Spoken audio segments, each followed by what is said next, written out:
One day, a girl named Kim Ji-young was returning home after work as she did every evening. But at that moment, she had no idea that fateful instant would cause her life to take a new turn. And so, when she remembers it, the memory appears as vividly as if it had just happened, along with her narration. My name is Kim Ji-young. As usual, I was on my way home from the company with my exhausted body. At that time, she was crossing the street while engrossed in her phone, not noticing a vehicle speeding towards her. She recounted, a large truck was heading towards me. And then, with a bang, the most terrible thing happened. Her narrative voice suddenly turned gloomy. I was hit by a car. Her phone fell and shattered into pieces, as if putting an end to Kim Ji-young's life. As if remembering something, she continued her story. In fact, a moment before I was hit by the truck, I was in deep shock because of a supporting character in a novel. Right then, a handsome face with golden hair appeared as if enveloped in a halo of light. Her voice also became more joyful. Kim Ji-young, that's me, felt revived because of Grand Prince Kai Z Vin Theo in Kingmaker. Next, Kim Ji-young seemed to be imagining some dark moment as a pitch-black figure appeared amidst countless sharp thorns and fragments, along with a stream of bright red liquid flowing down, a complete contrast to the brilliant image above. Her tone also dropped. Kai, the boy who had never once experienced happiness, had to leave the game meaninglessly in Volume 3, and no one mourned his death. Remembering that day when she learned of Kai's fate in the story, she was so devastated that she cried her eyes out in sorrow. At that time, she even mumbled, he's dead. It's only Volume 3, and he's already dead? Thinking back now, her tone still held a hint of bitterness. The first emotion that came to me after that was emptiness. Her hands typed ceaselessly on the keyboard with only one purpose. She said, I thought that talking about Kai with someone would soothe my heart somewhat. That's why I went online to search for various keywords about the novel. The heavy and cold clacking sounds echoed in the silent space, along with countless keywords she typed into the search bar. Something like Kai Z Vin Theo in Kingmaker, Kai Z Vin, Grand Prince Kai, Kingmaker Kai, Grand Prince in Kingmaker. But everything was empty. The search bar only showed a few lines like a splash of cold water on her. No search results. Are you looking for this keyword? The seventh prince in Kingmaker. She even went as far as to check the author's personal page, and when she saw the post there, she was completely disappointed. She said, lately on social media, authors talk a lot about their works. She was so angry that she slammed her hand on the computer keyboard, causing a few keys to fly off. She continued, I searched my eyes out,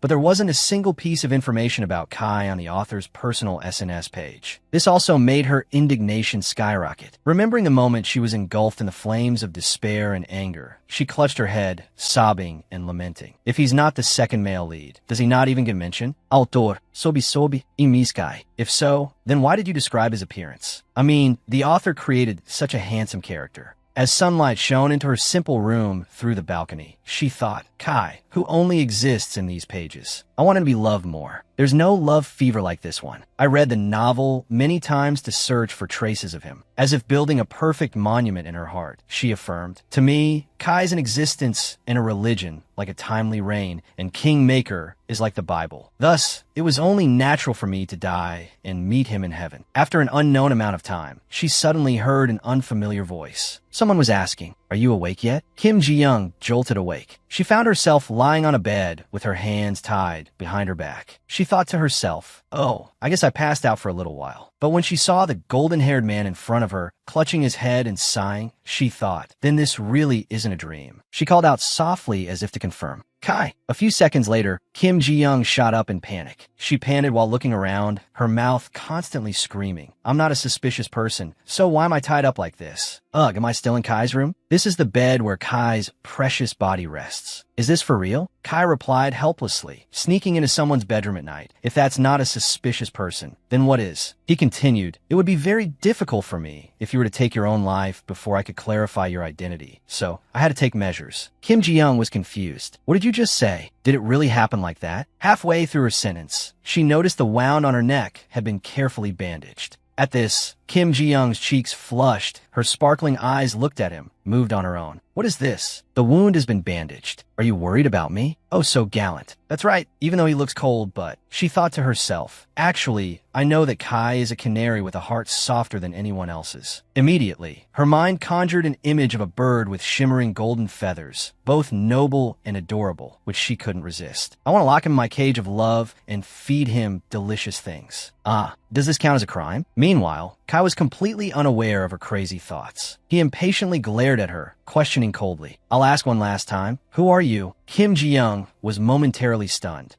She uttered. She was anxious, not knowing how to answer him, causing her voice to falter. Well, even if I told you, you wouldn't know. Kai took in all her expressions. He frowned, speaking with annoyance. Speak. I will listen and then judge. Seeing this, she sighed softly. Ah, geez. Then said to him, I get it, relax your face. Kim Ji-young's face changed color. She was so rushed, she broke into a sweat, thinking worriedly, if he keeps frowning like that, he'll get wrinkles on that handsome face. Out loud, she frantically explained, I'm from Seoul, the capital of the Republic of Korea. She introduced herself, full of hope. My name is Kim Ji-young. After speaking, she looked at him nervously, her thumping heart slowing down as she looked at his pensive expression. She thought again, well, now call my name with your cherry lips. My father named me with the wish that I would always shine in the number one position. Seeing his mouth open, her heart filled with even more hope. With his beautiful voice like pearls on a tray, her heart pounded even harder than before. And then Kai, with that handsome face like the sun, finally uttered, Ki-ki-ja? He even exclaimed, what a special name. Facing him, Kim Ji-young was completely speechless. The train of thought in her head suddenly stopped. Wait, she said hurriedly. No, let me say it again. I am Kim Ji-young. Kai frowned, trying to twist his tongue to follow. Ki-ki-ja.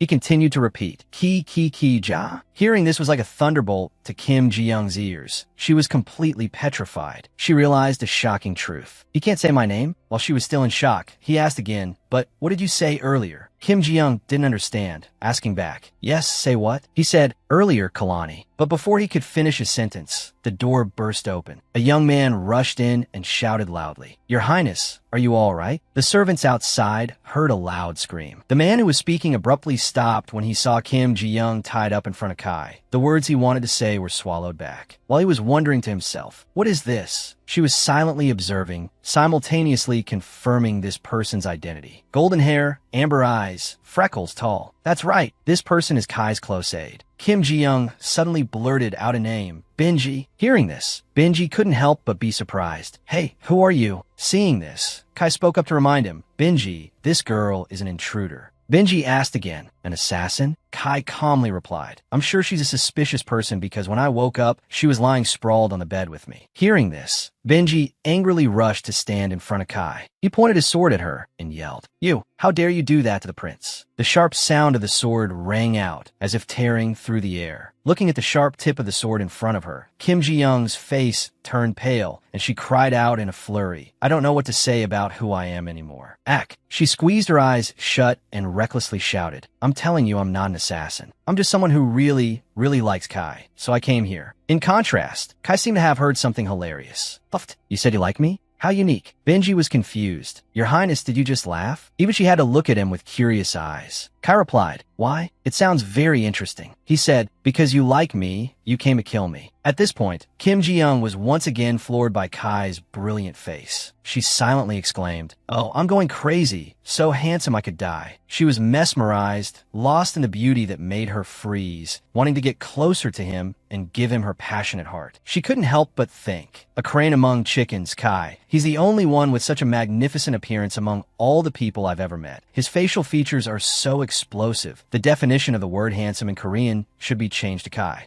At this moment, Kai suddenly moved closer to her. At the same time, he ordered Benji, First, put away your sword, Benji. His face drew close to hers, his gaze scrutinizing as he said, Kai is very curious about the nonsense she is spouting. Kim Ji-young blushed. In her heart, she squealed with delight. Ack, bring that sculpted face closer to me. I really like Kai. Seeing this, Kai helplessly exclaimed, truly no sense of shame at all. Her eyes widened as she asked back, Huh? He continued, daring to call a prince by his name. Your etiquette and education must be non-existent. She retorted, Oh, when was I like that? Benji, standing to the side and understanding nothing, asked, Your Highness, what have you been talking about? He immediately replied, Kim Ji-young just said it.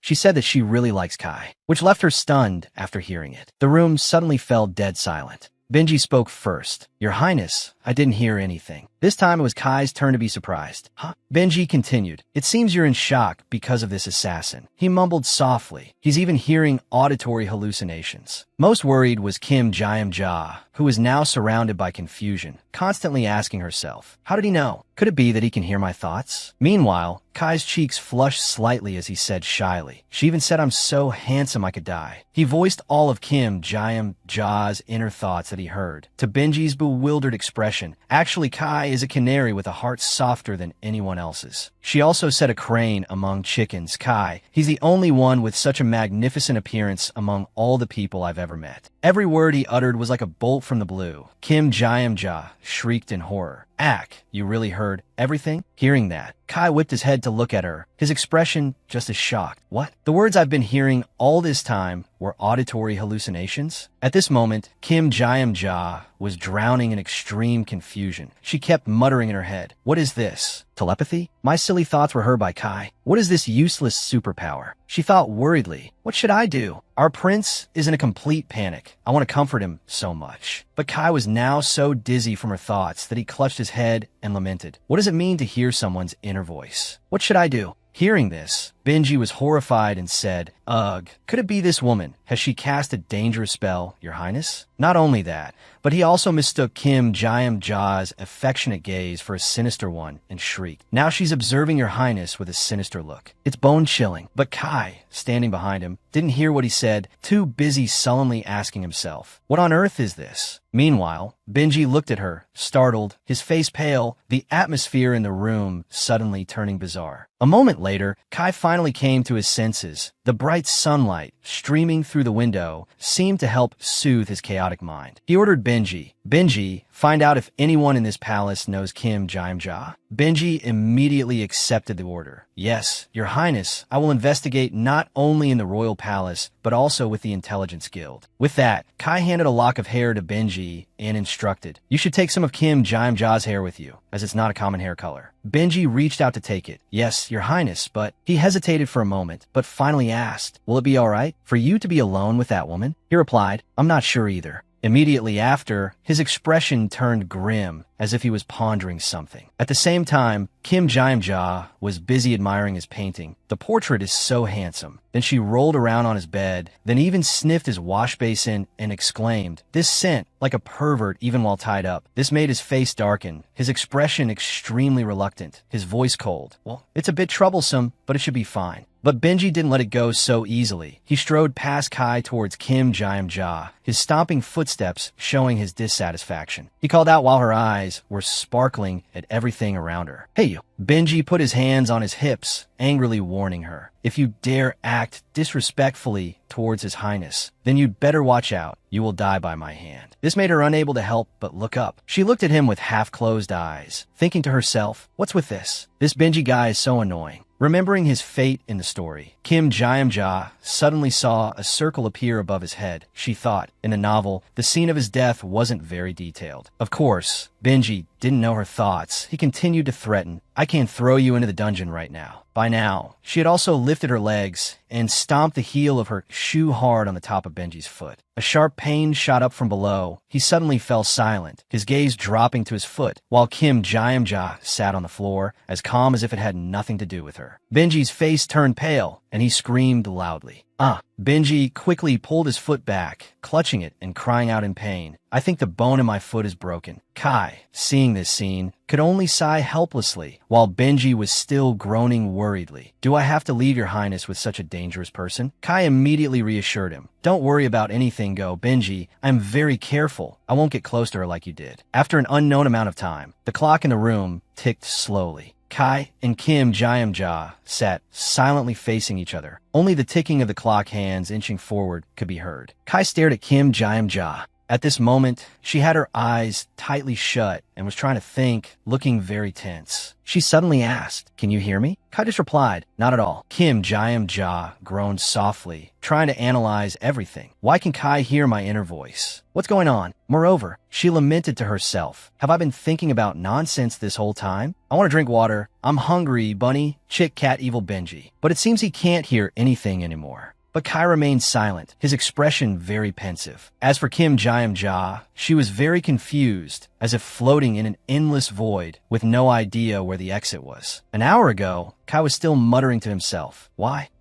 can I hear other people's inner voices? Benji, worried about Kai, yelled at Kim Jae-ja, what kind of spell did you cast on His Highness? But he didn't forget to comfort Kai. Please stay away from her, Your Highness. Kim Jae-ja was startled, not knowing how to explain. That's not it. You could say the situation is extremely chaotic. Right after that, Kim Jae-ja smiled sweetly and said, Could it be because this heart is extremely pure and sincere? As soon as she finished speaking, both Kai and Benji turned to look at her with disbelieving eyes, which made her speechless, thinking to herself, Everyone, please get rid of that expression. I don't know the reason either. Suddenly, Kim Jae-ja seemed to realize something. She thought again, Wait, it seems like Kai can't hear all of my thoughts. She glanced at him and wondered to herself, So, which words can he hear and which can't he? What is it? Kim Jae-ja called out, Hey Kai. As soon as he heard that, Benji's face darkened and he drew his sword to threaten her, which made her jump and quickly correct herself. Oh no, Your Highness Kai. She presented her judgment to Kai's thoughtful face. It seems Your Highness can't hear all of my inner thoughts. Benji asked irritably, On what basis? Kim Jae-ja couldn't help but think to herself, That's a murderous glare. She answered hesitantly because she closed her eyes, silently made up her mind. It's a bit embarrassing, but there's no other way. She continued, Assuming you could hear all of my thoughts. She said, I would be executed immediately for the crime of harassing the royal family. The words had just left her mouth when both Kai and Benji's jaws dropped in astonishment. In contrast, Kim Jae-ja was very satisfied inside. Kai's surprised face is so cute. Benji roared angrily. Look at that expression. What dark thoughts is she having again? Which made her think again, Oops, control my expression. But her next sentence caught Kai's attention. But my hands are starting to hurt. She turned her back, held out her tightly bound hands, and said in a dissatisfied tone, Can you loosen this a bit? As you can see, I don't have any weapons. Kai immediately agreed. All right, which made Benji whip his head around, exclaiming in confusion. What? Kai didn't explain and just continued. But first, he said, I will test it. The end of Kim Jae-ja's recollection, returning to the familiar scene now as the two sat opposite each other. Her narrative voice rang out. So, he is testing to what extent he can hear my thoughts. She suddenly looked up. In Kim Jae-ja's view, Kai was resting his chin on his hand, looking at her, his posture very attentive and serious. Seeing this, she couldn't control her thoughts again. So dazzling. Kim Jae-ja's eyes sparkled as she looked at Kai. She couldn't contain her excitement inside. So eye-catching, Kai, as expected, a handsome guy is the best. She thought, I really regret not having a camera right now. I must preserve this image of Kai forever. Call the royal painter immediately. I want to lie on Kai's eyelashes when he closes his eyes.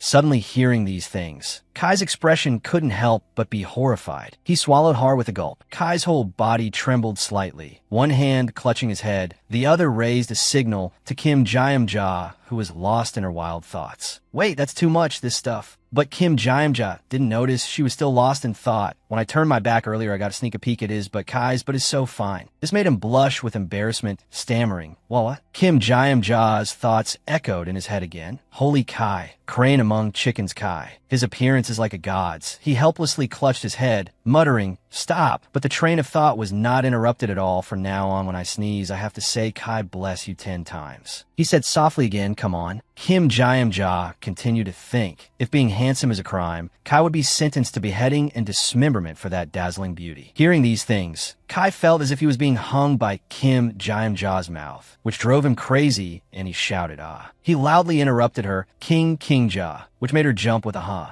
Only then did Kim Jae-ja realize the problem. She asked in a small voice, Sir, how much did you hear? Kai was now exhausted, his face pale as he asked, King Ja, what does beheading and dismemberment mean? Kim Jae-ja lamented to herself, why did he have to hear that? But she still explained out loud, it's one of the extreme punishments from the old days. She explained more clearly. The corpse of a dead criminal is dug up and beheaded. Hearing this, Kai couldn't help but get goosebumps. He covered his mouth and blamed himself. I made a mistake asking that. He said again, So you want to behead and dismember me? It seems you really are an assassin. Kim Jae-ja jumped, quickly saying, Hey, that's not it. Kai's voice suddenly dropped. You just said it a moment ago that I would suit that appearance, didn't you? Kim Jae-ja hurriedly explained, That's not it, Kai, that. Just then, a knock suddenly sounded on the door. Knock knock. The sound caught Kim Jae-ja's attention. Kai, as if he had expected it, stood up and said, "They're here," which made Kim Jae-ja's heart pound. She thought worriedly, what should I do? He's really going to lock me in a closet. She was unwilling. I still have so much I want to say to Kai. But Kai seemed to hear it. He frowned and looked at her. Thump. Kim Jae-ja seemed to hear her own heartbeat. She thought in a panic, am I already kicked out of this story? Kim Jae-ja and Kai's attention had shifted to the knock knock knock sound coming from outside the door. Kim Jae-ja suddenly panicked. Her heart filled with anxiety. Someone is coming. What should I do? There's no way Benji is back already. Or did he call the guards on his way out? From this point on is Kim Jae-ja's imagination. She thought that Benji might have gone to a guard and ordered His Highness Kai is in danger. A witch has appeared in his bedroom. The guard quickly replied yes. Then she was dragged away by 2 cold guards. Then she was sentenced by the judge, death by fire, which made her face turn pale. And finally, everything was consumed by a raging fire. With her imagination, she had thought of the scene of herself being tied up and burned alive in a frantic flame, which made her scream in pain, so hot. Just thinking about it was enough to terrify her. She cried out in her heart, no. She was truly unwilling. I just died not long ago. I don't want to die again. 2 funeral portraits appeared in her mind. Kim Jae-ja, cause of death, traffic accident. King Ja, cause of death, immolation. Her face darkened. Sweat covered her face. She was so worried she panted. Kai silently took in this whole scene. He watched her intently, seemingly pondering something. Knock, knock, knock. An urgent knock on the door was heard along with a voice, Your Highness. Immediately after, the door swung open. A maid called out, seeming to be about to knock again, Your Highness Kai. Kai stepped out and asked, what is it? The maid tilted her head slightly, glancing into the room as she said, Princess Senna invites you to have breakfast with her, while wondering to herself, it seems I heard someone else's voice just now. Hearing the maid's words, Kai's mood immediately sank. He clenched his fists and exhaled, ha, breakfast. He slowly replied, I know. Please tell her that I will prepare and be there shortly. Only then did the maid realize she had been somewhat impolite. She replied with a start, ah, yes, I understand then. A moment later, the maid finally strode away. Kai watched the maid walk a distance before preparing to close the door. With a click, the door closed, revealing Kim Jae-ja hiding behind it. She breathed a sigh of relief. Thank you, and silently exclaimed, I'm alive. Kai suddenly spoke, making Kim Jae-ja unable to help but pay attention now that the pests are gone. With a swish, Kai pulled out a sharp dagger, which made her scream in fear, whoa. Looking at Kai's dark face holding the dagger, she stammered, wait, if you're going to do it, why did you hide me in the first place? But Kai said nothing and just grabbed Kim Jae-ja's shoulder, making her scream in panic. Oof. Knowing she couldn't resist, Kim Jae-ja resolutely closed her eyes and braced herself. But luckily, Kai had no intention of harming her. There was just a snap, and the rope tying her hands had been cut. He explained, I promised to untie you. Hearing that, Kim Jae-ja said, ah, as if she understood. He said again after I finished my test. Only then did Kim Jae-ja feel that her hands were numb. She complained softly, no circulation, oh my, a cramp. Seeing this, Kai suddenly took her hand. He carefully lifted her hand, bent down slightly, and said gently, let me see. Kim Jae-ja glanced at his face, so close to hers. Her heart suddenly started to pound. Thump, thump. The corner of Kai's mouth opened slightly. He called, King Ja. The thumping of Kim Jae-ja's heart became clearer. She couldn't help but move closer and reply to him unconsciously, yes. In fact, as her longing eyes were glued to him, she was also thinking, so gentle, truly an angel, my Kai. I will corrupt the angel Kai. And obviously, Kai had heard all those thoughts that gave him goosebumps. He helplessly told her, don't get so close, and don't think such strange things. Kim Jae-ja quickly pulled her hand back. She replied, oops, you heard me again? Kai calmly picked up his cloak, while Kim Jae-ja was silently blaming herself. Seriously, I just can't get a handle on it. Did Kai hear because I called his name? Kai said nonchalantly, just by looking at your face, I can already guess. Hearing that, Kim Jae-ja was so embarrassed she didn't dare to look straight. She stammered, you knew, is that so? While thinking to herself, that's true. How can I control my expression in front of Kai's beauty? Even so, I have to be more careful. She stared at Kai and reminded herself, careful, careful. Must be cautious. When Kai turned back, he met her sparkling eyes. He spoke up to remind her, I'm going to change my clothes. Kim Jae-ja unconsciously said, go for it. What are you waiting for? While her mind continued to think, I'm peeking, it's definitely going to be amazing. Kai's back. She even imagined a scene where Kai was bare-chested, shyly telling her, don't look, King Ja. Kai couldn't stand it, his face pale as he yelled, aren't you going to turn away? Kim Jae-ja smiled and turned away, saying yes repeatedly. In her heart, she silently exclaimed, I almost peeked for real, his embarrassed look is also so cute. Just then, her stomach suddenly rumbled. Kim Jae-ja clutched her stomach and lamented, I'm so hungry. She suggested, can you take me to have breakfast with you? Kai, who was changing, immediately refused. No, that is a place only members of the royal family are allowed to attend. Thinking of the delicious food, the pastries, the meat, cheese, and wine, Kim Jae-ja thought, I'm so jealous. I want to have a royal breakfast too. Is it like a hotel's breakfast buffet? But her eyes suddenly widened because she herself was astonished by her own thoughts. Does not being a member of the family upset me this much? She said to herself in her head, wait, the servant clearly said, just now, Princess Sienna summons His Highness to a meal. Kim Jae-ja silently bit her lip. She was piecing everything together. So that was Kai's reaction earlier. She recalled Kai's reluctant expression when he said, breakfast. As if remembering something, she told herself, was he referring to that breakfast? Kim Jae-ja recalled the plot she had read. That Sienna, the third princess of the empire, Sienna, she thought, the one who always insisted the throne would belong to her brother, Prince Heron. She doesn't hesitate to eliminate any obstacles. She's the villain in this novel. The one who wants to kill even the prince with black eyes who appears later, looks down on Kai at every turn, and her unforgivable act is tampering with food. Recalling the plot in the story where Kai collapsed from being poisoned, she said to herself, she mixed a mild poison into the food served to Kai, causing Kai to vomit for several days after having breakfast. At this point, Kim Jae-ja silently judged, that wicked woman, to stop her from continuing to do those things. At this, Kim Jae-ja gritted her teeth so hard a cracking sound could be heard. She made up her mind, I have to stop Kai. No sooner said than done. She immediately spun around and at the same time said, Your Highness Kai. But what met her eyes was the sight of a shirtless Kai. He hadn't even had time to pull his shirt up. Kim Jae-ja froze with a gasp. Her eyes widened, unable to look away. Then she unconsciously let out a sigh of admiration, my. Kai's face flushed red. He gritted his teeth and said, You. Somewhere outside the magnificent palace, Kai's angry shouting could be faintly heard. What are you doing? I told you to turn away. Kim Jae-ja, flustered but amused, apologized. I'm sorry. Kai shouted. Retorted, don't be ridiculous. Your words are completely different from your thoughts. Kim Jae-ja hurriedly apologized again. I'm really very sorry. At this moment, inside a certain room, amidst a soft humming, a small vial appeared next to a plate of steak cut into pieces. The girl with shiny golden hair was busy nodding, praising her own work.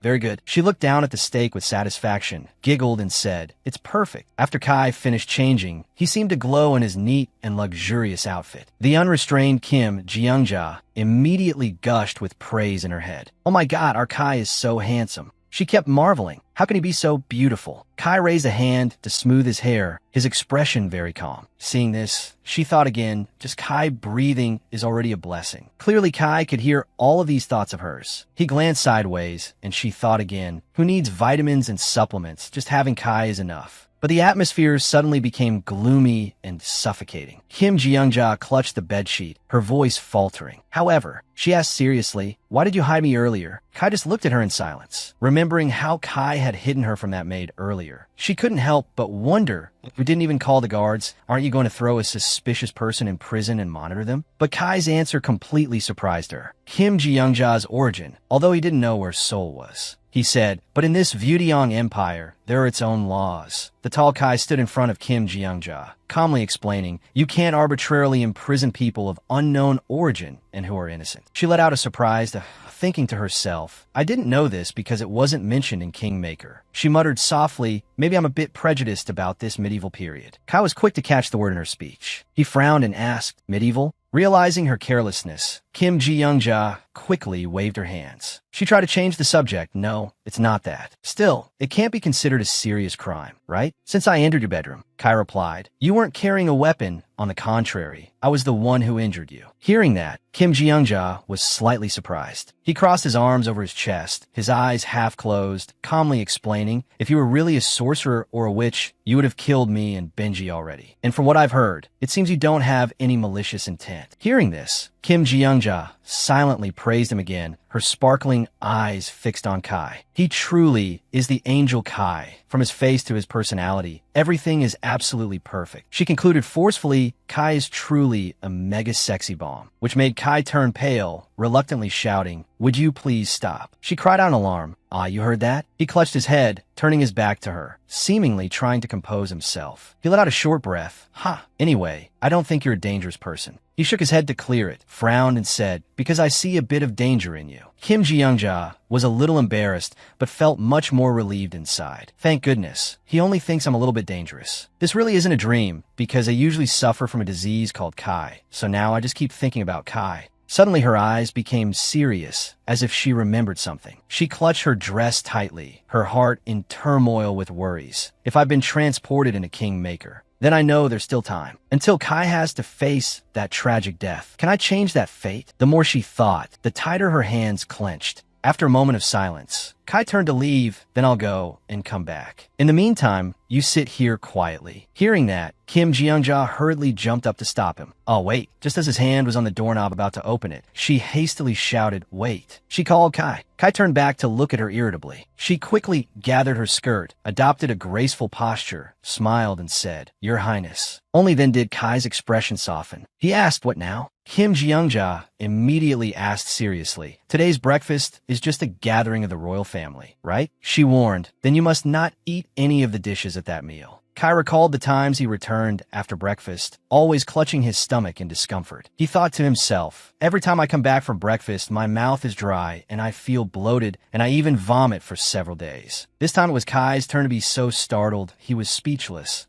How could you? Kim Ji-young-ja gritted her teeth and said, because of everything. She growled angrily, all of those things are because of that dog, Sienna. Hearing that, Kai suddenly fell silent. The atmosphere in the room suddenly became gloomy. He said, Kim Ji-young-ja suddenly realized her slip of the tongue, silently crying out in her heart, oops. Kai slowly took a step, at the same time said, I don't know how you view the royal family, but pausing for a moment, he warned with a cold face, don't take the joke too far. He glared, his tone not softening at all. What you just said was so disrespectful you could lose your head immediately. Hearing that, Kim Ji-young-ja's heart started pounding. Thump thump, she thought, both scared and thrilled. Wow, he's so cool even when he's serious. No stop thinking. She took a deep breath. Then she covered her mouth, smiled and said, that Princess Sienna. Inside, she was extremely disgusted, her chest tight with anger at having to use honorifics for that wicked woman. She told herself, if it's for Kai, there's nothing I can't do. First, according to the novel's plot, the main character Isaac will enter the palace in a little while. She thought to herself, but even if it's just for one day, I don't want to see him suffer. I must make him believe me. Kim Ji-young-ja used the most sincere expression she could muster to explain to him. The princess has tampered with His Highness Kai's meal. Although it's only a small amount, it always makes His Highness feel stomach pain after eating it. She advised in a low voice, therefore, don't touch the accompanying vegetables. Kai fell silent and crossed his arms. He asked suspiciously, how do you know that? You said you weren't a spy. Kim Ji-young-ja let out a startled,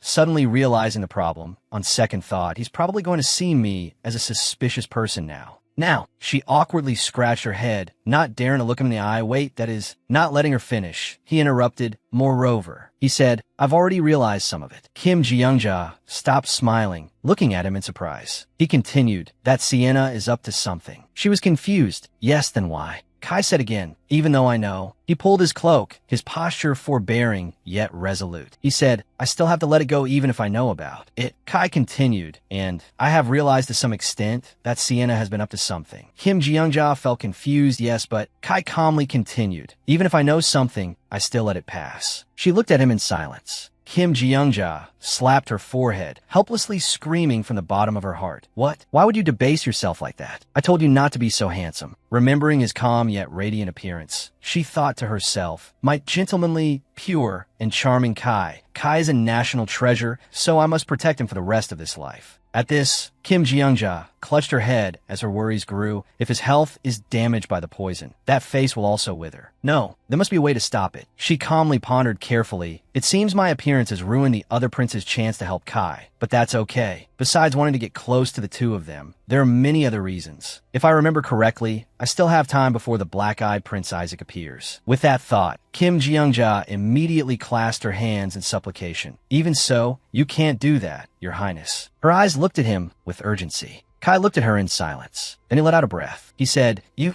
know that I'm not easily persuaded when you talk about things like pure, gentlemanly, or charming, right? After hearing that, Kim Jeongja suddenly froze. She clutched her head, screaming wildly in her heart, Aha, these damn lewd thoughts. Not letting her fool around any longer, Kai decisively turned away. He said, It's already late. I have to go now. I will come back and ask you how you knew the problem was with the decorative vegetables. With that, Kai's figure disappeared behind the door, leaving only the sound of a slamming door and Kim Jeongja alone in the quiet room. She let out a soft cry.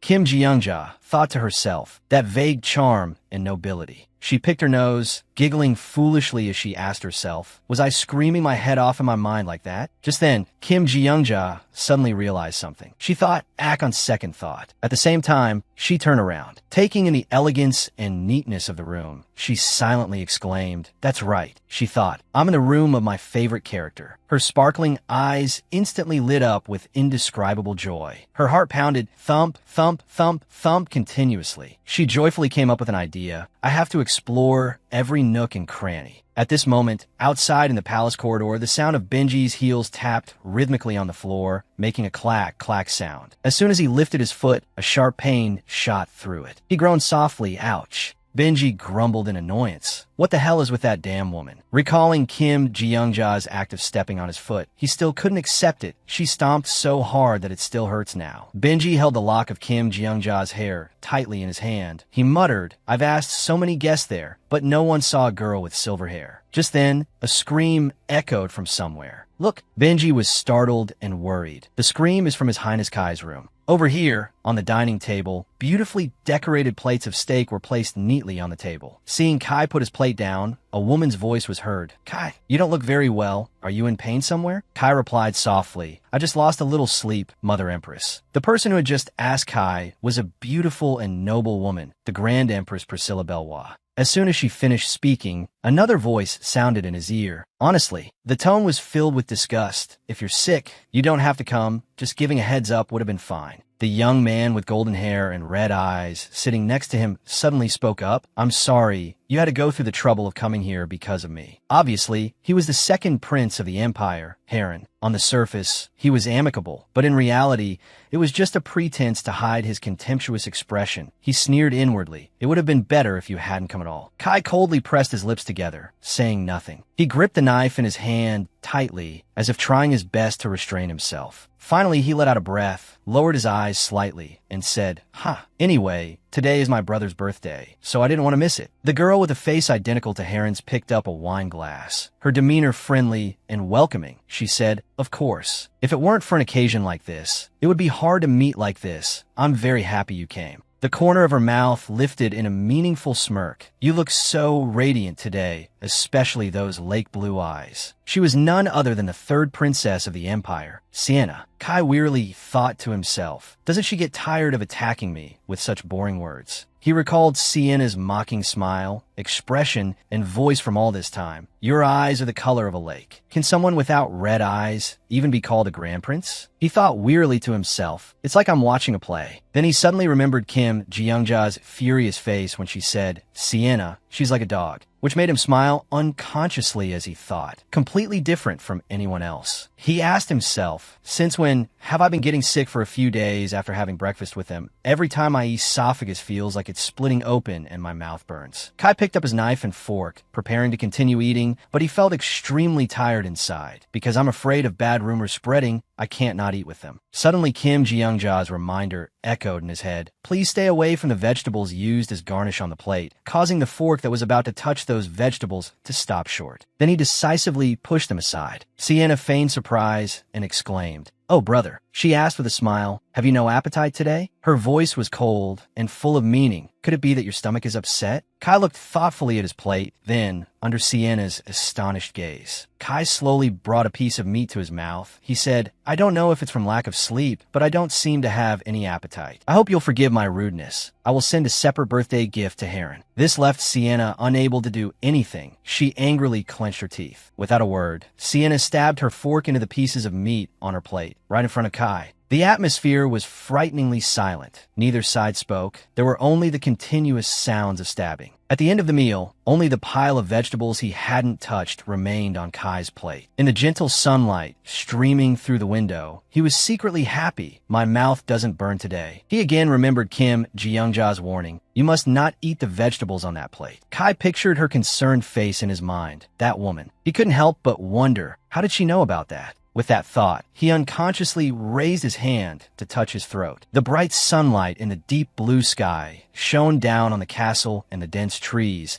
as if heralding a new day full of life. On the training ground, Kai was diligently practicing his sword. With a whoosh, his sword slashed horizontally, as if tearing the air. He slashed relentlessly at the dummy mounted on a wooden post on the field, creating a continuous thwack, thwack, thwack sound. After a while, Kai finally stopped, the tip of his sword lowered to the ground with a clear clang. He leaned on his sword with one hand, and with the other, he took a towel to wipe the sweat from his face, panting tiredly. He thought, "I'm already tired. Is it because I couldn't sleep? Because of that girl." Then he threw the towel to the ground, then quickly changed his clothes, not forgetting to take his bag with him. Kai hurriedly left the training ground, worrying to himself, "My schedule will be disrupted." From a distance, seeing Kai's figure hastily departing, Sienna couldn't help but wonder, why is he so diligent? She folded her fan, saying coldly, "What's the point of practicing diligently every day and attending classes for the heir?" Sienna muttered softly, "No matter how hard he tries, he's just the blue star of Yudeon." Just then, the girl standing next to Sienna spoke up in confusion. "Princess." Sienna turned,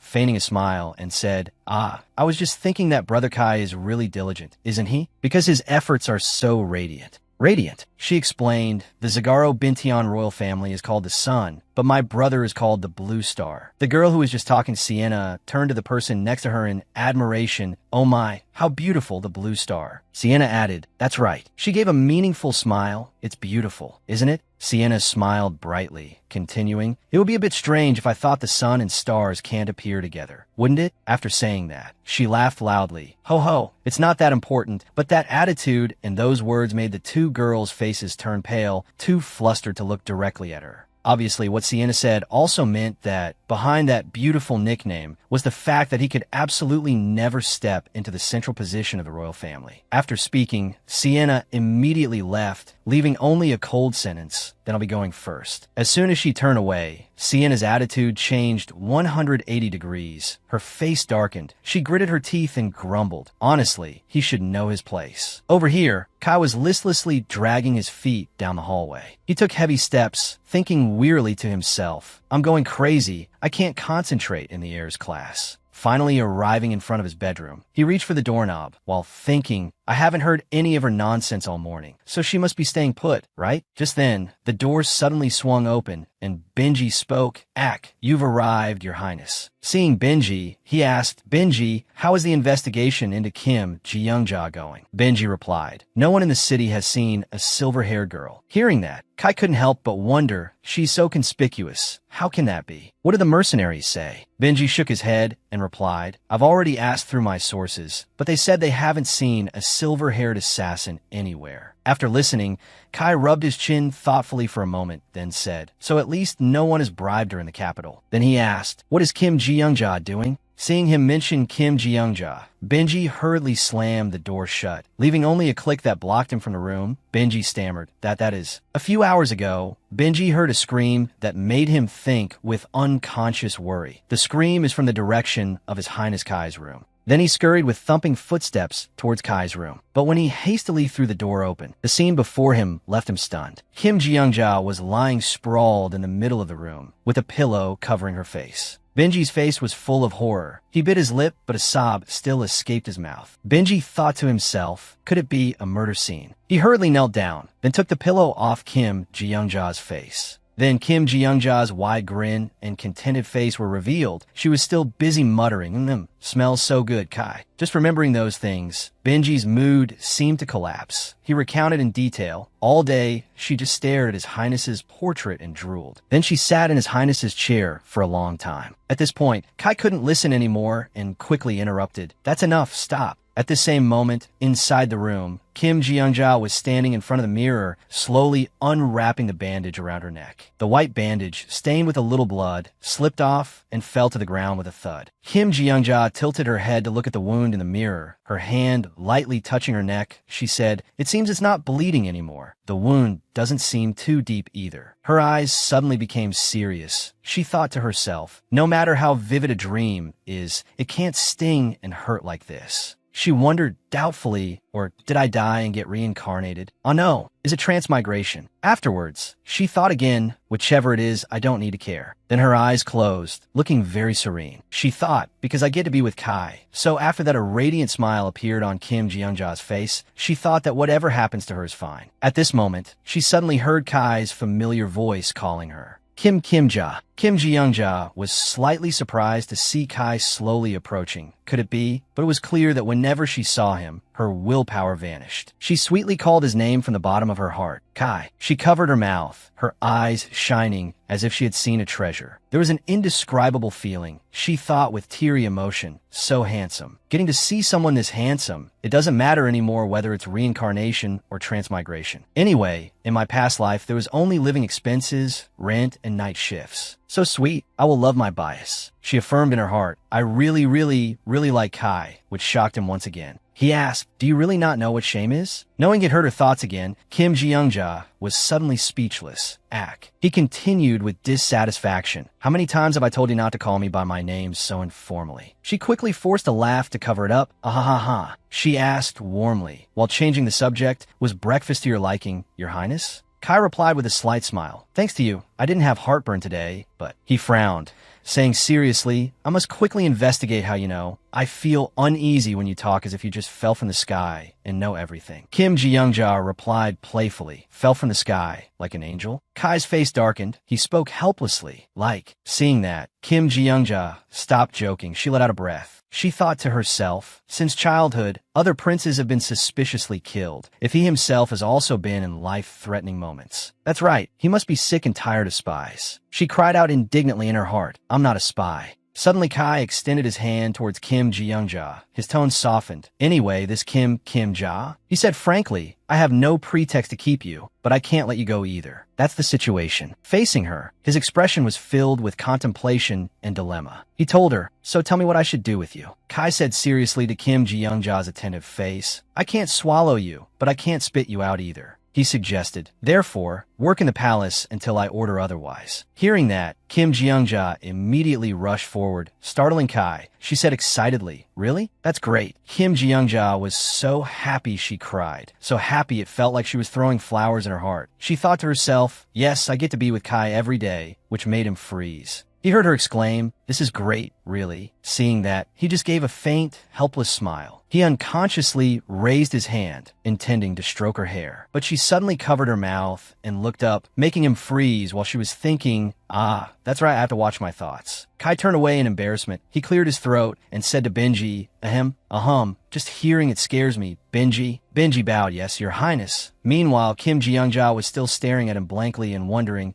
what was he doing just now? He ordered Benji, find a job for Kim Kimja here in my palace. At this time, outside, the bright sun shone all over the magnificent palace. A light breeze blew past, carrying dancing leaves in the air. Kim Ji-youngja trudged after Benji. She asked curiously, Sir Benji, where are we going now? Benji replied, to find a job for you. Remembering the scene of Kai holding his sword to her neck, she whispered probingly that, Sir Benji, does the prince always sleep with his sword by his side? What if someone enters? Will he kill them right away? Benji seemed to be thinking about something. He replied, if a spy like you enters. Hearing that, Kim Ji-youngja turned away, her expression full of pity, muttering, our prince, he can't even sleep properly. It must be so tiring. What should I do? Sigh. I want to protect him for his whole life, which made Benji turn back to look at her irritably. She continued, by the way, how old is His Highness Ku Hung this year? Benji glared at her, asking with displeasure, "What did you just call His Highness?" Seeing Benji's hostile and defensive expression, Kim Jeongja quickly said, "Sir Benji, don't glare like that. It's scary. I don't have any bad intentions." She sighed and explained, "If I call His Highness Ku Hung by his name directly, it might disturb him when he's resting, because he can hear what I say." After listening, Benji rubbed his chin, nodding in agreement. "That's true. We can't make His Highness uncomfortable." Kim Jeongja grinned in agreement. "Exactly." But in response, she only got a suspicious look from Benji. Then he coldly turned away. Kim Jeongja thought angrily, "Why does this brat turn his head away when someone is smiling?" Benji answered, "His Highness is 21 this year." His tone was a bit gloomy. "I don't think so." Kim Jeongja was confused. "Why?" Benji replied, "Because no one thinks about the Empire as much as His Highness does." Hearing that, Kim Jeongja was momentarily stunned. She clenched her fist. "That's right, I think so too." Her eyes turned sad. She thought, because he lived and died for his empire. She silently made a resolution. "But now that I'm here, that won't be allowed to happen."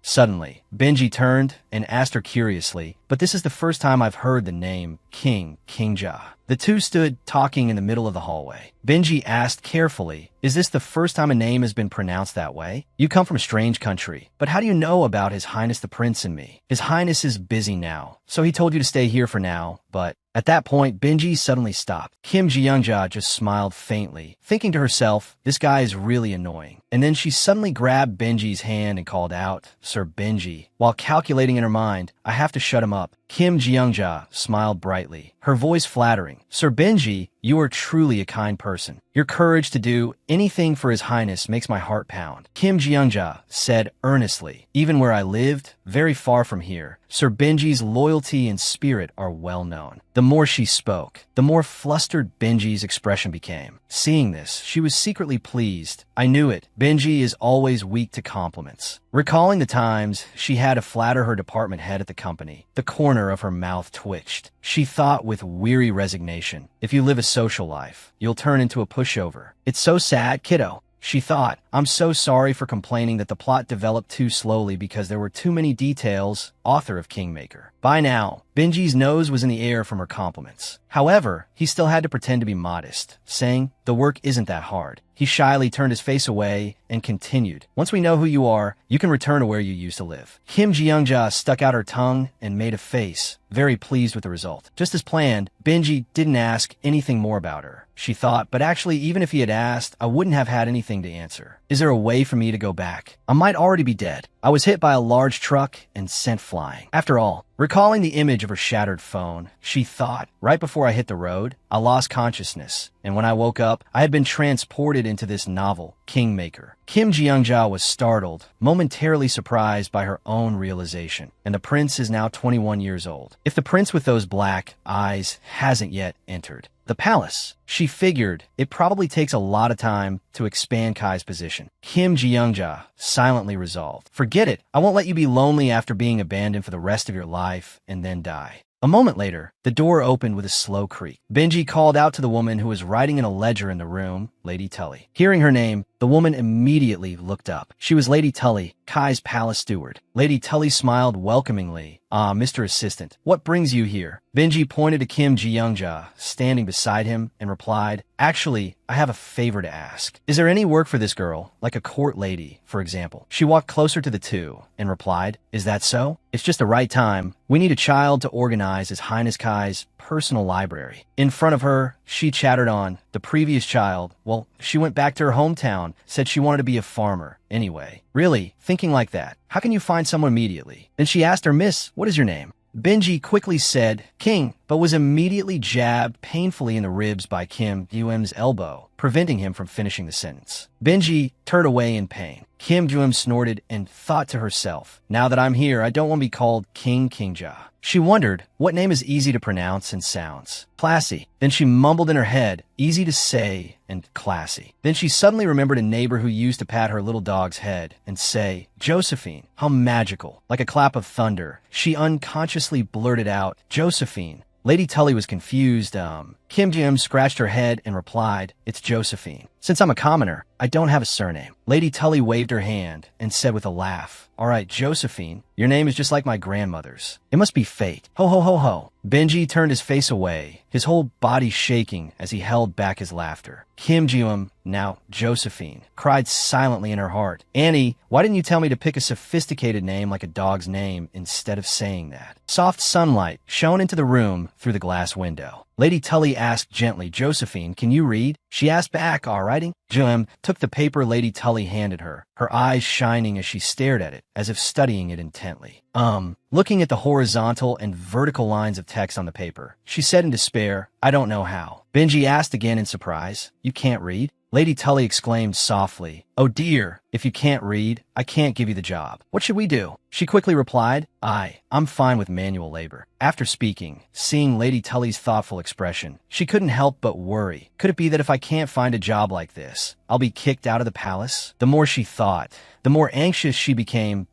If I leave the palace, the chance of meeting Kai is almost zero. Then what about saving him from the upcoming crisis? After a moment of silence, Lady Tully spoke, "Even if Josephine were a man, I still wouldn't have a job to give you." Hearing that, Jaya Murray suddenly froze. She thought to herself, a man? In the hallway, the maids who were cleaning suddenly noticed an urgent voice, "Benji." Jaya Murray ran down the hallway, holding up her dress, and said to Benji as she ran, "Is there an empty room here? And bring me a new set of clothes." Benji asked, confused, "Huh? An empty room and clothes too? Why?" She suddenly turned back and snapped, "I have something I must do here." Seeing this, Benji immediately said, "You really are a spy." She explained angrily, "That's not it. I have to stay by his side to make the prince happy." Her tone was urgent. If there's no work for a woman, then surely there must be work for a man, right? Then she gave a thumbs up, enthusiastically presenting her idea, "I'll pretend to be a boy." After hearing this, Benji suddenly froze. He reluctantly spoke up, "Hey, you, a man's job." But she was lost in her own imagination. "Well, I can carry large water buckets into the garden or water the plants or move luggage from carriages. I know it all. I've read it so many times, I know I've seen it." With that, she pushed Benji forward, urging him loudly, "Hurry up, please bring any men's clothes here." Benji still looked back in disbelief and asked, "Are you serious?" Benji suddenly stopped. He said, "Wait a minute." He turned back, his voice cold. "Come to think of it, you just call me Benji again." This made her jump. Jaya Murray scratched her head and gave a sheepish laugh. She thought, because calling characters by their names has become a habit of mine. Out loud, she said, "Don't get so worked up. Sorry." Benji reminded her in a cold voice, "Be careful." A little later, Benji actually brought her a set of men's clothes. Benji said, "This is all that's left." Jaya Murray took the clothes, saying excitedly, "Thank you very much." Benji was still hesitant. "No matter how I think about it, this is too reckless. I'll tell His Highness to find another place." But Jaya Murray objected. "If it's not the prince's palace, it won't do. I have to be as close to the prince as possible to help him." An indescribable worry arose in Jaya Murray's heart. Is the situation a little different? Because Kai, who is described as never smiling, has smiled in front of me several times today. She wondered, "I don't understand how I could make Kai smile so much." She said confidently to Benji, "Trust me, Benji." This surprised him slightly. Benji shyly turned his face away. He couldn't stop asking himself, "I must have been bewitched too. Why is this happening?" Seeing this, Jaya Murray curiously peeked and asked, "What's wrong?" She suddenly appeared in front of Benji, startling him. She asked cheerfully, "Benji, you have a sword, right?" She said, "Please let me borrow it for a moment." Benji was confused. "What? What for?" He held his sword tightly, refusing immediately. "I can't give a sword to someone who has never learned the sword." Seeing this, she said again, "Is that so? Then, Sir Benji, you cut it for me." Benji wondered what. She gently lifted her silver hair with her hand. Smiling, she said, "My hair." Feeling the soft strands of hair on the back of her hand, Jaya Murray thought to herself, "Although it's a pity, since I put so much effort into caring for it in this world." She recalled the time she hugged a pillow with his picture on it and cried her eyes out, or the time she was extremely cautious when facing him. She made up her mind. The biggest regret of my previous life was Kai, but what can I do for him? Besides, hair grows back, it's fine. Benji hesitated. "Do you really have to cut it?" He said, "I've never cut anyone's hair before." This annoyed Jaya Murray. She was so angry she couldn't form a sentence. "Benji, you." Jaya Murray immediately lunged, fumbling at Benji's body. "How long are you going to be like this? Then just give me the sword. I'll cut it in a flash." In an instant, the room was filled with the sounds of their struggle. Thud, thwack. Benji stammered, refusing. A knight can't just lend his sword out carelessly. A moment later,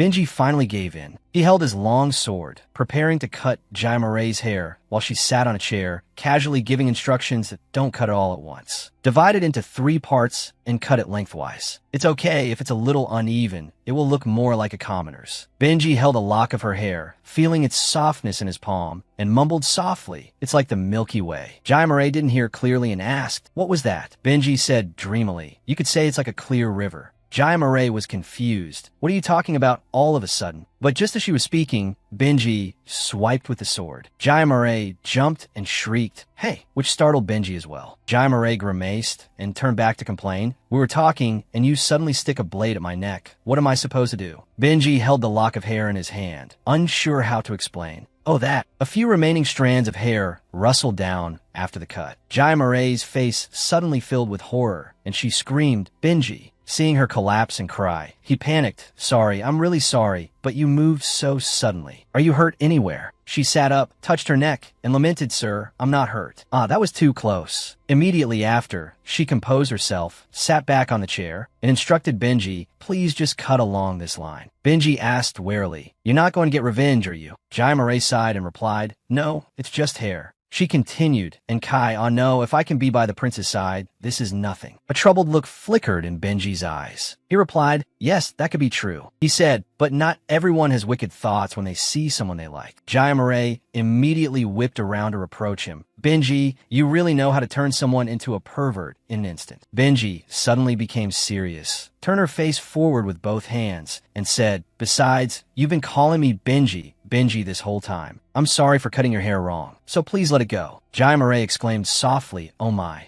The sharp blade slowly touched Jaimare's soft hair. Benji's voice sounded slowly from above her head. "At least don't do it in front of other people." At Jaimare's feet, strands of silver hair fell and scattered across the floor. Benji's voice continued steadily, because commoners shouldn't call nobles by their names so casually. Jaimare replied obediently, "Actually, that's true. I'll be careful." Jaimare sat still and straight for Benji to cut her hair, but she couldn't stop wondering. Benji is unusually talkative, isn't he? She wondered, is it partly to relieve stress? No way. After a long while, Benji finally stopped. He let out a breath, raising a hand to wipe the sweat from his forehead. He said, "It's done." Hearing that, Jaimare immediately raised her hand to touch her hair. She thought, "There's no mirror in the room, so I can't see it." Jaimare smiled and turned around with her hair now cut short to her nape. She asked curiously, "Benji, how do I look?" After changing clothes, Jaimare tossed the dress carelessly in the middle of the room. She exclaimed in admiration, "Oh." Looking at herself in men's clothes, she beamed. "Isn't it great to wear clothes like a man?" Benji turned his face away, confused, and mumbled, "What? Is that something worth trying?" Seeing this, Jaimare questioned him suspiciously. "Are you feeling hot, Sir Benji? Why is your face so red?" This made Benji feel guilty. Benji, blushing, immediately turned away and changed the subject without answering. "If you're ready, let's go." Jaimare stood behind him, wondering in confusion. "What's with him?" Back in the library, the room was filled with soft sunlight. Benji's voice rang out. "This is Jaimare's twin brother," he said, pointing at Jaimare. Lady Tully saw this and said, "Her brother?" "I see." She asked, "So what is your name?" Which startled Jaimare, because she hadn't even prepared a new name for herself. Right now, her mind was screaming, "Damn it, I have to make up another name. What should my name be?" Benji suddenly said, vaguely, "Joe." Jaimare whipped her head to look at Benji, but he had already turned away, saying, "Huh." Lady Tully didn't understand, yes? Benji silently glanced at Jaimare. Jaimare suddenly understood. "Aha, so that's my name." Then she waved her hand, scratched her head, and said with a laugh, "Yes, it's Joe." Imyo. She awkwardly explained to Lady Tully's thoughtful face, "It seems my parents found it troublesome to think of 2 names for siblings at the same time. That's normal for everyone, right? Ha ha ha." Seeing her staring, she couldn't help but worry. "Do I look too fake?" Jaimare broke out in a cold sweat. "Don't tell me I've been found out." Fortunately, after thinking for a moment, Lady Tully finally smiled and said, "All right, Joe." Jaimare was secretly relieved, thank goodness. She approached Jaimare and said cheerfully, "Then from today, you'll be working at the stables." Jaimare quickly replied, "Yes, I'll work hard no matter what the job is." But after she said it, she froze, stunned, and let out a huh. Lady Tully explained, her expression both firm and coaxing. It's looking after the stables. Someone used to work there, but the work was too hard, so he ran away. It would be great if you could take on this job. She stared with a murderous gaze that made Jayamare tremble in fear. She said, "You're not going to run away like you did, are you?" She continued, "There's a small hut next to the stables, so you can sleep there." The more Jayamare listened, the more she sweated. Benji, seeing this, was also extremely flustered. Lady Tully rattled on, "They're all His Highness Kai's horses, so you must take good care of them. If a horse gets sick or has any problems, tell me." Jayamare felt dizzy listening. Lady Tully had no intention of stopping and continued, "Of course, Joe will take care of minor things like a horse losing its appetite or having indigestion." The more Jayamare listened, the more her head spun. Spinning, Lady Tully said with a radiant, hopeful expression, "I'm quite busy myself, so I hope you'll work here for a long time, you understand?" Jayamare gave a forced laugh and replied, Working in the stables, ha ha ha. Yes, I also really like horses." But her legs were trembling so much she could barely stand. Benji now cried out internally, "She's been found out." At that moment, the sun shone brightly on the lush green treetops surrounding the magnificent palace. Benji led Jayamare through a grove of trees, but she, walking behind, was busy thinking, "I thought it was just cleaning carriages, but it turns out it's taking care of horses. What stables?" Jayamare lamented inwardly in frustration. "This is total exploitation of labor." As she was thinking, Benji suddenly turned back and said, "The stables are up ahead." He turned around and carefully instructed, "I have to go now, so if anything happens, find a night squadron, or you can go to the secretary's office in the palace." Jayamare replied politely, "Yes, thank you, sir." Then Benji hesitated again and said, "If you don't like the name Joe, then..." Jayamare replied, No, Sir Benji, please call me Joe when we meet outside too." She said clearly, "If you call me King Kingja or Jayamare, it will be suspicious." Hearing that, Benji pressed his lips together, not daring to look directly at her. In front of Jayamare, Benji held back his laughter so much that his whole body trembled. Suddenly, he turned away sharply and said, "I know." Benji gave one last instruction before leaving. "Well then, I'm going. Don't cause any trouble." Jayamare replied obediently yes. After Benji left, Jayamare walked towards the stables alone, thinking worriedly to herself, "Benji is gone now. I have to fend for myself." She resolved, "I'll try not to cause trouble and just have to adapt to this world." But then she saw the messy scene of wooden barrels and rakes strewn on the ground, and piles of horse manure lying in the middle of the room. And then there were the horses that looked very aggressive and difficult. From the outside, the wooden house looked very gloomy and shabby. Jayamare heard a thud, and her heart seemed to sink. As soon as she stepped inside, Jayamare's face was filled with disbelief. Her eyes widened, her face dotted with sweat. Jayamare couldn't believe it. She rubbed her eyes. Is this really the kingdom's stable? Has it never been cleaned? Amidst the long neighs of the horses, Jayamare noticed a simple house nearby. She thought to herself, could that be the hut for me? Seeing a black horse hawk and spit, Jayamare froze, speechless. But remembering Kai's face as cute as a bunny and as sharp as a fox, she reassured herself, endure it. If it's for the fox-like highness and the bunny-like highness Ku hewing, then this is nothing. Compared to working overtime at the company, this is more breathable. Now, Jayamare friendly approached and petted a black horse. Hello, everyone. From now on, I'll be the one to take care of you and clean your stalls. The horse was also very cooperative, sticking out its tongue to lick Jayamare's face, which tickled her and made her laugh. Ha ha ha. From here on, the daily life of a horsekeeper with a helpless smile began. Ignoring her sticky hair and face, Jayamare crossed her arms, sighed, and said, "That's enough for greetings. Now let's get to work." Instantly, Jayamare picked up a shovel, her expression full of determination. "First, let's clean up this damn horse manure." Now, as evening approached, the sky turned orange-red. With a bang, Jayamare threw the door open. It's getting dark, so I have to clean this up before I can go to sleep. But a moment later, seeing the piles of horse manure scattered in the middle of the room, Jayamare immediately dropped to her knees and retched. She wiped her mouth, and at the same time looked back, thinking to herself, luckily this isn't a 4D anime.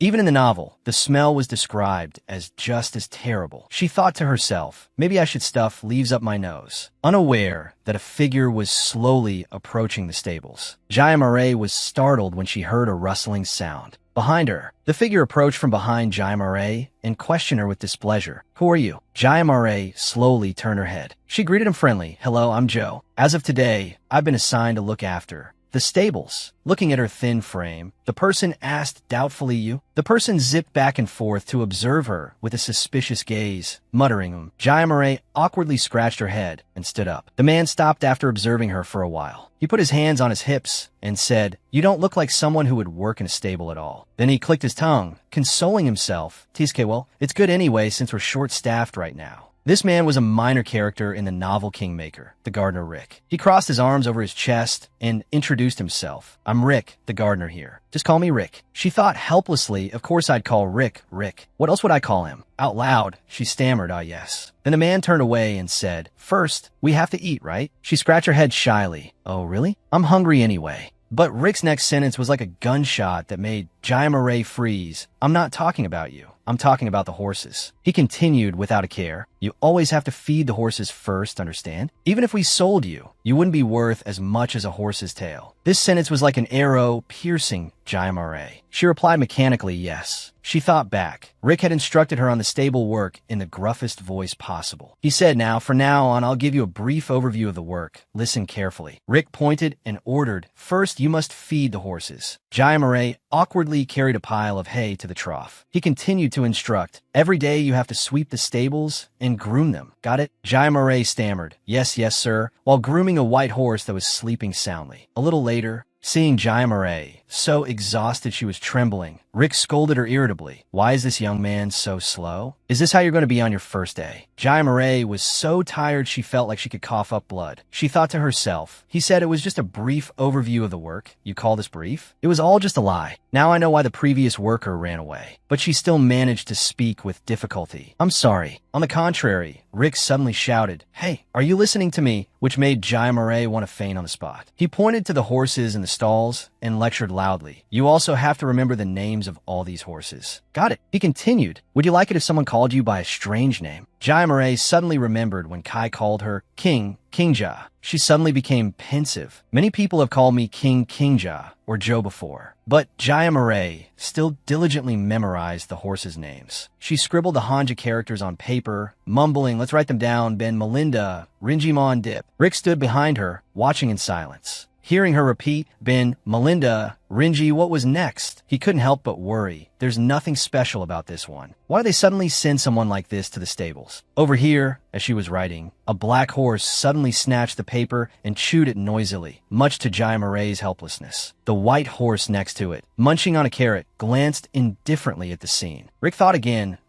it seems hard to find workers these days, huh? A moment later, Rick came over, slapped Jimja on the back, and said, "It's already dark. Let's go get some food or something to eat." Jimja jumped, letting go. The black horse chomped, chewing her paper to shreds. Rick grumbled sternly, "You have to eat a lot of rice. How can you have the strength to work when you're this skinny?" Jimja felt a sharp pain from the slap on her back. She watched Rick, thinking to herself, although his way of speaking is a bit gruff, he's also worried about me. It seems he's not entirely a bad person. Her face suddenly darkened, looking very scary. She thought coldly, "But if you touch me one more time, I'll turn this genre into a horror movie." Mister. Night fell. The high moon gently illuminated the layers of clouds. The peaceful wooden house nestled among the trees, its light quietly spilling out through the window frame. Jimja collapsed onto the bed, exhausted. She gloomily recalled the meager meal she just had. Dinner was thin corn porridge and one potato. She lay on the patched-up bed in the simple, shabby room. She wanted to cry, but had no tears. "And my sleeping place is a shabby hut. If it weren't for true love, I wouldn't be able to continue. No matter what life I'm in, it's never easy." Her eyes suddenly widened, momentarily dazed. Even so, just then, on the ceiling, right before Jimja's eyes, the moonlight appeared like a painting created by nature, sparkling and gentle. She quietly remembered Kai and the time she lay in bed happily reading the story in her past life. Seeing the night sky so clearly like this is really nice. Seeing those sparkling stars reminds me of Kai, the blue star of Vithian.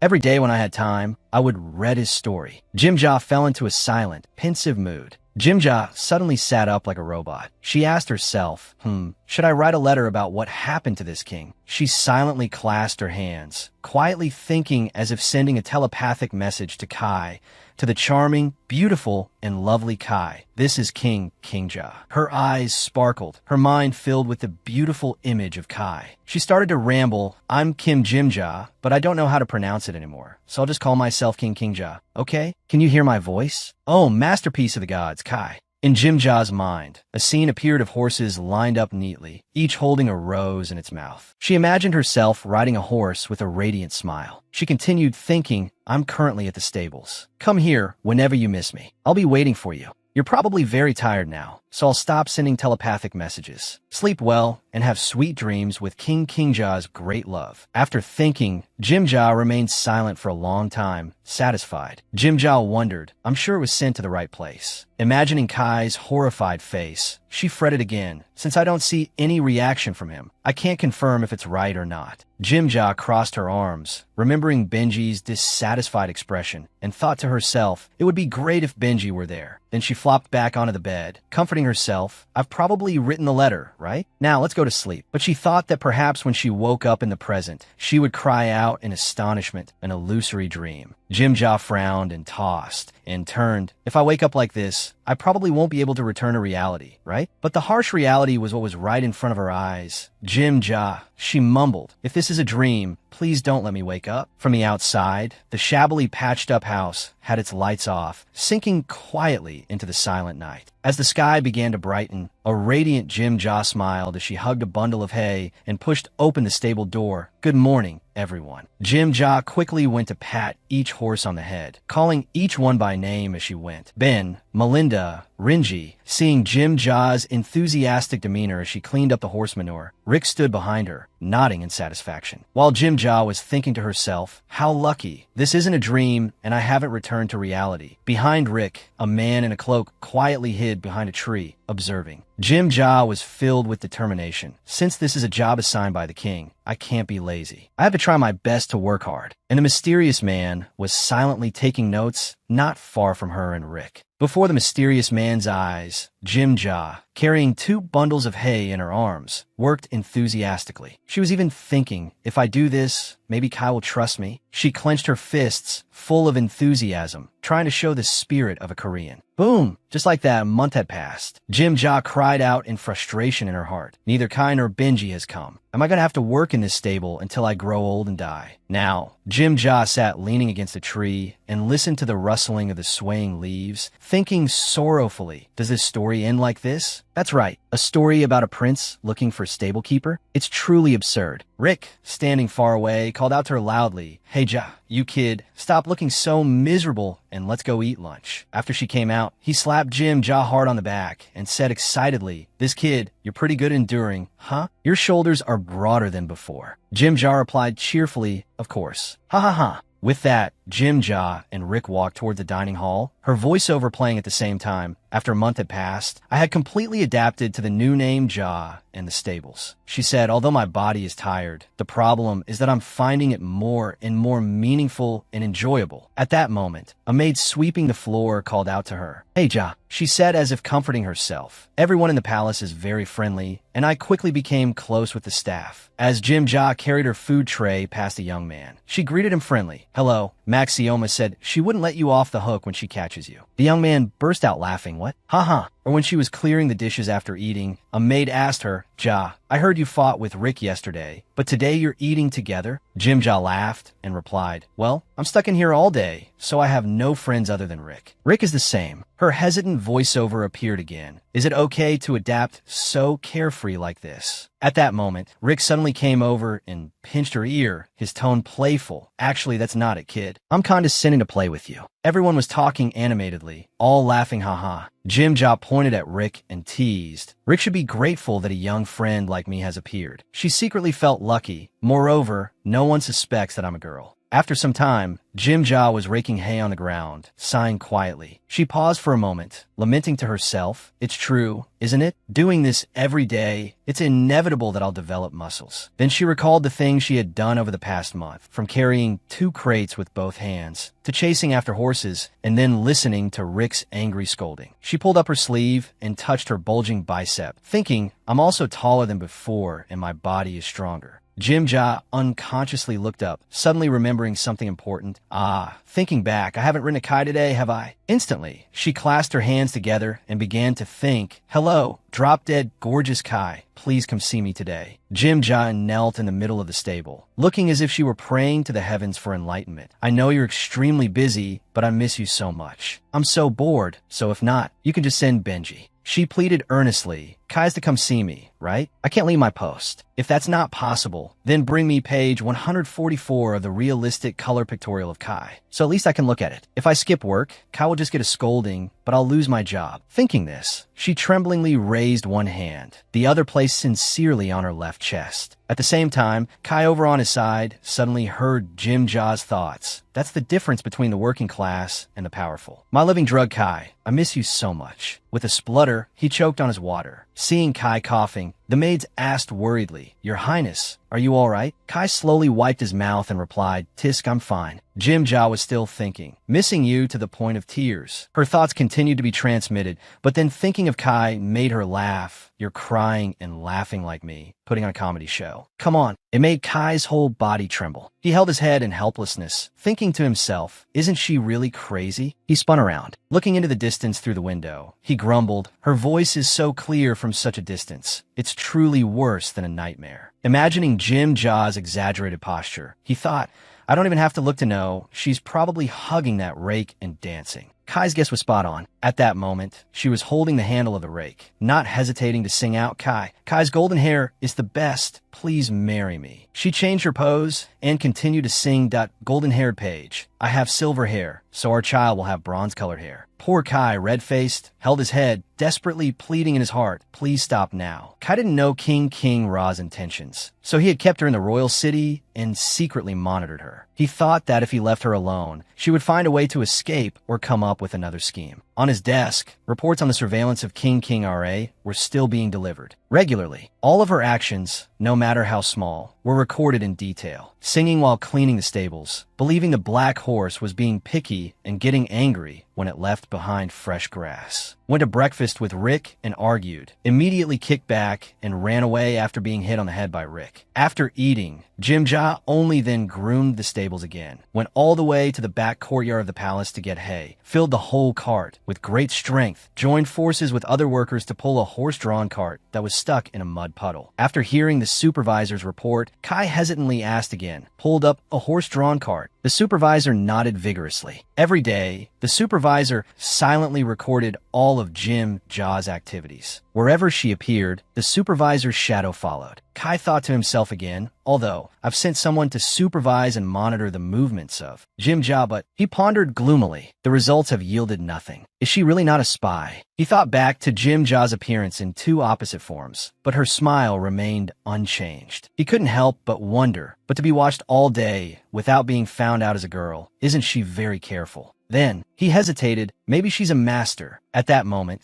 Jim Ja's thoughts suddenly transmitted again. Hello, I'm a stable keeper. Besides Corn Silk, no one else suits golden hair more than our Kai. Kai suddenly slammed his hand on the table, making a loud bang. Jim Ja continued to think, I want to be crushed to death under Kai's strong arm. Hearing this, Kai was so embarrassed he wanted to push Jim Ja's thoughts away. His whole body trembled with restraint. Why is it so noisy today? Is she on strike? Because I haven't come to see her. There was no other way. He called his servant. Bring me a pen and ink. The servant quickly replied, Yes, Your Highness. Back at the stables, the bright sunlight signaled a radiant new day here. The man with the mustache, holding a letter, looked around searching and mumbled, The stables, is it this way? He recalled Kai's instructions. Jor, bring this to Jor who is working at the stables. If you say it's from me, he'll probably read it right away. The man looked at the letter, confused. But who is Jor that Prince Kai would personally write a letter like this? Suddenly he heard a voice ring out. Melina, I just spread soft hay for you. He saw Jim Ja angrily pointing at the horse and scolding. What a stubborn one. He called out cautiously. Hey, are you Jor? Jim Ja's ears perked up. She turned around, then smiled brightly and replied. That's right, I'm Jor. Hello, uncle. Seeing her smile, the man was stunned. His heart suddenly pounded, thump, thump. Jim Ja ran over cheerfully and asked, Do you need my help with something, uncle? He silently praised her before Jim Ja's confused expression. What a beautiful young boy. He tremblingly handed the letter to her and said, "This is a letter personally written by Prince Kai, so you should read it quickly." Hearing this, Jim Ja beamed brighter than ever. She exclaimed, "His Highness Prince Kai?" She rustled it open while saying, "Finally." But looking at the letter, she suddenly felt let down. The girl scratched her head shyly. "Thank you very much, uncle, but actually I can't read." The man exclaimed in astonishment. "Oh my goodness," she said in a pleading tone. "I don't have anyone I can ask for help either. So could you please read this letter for me?" Jim Ja's smile seemed to shine so brightly that the man covered his face and turned away. He finally took the letter, but still set a condition beforehand. "But in return, you must not tell anyone that I read the letter for you, because it will become the crime of willfully reading a royal's letter." Jim Ja replied generously, "Of course, I won't put you in a difficult position." The man, reassured, began to read. "Jor, I know the feelings you have for me, so..." Thinking of Kai's darkened face and sharp eyes, he read the letter but did not say it out loud. "Jor, I know the feelings you have for me, so please stop now. It's serious enough to affect my life. I'm begging you." Jim Ja showed a sparkling, expectant gaze. Jor asked, "Uncle, what's wrong? What does it say?" The man's hand trembled for a moment. He thought emotionally, how pitiful. A few days after Kai's letter was sent to Jor, Kai asked, "Did you deliver the letter to the right place?" He replied, "Yes, Your Highness, of course." Since then, Jor has been constantly chanting and screaming for Kai, like, "Kai, I love you, Kai. I love you, Kai. I love you." She kept saying it from morning till night, making Kai extremely uncomfortable at this rate. It would be better to have her by my side. No way. Having a girl like that by my side, I'd probably be drained of all my blood. Kai presented another letter, saying, "This is the letter to be sent today. Make sure you check if she reads this letter today." He sighed, "Your Highness, I beg your pardon. I cannot send a letter like this to that little girl." Kai heard this as if struck by lightning and wondered, why on earth? A moment later, Benji arrived. "Your Highness, perhaps let me try once." After being scorned as an emotionless person, Kai said, "It's just a letter. You don't need to go personally, but from now on no one is willing to send letters to Jor's place." "Why on earth is that?" Benji put his hand on his chin and pondered. "Because Kinkinare has the power to captivate people's hearts. Just facing him for a moment, and you'll be so mesmerized that you'll nod your head vigorously and take a side. Meet once, and you'll want to meet again." "Why is that?" "Actually, more than sending a letter, I haven't seen Jor in a long time, so I miss him." Then he spoke up, "So please let me go." Kai held his head in helplessness. "All right, then you go." Not long after, on Jim Ja's side, a voice rang out. "Jor!" Jim Ja called out in surprise. "Benji." Benji immediately questioned, "Why did you say you would call me Sir Benji?" Jim Ja scratched her head. "Hey, there's no one here. What's the big deal?" "Benji cut my hair for me, after all." Then she turned to shout at the horse. "Hey, Melissa, I told you not to grab food indiscriminately." Benji asked in surprise. "It seems you've adapted to the work in the stables, haven't you?" Jim Ja immediately replied, "Of course. Look, see the bulging muscles? I also cut my hair shorter. How is it?" Seeing this, Benji immediately blushed and stammered, unable to speak. Jim Ja asked, confused, "Why are you suddenly stammering and avoiding me?" "How does my hair look?" Cornered, Benji blurted out a random sentence. "Haha, I think you'd be better off wearing a hat. If you're ugly, you should cover that face of yours." Jim Ja froze. Benji must not be very popular with girls, huh? Who could like someone who talks like that? Anyway, what are you here for? Only then did Benji remember. "Oh, right, I brought a letter." Jim Ja held the letter in her hand. "Whoa, really?" Benji is both a knight and an assistant. Why waste his talent on delivering letters? Benji said, "Thank you for acknowledging me, but none of the servants want to come to the stables." Jim Ja was surprised. No way." Benji wondered, "No way? What are you talking about?" She replied, "Just now, FL and Tommy brought me food and a blanket. They said they were worried I'd be cold at night, and just yesterday they were having fun with me." Benji pondered. "They come secretly one by one, but refuse to deliver a letter. The problem is clearly with the letter." Suddenly, he thought of something. Just then, Jim Ja held out the letter and said, "Read the letter for me. I can't read." Benji took the letter. All right. The message in the letter was still the same. "Jor, I'm begging you, please stop thinking about me. My head is spinning." Benji was stunned. Jim Ja, still unaware, asked, "What's wrong, Benji? What's written in the letter?" "The people who come here won't read the letter for me and just leave." Benji replied, "It's probably because the content is the same." Jim Ja wondered, "What does it say?" Benji said frankly, "His Highness is very tired. Can you think about His Highness a little less?" Hearing this, Jim Ja was utterly shocked. She turned away, trembling that I end this time. It seeped in my flesh and blood and become a habit. Benji was bewildered. What are you talking about? She said, in my next life, I want to be born as His Highness's lips, because if I'm the upper lip, I can kiss the lower lip. If I'm the lower lip, I can kiss the upper lip. Benji was dumbfounded. Really, you truly have an astonishing creativity. Jim-Ja smiled brightly. Is that so? So His Highness is trembling because of the nonsense I'm sending him through my silent letters? Could it be that he hears everything? I think His Highness probably hears all my silly, nonsensical thoughts. Hick, I'm so screwed. Benji could only sigh. My poor Highness. Suddenly, a rumbling sound came from somewhere. She shouted, Ack, Dip is at it again. What do I do? If I let it run off, I'll definitely get fired.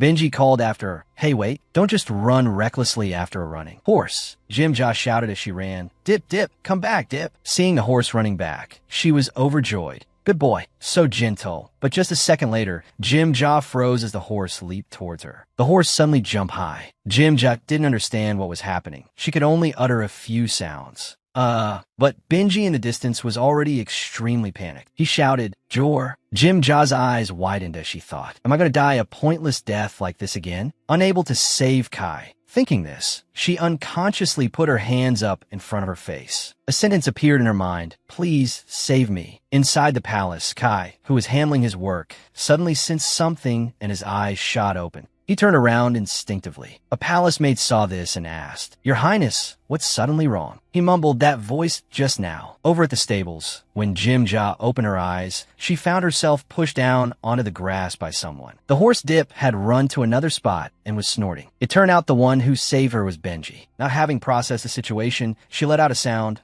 Just now It turned out that just a moment ago, it was Benji who had rushed forward to push her out of danger. Then he held her tightly, diving to one side before she was trampled to death by the horse. At this moment, he slowly pushed her away. Benji shouted worriedly, You almost died, you fool. Why were you just standing there like that? Ryumja, still terrified, mumbled why. She shot up and yelled back at him, Why are you getting angry at me? I was just as scared. Benji also shouted, If something had happened to you just now. But Ryumji yelled back, If something had happened, then what? Benji was speechless. He could only frown at this stubborn person. Looking at the girl before him, he thought to himself, if something had happened to you, then... But because this was not someone he could love, he could only suppress the words in his heart. He stood up, dusting off Ryumja's clothes while saying, Prince Kai said that you must be careful until your identity is clarified. Don't act recklessly, you understand? Ryumja was still stubborn. She said resentfully, Dip ran towards me just now. No, what I mean is, Ryumja hadn't even stood up straight when she realized her leg was in sharp pain. And so, she lost her balance, staggering forward. Don't get hurt. Just as he finished his sentence, Ryumja crashed into Benji's body. Benji froze for a moment, not knowing what to do. In just a moment, Benji's face turned bright red. He waved his hands around frantically and said shyly, Hey, what is this? Suddenly, at this moment, it seemed another person appeared from a distance. It turned out to be Kai. He ran over, his mouth agape in astonishment at what he saw before him. Ryumja was saying shyly, I'm sorry. And Benji, for some reason, his face was flushed red. You scared me. Another servant ran over from a distance. He called out in alarm, Your Highness, Her Highness Empress Priscilla is looking for you. Kai didn't answer right away, still engrossed in watching the strange scene. A moment later, Kai turned to leave, replying coolly, Is that so? In the blink of an eye, he had arrived before the Empress's palace. As soon as he entered, he asked, Mother, you summoned me? Facing her son, she just replied coldly, Yes, come and sit here. Priscilla covered her mouth with a fan and asked her son, Do you still remember Lord Bernard Hestian? Kai also replied politely, I met him a few times as a child, so I still remember. You mean the Duke of the Hestian domain, right? The Empress confirmed he understood, then looked straight into his eyes and said, Lord Bernard has received the title of Duke. This time, I think you should pay a visit there. When Kai heard this, his expression immediately changed, and he quickly asked, Could it be Lord Loren has returned? Priscilla covered her mouth with the fan, smiling coldly. To live to that age is to have lived a long life. While Loren was struggling to endure, Hestian thought it belonged to him, but now it's in someone else's hands. Hearing this, Kai's mood sank, and he thought to himself, Lord Bernard, through his connections, replaced the Duke to become the next lord of the Hestian domain and became a Duke. Why is she telling me to go all the way there to meet him? He hesitated for a moment, then asked, Do you mean you want me to go find the exact answer as to whether Bernard is my man? He had also implicitly understood. His mother's implication was that he had to quickly bring Hestian's power to his side faster than anyone else. Without beating around the bush, Priscilla immediately said bluntly, I want Hestian to belong to Bellois. She looked at Kai with eyes as cold as ice and continued, Now that you have the correct answer, it's time to announce it. Then she said in a mocking tone, Even the late emperor couldn't seize Hestian.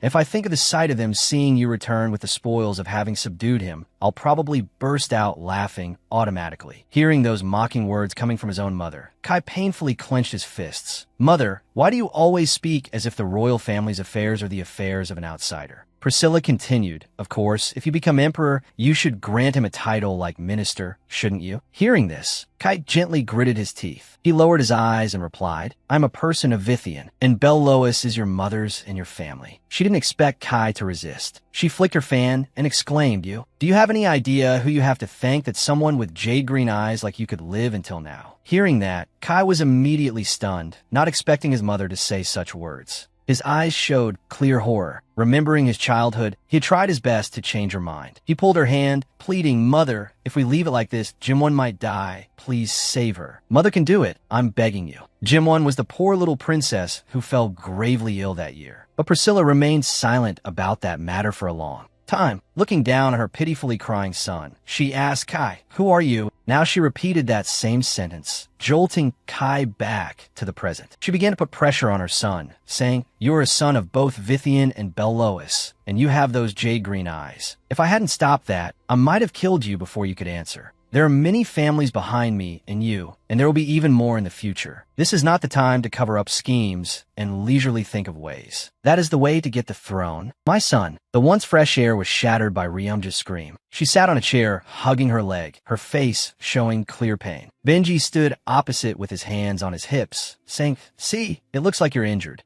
Looking down at her swollen ankle, she said uncomfortably, Aish, is it necessary to talk so heartlessly to an injured person? Benji frowned, also observing her injury, for a moment. Then he immediately sat down and personally took off her shoe, which surprised her greatly. Ryumja hurriedly looked around, then said in a panic, Benji, what if someone sees? Benji calmly administered first aid to the wound, saying, If you're afraid of someone seeing, then don't call me Benji anymore. Hearing that, Ryumja was even more surprised. But then, the surprise was quickly replaced by embarrassment. What if my feet smell? Benji was still focused on massaging her foot, saying, Look, it's this swollen. Seeing her flippant attitude, he said uncomfortably, How can it swell that much from just that? Ryumja panicked, saying, What do you mean just that? You pushed me so hard. At that time, I thought I just slipped. Hearing that, Benji couldn't say anything more. Seeing his uncomfortable expression, Ryumja immediately broke into a cold sweat, thinking to herself, What's wrong with his facial muscles? Do my feet smell that bad? Benji said to himself, Working in the stables is truly dangerous. Ryumja quickly tried to salvage the situation. It's only today. Just for today, it's not like this on other days. Benji said again, How can you be so sure it has never happened until now and will not happen in the future? That sentence really made Ryumja shut up. At this point, she had to admit, how did he suddenly become so good with words? Meanwhile, Benji was rummaging for something in his pocket. He took out a handkerchief, tied it to her leg, and instructed, Use this to tie it tightly and don't overexert yourself. It's not a broken bone, so it will heal quickly. Ryumja was extremely surprised by Benji's action, but she still replied, I know. But then she remembered, but it's time to feed the horses now. But before she could even go, Ryumja was startled by the pain in her leg. Benji then pushed her shoulder down, saying, Sit down, let me do it. During training, I used to feed horses with hay, so I can handle that much. When he said this, Benji seemed like an angel, radiating a sparkling aura. You were just injured, so just sit still for today. Watching his back as he walked away, Ryumja secretly guessed, could it be that Benji is worried about me? Thinking that, Ryumja immediately covered her mouth with her hand, her cheeks as red as a tomato. Then suddenly, she burst out laughing. She looked at Benji, her body shaking with laughter, thinking, look at him worrying about this big sister. So cute, acting so gentle, it's not like him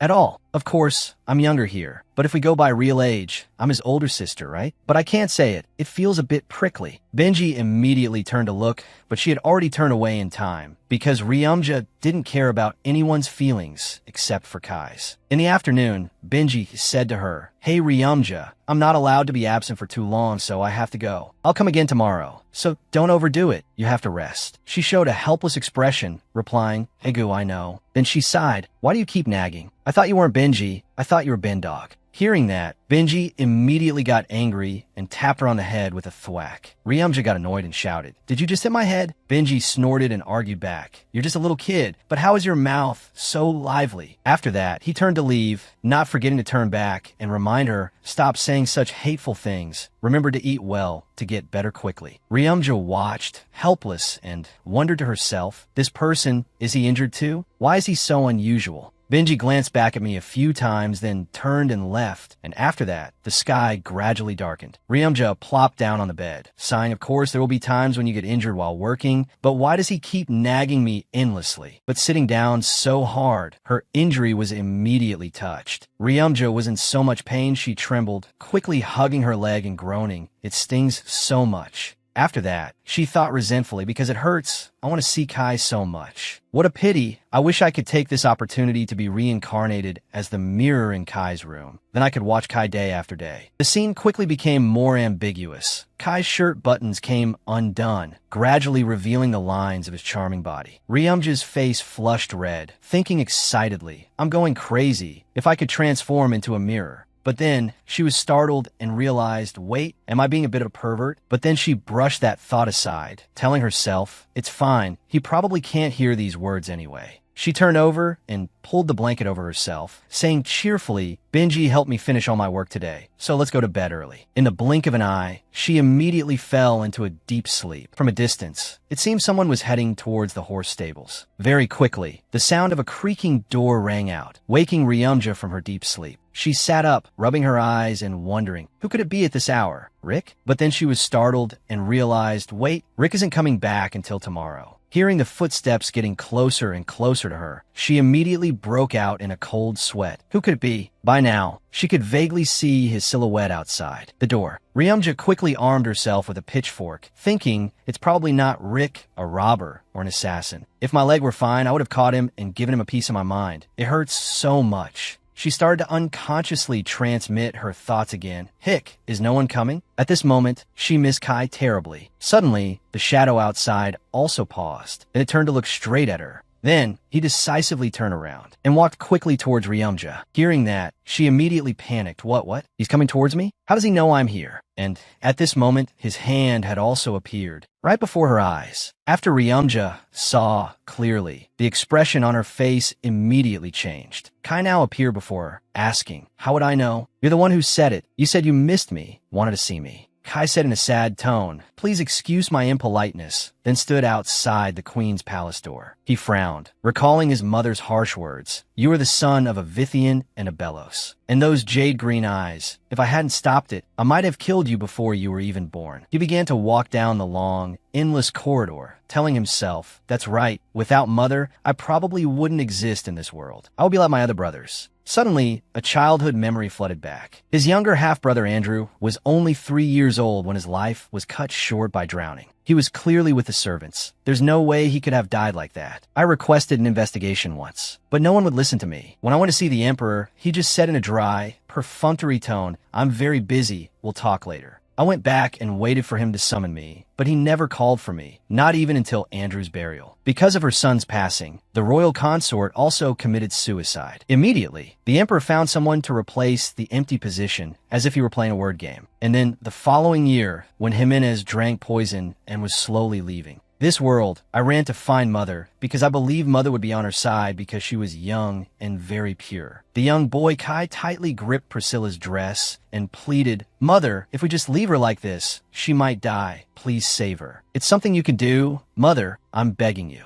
But Priscilla didn't answer, just silently looked at her son for a long time. After a while, she finally spoke. "Kai, who are you?" The boy was a little confused and asked back, "What do you mean, Mother?" Priscilla gripped the boy's shoulders tightly, looked straight into her son's eyes, and said, "Think carefully before you answer me. Kai, who are you?" The boy answered hesitantly, I am Kai Z Vithian. Hearing that, Priscilla was visibly pleased. She replied, That's right, you are a Vithian, the son of the emperor, and also the grand prince who will inherit the throne. What does Amenas matter? Are you sad? That will pass in a moment. Kai was extremely shocked to hear his mother say those words. Then, Priscilla hugged him tightly, seriously reminding him, Remember this clearly, honor can bring you endless joy. At that time, I didn't dare to ask her if she was the one who put poison in Jimenez's food. Or not. A week after being poisoned, Jimenez passed away and a funeral was held hastily in the royal palace. Everything was exactly the same as before. The only person who mourned her passing was her own mother. Suddenly, a thought like this struck him. If I died, would mother cry for me? Probably not. If I don't live up to being a prince and become useless, would mother kill me? Suppose, if I had fiery red eyes, would mother have truly loved me, even just a little, during Jimenez's funeral? Whispers and gossip began to spread. Come to think of it, weren't Princess Jimenez and Prince Kai very close? The Grand Prince, though so young, already has the mature appearance of a prince. His Highness Kai is the closest to the throne. Doesn't the second Prince Heron also have a chance? Is it because of the red eyes? But in terms of family lineage, Belos is still superior. He sadly realized. So it turns out I am the one who must become emperor. Even though I don't want to mother in those people, I am a tool for that purpose. Returning to the present, he sadly looked out the window, thinking, I can't get lost in thought anymore, because that's not befitting of a prince. That's right, if I don't become emperor, no one will love me. Just then, a stream of Ryumja's thoughts ran through his mind, stunning him. It stings like hell. Because it hurts, I really miss Kai. After hearing that, Kai had to clutch his head. She's truly a lost cause. Ryumja was still rambling on. What a pity. I wish I could take this chance to be reborn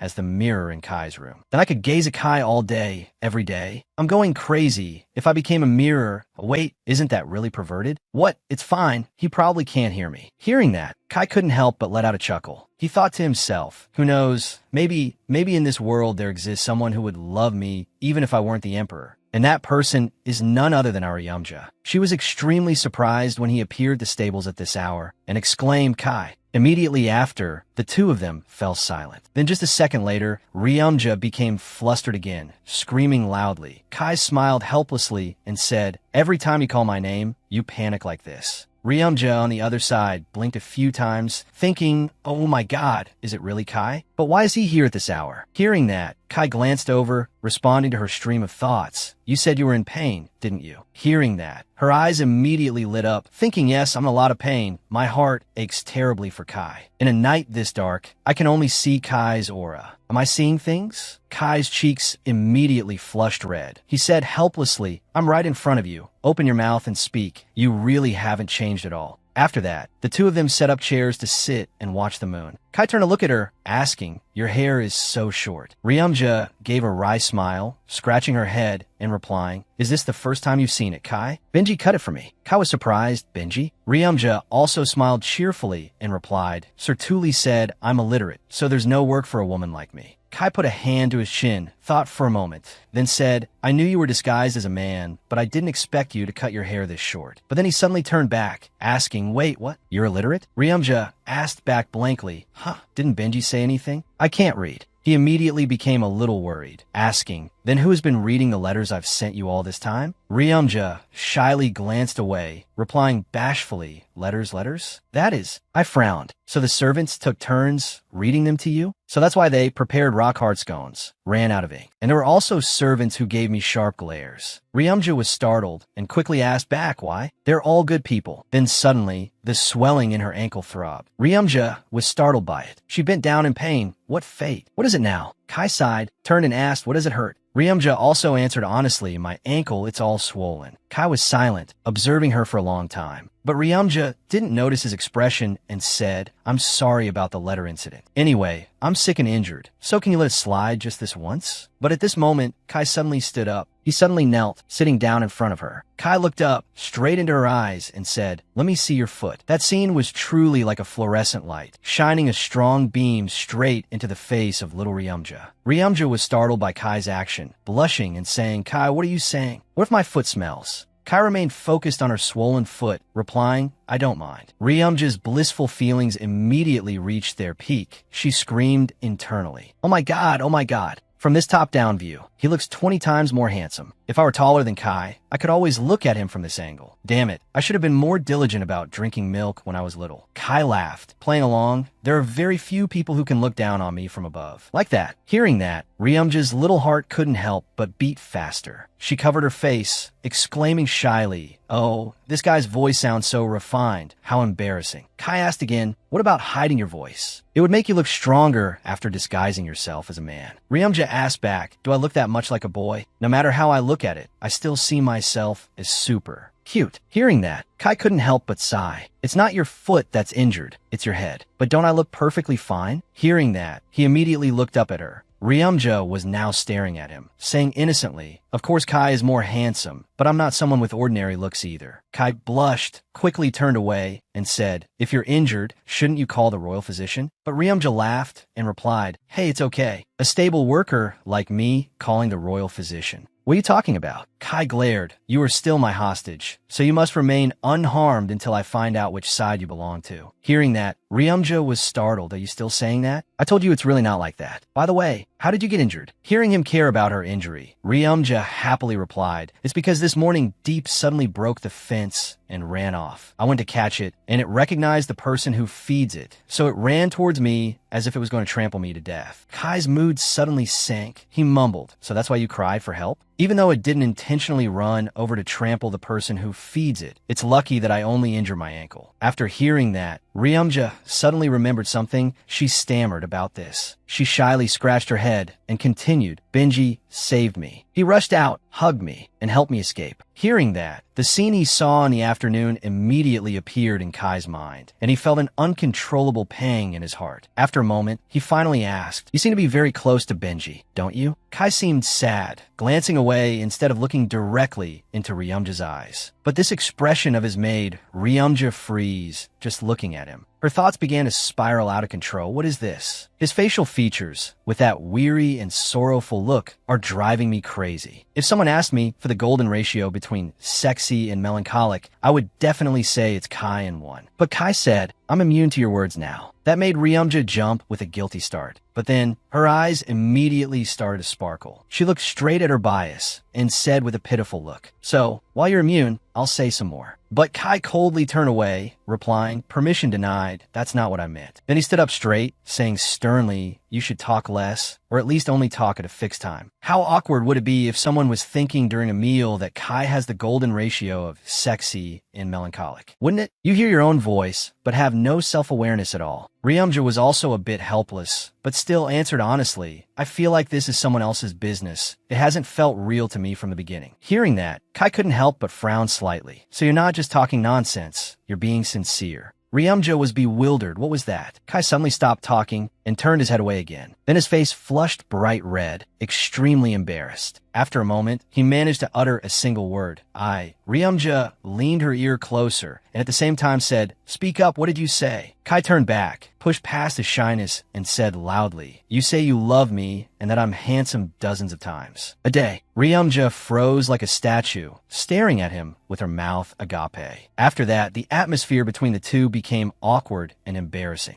After a moment, she placed a hand on her heart and said, "Of course, those are my true feelings." After hearing that, Kai's face also flushed red. He turned away and cleared his throat. He looked at his beloved horse and said, "Deep is my horse, so I will take responsibility." Hearing that, Ryumja was startled and quickly asked, "Yes, what? Are you going to take him away?" She waved her hands and feet while saying, "No, it's just because of Deep's hot-tempered nature. Sometimes he's very well behaved." "And is Deep the only horse that belongs to your highness?" "All the other horses belong to Kai too. Don't take him away." Her face turned pale. She thought, "Actually, more than having feelings for Deep, I'm more worried that if the number of horses I manage decreases, I'll be kicked out of the royal palace for being poorly evaluated. I have to hold on during the personnel evaluation." On the other side, Kai suddenly replied, "All right, I will take responsibility." Ryumja was bewildered, frozen for a moment before asking again. "Yes." Kai repeated, "I said I will take responsibility. Perhaps Deep feels cooped up. That's why he's like this. Because you don't know how to ride, he doesn't get to run and feels suffocated. I guess for now on I'll have to come and ride him at least once a day." Hearing that, Ryumja was so excited she jumped up and quickly asked, "Really? You'll come every day, come here?" Kai turned away sharply, saying, "I'm coming because I'm worried the horses will feel cooped up. It's not necessarily." Ryumja started to be shameless, leaning close to Kai and saying, "Don't say it's not necessarily for me. Aren't you doing this because you were worried about me after I got hurt? You're afraid another accident will happen." Seeing Kai's expression trembling with shyness, Ryumja became even more excited. Why is he so embarrassed? So cute, super cute. The nape of his neck is also round and cute. Isn't this a piece of candy? I really want to put it in my mouth and nom nom nom. Imagining those things, Kai couldn't help but tremble. He reminded her in a stern voice, "I can hear everything. Can you not be so explicit?" Suddenly, a star flashed brightly in the sky. Ryumja, who was looking up at the sky, happened to see it. She opened her eyes wide, watching the phenomenon. She reacted immediately, pulling Kai's hand and dashing off, calling out at the same time, "Your Highness Kai, a shooting star, look, a shooting star." Kai was bewildered, not understanding what was happening, but still showed concern. "What, wait, your foot." Ryumja turned back and smiled brightly at him, urging, "It's a shooting star. Let's make a wish quickly." Seeing her radiant smile, Kai immediately froze. He suddenly remembered Siena's harsh words. "No matter how hard you try, it's still just a blue star of Vithian."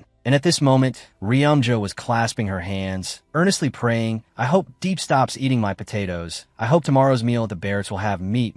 I hope Kai will be happy. I hope Kai will be shameless enough to accept my feelings." Kai now had his head down. He had also heard her prayer. Ryumja continued, "Kai, since it's come to this, just love me." But Kai said coldly, "The star has no effect at all." Ryumja turned sharply, asking blankly, "Yes." Kai said sadly, "A star in the daytime is just a redundant thing. It can't become the sun. It cannot exist at the same time as the sun." But Ryumja said something that startled him. "Any star that heard you say that would be very sad." As it turned out, Ryumja had gently taken Kai's hand. She said, "Think about it. No matter how brightly the sun shines, people still pray to the stars. The star is hope, Kai." Looking at her radiant face, Kai couldn't help but freeze for a moment. Ryumja held Kai's hand tightly, saying sincerely, "The star symbolizes hope." Kai was also extremely surprised by what she had just said to him. Immediately after, Kai's face suddenly flushed red. Then he shyly turned away, making Ryumja extremely curious. She became flustered, flailing around and asking, "Your Highness Kai, are you cold? Is it too bright? Is the wind blowing too hard?" Kai mumbled back, "Me?" Ryumja immediately leaned her ear close, asking, "What did you say? I can't hear you." Kai, covering his face with a trembling hand, shyly asked, "You really like me?" Hearing that, Ryumja was angry enough to breathe fire, thinking, "What is this? Is he asking me if I really like him? This guy really?" Her anger burned hotter and hotter. "At this point, I'm going crazy. After all, for the past month, what have you been hearing me say? Huh?" She used both hands to turn Kai around, saying, "Kai, look at me." She thought to herself, "I want to make this pitiful boy happy. If I can't change the future, at least I have to say many loving words to him. At least I have to make him not feel lonely. Those are the things I'm thinking. And he's asking me if I really like him?" Kai asked blankly, "Why did you call me?" and then say nothing. But her mouth was already watering, thinking, just looking at his face is making me drool like this. When Kai saw she was silent for too long, he spoke up again. "You're silent again now. Could it be?" Without saying much, Ryumja directly used her hands to cup Kai's face and turn it toward her. Ryumja said clearly, "I have to say to the person concerned, you're my bias, Kai." Hearing that, Kai couldn't help but blush. Ryumja affirmed again, "It's you. You're really the best." That afternoon, at Prince Kai's palace, I am FL, one of His Highness Kai's aides. His Highness Kai's recent state seems strange. He keeps pacing back and forth. He's been walking all morning and still hasn't stopped. After a while, he called out again, "FL, FL." He immediately ran over, replying, "Yes, Your Highness Kai, what is it?" Kai crossed his arms, asking seriously, "FL, what kind of person do you think I am?" Thoughts immediately appeared in FL's mind. A cold person who tramples on the hearts of young maidens. A pitiful and pathetic blue-eyed prince to the emperor's royal consorts, his brothers, and even assassins. A cold-blooded person. I have many things I want to say, but His Highness Kai is the one who pays my salary. Thinking that, he was also helpless and squeezed his eyes shut. But in just a moment, his attitude immediately changed. He smiled brightly, replying, "Your Highness is a perfect person." Kai knew he couldn't expect more. He He patted FL on the shoulder and said, I've asked a silly question. I'm sorry, FL. I have to go to the stables so you can rest first. Go. FL watched blankly, wondering, the stables? Could it be? Why? Remembering Ryumja, he shivered slightly. Did that kid say the prince was ugly? Is that why he's suddenly concerned about his appearance? But the truth is the opposite of what he thought. The next day, as Ryumja was carrying a pile of hay, she exclaimed, Oof, my leg feels better after being cleaned, so I'm working full of energy again. She sighed, telling herself. The weather suddenly got so cold. If anything's different, it's that Kai, who used to leave in a hurry, has been coming to the stables as if to check in every night since then. Just as she thought that, the sound of a horse neighing rang out from behind her. Kai rode over on his horse, his expression extremely focused. Just like that, Kai rode a few laps around the stables. Looking at this scene, Ryumja was extremely satisfied, thinking to herself, only now do I feel the joy of labor. And Benji, he keeps coming to the stables at every opportunity to ask if my leg hurts, or if I'm injured anywhere else. He snatched the bundle of hay from Ryumja's hands, saying worriedly, I told you to rest more. Why do you keep coming here to work? As soon as she saw him, Ryumja cheered happily. Benji, she stood up straight, stomped her foot a few times, and said confidently, I'm fine now, look. Benji sighed helplessly and then asked, You don't like His Highness Kai, do you? Ryumja answered blankly, I like him a lot, in fact. Benji then said, Normally, noble ladies don't show off their strength in front of the man they like that. Hearing that, Ryumja placed a hand on her chest and said confidently, If someone in my position acted like a normal noble lady, they would starve to death. My most charming point is my strong vitality. Benji turned his face away, replying somewhat sadly, I see. Just then, Kai rode his horse over from a distance, blocking the two of them off, calling, Yo! He got off his horse, then said, I have to go to another place, so I won't be able to come to the barracks for a while. She was a little surprised, but then thought, That's right, as a prince, he must be very busy. Then she asked, Where are you going? Kai was silent for a moment, then answered her with a sad expression. The Heston territory. Hearing those two words, Ryumja immediately snapped to attention. Heston. Then she helplessly turned away. Where's that place? I've definitely seen it in the novel, but I don't remember it clearly. I feel like I just skimmed past it. Could it be? Thinking that, she immediately asked, Your Highness, what is Heston's specialty? Kai didn't expect her to ask that, but still answered,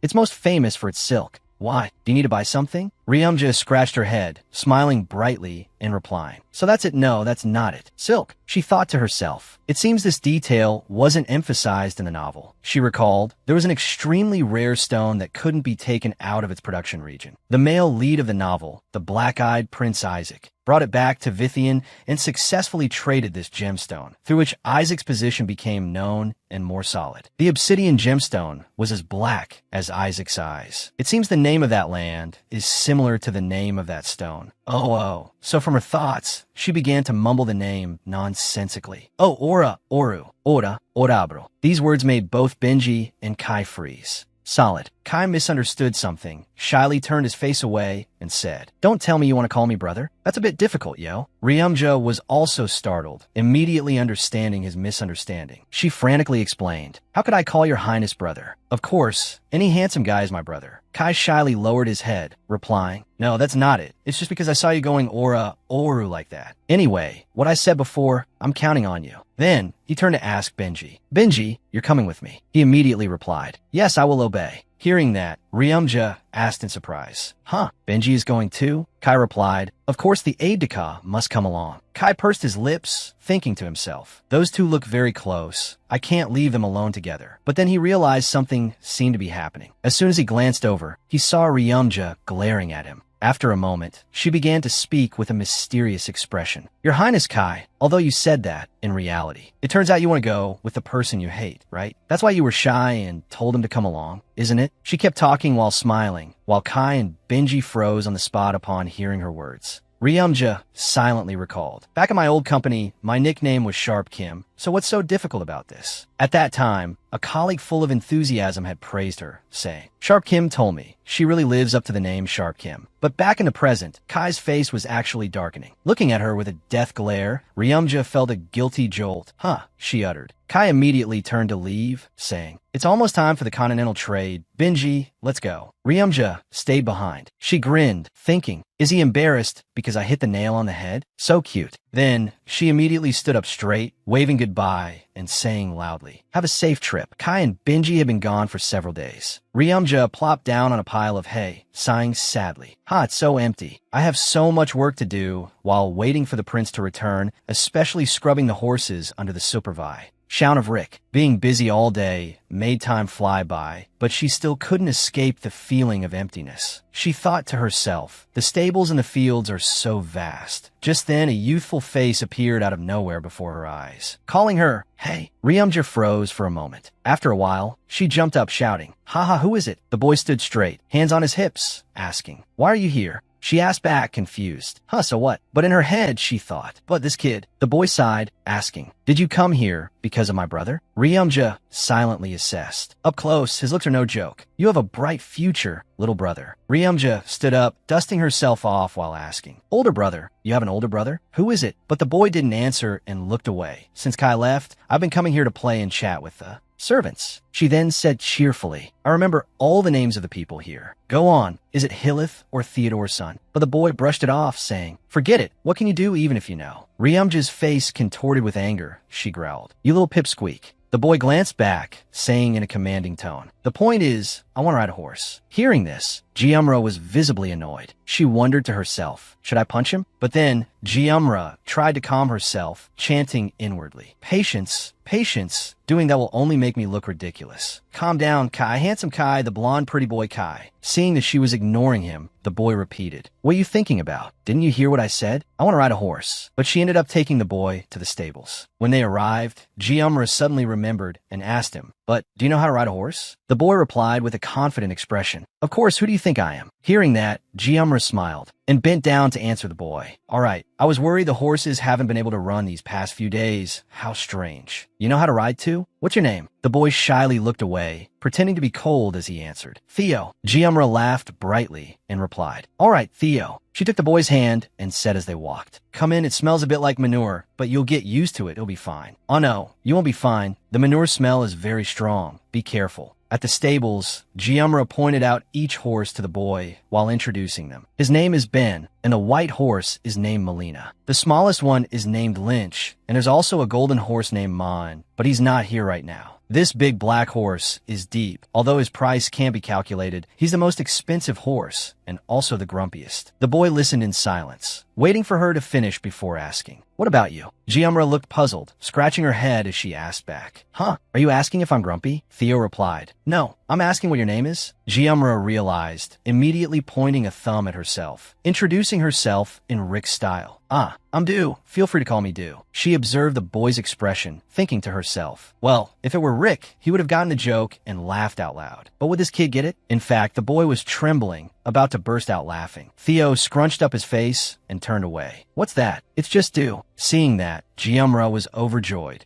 He gets it. Gyumra thought to herself, although he speaks bluntly, a kid is still a kid after all. So cute. As she thought this, she reached out and patted the boy's head. Theo frowned and asked, "It seems you haven't been working here for very long." Gyumra smiled brightly and replied, "Not even 2 months." "Why?" Theo let out a breath and said, "No one here can pat my head." Just then, a group of servants came running from a distance, calling out loudly, "Prince, where are you?" The headmaid turned back and asked, "He's not over there either?" The other lady-in-waiting replied worriedly, "Yes, not here either." The headmaid sighed, saying worriedly, "If Her Highness Priscilla finds out about this, I don't know what will." Then, they once again called out very loudly, "His Highness Prince Theodo." The 5th Prince of the Empire, Theodo Zavishan, also known by the name the Soeso Prince. The boy is Kai's younger brother, both born to Her Highness Empress Priscilla. Because he is the 5th prince, his place in the line of succession is very low, and above all, his eyes are not red. In the palace, the boy's status is very mediocre. He is even called by the humiliating nickname, the Soeso Prince. Kai was the only one who cared about him. Seeing his younger brother peeking from the door, Kai said gently, "It's okay, come here, Theodo." Theo scampered inside, asking curiously, "Are you still studying at this hour?" Kai smiled and replied, "Because I have to graduate from the academy before I can take the succession course." From a young age, Theo was very aware of his own and his brother's positions. No matter how hard he tried, no one would notice. Kai was an upright person, and although he sometimes became the butt of others' jokes, he never stopped learning. Theo was very proud of his brother. Then one day, like any other day, Theo still scampered over to his brother's place to play. He threw open the door, calling out eagerly, "Brother, you haven't played with me a long time. Let's play chess today." But unlike usual, his brother turned back and replied, "I'm sorry, Theodo. From now on, I have somewhere to go. Let's do it later, okay?" Those words made Theodo's little heart stop for a moment. From that point on, Theo could no longer be by his brother's side. The next day was the same. Kai told the boy, "I have to stop by that place for a bit today, too." The day after was the same. Kai said again, "Sorry, Theodo." The next day, and the next, and the next were all the same. The boy angrily bit his finger, thinking, "Lately, I feel like my brother is avoiding me. When we're together, he's always looking somewhere else. Before he left for Heston, he didn't even say a private goodbye to me." Then one day, while Theo was out playing, he heard servants talking. "I'm telling you, His Highness Kai hasn't he been a bit strange lately?" The boy quickly hid in a corner to eavesdrop. The lady in waiting with her replied, "You think so too, right? His strange words and actions have clearly increased. I heard something happened at the stables." "Oh my, that's right, isn't it?" After finishing his work, he immediately runs to the stables. Sir Benji, too. Hearing that, Theodo had a realization. The stables? The boy frowned. Could it be that he likes horses? In the boy's mind, an image of his brother's admiration for that crazy horse deep appeared. He recalled that every time he went to the stables, his brother seemed strangely excited. "I'm so stupid. How could I not have realized?" With that thought, he immediately turned around and started running to the horse stables. As he ran, the boy made a resolution. "Brother, wait for me. By the time you come back, I'll try to become a master horseman." And so, Theo frequently visited the stables. Early in the morning, the boy would stand in front of the stables and shout, "So late? Do you have any idea what time it is?" Hearing that, Jiumra could only scratch her head in embarrassment. After a moment, she replied,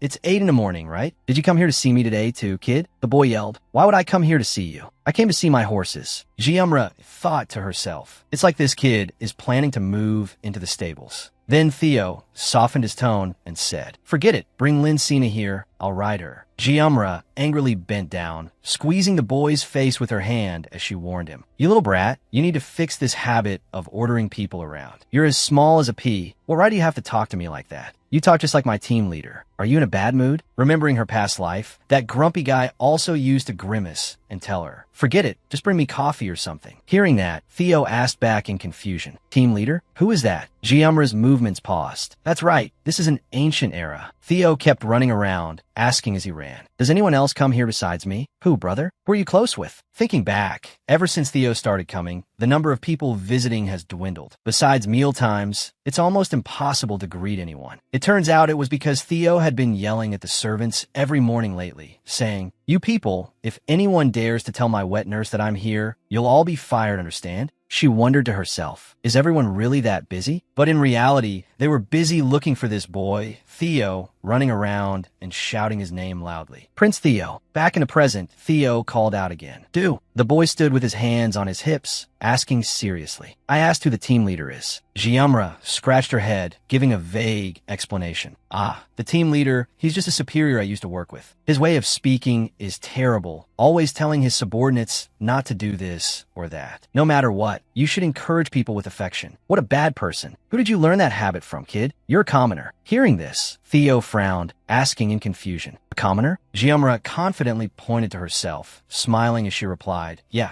I don't have a surname, and neither do you. I'm due, you're Theo." This sentence truly made the boy freeze. He stood stunned for a long time before he could open his mouth at. Then he pushed Jiumra's back, saying loudly, "You can think about that yourself. Anyway, I want to ride Lin Shi." Then it turned into shouting, "Bring Lin Shi out for me. Lin Shi, Lin Shi, Lin Shi." Jiumra was at her wit's end, but still had to go inside, saying helplessly, "Hey, seriously, it's because it's you that I'm secretly letting you ride, you know? If the prince finds out, I'll get a huge scolding." Theo urged from outside, "Stop making a fuss and showing off. Hurry up." She glanced at the boy one more time, thinking to herself, how can a child order others around like that? What will he become when he grows up? In the blink of an eye, she had reached the stall of the horse named Lin Shi. Stroking it, she called, "Lin Shi, let's go. Theo is here to see you again." But then she was startled by a realization, letting out a soft sound. She thought to herself, I feel like I've forgotten something important. Meanwhile, outside the city walls, a mysterious carriage was entering. From inside, a slender hand reached out to lift the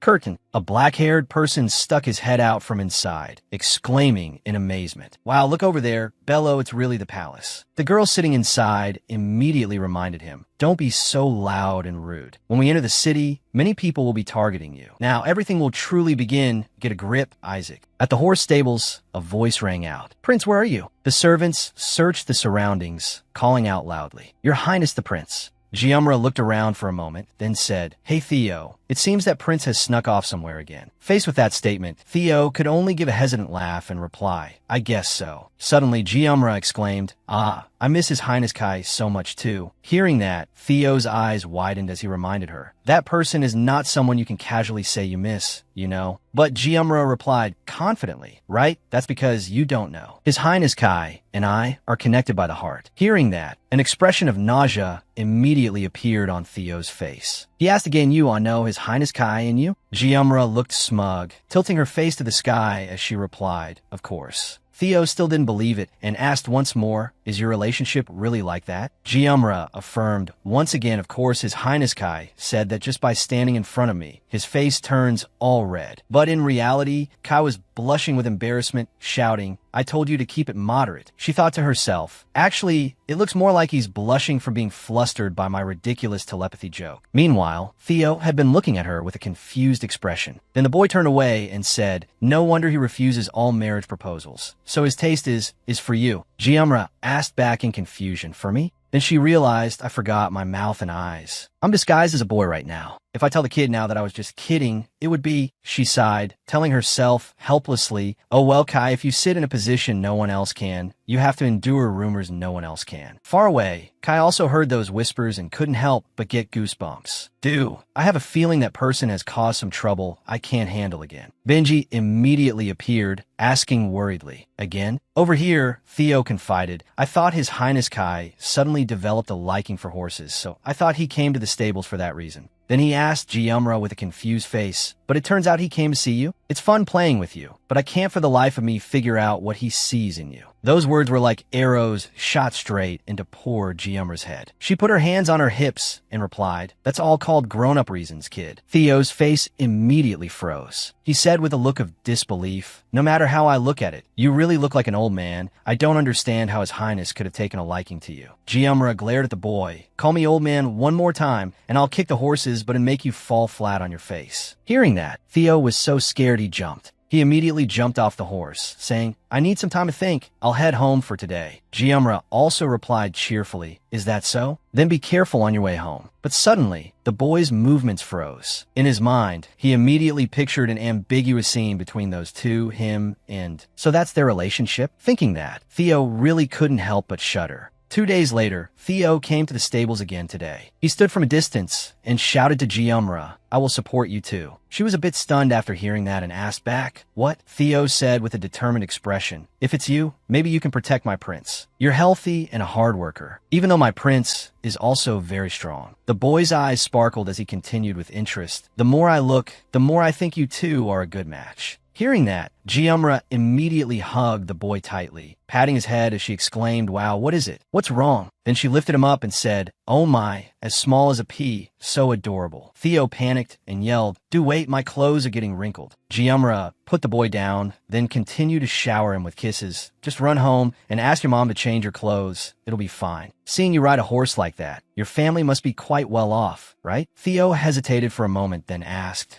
don't you know how scary my mother is? Giumra laughed and replied, if we're talking about mothers, how can I not mention my own? She recalled the demonic image of her mother, recounting, everyone knows the reputation of Madame Li Yisik in Gwangbokdong. Hearing that, Theo had another surprise. What? Your mother's name is really special. Realizing she had just blurted out her mother's name, Giumra immediately slapped herself, cursing inwardly, this mouth. On the other side, Theo's mood sank. He said, my mother is very busy. She doesn't have time to change my clothes. Originally, my mother wasn't like that, but Giumra immediately reassured him. Hey, it's just because your mom doesn't show it, but to parents, their children are always the most important. Theo glanced away, saying sadly, my mother hasn't spoken to me in a long time. To my mother, Oban is much more important than me. Mother said she needs some kind of ore from Oban, that if you forge a sword with it, it will be stronger. than anything. Hearing that, Giamra felt a bit of sympathy and gently patted the boy's head. She smiled, thinking to herself, this kid must have been very worried, this cute little pink chick. While smiling brightly, Giamra suddenly remembered, wait a minute, Oban. I feel like I've heard this word a lot somewhere. She was startled. That's right, Oban, black or obsidian. Weapons made from the gems mined in the Oban mine are stronger than anything else, which is why the story spread that whoever obtains that or will become the master of the Imperial Palace. But no one predicted that the black-eyed prince, whose existence was barely acknowledged, would be the one to possess it. He seized control of that or mine faster than anyone and turned Oban into his solid backing. Thinking that, she immediately grabbed Theo's shoulders, calling out seriously, Theo, could it be that the black-eyed prince has already arrived at the Imperial Palace? The boy was momentarily stunned by the question, but he quickly regained his composure, turning away, his expression a little unnatural. The rumor has already spread this far.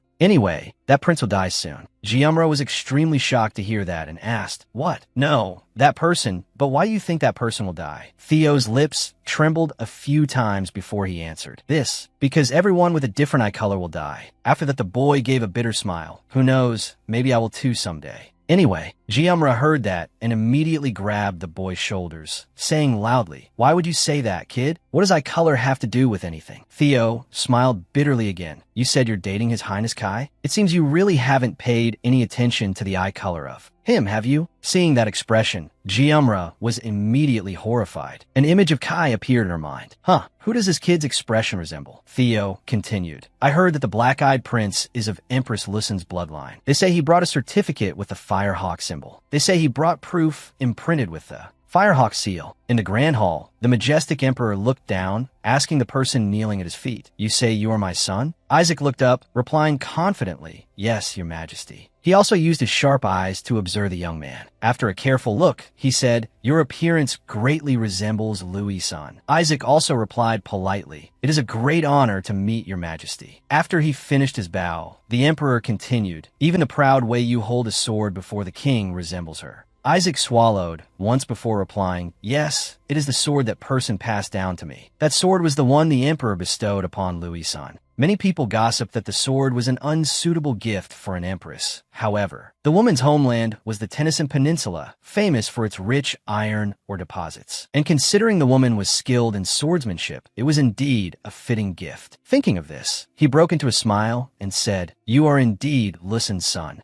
At the same time, whispers echoed through the imperial palace among the staff. Have you heard? I heard that black-eyed youth is of the Empress's bloodline, and His Majesty the Emperor has already acknowledged it. Meanwhile, Diola sat in the palace, looked outside, and said, a rather smooth start, Isaac. The Anvini's territory. Diola was born the eldest daughter of that territory, and her whole life was spent studying to become the lord of the Anvini's family. About 16 years later, her parents, in a late burst of passion, conceived and gave birth to a baby boy. And so, she was removed from the position of successor to Anvini's. Her parents and things like the territory that she thought would be hers for life were snatched away by someone else. Diola grew weary of it all and decided to prepare everything to study abroad. However, one day, a carriage suddenly appeared before her, speeding down the road. After it passed, an old woman was suddenly lying sprawled on the ground, lying on a cold stone. She took an unconscious old woman on the road home and met her son. While the old woman was weakening, the sound of clicking heels echoed from the door, accompanied by a loud call, Mother! It turned out that person was Isaac, the male lead of the Story Kingmaker. Diola saw him run in, but her expression did not change. That was the first time the two of them met. Just then, the old woman suddenly trembled, then began to speak weakly. Isaac, no. Your Highness Prince Isaac,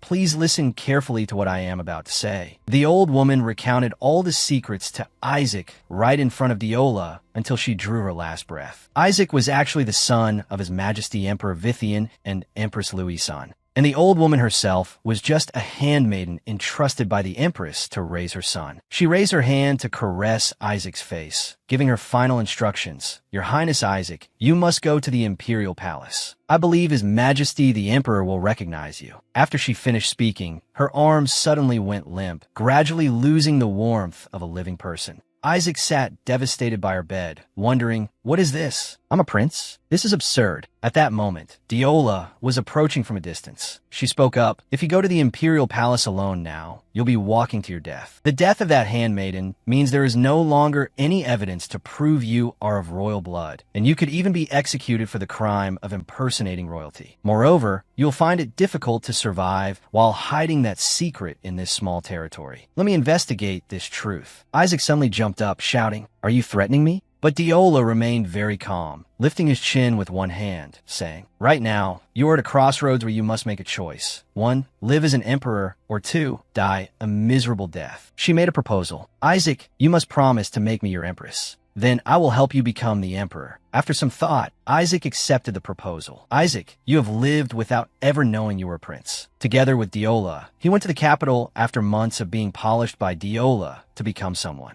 who could take on the throne. In the palace, a handmaiden's voice rang out, "Please follow me this way. Your Highness the Prince." Isaac followed her, thinking to himself, "This form of address sounds so unfamiliar. When I was young, many people thought they would live their whole lives as beggars, so when they saw the people of the imperial palace shining with a golden light, they believed and called those people gods. I thought that was a life completely opposite to mine, and yet." As the door opened, Diola's voice immediately rang out, "You wait out here for me." Then she smiled and said to Isaac, "Please come in, Your Highness the Prince. I see that every corner of the imperial palace is gossiping about you." Isaac gave a bitter smile. "Is being recognized as a son that easy?" Diola lifted her teacup, sipping it as she said, "Your Highness Isaac, if the goal was simply to be recognized, then perhaps hiding away in a poor countryside would have been happier than struggling to get here." As she spoke, she placed the teacup on the table with a clink. She rested her chin on her hand and continued, "Now that you're here, you must try to survive. Becoming the emperor is a more dangerous path than the one you have just stepped on." Just then, the sound of hurried footsteps echoed from outside. Diola and Isaac heard the sound of the door opening and immediately looked in that direction. The person who entered was panting heavily. This woman looked strangely similar to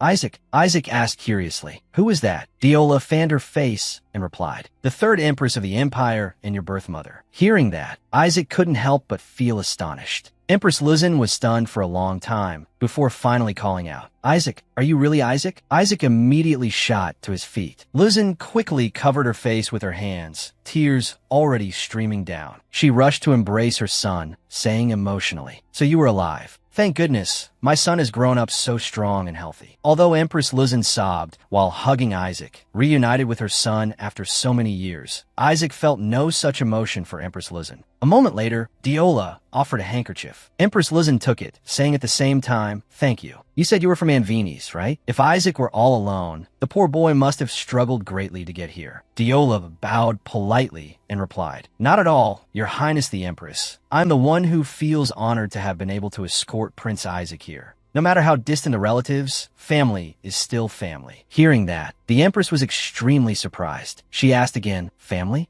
Diola immediately explained, "My maternal great-grandmother's esteemed name was Gerbetta, Close Terry's son. That was a time when exchange activities between the Vithian Empire and the Terry-Sun Peninsula were still flourishing. A family of little value, like mine, felt very proud to be able to form a union with a princess of the House of Terry-Sun. To this day, I still remember my great-grandmother's esteemed name." Isaac was extremely surprised to hear this. He froze, wondering to himself, "I've never heard her mention this before." The Empress rested her chin on her hand, pondering for a moment. "Is that so, Anvines?" Diola gave a slight smile. Then she continued, "Although the territory is vast, most of it is red soil that cannot be cultivated. It was called the Red Land because the newly crowned emperor visited and set foot there, but I heard it was an event that was all for show, requiring a long journey. So even the emperor didn't want to carry it out. At that time, the civil war with Alexander G broke out, and other imperial events were simplified. Now it is just a small region living among the people." The Empress's servant approached at this moment, whispering a few words in her ear. After listening, she said, "Although it is a small region, it is a place with a strong iron industry. Our Inna has visited that region before." Hearing that, Diola also looked over at the handmaiden, then gave her a very gentle smile. Both the handmaiden and the Empress were captivated by that angelic smile. Diola bowed slightly, smiling as she said, "No matter what happens, my family will survive." She lowered her eyes slightly, affirming, "The Anvines family will not decline. It may be a bit crude, but that is my family's declaration." At this moment, Empress Luzin spoke again. "Isaac, thank you for surviving. No, thank you for returning to my side. She took her son's hand and continued. I know that whatever I say, you will see it as an excuse, but it was the best decision I could make for you to survive. In truth, Isaac had many things he wanted to ask that woman. Like, why did you abandon me? If you were going to abandon me, why not just abandon me completely? Why leave the Imperial Hawk Seal as proof for me to return? Why didn't you tell me to run away when I came looking for you?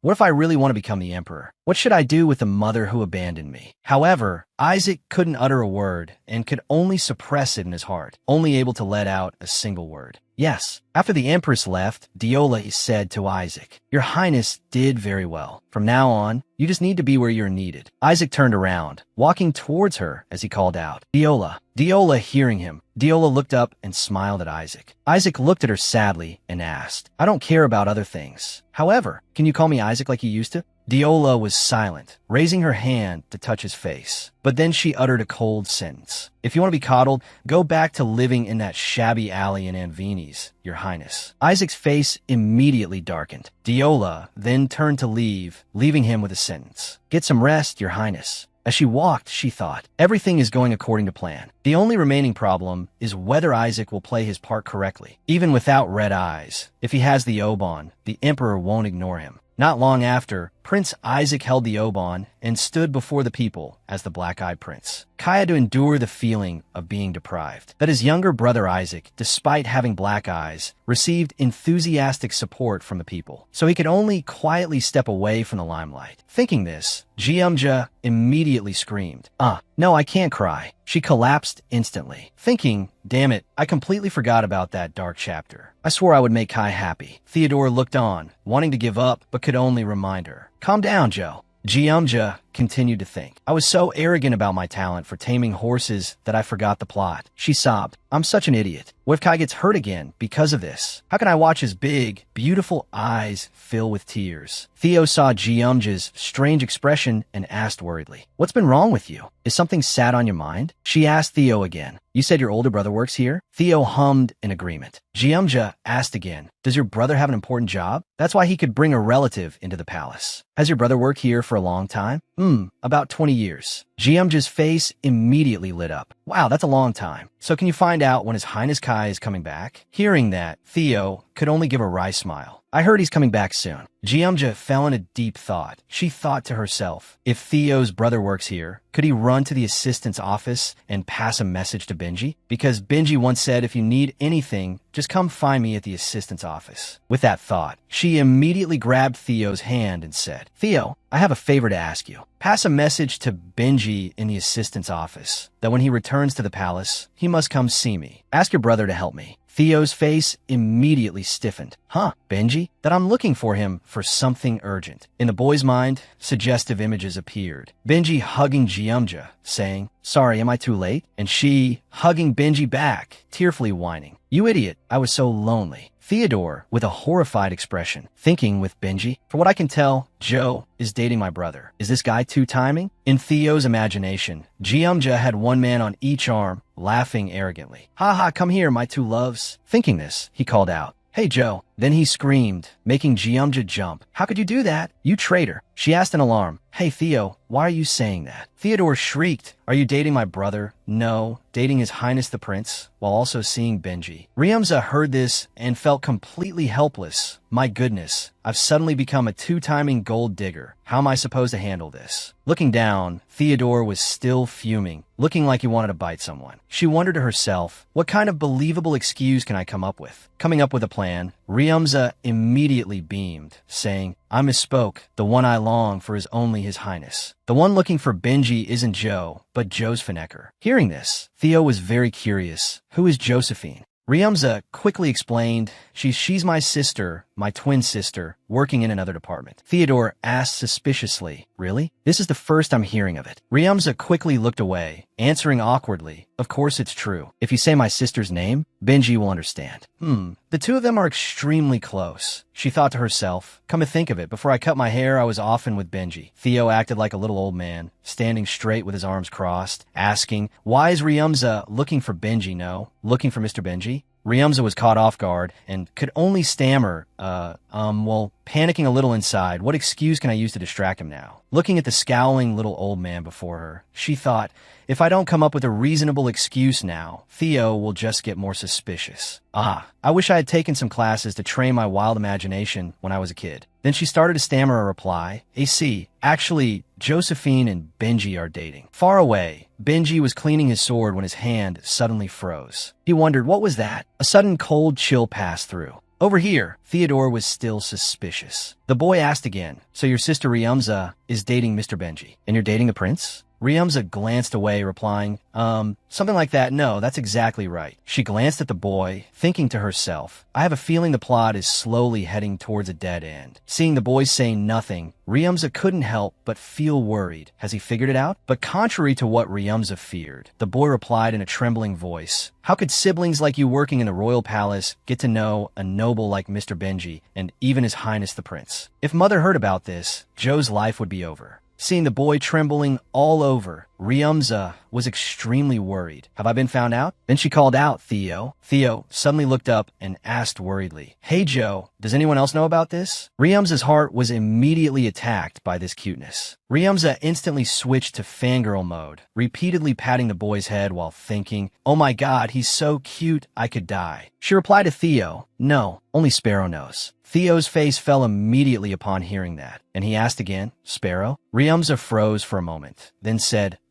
it's the bird I'm taking care of. Its name is Sparrow. Theo retorted, you confide in an animal? Ryumza didn't know what else to say, and could only laugh wryly. Haha, of course. I can't reveal such an important matter to other people. It seemed Theo wasn't satisfied with this answer and immediately put on a pouting face. Right away, he lifted his leg and kicked Ryumza straight in the thigh. She clutched her leg in pain, thinking, does this kid have a habit of kicking people? Theodore turned away sharply, asking angrily, you're telling me right now, aren't you? Can you keep your mouth shut? Ryumza slowly stood up and replied, that's because I trust Theo. That's why I told you. She placed a finger on her lips, smiling as she instructed, my sweet Theo, don't tell anyone, okay? Seeing her like that, Theo's cheeks immediately flushed red. The boy, embarrassed, immediately turned away and replied, I know. Seeing that the boy agreed, Ryumza could breathe a sigh of relief. Phew, it's almost settled. But I still have a feeling that this will get serious. It'll probably be fine, whatever happens, happens. A few days later, at Prince Kai's palace, Kai was reviewing documents when he suddenly let out a sigh. He rested his chin on his hand, thinking to himself, it seems a lot has happened while I was away. I've heard rumors that some empresses gave birth to children without red eyes and hid them away. But I never expected one to return to the palace so brazenly like this. Mother must be burning with impatience. Just then, the sound of hurried footsteps echoed from outside, heading towards his palace. It was Theo. The boy threw open the door and yelled, brother. Kai was helpless, replying to his mischievous little brother, you scared me. Theodore, what is it? Theodore ran over and slammed his hand on the table. The boy asked urgently, brother, is it true that you're in that kind of relationship with Joe? Kai frowned, repeating the name, Joe. He wondered to himself, how does Theodore know Joe? Then he realized something, and a lightning bolt struck his mind. Wait a minute, Joe and I are in that kind of relationship? Meanwhile, Theodore was chattering excitedly. Yes, Joe who works at the stables, the one with white hair and fair skin who thinks he's handsome and acts all smug. Kai's mind started to picture what Theodore was describing, and he wondered, Joe and I are in that kind of relationship? Theodore, on the other hand, continued to talk nonstop. He's only a little taller than me, but so arrogant. He looks completely tactless, but he's quite funny, quite interesting, and fun to be around. Realizing he had praised Ryumza a bit too much, the boy immediately waved his hands and feet in denial. No, that's not it. Then he asked again, brother, are you and Joe really in that kind of relationship? By now, Kai was like a man who had lost his soul. Theodore saw that he didn't answer and immediately ran to shake Kai. It's not true, right? Joe was lying, right? But Kai still didn't answer, and the boy began to believe what Ryumza had said was true. The boy immediately asked, could it be true? Faced with that question, Kai looked shy, turned his head slightly, and said, compared to that kind of relationship, it's a little different. Theo let go of his brother and said worriedly, Mother will definitely scold you. You're a prince. Besides, Joe is a commoner, and a boy too. Kai let out a dazed huh, then suddenly remembered the truth he had momentarily forgotten. He remembered the fact that, that's right, she's disguised as a man, isn't she? Kai's face darkened as he remembered. That's right, she's disguised as a man. Then he told himself, it makes sense. Who would see her pulling a heavy cart of grass while humming a tune and think she was a girl? Seeing his brother just sitting there stunned, Theo had to call out, "Brother, snap out of it. You're the grand prince." Mother is already very sensitive because of the black-eyed prince. What are we going to do if you're like this too? The boy warned seriously, if Mother finds out, you'll be done for. No, she might even send Joe far, far away. But Joe is really not subtle at all, blurting out that he misses you like crazy. Hearing that, Kai was startled back to reality. He suddenly felt happy, his hand unconsciously crumpling the paper in it, thinking, "Misses me? What on earth has she been spouting to child?" Just as Theodore said, if these ridiculous rumors reach Mother's ears, she wouldn't just send Joe away, she'd kill him on the spot. Thinking this, he put on a thoughtful expression and said to the boy, "There must be some misunderstanding. Compared to dating, oh no, there's nothing going on, so don't tell anyone else." Theo's face immediately lit up with joy, and he asked excitedly, "It's just that Joe has a crush on you, right? Maybe because his sister is dating Mr. Benji. He wants to get ahead, so he said that." That sentence stunned Kai once again. Just then, the door opened and another person walked in. Before he could see the face, the person greeted, "Good afternoon, Prince Theodore." It was Benji. He frowned and asked, "But who am I dating?" Theo replied, "Josephine, Joe's twin sister." That sentence made both Benji and Kai jump, startled in both their minds. An image of Ryumza with her long hair appeared, smiling enchantingly. Theo continued, "Ego, the house of Duke Fisher will fall to ruin soon. How could he fall in love with a girl of common birth?" This statement shocked Benji even more.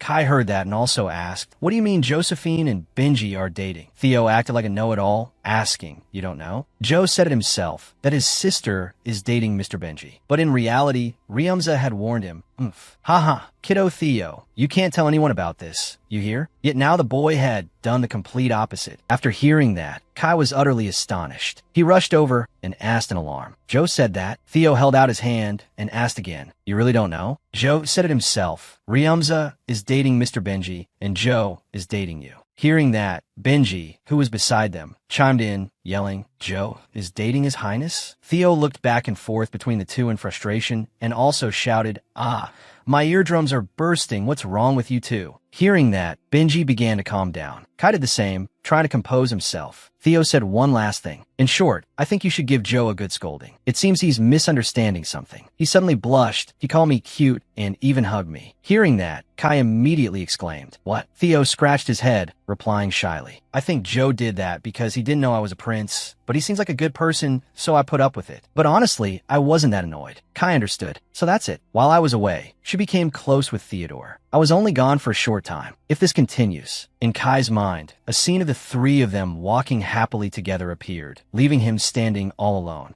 On the other side, Theo was still beaming, recounting it was the first time someone had hugged me like that, so I'm not sure how I feel. Sometimes I get annoyed because Joe treats me like a kid. You also hate it when Joe treats you like a kid, right? After asking, he slowly looked up, waiting for an answer from his brother. Seeing Kai just sitting there stunned, he called out, "Brother." Suddenly, Kai let out a smirk. He grinned at his little brother and said, "How could he treat me the same way he treats you, Theodore? I'm dating Joe, and you're not." Theodore was shocked by his brother's words, frozen for a long moment before reacting.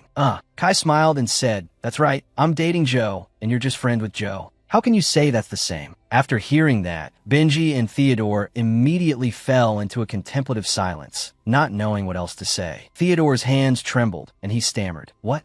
You just said you weren't dating Joe." Kai placed his hand on the table and said in a serious tone, "I only said that because I was afraid my Joe would be in danger. You know Mother's temperament, don't you?" Hearing that, Theodore had no choice but to fall silent. Benji, on the side, raised a hand to his chin in thought for a moment, then said, Prince Kai, I will take the wine and silk that Lord Heston gifted to Her Majesty the Empress." Kai replied, "I will bring it to Mother myself." Suddenly remembering something, Theodore looked up and exclaimed, Just as Benji was breathing a sigh of relief, Theodore called out again, "That's right, Mr. Benji. Giamra is looking for you." Those words made Kai's steps falter, and Benji jumped in fright. He turned around, trembling, and asked, "Looking for me?" Theodore immediately nodded in confirmation.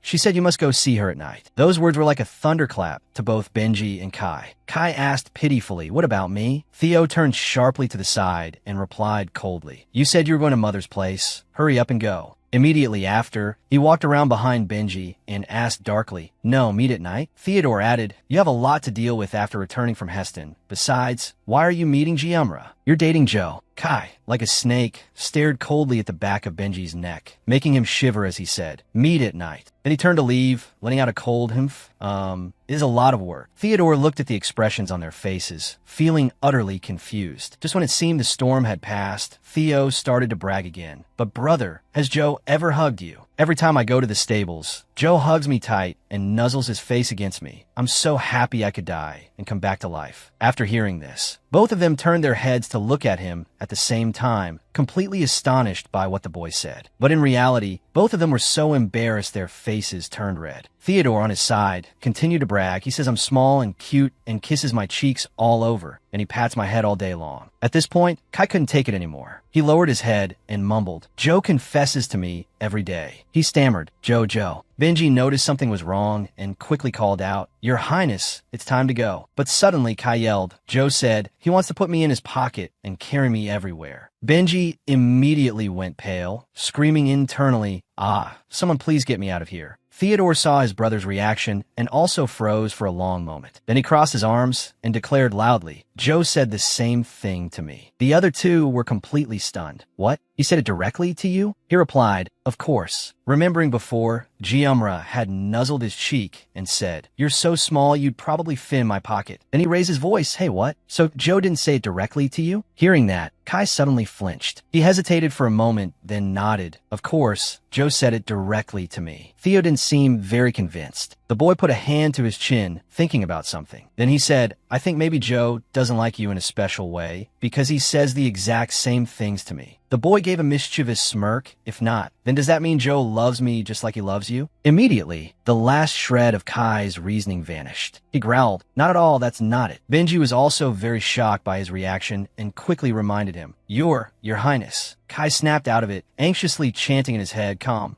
down, Kai Z Vithian. He froze, wondering, why am I getting so angry? Is it because I thought Joe only loved me, but he said the same things to Theo? If not, did that silver-haired pervert Joe, with his wicked desires, cast a spell that reached Theo's ears? Thinking that, he swallowed his pride and said to his little brother, I'm sorry for raising my voice at you, Theodore. Joe is the kind of person who becomes more dangerous the better you know him, so you have to be careful too. But Theodore retorted, You've never even been hugged by Joe, so how would you know if he's dangerous or not? That sentence was an arrow straight through Kai. He started to get furious, growling, but I know everything. Listen carefully, Theodore. Joe is a little, no, extremely sinister. But Theodore yelled, the bottom line is, I'm closer to Joe than you are. Even though he kind of looks like an old man. The point is Joe is closer to me than you. Kai was furious, thinking, this brat, how dare he talk such nonsense? Behind them, Benji had already burst out laughing. Very quickly, the other two heard it. They simultaneously shot daggers at him with their eyes, making him jump. A moment later, Theodore continued to tease his brother. So, I thought you two were dating, but it turns out you're not. You and Joe probably just broke up, but I promise I won't tell anyone you used to date. And I'll also keep the secret about Mr. Benji dating a commoner. Kai's anger was now boiling over. Benji, standing next to him, couldn't help but exclaim, Oof, it's so hot. Just then, Giamra's exasperated voice suddenly echoed in Kai's head. That crazy horse, Bihosu. How dare you scare people? I miss Kai so much. Oh no, why is Kai's name Kai? It's so cute I could die. At that moment, she was grooming a horse while humming, I want to enlighten and cleanse my eyes with Kai's handsome face, haha. What a shame. I wish it was Kai's ankle that was sprained, not mine. That way I could take off Kai's socks and admire his feet to my heart's content. Oh my, not being able to see Kai's face makes work so bland. I miss him so much, don't I? Those words awakened Kai. He suddenly broke into a smug, self-satisfied smile and said in a low voice, Joe even said he likes me so much that looking at my face is the joy of his life. That sentence immediately sent Benji into deep shock. Kai continued, he even likes my feet. You can't imagine Joe's one-of-a-kind confessions. Benji knew his master's mouth was getting carried away and rushed to cover it, shouting, Prince Kai, don't say any more. Meanwhile, on the other side, Giamra continued to sing. Can you hear my heart? Oh Kai, tired from your long journey. I miss you so much, my slightly hot-tempered Kai. You're so sexy. Oh my seductive Kai. Benji, over here, immediately turned to Theodore and said, Pri, Prince Theo. But as you can see, your highness seems very tired, so. Giamra continued to sing in Kai's mind. Kai, hurry to the stables. I have something to tell you. Oh, but after riding a horse for so long, does it but hurt? What if Kai's but gets damaged? That's $1 million $1 million butt. Ack, I'm sorry. I hope you didn't hear that last part. In short, Kai, please come to the stables. I won't do anything weird. Hearing this, Kai snapped to his senses, seemingly having thought of a plan. He immediately bit down hard on Benji's hand. Then he started arguing with Theodore. To Benji's helplessness, Joe is always thinking about me, you know? How do I know that? What is Joe thinking? I can't tell you specifically why, because it would be inappropriate for a minor's ears. In short, Joe is always thinking about me. Although it's a bit weird, he's always thinking about me. Meanwhile, Giamra was cheerfully feeding the horses. A picky horse suddenly spat out a clump of hay, showing its displeasure. Hey kid, this hay is a bit salty. And over here, Theodore was also furious. The boy shouted, that's called being delusional, big brother. Kai, not to be outdone, yelled, Joe even wants to be reincarnated as my lips in the next life. And he also said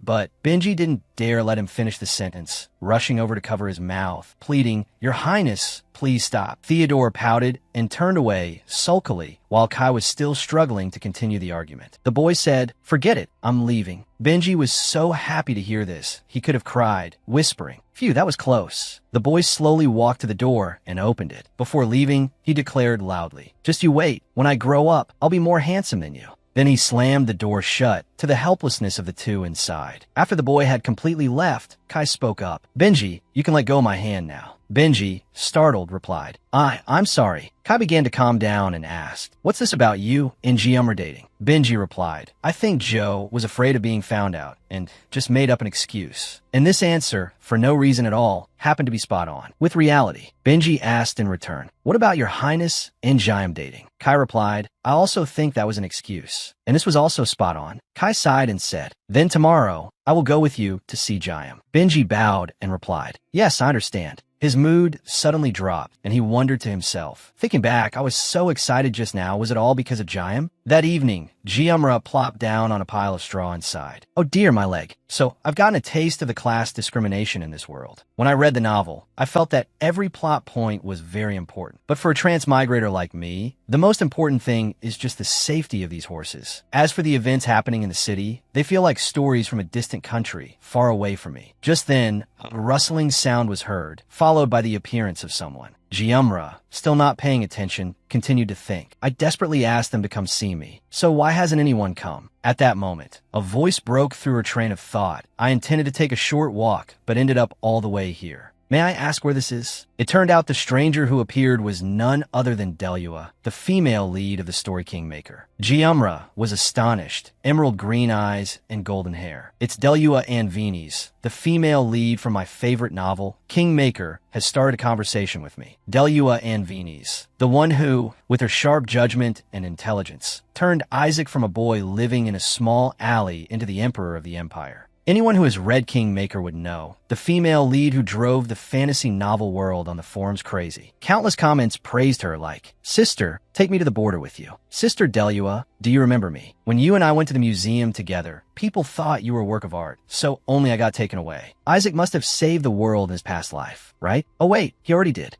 Giamra stared blankly, a girl like that was smiling in front of her. Delua repeated once more. Hello, I have night blindness and got lost. I saw a light, so I came here. Giamra quickly covered her face with her hands and whispered, Act so bright it's blinding. She then quickly jumped up, scratching her head shyly and asked, why are you alone without a handmaiden, my lady? What's going on? Delua was also very surprised and immediately asked back, You know me? Giamra scratched her head shyly and replied, Your lady Delua Anvinis, right? I've heard a lot about you. Delua's expression turned serious as she asked, Are you from Anvinis? Giamra jumped, quickly denying. No, that's not it. She silently cursed herself. This mouth of mine. But suddenly, Delua reached out and touched her face. She said gently, It's okay. Don't be afraid to speak. Giamra's heart immediately started pounding. She answered shyly, I heard that you came with the new prince, my lady. That's all I've heard. She silently pleaded in her heart, Please, don't flirt with me. Delua suddenly placed a hand on her chin, pondering for a moment. The new prince? Rumors in the palace sure do spread. Fast. But why do you keep calling me my lady over and over? Across from her, Giamra was trying to hold her little heart in place with her hand, giving a sheepish laugh.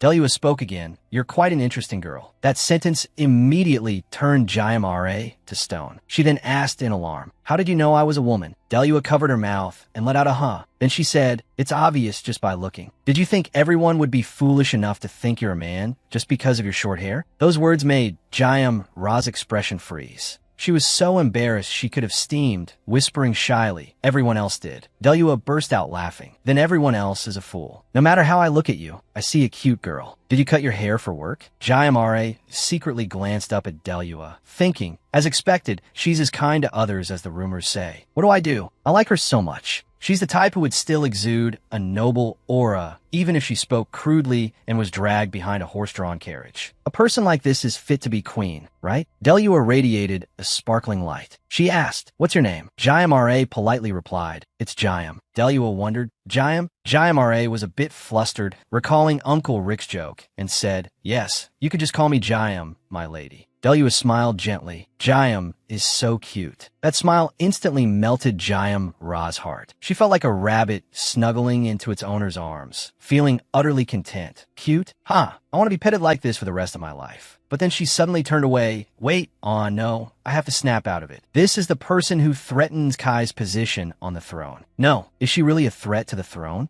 As long as Isaac becomes emperor, it won't have anything to do with it, right? She started to imagine, if I negotiate for Isaac to take the throne and then run away with Kai, would Delua let me go? Or would she not? Just then, Delua asked again, "Jayam, can you take me back to the detached palace?" Because His Highness Isaac hasn't been assigned a palace yet. She immediately nodded happily. Ah, yes. Lighting a lamp brightly, Jayamare began to lead Delua back. Walking behind to escort Delua, Jayamare thought, in a few weeks, she and Isaac will go to Oban, so she doesn't really need a palace. Before that, I have to tell Kai to get to Oban before them. But it seems like Kai and Benji aren't coming today, so it should be fine for me to take her back. Delua suddenly called out, "Jayam, hold the lamp up, I can't see ahead." She was startled and replied, "Yes." She naively held the lamp towards Delua and asked, "Then should I give the lamp to you, my lady?" But realizing she had misspoken, Jayamare flinched. Delua also seemed very surprised by her words. Jayamare immediately bowed deeply and said loudly, "I'm sorry." She thought to herself, telling a noble lady to hold a lamp is really... But Delua called out gently, "Jayam, I just wanted to say you should walk beside me." Jayamare gave a sheepish laugh, scratching her head as she replied, "Yes, then let's walk side by side." But when it fully registered, she was even more shocked. Yes? That's even weirder. Delua unhesitatingly grabbed Jayam Ra's arm and said, "It's fine, just walk next to me. More importantly, can you tell me your story? Why are you pretending to be a man and working in the stables?" Jayam Ra's face turned completely red as she stammered, That's a bit difficult." Delua looked sad and lowered her head. "I was just curious because I'm bored." The moment the light shone on her picturesque face, it was tinged with a sadness, a feeling completely different from the Delua in the novel. She gently shook Jayam Ra's arm and said, "Please tell me, Jayam. Perhaps everything I know about Delua is from the story in the novel. In the story, I only saw Delua plotting to make Isaac the emperor. It never described what she had to endure, what she had to go through. That's why her cold, goal-oriented image was so appealing to readers, but sometimes I wondered if she was lonely. In the end, I started telling Delua my story. Of course, not everything, just like I did with Fellow, only a little different. At the end of the story, Jayamare was extremely proud, looking up at the sky and saying, "So I lost my memory and saved His Highness Kai. To repay the favor, His Highness brought me to work in the palace." Delua was very puzzled. But why the stables, the lowliest place in the palace? Hearing that, Jayamare felt a bit awkward. She replied sadly, "About that. What other job is there in the palace for an illiterate girl? That's why I disguised myself as a man to enter the palace." Hearing that, Delua was suddenly reminded of her own past circumstances, which were exactly the same. Jayamare added, "Even though they're illiterate just like women, men can still find work." Delua sighed, I see." Meanwhile, Jayamare sniffled, thinking proudly, "Come to think of it, I've become a tragic girl with amnesia. Hey, with this level of acting, I should be able to make a fortune." Delua suddenly grabbed Jayam Ra's hand and called out, "Jayam." She smiled and suggested, "Let me teach you how to read." Hearing those words, Jayam Ra's jaw dropped. Delua was like a goddess, shining in the night sky.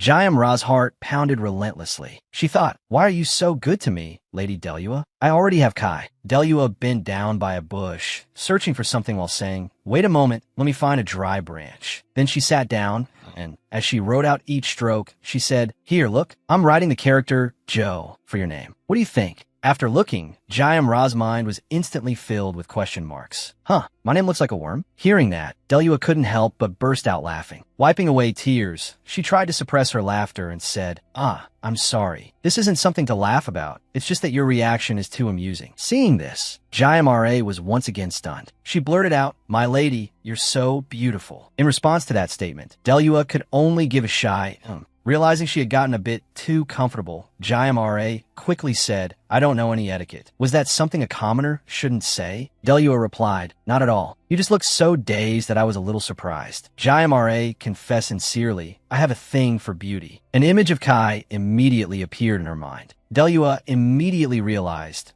so that's why you work in His Highness Kai's palace. But then she made a suggestion. Joe, if working at the stables is too hard, how about becoming a handmaiden in His Highness Isaac's palace? What do you think? It might not be easy, but it's still more leisurely than the stables, right? I want to see you more often. Jayamra was immediately stunned. And she's so sweet, too. If a candy artisan were to melt sugar and meticulously sculpt it into a human form, that would be Lady Delua. Her mouth could only manage to stammer. But then she replied, I'm sorry, but I don't think I can. Delua was very surprised. Oh, why not? Jayamra smiled brightly and answered honestly, because I like how things are now. For a moment, Delua was very surprised, but then she understood and smiled in response. I see. A little later, the two of them arrived at the detached palace. Delua said, Thank you for taking me back. Joe, you should head back too. Jayamra immediately bowed politely. She mumbled, Yes, my lady. Please eat well, and thank you for teaching me to read. I'm not a very good student, so I might not be able to learn it all, but thank you anyway, my lady. And so, she began her journey back to the stables. As she walked, she wondered, I didn't say anything wrong, did I? I can't believe Lady Delua invited me to work for her. She thought to herself, although I like Delua, my original purpose is to make Kai happy. After all, to make Kai smile more, be happier, and turn him into someone who is loved. Remembering that, I have to prevent things from following the original story. Kai has to win over Count Oban before Isaac does. Right? Wait, what was the plot of the novel after that? At a high society party, Isaac accidentally drank poison wine after being mocked for his black eyes. Although she knew the poisoner was Sienna,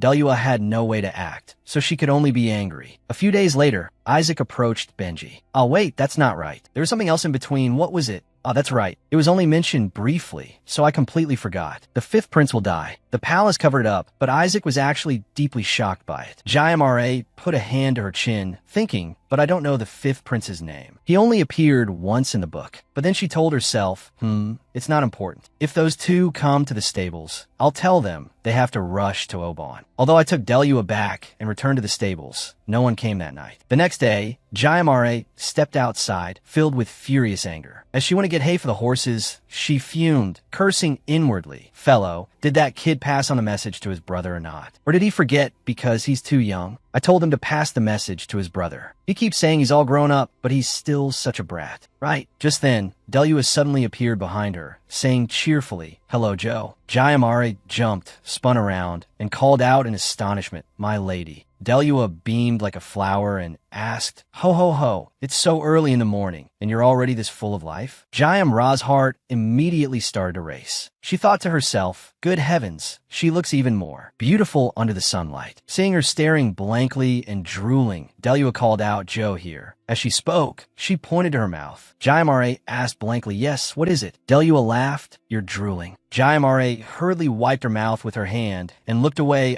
Oh my, the wind is so cold. Winter must be coming. Delua laughed. Joe, you can never be proper, can you? You're so beautiful. My lady, I was trying my best. You might not see it, but I'm a perfectionist. Delua smiled gently. Ho, ho, ho. Joe, you're really good at joking. Hearing that, Jayamra immediately put on an expression of protest. She said loudly, Joking? Has no one told you that you're very beautiful, my lady? Are those people's eyes just for decoration? And so she started to let her mouth run a little wild. You're the most beautiful person in my life, my lady. Even more beautiful than a custom character in a game. Delua asked blankly, Custom, what's that? Jayamra flinched. Yes? Knowing she had slipped up, she immediately made up a story to cover her mistake. Once upon a time, in my hometown, there was a clan called Custom. Delua looked surprised. Oh, really? Wiping away beads of sweat with a cloth, Jayamra continued. The people of that clan had no money and no fame. They had nothing at all, only beautiful faces. Inside, she was screaming in my mouth, Stop it, please stop. Sweat was pouring down. JMRA finally managed to conclude. That's why they became the standard of beauty. Whenever people in my hometown see something beautiful, they say it's more beautiful than a custom. Delua replied, I see. The custom clan must be very honored. Yes, you could say that, haha. After the story, she pointed inside and said, don't just stand here, come inside. Delua replied, while reaching behind her to take a book from her handmaiden. Ah, it's fine, because I have something for you.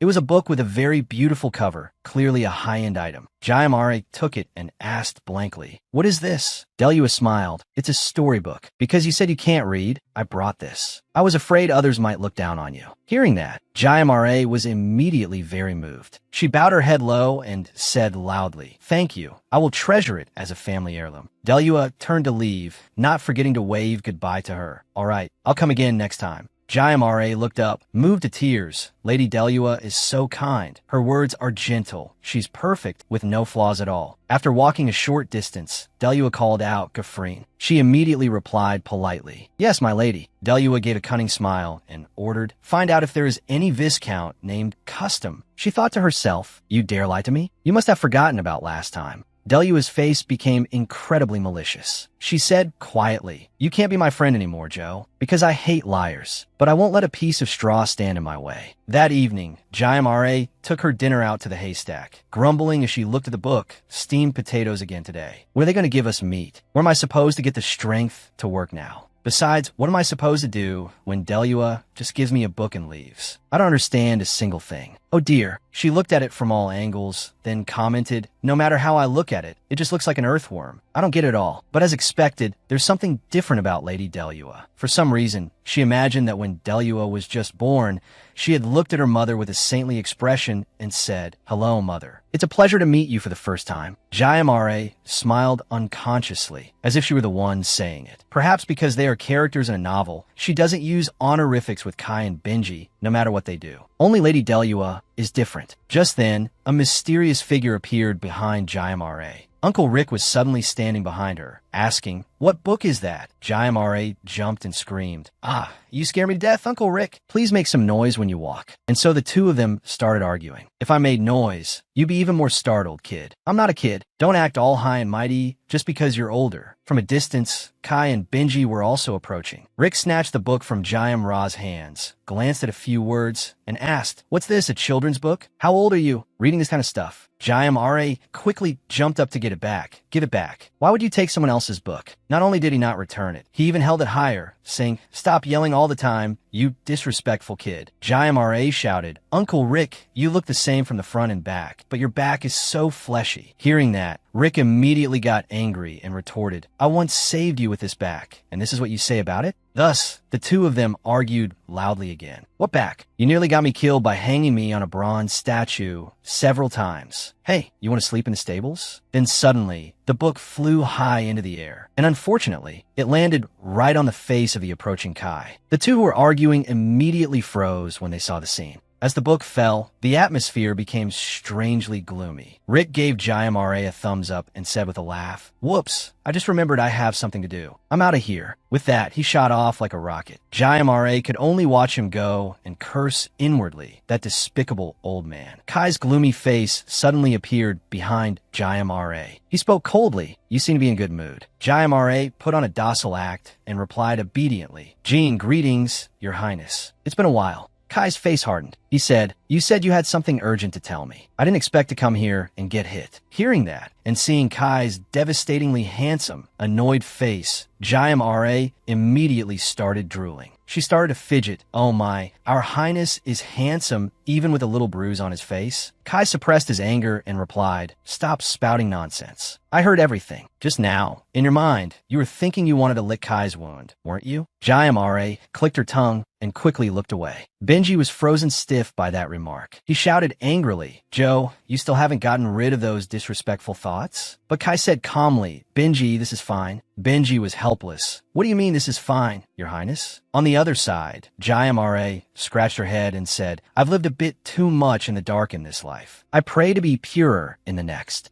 Benji reminded her once again, I'm begging you to behave properly. I am someone who has sworn loyalty to His Highness. If you cross the line—" Before he could finish, Jayamare quickly replied, "Yes, yes, I know, but even I can't control my own thoughts." Then she winked, acting cute. "I'll be careful from now on. I'll remember it every day." Seeing that, it was Kai's turn to shout, "Hey, don't you dare do nothing." Hearing that, Jayamare was even more confused. "Huh? What do you mean?" Kai said, "The moment you have free time, your mind will start running wild again." Hearing that, Jayamare was startled. It was true. Whenever she was free, she would hold a rake like a microphone and sing, "I'm exhausted from missing Kai." She felt helpless. Come to think of it, whenever my brain is fuzzy after waking up in the morning, after meals, and even when I'm taking a break from work, I'm always doing silly things. Jayamare sighed. "Your Highness Kai, I'm sorry. From now on, I'll be busy from dawn till dusk." But Kai shouted, "That's not okay either." Jayamare was completely bewildered. What now? When you're busy, your emotions become even more intense, don't they? You should be grateful that I saved you. Jayamare was very confused by that. What did I say? Kai began to recount things she couldn't even imagine. After finishing, he blushed and concluded with a tremble. "That's what you said." After hearing it, Benji immediately drew his sword and held it to Jayamara's neck. She quickly shouted, "Ah, wait a minute, Mr. Aide. Our relationship has been so good lately. Think of our beautiful memories."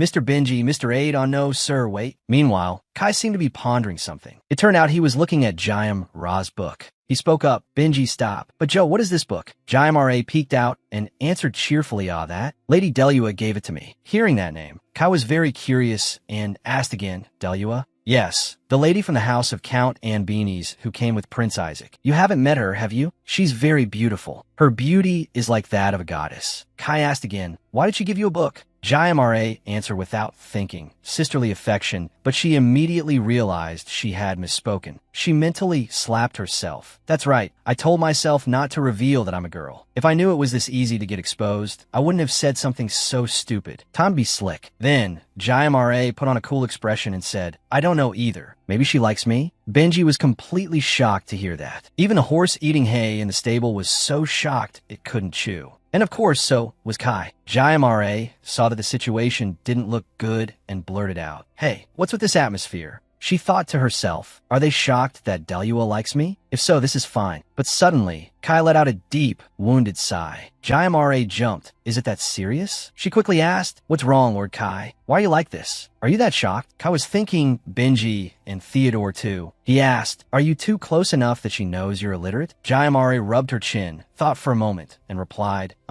The prince's servants know that too." That sentence immediately made Kai snap to attention. Jayamare added, "Uncle Rick also knows. Everyone in this palace knows." Suddenly, there was a loud bang. Benji turned around, wondering, "Huh? What was that sound?" It turned out that behind him, Kai was gradually starting to fume. He growled, "Why is it that everyone you meet gets attached to you? How can you let that happen?" Benji was scared stiff and stammered, "Your Highness." Kai looked up, stared straight at Jayamare, and asked, "Are you glue?" Kai asked angrily, "Are you a carnivorous plant?" Jayamare froze for a moment. "A carnivorous plant?" Then she also yelled, "Did you just call me a carnivorous plant? How could you say that to me?" Kai retorted, "Then is capturing and eating people regardless of gender or age something a human does?" Jayamare beat her chest. "Who am I losing to? Someone like me is totally handsome enough to be a heartthrob. If I were in my country, I would have definitely debuted." Already, Kai didn't back down either. He pointed at Jayamare and said mockingly, "You have no education. How would you debut in high society?" Jayamara's sore spot was hit, and she roared, "What? Education?" The two of them just kept shouting at each other. "What does appearance matter? I told you to stay put and behave, but you still went ahead and met everyone in the palace. In a few days, you'll probably go meet His Majesty the Emperor." "Yes, I was planning to. So what? I'll go meet His Majesty and tell him I'm the king of the horse keepers in this land, and you're just a vain king of Vithian." Benji stood speechless, watching the two of them argue back and forth helplessly. Both of you are equally childish." After arguing for a while, Kai gave up, covered his face, and said, "With the way you talk, I have no idea what Lady Ann Beanies likes about you." Jayamare proudly showed off her personality, stroking her hair as she replied, "Can't you see? It's because I'm handsome. What else could it be?" After hearing this answer, Kai immediately froze. He was truly at a loss. It wasn't just him. Benji, standing next to him, was also rendered speechless by that statement. Jayamare suddenly turned to ask him, "Am I not handsome?" Benji was startled. "Huh? Are you asking me?" He broke out in a cold sweat while Jayamare was doing her best to sparkle dazzlingly right in front of him. After a moment of contemplation, Benji's face suddenly turned completely red. He shyly turned away and replied, You're very handsome, really." Hearing that, Jayamare immediately turned back and shouted at Kai. See? Benji suddenly felt a chill run down his spine. It turned out Kai was staring at him with a piercingly cold gaze. Kai stubbornly argued, "A man-eating flower." Jayamare heard that and flew into a rage, yelling, "What? You're still calling me a carnivorous plant?" Even Benji knows how to compliment someone. Can't you, Your Highness? Even if it's just empty words. Can't you just compliment me on being handsome once? Hearing that, Kai was also startled. His whole body suddenly trembled as he shyly uttered each word. Your face, if you look closely, is also handsome. Turning embarrassment into anger, Kai quickly spun away. Really, Kai's face flushed bright red as he scolded himself. I've never said words like this before. Jayamara's eyes widened, completely astonished by Kai's expression. She immediately screamed in her heart, "Good heavens, you've probably never even flirted with a girl at any of those high society parties." Mortified, Kai quickly protested, "Hey, that's not true."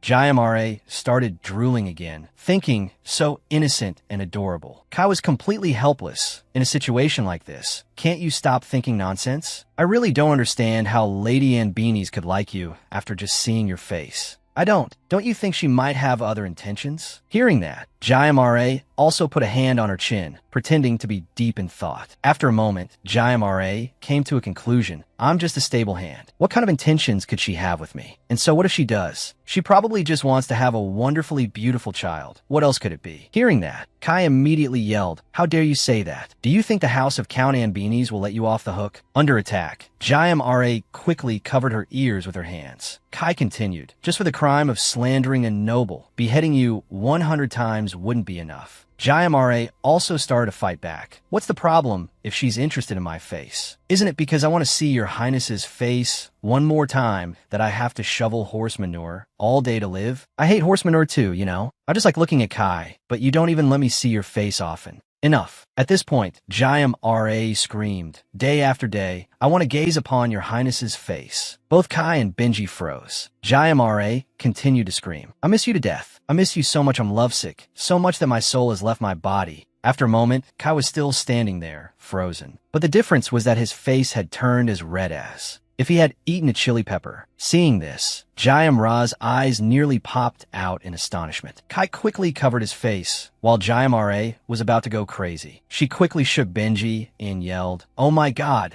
Benji, quickly summon the court painters here. Quickly, look at His Highness's face." The face that holds all the coldness of this world is now blushing as if it has monopolized all the shyness in the world. Jayamare immediately held up a 100-point sign and chattered on, a combination of warmth and coldness. What do you call this? As expected, only an angel can combine such harmony. How can such exquisite beauty be admired by me alone? We must hang a banner on top of the palace for everyone to see. Seeing himself being praised so excessively, Kai also yelled, "That's enough." Jayamare immediately fell silent, but her thoughts were otherwise. "Hey, I'm going to faint." That blushing face is truly a cute masterpiece. Kai was completely helpless. "You have no shame whatsoever." She replied, "Can you eat shame?" Then she continued to think, "My Kai must be designated a cultural heritage, and then he must be preserved forever from generation to generation. No preservation at all. Anyway, I came to this life for entertainment, so I'll just stick to him and cherish him." Seeing that time was passing meaninglessly, Benji went over to rescue his master. He said, "Jew, rein your thirst and get to the main point. Why were you looking for His Highness?"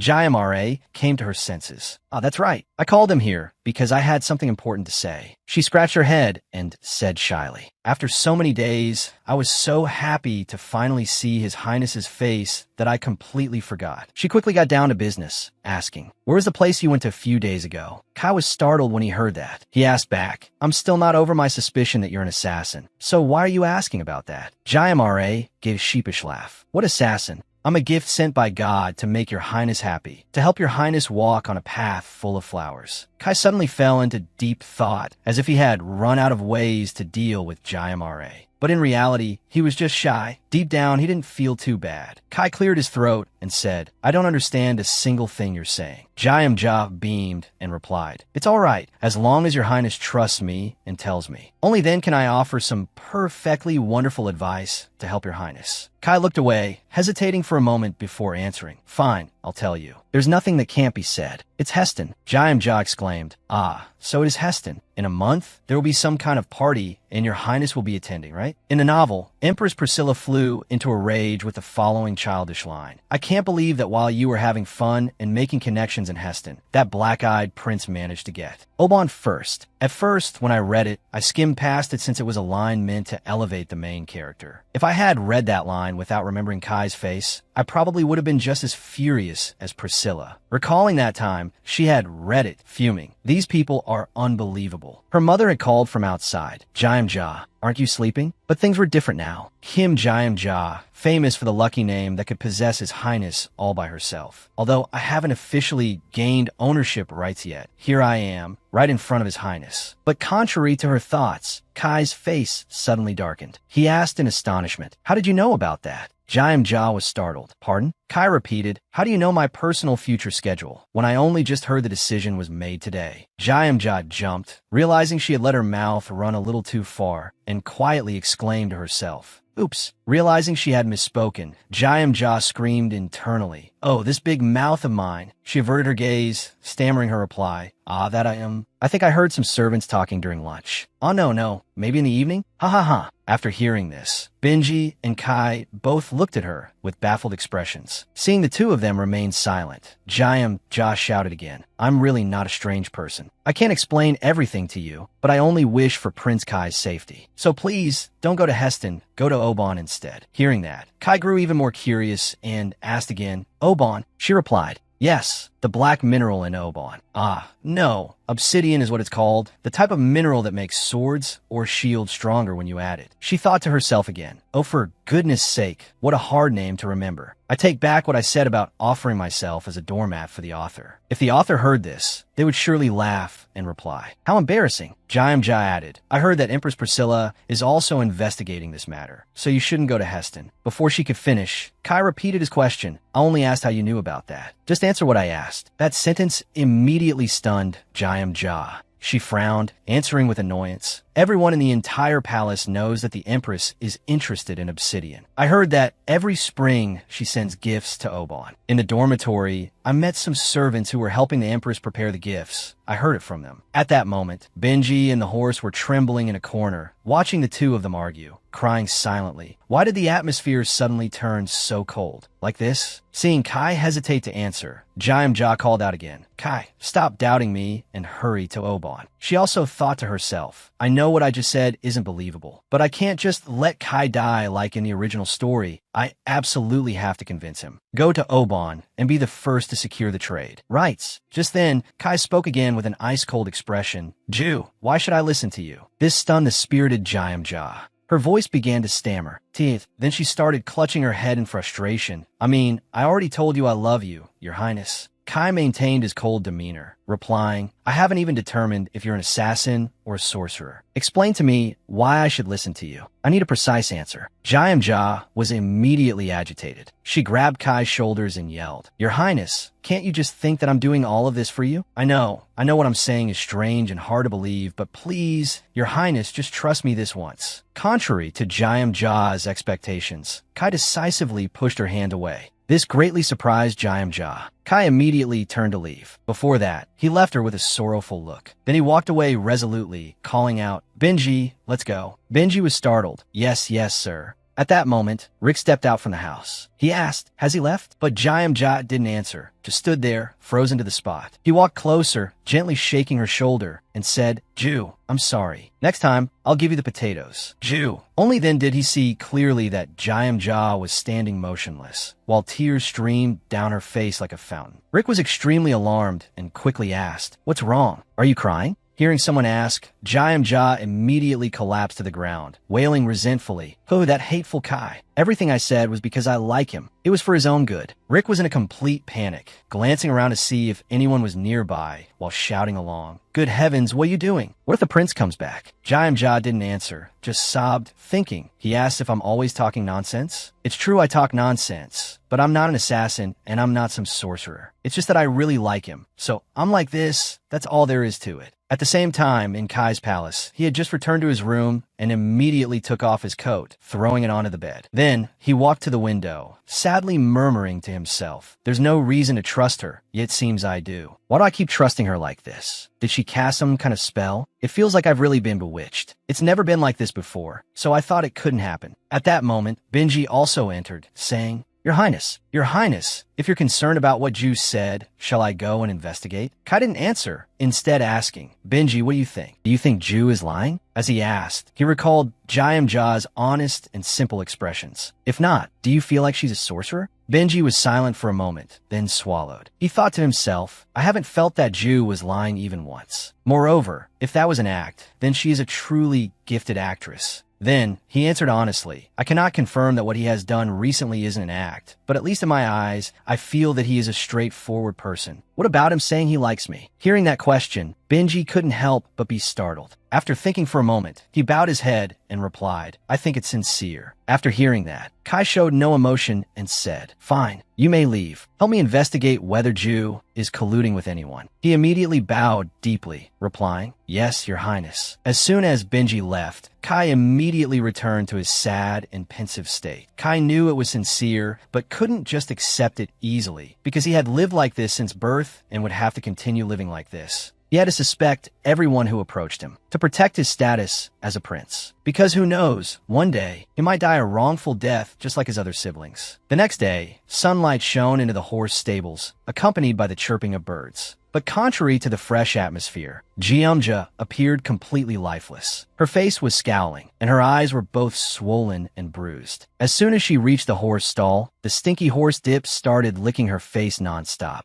Jiamja said helplessly, Saliva, stop licking my face. You don't know, but this place is the world of a romance novel. Just then, it seemed someone appeared outside. Jiamja was still focused on talking to Dip. She held its face and said, A horsekeeper has the right to be loved too, you know? Just as she finished speaking, Theodore suddenly approached, calling out weakly, Brother Joe, that voice. As she thought this, Jiamja whipped her head around to look. As soon as she saw who it was, Jiamja immediately ran over, calling out happily as she ran, Theo, what have you been doing all this time? Why are you only coming back now? You made me wait forever. As she got closer to the boy, she suddenly flinched. Theodore appeared before her with dark circles under his eyes, asking with a frown, What happened to your face? Before Theo could say anything else, he covered his mouth with his hand and yawned. Jiamja saw this and was very worried. She bent down slightly and asked, Did you not sleep well last night? Theo nodded, rubbing his eyes as he replied, It's not that, but I just keep feeling sleepy. Then the boy looked at Jiamja scornfully and said, And what's with your expression? You were sad because you didn't see me, right? Jiamja smiled brightly and replied, Of course. Theo's face gradually turned red, and he was also smiling back at her. Then he said, I want to ride a horse. Can you bring Rinji here for me? Jiamja also agreed cheerfully. I know. Wait a moment. But then his face became gloomy, and he said sadly, But Joe, you know what? Normally, if there are no stairs, the servants will kneel or lie face down for me to step on. Jiamja was extremely surprised. Is that so? Theodore heard this and immediately shouted, Lifting me up like this is completely improper. Then, the boy looked up and asked curiously, Joe, what's wrong with you?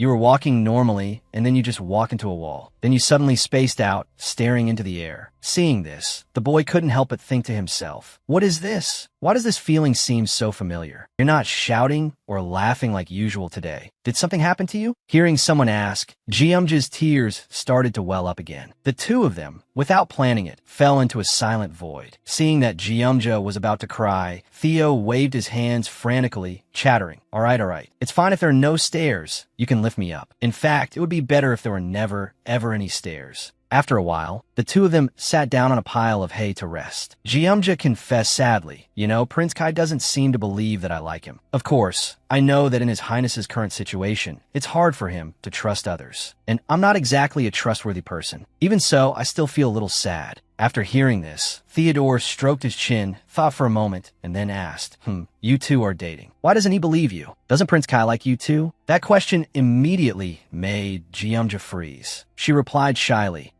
actually, I like His Highness more. And he likes me. It's like I'm clinging to him. Then she gave a helpless, dismissive laugh. And you've never been in love, so you wouldn't understand if I told you about these things, right? Hearing that, Theo immediately looked up at her, frowning with displeasure. The boy asserted, I'll be old enough to love soon. In just a few years, you'll see, the girls who like me will be lining up, and I can even debut in high society. When Jeonja heard that, she immediately burst out laughing, pointing at the boy as she asked, debut in high society? Then she clutched her stomach, laughing. Ha ha ha, wow, debuting in high society. Theo, embarrassed and angry, shouted, what's that? What are you laughing at? Jeonja replied, I admit you're very handsome, but you're not a noble. You're just like the son of a well-off family. In high society, besides money, you also need power and honor. This made the boy Theodore tremble with anger. He shouted, My family is not ordinary. Jeonja replied playfully, I know. She sighed, continuing with a helpless expression. It's true that when you're young, everyone dreams of becoming famous when they grow up. Being a kid is great. Oh my, so cute. Actually, Theodore tried to struggle, but his head was held in place by one of Jeonja's hands. I also thought I would grow up to be a billionaire like Steve Jobs or Bill Gates. Seeing Jeonja speaking so strangely, Theo asked with a frown, Jobs, Bill, what? What are you talking about? Sometimes I can't understand what Joe says, and your tone is like an old man's. You're not 17. You're much older, aren't you? Hearing that, Jeonja couldn't help but be startled. She looked at the boy's sullen face and thought to herself, he's talking as if he's my lover. This kid is probably the most perceptive character among all the characters in the novel Kingmaker. But why didn't the author mention him? Luckily, he's just guessing and isn't sure. I'm already 25, and besides, I'm disguised as a man, and he didn't realize. I take back the part about him being perceptive. She turned sharply to one side, telling herself, I have to quickly think of a way to change the subject.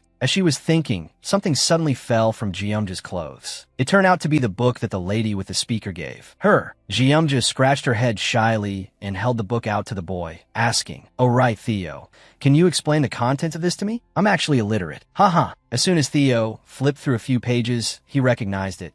This is the Vithian legend. Jeonja exclaimed happily.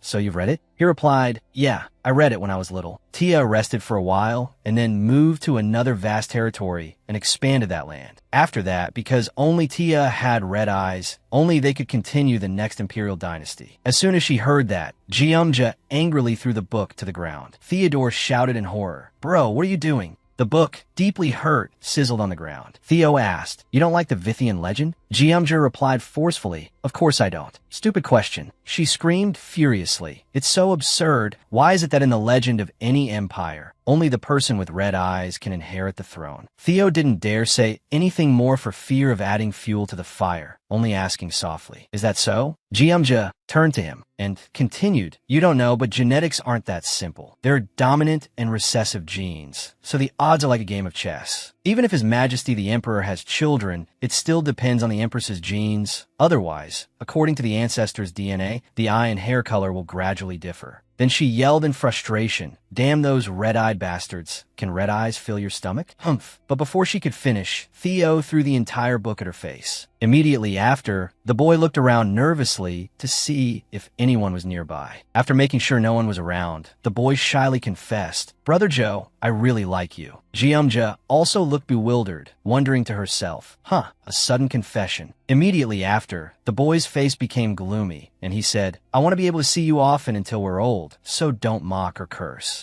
The royal family, because there's no guarantee that there isn't a place in this world without eavesdroppers. Hearing that, Jeonja also realized it and couldn't help but shudder. Very quickly, the sky turned to evening. Jeonja was still flipping through the book, continuing to try to understand it. She remembered the worried look on Theo's face and thought to herself, Actually, I was very worried about my quick mouth until Theo left like this. If I'm discovered mocking the royal family, I could be executed immediately. I have to be careful with my mouth. Jeonja rested her chin on her hand, sadly murmuring to herself, So small, yet already so careful. Long live this empire. Then she wondered, what is this legend really about? This world, just because of that setting, causes so many people to suffer, to the point that an outsider like me feels a sharp pain in my gut just reading this. Jeomja closed the book, unconsciously hiccuping. She frowned slightly. Could it be that my mood is always spinning like a roller coaster? In the morning, I was laughing like a fool, saying, ah ha ha ha. He said he wants to debut. Then I listlessly called out Kai, and by evening I was roaring in anger, potatoes again? Just then, Benji walked up beside her, calling worriedly, yo, what's wrong? Are you hurt somewhere? Benji was worried, asking with a hesitant tone, I called you, but you didn't answer. Are you hurt somewhere? Seeing him, Jeomja's eyes suddenly lit up, and she called out in a low voice, Benji. Where is Prince Kai? That question was like a rock thrown straight at Benji's head. It took him a moment to calm down, and he replied unnaturally, His Highness just so happened to have a message for me to relay to you. His Highness said that he will go to Oban. Hearing that, Jeomja immediately shot up, and the plan that she had been nagging him about day after day. His Highness said he would give it a try. Hearing that, Jeomja couldn't hide the joy on her face, and she exclaimed, really? Actually, last night, I had been continuously sending telepathic messages to Kai. She said that the people of Ithium are all fools. Why bother taking medicine? Just looking at Kai's face is enough to cure any illness. I'm living proof of that. A person who is almost half paralyzed and could only lie in bed. Thanks to my sexy, cute Eaton Chuck, Sexy Kai Sexy. And in fact, the latter part has been shortened. Then she added, I forgot, Kai. You must be as humble as possible when you go to Oban. Don't attach a large royal crest to the carriage. The previous emperor was the one who took away the family of Oban's leader. So when you're in that territory, don't let others pay too much attention to you.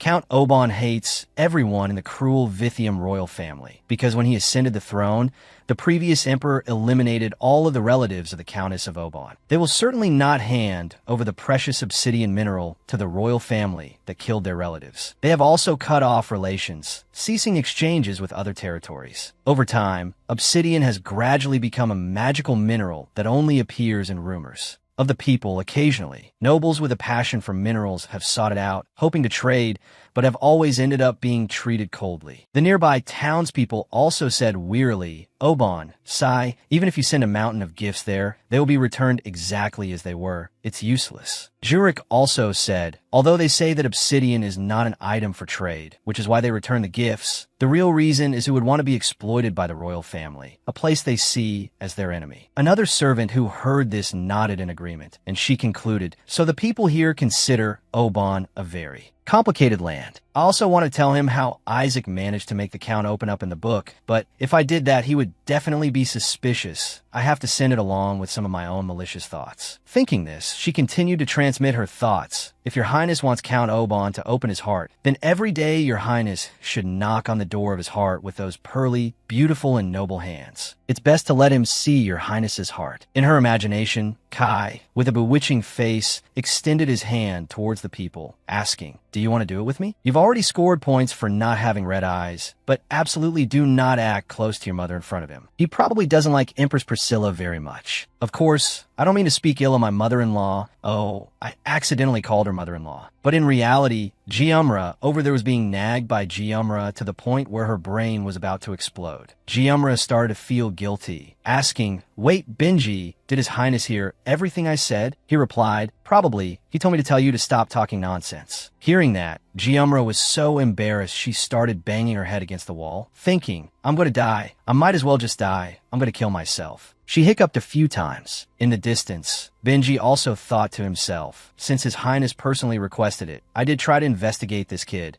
but it seems there's nothing suspicious. She does look a bit like a pervert, but a girl like this can't possibly be an assassin. Just then, Jeomra turned around, calling out resentfully, all right, Benji, I want to ask something because besides Benji, I have no one else to ask. Benji asked curiously, what is it? When it's that time of the month, what do the girls here have to do? Benji immediately froze solid after hearing that question. Jeomra on the other side continued, among the people who know my situation, Benji is the only one I can talk to comfortably like this. I'm very sorry, but I really can't take it anymore. After hearing this, Benji couldn't help but let out a sigh. Jeomra was still chattering on, and also, please cut my hair for me. My hair is very long now, right? Benji didn't answer, but you could tell how helpless he was. A moment later, Jeomra was smiling brightly, her new hair cut by Benji, holding the cloth that Benji had washed and given to Gyumra to use. After finishing, Benji immediately left, his face completely devoid of energy, while Gyumra behind him was smiling brightly, waving her hand and shouting, "Thanks a lot for today. Be careful on your way." Benji had reconsidered. Maybe Gyumra really was a demon. A week later, Fellow suddenly appeared at the horse stables, asking Gyumra,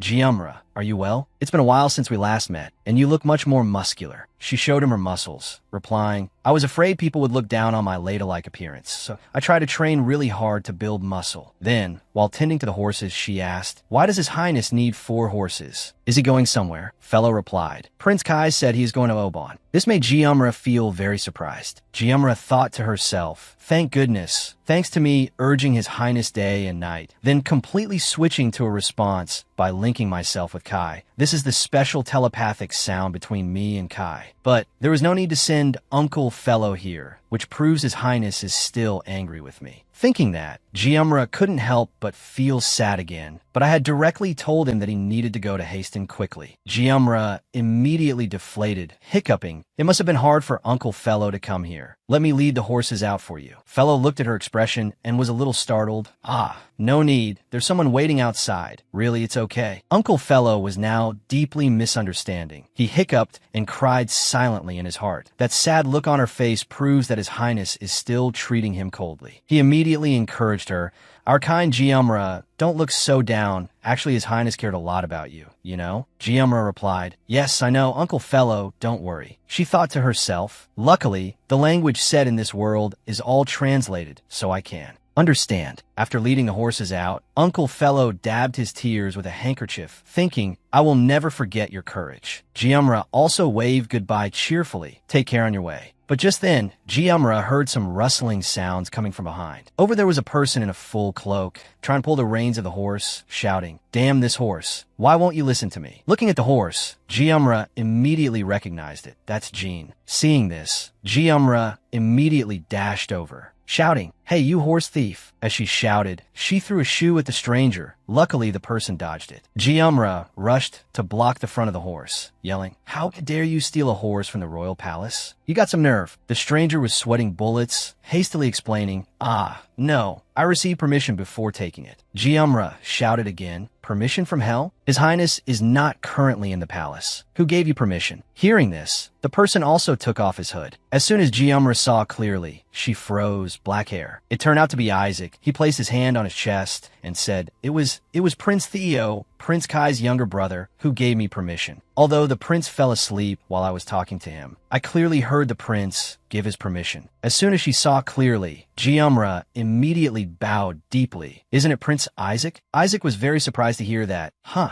you know me?" Gyumra was bowing her head, but still secretly peeked up. She thought, even though he has black eyes, at a glance he looks like a delinquent youth, truly the appearance of someone who once lived in the slums. Exactly as described in the novel. Isaac, while scratching his head, said, "As a master who takes care of the horse stables, you could be called talented. But you know, Prince Theo already gave me permission." Hearing that, Gyumra was startled once again. She asked herself, "Wait, what did he just say?" Thinking this, she spoke up, "Your Highness Isaac, it's a bit rude, but could you tell me the full name of Prince Kai's younger brother?" Isaac scratched his head, asking back, "You work in the royal palace, but you don't know?" The prince comes to the horse stables often. Theodo Vithian. Everyone around here calls him Prince Theo. Hearing that, Gyumra's face immediately darkened. I remember now, brown hair and pink eyes. In the original work, not much was written about the death of the 5th prince, Theodo. Like other princes or princesses without red eyes, Theodo also died and was buried perfunctorily. Although later, that became the reason for Isaac to hate the current members of the royal family. From then on, absolutely no one mentioned Theo's existence again. Seeing Gyumra standing there stunned, Isaac called out, "Hey, are you okay? Why did your face turn so pale?" Hearing that, Gyumra came to her senses, immediately looking up and speaking loudly, which startled Isaac. "Prince Isaac, I have something to ask you. Do you know where His Highness Prince Theodo's palace is?" Isaac was a little dazed, but still answered, "The palace. If you go past the rose garden, you'll see a white castle. Behind it is a small, ivory-colored castle. That is Theo's palace." As soon as she heard, Gyumra immediately dashed off. She didn't forget to shout, "Thank you, Your Highness." Isaac didn't have time to react and could only call after her, "Wait, Rio." He shouted in bewilderment, "Rio, what am I supposed to do with this horse now?" The scene soon shifted to the ivory-colored palace. As soon as she arrived, the guard on duty immediately asked with a stern face, "Who are you, and where are you going?" Giumra hurriedly said, "Theo, no. I came here to see His Highness Prince Theodo." When he heard that, he asked back suspiciously, "You?" Then he waved his hand dismissively, saying, "Get lost. This is not a place, a stable hand like you can just enter whenever you want." Seeing that it would be difficult, Giumra made up a reason. "The thing is, I came here on the orders of Prince Isaac." If Isaac heard that, he would probably ask himself in bewilderment, "Huh?" The guard heard this and scoffed, saying contemptuously, "Who did you say? Isaac? That prince. I thought you were someone's servant, but looking at this appearance, I can guess." That statement stunned Giumra. She hurriedly explained, "No, I work at the stables of His Highness Kai. Prince Isaac was just passing by chance." But the guard cut her off curtly. "No need to say more, go back." "So what if it's Prince Kai? You understand what I'm saying, right? If you want to build connections, you should at least see who you're dealing with." So young and naive, not sharp at all. Hearing those words, Giumra gritted her teeth in anger, cursing him in her heart, this bastard. Just then, a lady-in-waiting came out from inside and asked, "What's the matter?" The guard replied, "This kid says he wants to see Prince Theodo." The lady-in-waiting then turned and said, "His Highness Theodo is currently sleeping." Hearing that, the guard chimed in, "Did you hear that? Come back next time, kid." Giumra clenched her fists, saying to herself, I know. That's why I'm going crazy like this." The original novel's description of Theodo's death only said that he slept more and then just died. As time passed, Kai suspected Princess Sienna and asked her, "You were the one who killed him, weren't you?"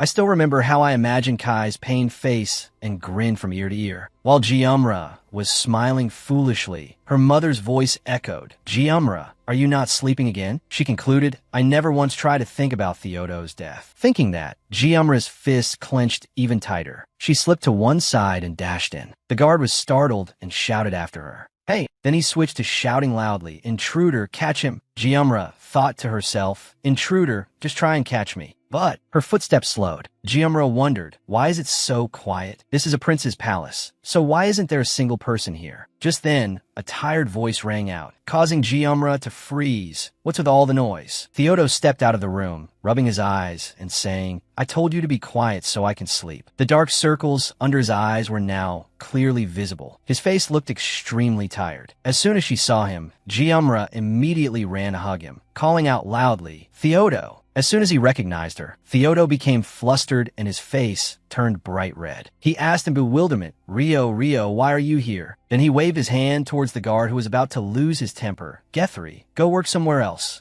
Back in the room, Theodo laid down on the bed again. He turned to Giumra and asked, "You look as ugly as ever today. But how did you know I was a prince?" Giumra was silent for a moment, then replied, "I heard people talking about a tiny prince, so I thought it was you." As she spoke, she took a handkerchief to dab her tears. "I in this royal palace, besides my darling. Who else could be this small?" Theodo got annoyed hearing that. "Why do you always talk with that kind of tone?" Seeing that Theodo looked tired, she asked again, "Are you going to sleep again?" Theodo rubbed his eyes and replied, "Yes, I've been feeling sleepy constantly these days." Giumra didn't answer, gently taking his small hands. She thought sadly, "I came to find this kid with an empty head and no concrete plan, so I don't know what to say to him now." She could only say softly, "Don't sleep all the time, okay." Then she thought, from what I remember, even the doctors in the palace couldn't diagnose the cause of his death. The image of Theodo lying motionless on his sickbed appeared, making her thoughts even more intense. Should I tell someone to check his food? Or tell them to find an antidote? What should I do to save Theodo? But little Theodo laughed, calling out helplessly, "Hey Rio, I think this is the first time you've spoken to me with honorifics. You've always spoken so informally before, haven't you?" The boy's resilient attitude moved her.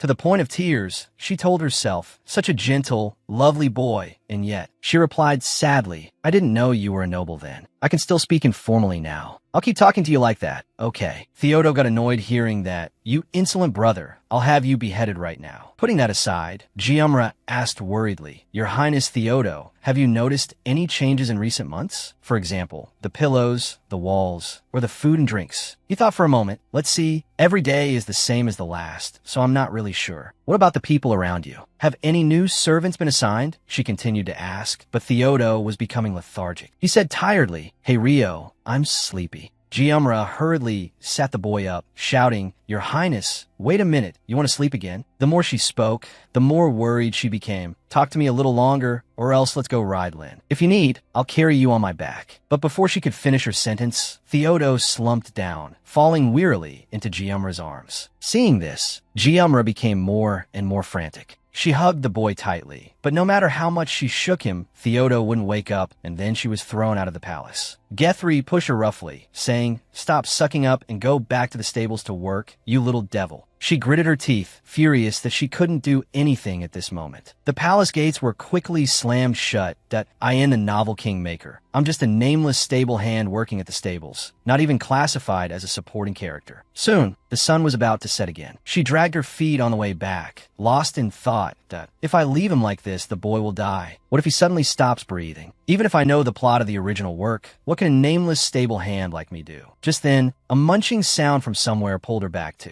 reality. Up ahead, Isaac was feeding grass to a horse. As soon as he saw her, he smiled and said, "Oh, your master is back." She quickly walked over and asked, "His Highness Prince Isaac, were you waiting for me?" Isaac stood with his hands on his hips, saying, "It's very dangerous to leave the horses like this without anyone to look after them." Then he scratched his chin and asked with concern, "Besides, you ran for your life earlier as if you'd seen a ghost. Are you okay now?" Giumra looked at him, almost frozen, asking if I'm okay. He's really as kind as described in the novel. As she thought, she also recalled the image of Prince Isaac being afraid of his wife, Lady Diola. Back then, I wondered why there was a scene where he couldn't get rid of his slum accent, and even cried during a fight with Diola. In the end, he still couldn't change his accent by the time the story ended, right? If so, maybe it could be considered a blessing that he couldn't change it. Then, as if remembering something, Giumra came to her senses. Wait a minute, this person. He's a heroic main character, isn't he? Giumra was lost in thought, while Isaac was still bewildered, not knowing what was going on. Giumra's whole body suddenly trembled. She said, "Prince, you just asked if I was okay, right?" Isaac was a little surprised and replied, yes, that's right." Suddenly, she dropped to her knees on the ground and said loudly, "Your Highness, please help me. Please help me, my friend is about to die, sob sob." Faced with that desperate plea, Isaac froze, and beads of sweat began to pour down like a stream. He looked from side to side and asked in a panic, "What do you mean? Who is about to die?" Giumra, without changing her posture, replied, "That person is not related to me, but he helped me, a stable worker, like family." Yes. As she spoke, she wiped away her tears. He used to be a healthy person, running around from morning to night, but lately he just wants to sleep and hasn't taken a single step away from his bed. For a moment, the two of them seemed to have returned to an old Korean dynasty. Giumra bowed her head low and continued, "This lowly one truly does not know what has happened to my friend. I hope your Highness Isaac will help me find out." Isaac was still bewildered, wondering, what's with this act now? Giumra continued to cry, clasping her hands and sobbing a few times before continuing, If I could die in his place to repay his kindness, I would do it immediately. Boo-hoo." Hearing this, Isaac suddenly realized something. He frowned, put his hand to his chin, and said, "Wait, you said your friend is sleeping more? Isn't that poisoning? Have you called a doctor?"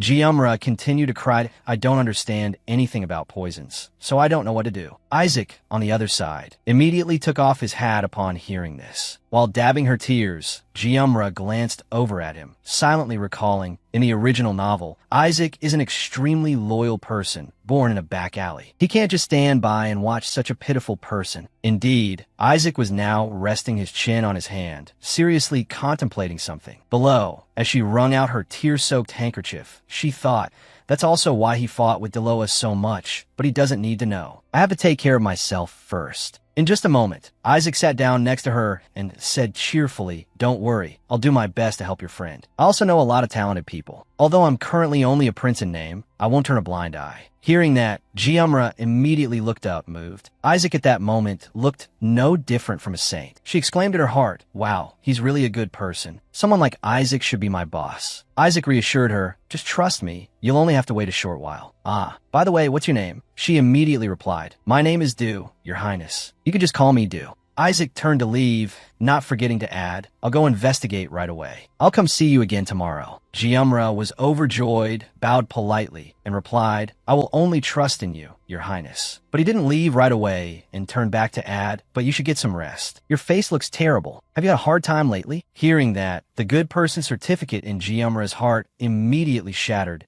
Why face has always been like this. Watching Isaac's retreating back, she thought to herself, I try to force a smile to see Isaac off. Tomorrow, I'll probably find out if there are any herbs or antidotes. Then I'll use my salary to buy the medicine. After that, I'll find a way to give it to Theo. If Kai or Benji were here, I could ask for their help. Yes, but then she told herself, but that won't work. They won't believe me. If I say Theo is dying, they'll think it's because of some wizard. That Kai, I just want to gently hug him. So why does he have to make such a fuss? I don't know. Maybe he's charging for his face. In her mind, a scene of herself opening her arms to hug Kai appeared, calling, come here. And Kai would shyly nestle in, blushing and saying, it's cold, hug me. Thinking like that made it impossible for Jiumra to concentrate. Suddenly, she startled, remembering, oh, don't tell me he can hear my inner curses. At that moment, a horse-drawn carriage was passing by somewhere. Kai was the one sitting inside. He was almost speechless for what he heard and whispered, I hear everything. Benji, seeing his master talking to himself like that, was at a loss. He asked in bewilderment, pardon? Your Highness Kai, what did you say? Kai paid no attention and asked a question. Benji, in your opinion, is my chest broad enough for a hug? Benji was speechless, his voice gradually becoming unnatural. Broad enough for me to hug you, Your Highness? For days had passed, and Isaac still hadn't returned to the stables. Jiumra was now chopping wood with all her might, shouting, and he told me to trust him. Isaac said he would come back tomorrow, but he's nowhere to be seen. Every time I try to see Theo, I get chased away. She recalled the scene, the guard dragging her out, saying irritably, I told you he's sleeping. How many times do I have to tell you? The log on the ground had been split in two and was still warm. Rick looked at the towering pile of firewood and exclaimed, wow, you've chopped a lot of wood today. Is something wrong? Jiumra, panting, replied, I'm just feeling frustrated, that's all. I can't find His Highness Isaac anywhere. Hearing that name, Rick turned back and asked His Highness Isaac, the new black-eyed prince. She replied politely, her voice tinged with resentment. Yes, I asked him for a small favor. Rick replied, that prince seems to have left this morning. Hearing that, Jiumra immediately sat up straight. Yes? Where did he go? To that place, the place Prince Kai also went, Oban. After hearing this sentence, Jiumra felt as if she had turned to stone, unable to speak. It took a moment before she could ask Oban. Uncle Rick nodded in confirmation. Yes, Oban. In a flash, the image of Isaac as a good person in her eyes was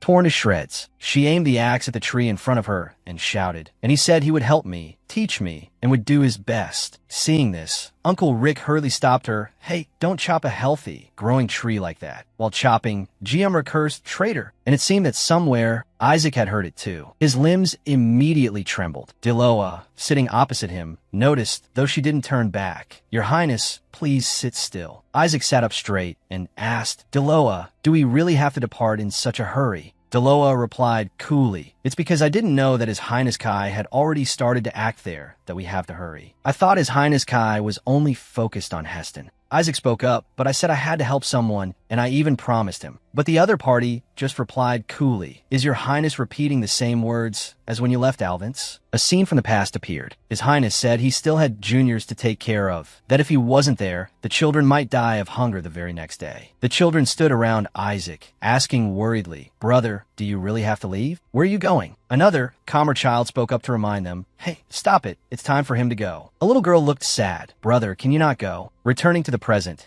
Jiumra's expression was very similar to that little girl's. Please, Your Highness, can you investigate for me? Because His Highness Isaac is a prince, after all. Seeing him lost in thought, Diloa immediately called out, Isaac. She looked straight at him and said with a cold expression, I don't know exactly what Your Highness is worried about, but I know clearly that it is a trivial matter that doesn't need to be helped. Your Highness, don't worry about it anymore. Everything has its own level of importance. Don't let yourself be influenced by emotions, but make a clear-headed judgment. Faced with those words, Isaac could only bow his head in agreement. Yes, I know, Diloa. Although Diloa said such heartless words, she had actually given the children some cakes and even found them jobs so that the children could earn a living, which is why I could leave with peace of mind. So I wonder if Diloa will help him this time? Thinking that, he asked, but Diloa, did you just call me Isaac? Can you just call me by my name like that? Diloa immediately looked annoyed that I told your highness not to whine at me. Yes, at the royal palace, Jiumra still didn't know what to do. She prayed silently. Are there no gods or deities in this village? Please keep an eye on or have mercy on a poor, miserable girl like me. Although in my heart, I didn't want to use this method. If this drags on any longer, Theo's life will be in more danger. It turned out Jiumra was climbing onto the roof to pray. After that, she stood up and shouted loudly, "Ah, oh your highness Kai, sexy from head to toe like an explosive. Can you hear what I'm saying? You must rush back to the palace now. Oh your highness Kai, my beautiful little kitten with a golden coat." The final shout reached where Kai was. Theo is in mortal danger. Please believe me. Benji was still talking to someone when suddenly a horse's neigh rang out, startling them both. He turned around to see Kai leap onto a horse and gallop away. He could only call after him, "His Highness Kai, where are you going?" Kai's face had changed color. He gritted his teeth, trying to ride as fast as he could back to the royal palace. Soon, Kai arrived back at the royal palace. The two soldiers standing guard at the gate were startled to see him. They asked hesitantly, "You are your highness Kai? Weren't you supposed to go to Oban?" But before they could finish their sentence, Kai had already flown past, shouting loudly, "Get out of the way." Seeing an opening, Kai immediately darted inside. The horse continued to gallop like the wind, with only the sound of clattering hooves heard along the road. Arriving at the stables and seeing Jiumra dozing off in front, he called out loudly, "King Kingza." Seeing him appear in front of her, Jiumra immediately exclaimed, "Kai." He quickly dismounted, and she also rushed over.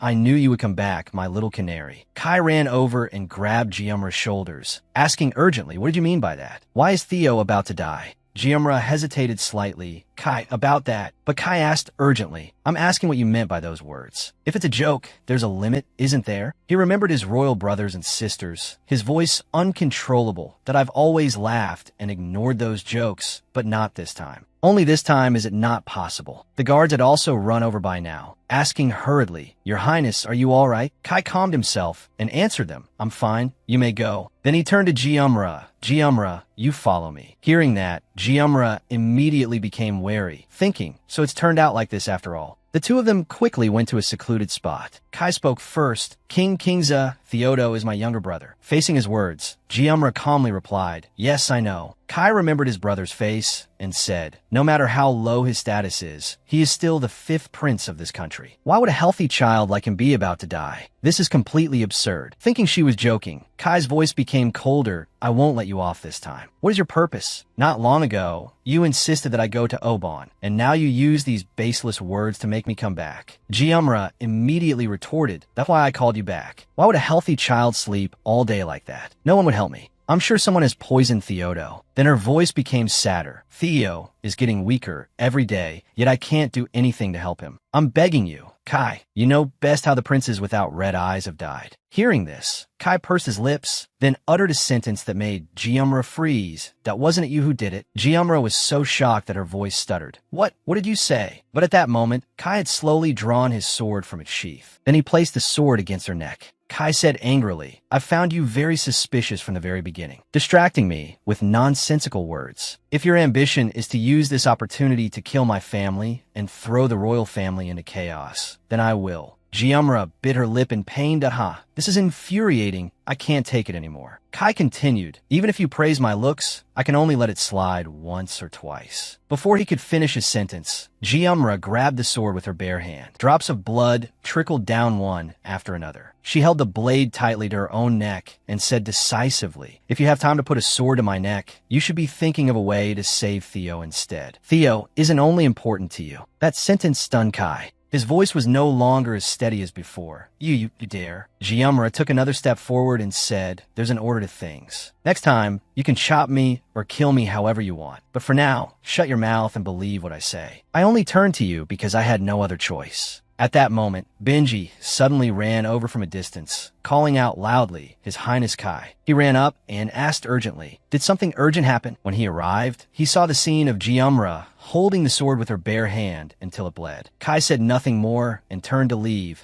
at the same time instructing his confidant, "Benji, you bandage her wound." Benji was still dazed, but still replied, "Yes." Kai added, and locked Jiumra in the dungeon. That sentence shocked them both. Before leaving, Kai added another sentence. You must stay by her side and watch if she tries any funny business for me. Hearing that, Jiumra immediately reacted. What about Theo? Kai turned away sharply. I'll handle it myself. Benji held Jiumra tightly, reminding her, Jiumra, calm down, you're injured. But she was already boiling with anger, struggling and saying, let go, this wound is nothing. The two of them quickly arrived at the dungeon. After that, Jiumra was thrown behind the iron bars. She could only curse in anger. You bastard. But in reality, Jiumra was comfortably lying down and resting. Benji looked on. Speechless, she's treating the prison like her own home. At the same time, he reminded her, Jiumra, you can't do that. Jiumra replied nonchalantly, what's wrong with a few curses? Even God curses. Benji said awkwardly, His Highness can hear everything in your heart. Hearing that, she immediately sat up, but then said with an angry expression, whatever, I intentionally let him hear it. He's only got a pretty face, but his personality is so cowardly. If his eyes weren't sparkling just now, I would have poked them out.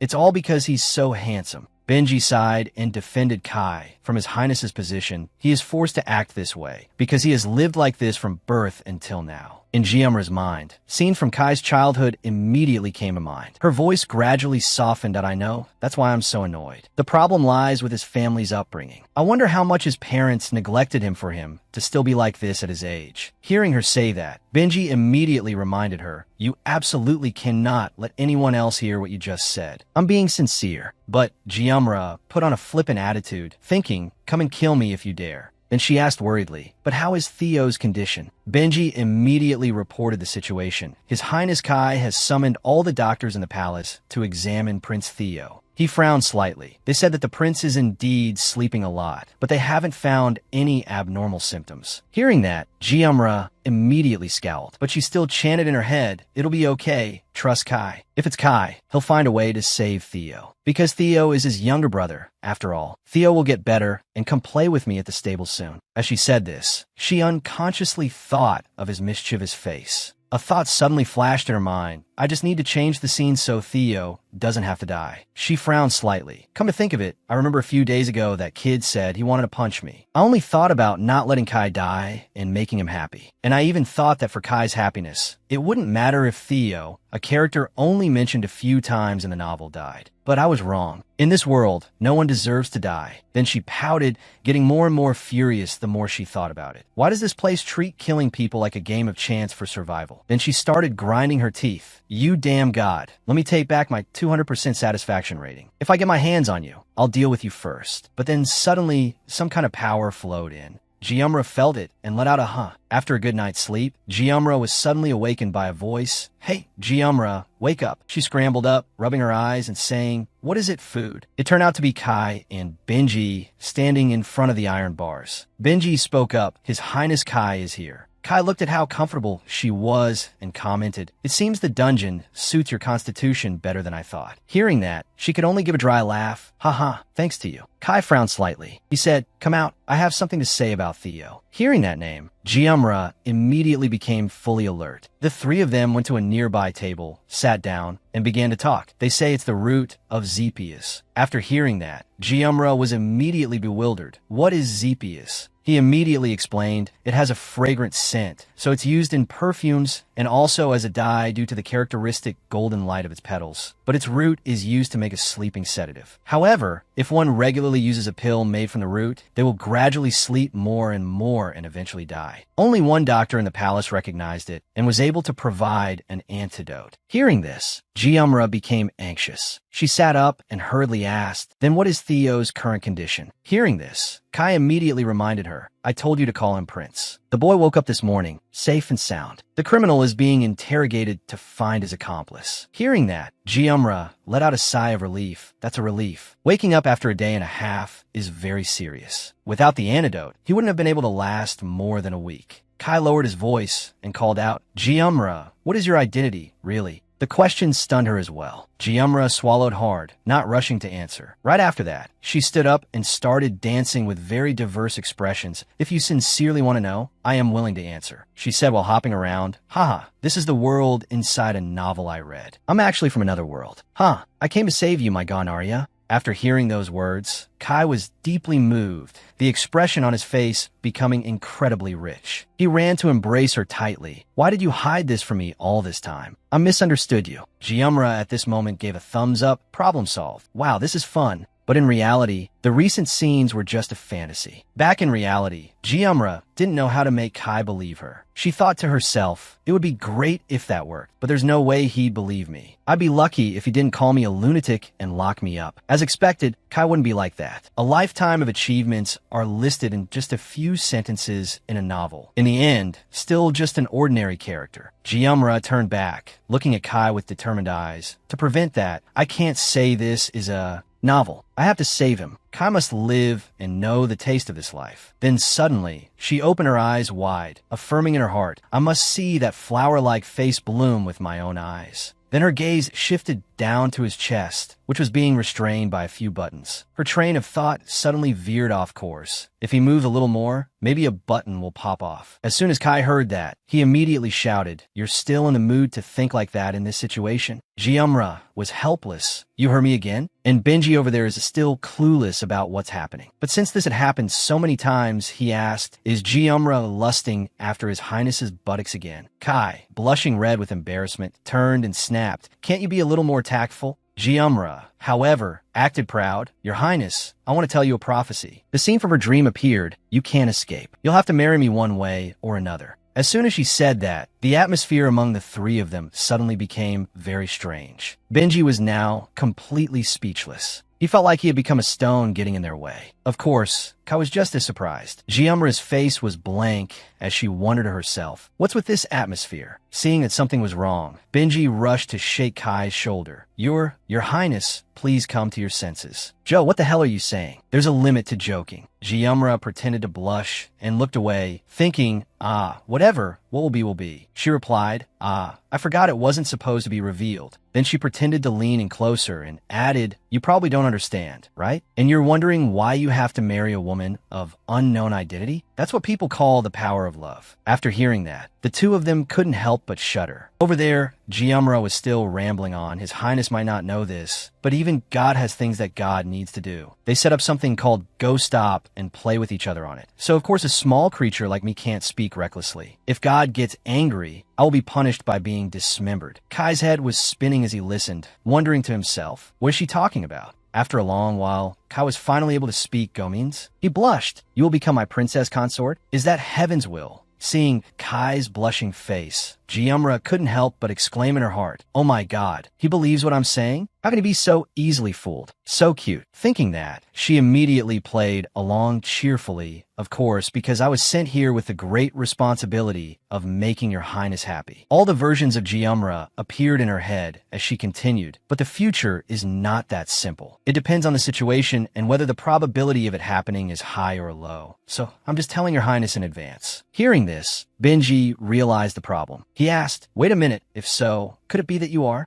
An image of a holy Jiumra appeared, the one who delivers the prophecy. But contrary to his thoughts, Jiumra scratched her head and replied shyly, "No. Actually, the part about me reading God's thoughts was a lie." After hearing that, the two were truly speechless. What nonsense! Kai stood up, taking off his gloves as he said, "This is the crime of deceiving the royal family. Lock her up, Benji." "Benji, yes, your Highness," he replied. He went around to restrain Jiumra, while she hurriedly shouted, "You have to hear me out, but I can know some things that will happen in the future. Although I know the future, it's not necessarily 100% accurate because it will change based on people's choices." Plan. Hearing herself described like that, Jiumra shouted indignantly, "What do you mean a superstitious joke? I saved Theo's life, didn't I?" The atmosphere suddenly fell silent, and Kai walked closer to where she was standing. He said very clearly, "Listen carefully. Even the priests in the temple cannot know the prophecy in advance. They simply analyze the will of the gods through events or natural phenomena. Yet you can know the future." Jiumra was in a difficult position, thinking, how should I answer? Dragging this out will only make them more suspicious. She hesitated slightly and replied, Act 2, actually, I'm a fangirl of God." After hearing that, the two of them fell into deep thought again. Part 2. Benji frowned and uttered, fan. The other two immediately chimed in, admire, and they fell into deep thought again. Kai asked blankly, what is a fan, Benji? He was just as clueless. I don't know either. As for Giumra, she was so helpless, she couldn't say anything more. Here it comes, the cruel question from mere mortals. She explained, it means an ardent admirer. And do you know why the priests in the palace can't predict the prophecy? It's because God doesn't like those priests. What else? But I can know the future. Why? Why is that? Because God is my biggest fan, that's why. As she spoke, she pulled her hand out of Benji's grip. In her imagination, she now looked like a sparkling deity, God's most beloved idol, Kim Giumra. I came here with a mission to bring love and happiness to your highness. Hearing it get more and more ridiculous, Kai immediately cut her off. Stop it. Giumra also obediently replied, yes, sir. Kai asked further, but why are the future events you mentioned so completely wrong? Hearing that, Giumra could only look away to another place. About that. It turns out the internet connection was lost. Getting into the swing of it, she immediately rambled on and on. I used to update news quickly and accurately, but now I can't. A priest of God should be fair, but I love humans too much, so all my powers were taken away. Kai asked blankly, humans? Giumra winked and continued, that's you. Because I love you too much, Kai. I can no longer see the future. Kai shyly tapped her again. What about me and you getting married? Giumra looked away again. That was just my personal wish. Hearing that, Kai immediately let out a relieved sentence, you scared me to death. Then he hid in a corner and asked, does that mean from now on, you can't see the future anymore, right? She immediately replied, yes. Kai thought with a pained heart, she's toying with me. From afar, she watched him, her face flushing red. What do I do? He's too cute. Benji stepped forward to ask more. Then why can His Highness Kai hear the words in your heart? You're not a priest of God anymore. Giumra scratched her chin, replying shyly, I don't know about that either. I'm just a girl who likes Sir Kai's handsome face. Suddenly, Kai appeared behind her, accompanied by a cold, murderous aura. Just the face? Giumra hurriedly turned around to explain, of course not. Why would I do all this just for your face? Our beloved Kai also has legs as long as a model's and beautiful, delicate hands prettier than a girl's. As she was wildly gesturing with her hands and feet, Kai suddenly noticed the wound on her hand. He immediately asked, what kind of rag is that wrapped around your hand? Where did you get it? Giumra answered honestly, this is a handkerchief Benji gave me. Kai froze, his cold walls seemingly about to crumble. Behind him, Benji coughed incessantly to signal him, but it had no effect. Kai asked angrily, Benji, you still haven't called a doctor? Benji replied blankly, about that, all the doctors in the palace have been summoned to Prince Theodore's place. And Joe also said it wasn't necessary, so. Below, Giumra also nodded continuously in agreement. Those words were like arrows striking Kai directly. In his mind, an ambiguous scene of the two of them appeared. Giumra pouted, I'm fine. For the past 3 days, Benji has been checking my wound day and night. Benji gently bandaged her wound, saying worriedly, why do you keep getting hurt like this? I'll be careful. But in reality, the two of them were just awkwardly looking in different directions. Kai quickly discovered the inconsistency. Day and night. Giumra immediately replied innocently, yes. Kai left Benji here and left. You told him to observe me. What else could just the two of us do? Kai's worldview seemed to shatter. Benji, standing behind, coughed incessantly as a reminder, but it had no effect. So Kai fell into a minute of silence upon realizing this was a problem of his own making. What else could be said now? From behind, Giumra turned to remind Benji, Benji, if you keep coughing like that at a time like this, it'll make people suspicious. After a minute of silence, Kai turned back and asked, so what did you two do? Benji turned his face away, a bit unnaturally, and replied, nothing special, sir. I bandaged Joe's wound, and Joe said he wanted to learn to write, so I taught him a little. Benji pointed to the paper, saying, that part you wrote it wrong. Giumra frowned, replying in confusion. All the letters looked the same, and this was a completely innocent scene. Giumra even chimed in, that's right, I learned to write, but I only learned a little. Goodness, the letters here are so hard to learn. After hearing that, Kai fell even deeper into thought. It's like he's teaching his nephew. Then suddenly, Giumra grabbed Kai's hand, saying from now on, I can write my name in Kai's name. As she wrote, she said, let me write it for you to see. Kai, it's written like this. Just like that, his name was written neatly in the palm of his hand. Kai focused, staring intently at the character written on his hand. As soon as she finished writing, Jiumra immediately looked satisfied, thinking to herself, oh my god, my handwriting is no different from another version of Han Sukbong in the Vithian Empire. Suddenly, Kai's hand trembled violently. Jiumra noticed and immediately asked, Kai, oh no, Your Highness Kai, are you hurt somewhere? Your Highness's hand is burning up. In fact, it wasn't just his hand that was hot. Kai's face was now as red as a tomato. But to Jiumra, that sight was 10 times cuter. She immediately widened her eyes, her mouth agape. The cells in Kim Jiumra's body immediately became incredibly excited. Everyone was amazed by Kai's expression, the absolute peak. Right after that, the thoughts began to flow. Jai, my head is about to explode. I can die now with no regrets. Wait, no. I have to live a long, long life until I die just to look at Kai. That beauty is insane. No, I'm the one who's crazy. Kai, I love you. Following, there were countless tiny versions of Joe climbing all over Kai, whining. Please. He was uncomfortable but could only plead, stop it, Jai. Jiumra on this side raised her hand as if taking a picture. At this point, the statue of David is nothing. My Kai is the one who deserves to be called a living masterpiece. I'm capturing that image with my own eyes right now, so no one disturb me. Kai quickly pushed those improper thoughts aside, saying with annoyance, I told you to stop. Why on earth can't you stop thinking such nonsense? But Jiumra still stared with wide eyes, saying excitedly, since it's your own face, you must not feel anything. As for me, every time I see that face, I'm stunned, bewildered, and knocked off my feet. Kai, beet red, turned to Benji and said, Benji, take this pervert back to the stables. He was startled. Sir, is that all right? Kai waved his hand and replied, Theo is out of danger, and Jai played a significant part in that. So for now, let him return to the stables. Hearing that, Benji lifted her up swiftly and efficiently, without a moment's hesitation, replying, yes, as you command. But before they had gone far, Kai called out again, by the way, Jai, if you can really see the future, you must know who poisoned Theo's food, right?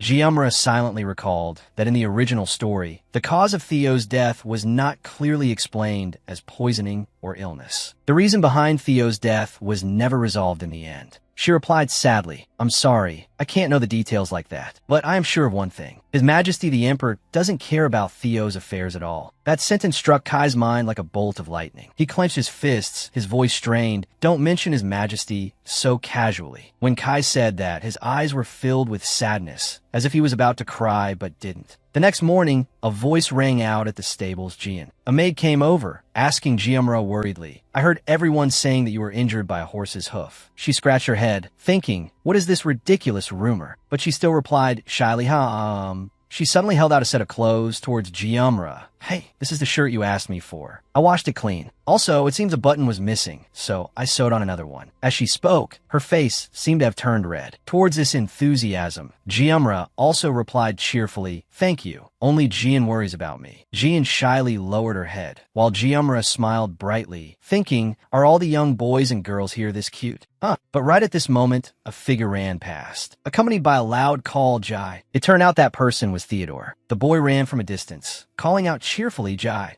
Jian and Jiumra heard the call and immediately turned to look. She exclaimed in surprise.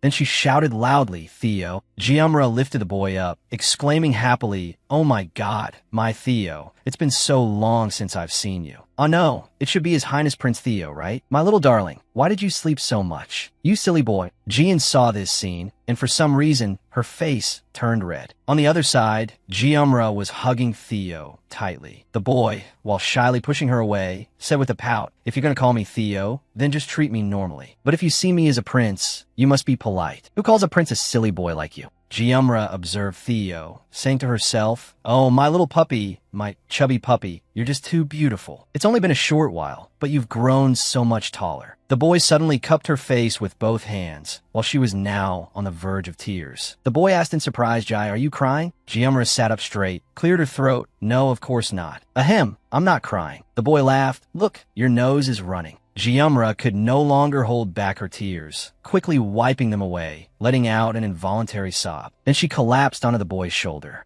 Jiumra whispered, Your Highness Theo, don't get sick. Hick, absolutely don't let anything happen to you. You have to live. If you die, I won't forgive you. The boy smiled upon hearing that. Besides Jai, there was probably no one else who would dare threaten the royal family. The leaves rustled. Jian, watching from outside, who knows what thoughts were going through her head. Jian's eyes lit up, and so, from that day on, a strange rumor spread through the palace. The fifth prince, Theodore, and the stable hand, Jai, had fallen in love. A few days later, at the servant management office, Jiamra, inside, looked bewildered, pointing at herself and asking, "What? Me? With His Highness Theo? What is this ridiculous rumor again?" Uncle Rick quickly tapped her on the head, reminding her loudly, "That's right, you little rascal, keep your voice down." Jiamra quickly explained, "We're not in that kind of relationship, we're just friends." Rick asked angrily, "What kind of friends cry their eyes out like that, huh?" But it was true. From that day on, the servants in the palace were always whispering to each other. That day, Jiamra met two maids. One said, "I thought Jai and His Highness Kai were a couple." The other replied, "But Prince Theo has also blossomed and become very handsome lately." She asked helplessly, "Don't tell me Uncle Rick thinks so too." "That's not it. It's just because you're an affectionate person." He let out a sigh, finished chewing his food, and replied, "Actually, it might be a bit disrespectful for me to say this, but I still think you like His Highness Kai, because His Highness is much more handsome than Prince Theo." Hearing that, Jiamra immediately gave a thumbs up, her eyes sparkling. "Uncle, you really get me. You're my family forever." Rick frowned again, saying with annoyance, "That's enough. Stop talking nonsense. Think of a way to resolve this rumor as soon as possible. If it reaches the queen's ears, you're dead for sure." Jiamra understood, her smile immediately fading as she replied helplessly, "All right, that's true, huh?" An image of a powerful woman appeared in her mind, Queen Priscilla. Even though she couldn't care less about Theo's life or death, she would not let her son have a romantic relationship with a male commoner. She would surely have Theo secretly killed for insulting the royal family and defiling the family's honor. I completely forgot about that. I might not even have a body left to be buried. In her imagination, Queen Priscilla would definitely electrocute her with her gaze. Thinking that, Jiamra couldn't help but worry, unconsciously biting down hard on the spoon in her hand. After that, she explained once more, "In short, I don't have any romantic feelings for Theo. I just see him as my son," something like that. Then she sighed wearily. How could such an absurd rumor spread? Uncle Rick didn't seem surprised, replying, "What? It's spring, the season for couples." Then he advised, "You have to pay attention and listen to what's going on around you. If you and I stick together all the time, there might be some silly rumors." That sentence was like a knife stabbing straight into her heart. Jiamra said helplessly, "Everyone has a partner. Only I am lonely. My life is so tragic." "Oh, but Uncle Rick, aren't you going to confess?" He was surprised by her words and immediately looked up to ask, "What are you talking about?" Jiamra said it plainly, "You like Aunt Tilly, don't you?" That sentence made Rick, who was eating, spit the food in his mouth right out. He shouted, "You rascal, what strange things are you saying?" She recounted, "You were secretly writing a love letter in the stables before, weren't you?" "I can read now, so I can understand a little." That day, a horse was about to chew the letter. Uncle Rick tried his best to snatch it back, shouting, "You damn horse, you're not chewing this." Hearing that, his face turned bright red. He quickly glanced elsewhere. "No, it's not what you think. It's Tilly's birthday soon." Seeing his expression, Jiamra burst out laughing and started pointing at him, saying, "Wow, your face is all red. You think you can fool me? But isn't Aunt Tilly a noble? Is this what they call love that overcomes social barriers? Is it what I think it is?" He hesitated for a moment,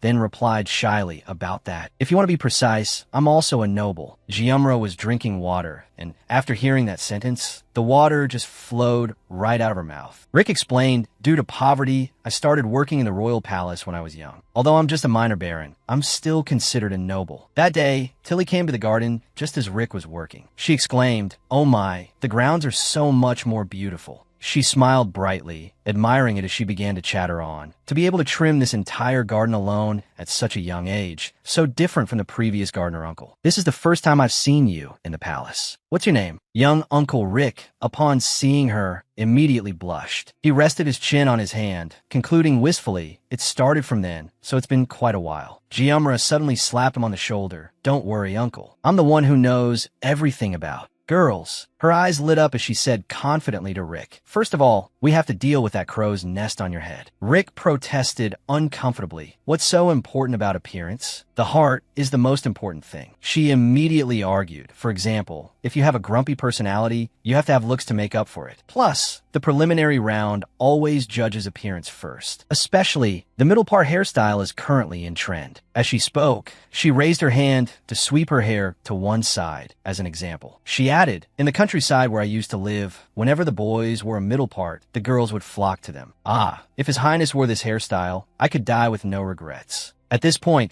Jiumra immediately imagined her handsome Kai becoming a youth idol instantly, and so she couldn't help but drool. Seeing that sight, Kai immediately shouted, "Don't display your desires so blatantly." Jiumra immediately returned to normal, nonchalantly eating her soup as she replied, "Fine, if you don't like it. I was just trying to help enthusiastically. I'm mad now." That attitude made Rick want to flip the table. While eating, Jiumra suddenly remembered, "Come to think of it, this isn't the time to be giving love advice to others. If the rumor spreads widely, there will really be trouble. Does Kai know about the rumor? Oh ho, wouldn't my handsome man get jealous? There's no way that would happen." Thinking this, she unconsciously sent a thought to Kai. "It's been so long since I've seen my Kai. I miss him so much." Inside the palace, Kai suddenly slammed his desk in anger. She says she misses me, but lets that rumor spread outside. Seeing this, Benji looked worried. "Your Highness, what's wrong?" Kai was startled, realizing he had let his emotions get the better of him again. He rested his chin on his hand, shyly turning to another spot as he replied, "No, it's nothing." Back to a few days ago, the voices of two gardeners echoed in the castle. They were gardening and gossiping with each other. "About His Highness Theodore, I didn't expect him to be like that. Well, he came back from the dead, so he's blinded by love. But isn't falling in love with the stable keeper a bit, well, strange? That stable boy, he's been working there for half a year, right? What was his name? It's easy to remember. It's Joe. That guy is hilarious, and he's really strong." Kai, who was drinking tea inside, heard the story, and the tea in his mouth immediately and uncontrollably spurted out. In his mind, an image of a sinister Joe taking over his little brother surfaced. He immediately exclaimed in his heart, "Joe and Theodore. Those two are in love." Seeing the tea spilling from his mouth, two maids immediately stepped forward, asking worriedly, "Your Highness Kai, is something wrong?" The rumor of Joe and Theodore's romance spread everywhere, leaving no corner untouched. Things like the two of them hugging each other tightly while sobbing in the garden. Things like Joe pushing and pinning Theodore against a wall, his face full of seduction, saying, "Come here, my excited little chick." Things like Theodore holding Joe's hand and doing a few flips in the air. Thinking about that, he couldn't help but slam the table with a bang. What the hell are those two doing flips for? He slammed the table repeatedly while shouting, "She was always praising me as handsome, and said my smile was as beautiful as a fairy's. She even said I was the truth, the hope." At this point, his face suddenly showed a few tragic lines, that traitor. Suddenly, a familiar voice echoed in his head again, "I miss Kai so much." Jiumra fiddled with the flower wreath in her hand, thinking, "Oh, my little kitten with the golden fur, I want to wrap you up in the palm of my hand and put you in my pocket so I can take you out to admire whenever I miss you." Hearing that, Kai couldn't take it anymore. He swept the book off the table, shouting at the same time,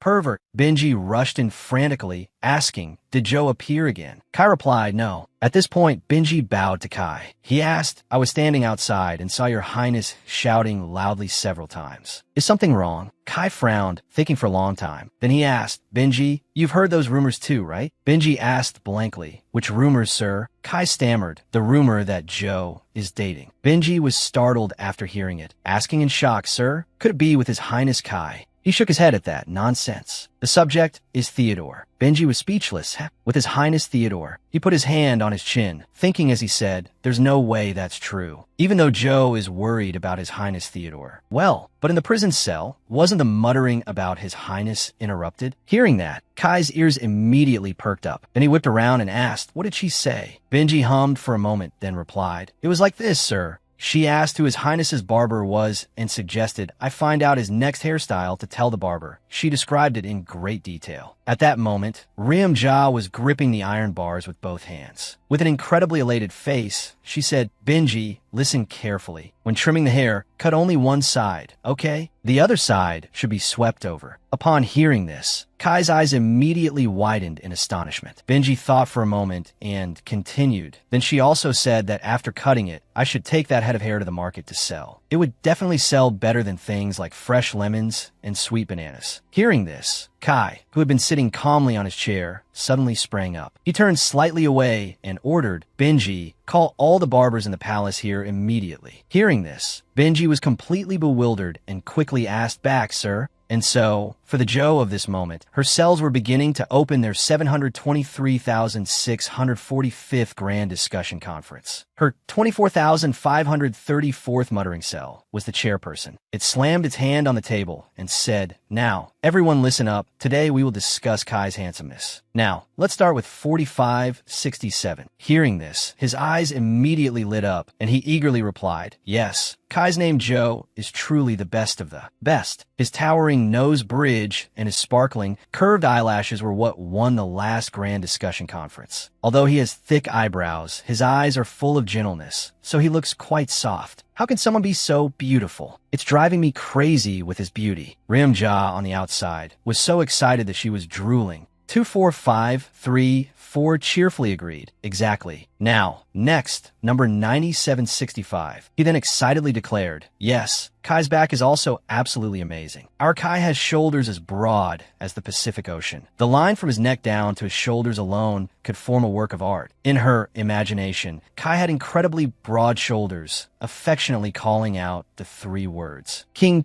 Ja. Riam-ja clasped her hands together and said with satisfaction, do you guys know that it's a piece selected from among the 100 works of art you must see before you die? Hearing that, 24,534 immediately said, next, I invite number 486. He slammed the table with a bang and replied, yes, I've been waiting for my turn to speak. She stood up and spoke enthusiastically. Ladies and gentlemen, do you see those shoulders, both muscular and alluring? Another cell chimed in. He's no different from an actor. Exactly. I'm the valedictorian of Kai University, you know. Do you see that seductive bottom? Our Kai has a beautiful, God-given rear, an ideal height, as if God himself sculpted it. Just then, Theodore approached from a distance, asking worriedly, Joe, what are you doing just sitting there spaced out? Rim-ja quickly shut down her imagination and said sadly, honestly, it was just getting to the important part. Theo crossed his arms and said, annoyed, sometimes I really don't understand what the hell you're talking about, Joe. Seeing the boy had come again today, Rim-ja immediately frowned and asked, by the way, Prince Theo, don't you have anything to do? I see you running to the stables to play every day. Hearing this, Theo was about to flare up and asked irritably what. He reached out and pinched Rim-ja's face, chattering, hey, who is it that not too long ago would cry their eyes out every time they saw me? Like this. But at that moment, another person appeared from behind. The person's call quickly rang out, Joe. It turned out to be Kai. He was blushing, and as he ran, he asked angrily, we were talking about my seductive, but so why did we suddenly run into Theo? When Rim-ja heard that, her face immediately showed surprise. The cell piloting the Kim Rim-ja spaceship immediately turned to its comrades and said, Captain, now beginning the countdown for the launch of Kim Rim-ja's rocket. 3. Kai looked at her with a bewildered face. Theo asked blankly, what but? But at that moment, the captain's cell continued its countdown. 2, 1, launch. Immediately, a rocket was launched from inside her head. The scene was like a fireworks display. Rim-ja's thoughts began to spiral into chaos. Holy crap, Kai's sweeping his hair to one side. I'm going crazy, he's so damn handsome. She emotionally covered her mouth, moved to tears. Dad, Mom, thank you for giving birth to me. At this very moment, my vision is 20/20ths. Who the hell needs eye-brightening supplements? Seeing this scene, Theo hurriedly asked, what is it? Why are you crying? Rim-ja continued, this golden hair is no different from real gold. I don't need 24K solid gold anymore. Oh no, that's not right. Both the gold and Kai are all mine. And behind them, Benji had also just caught up, still panting heavily. He looked up and called softly, Kai, your highness. But a smug smile appeared on Kai's face. Rim-ja excitedly pointed towards her living quarters. Your highness, please wait for me a moment. I have something I want to give you. Kai was startled by this, what? Without letting him say more, Rim-ja had already hurried away. Theo crossed his arms, looking at his brother with a puzzled expression. What are you doing here? Kai frowned and replied coldly, I came because I have business. Why do you even ask? Theo again showed his annoyance. You don't usually come here. Kai was not to be outdone, replying, I dare you to say that again. I've been busy these past few weeks, so I couldn't come, but before that, I came every day. Poor Benji, the atmosphere made him shiver from the cold. At that moment, Ryumja returned,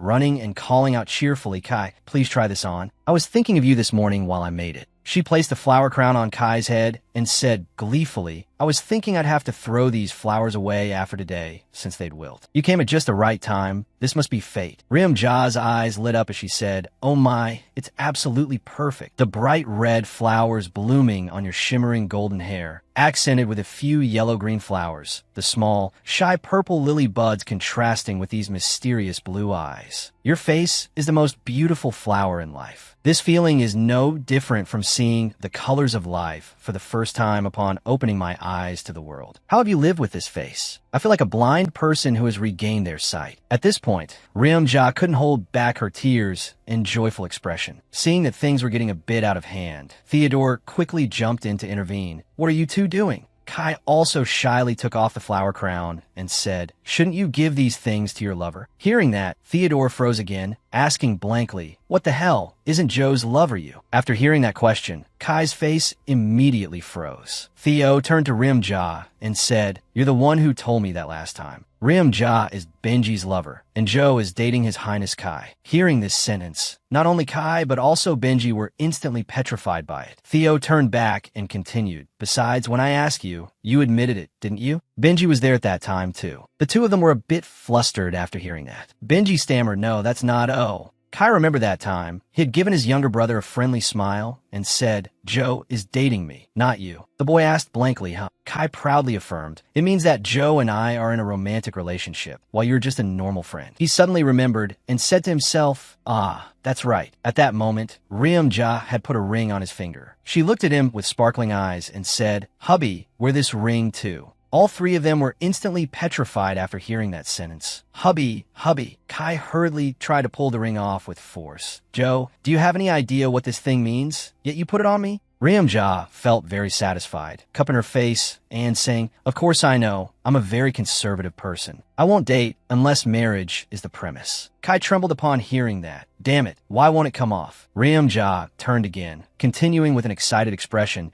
Your Highness also said you would take responsibility for me, didn't you? Hearing that, Theo immediately asked, brother, are you and Joe really dating to get married? Kai hurriedly denied it. Nonsense. Behind them, Benji sniffled, thinking to himself, the drama is escalating. Kai continued to shout, what the hell is this about dating to get married? But Ryumja managed to cut him off, even giving him a poke right in the stomach. My, hubby is so shy, aren't you? Seeing this, Benji was so shocked his mouth fell open, and he hurriedly asked, Your Highness, are you all right? But Ryumja continued to chatter on. You can't set a bad example for the kids by lying, you know? And our little Theo was now so scared that his whole body was trembling. Kai clutched his stomach, saying painfully to Ryumja, Joe, that's what I should be saying to you. How are you going to take responsibility for this lie? But she brazenly replied, isn't it because we both have feelings for each other that we're dating? Kai retorted, but the whole palace is buzzing with rumors about you and Theo dating. This sentence made Theo very surprised that his brother also knew. Ryumja replied nonchalantly, oh, that thing? Hearing that, Kai was boiling with anger. Oh, that thing? So you already knew, huh? Caught in this situation, Ryumja could only scratch her head and laugh sheepishly. She replied, well, what do you expect me to do? With these silly rumors, the more you try to explain, the less people believe you. But suddenly, Theo stomped his foot hard.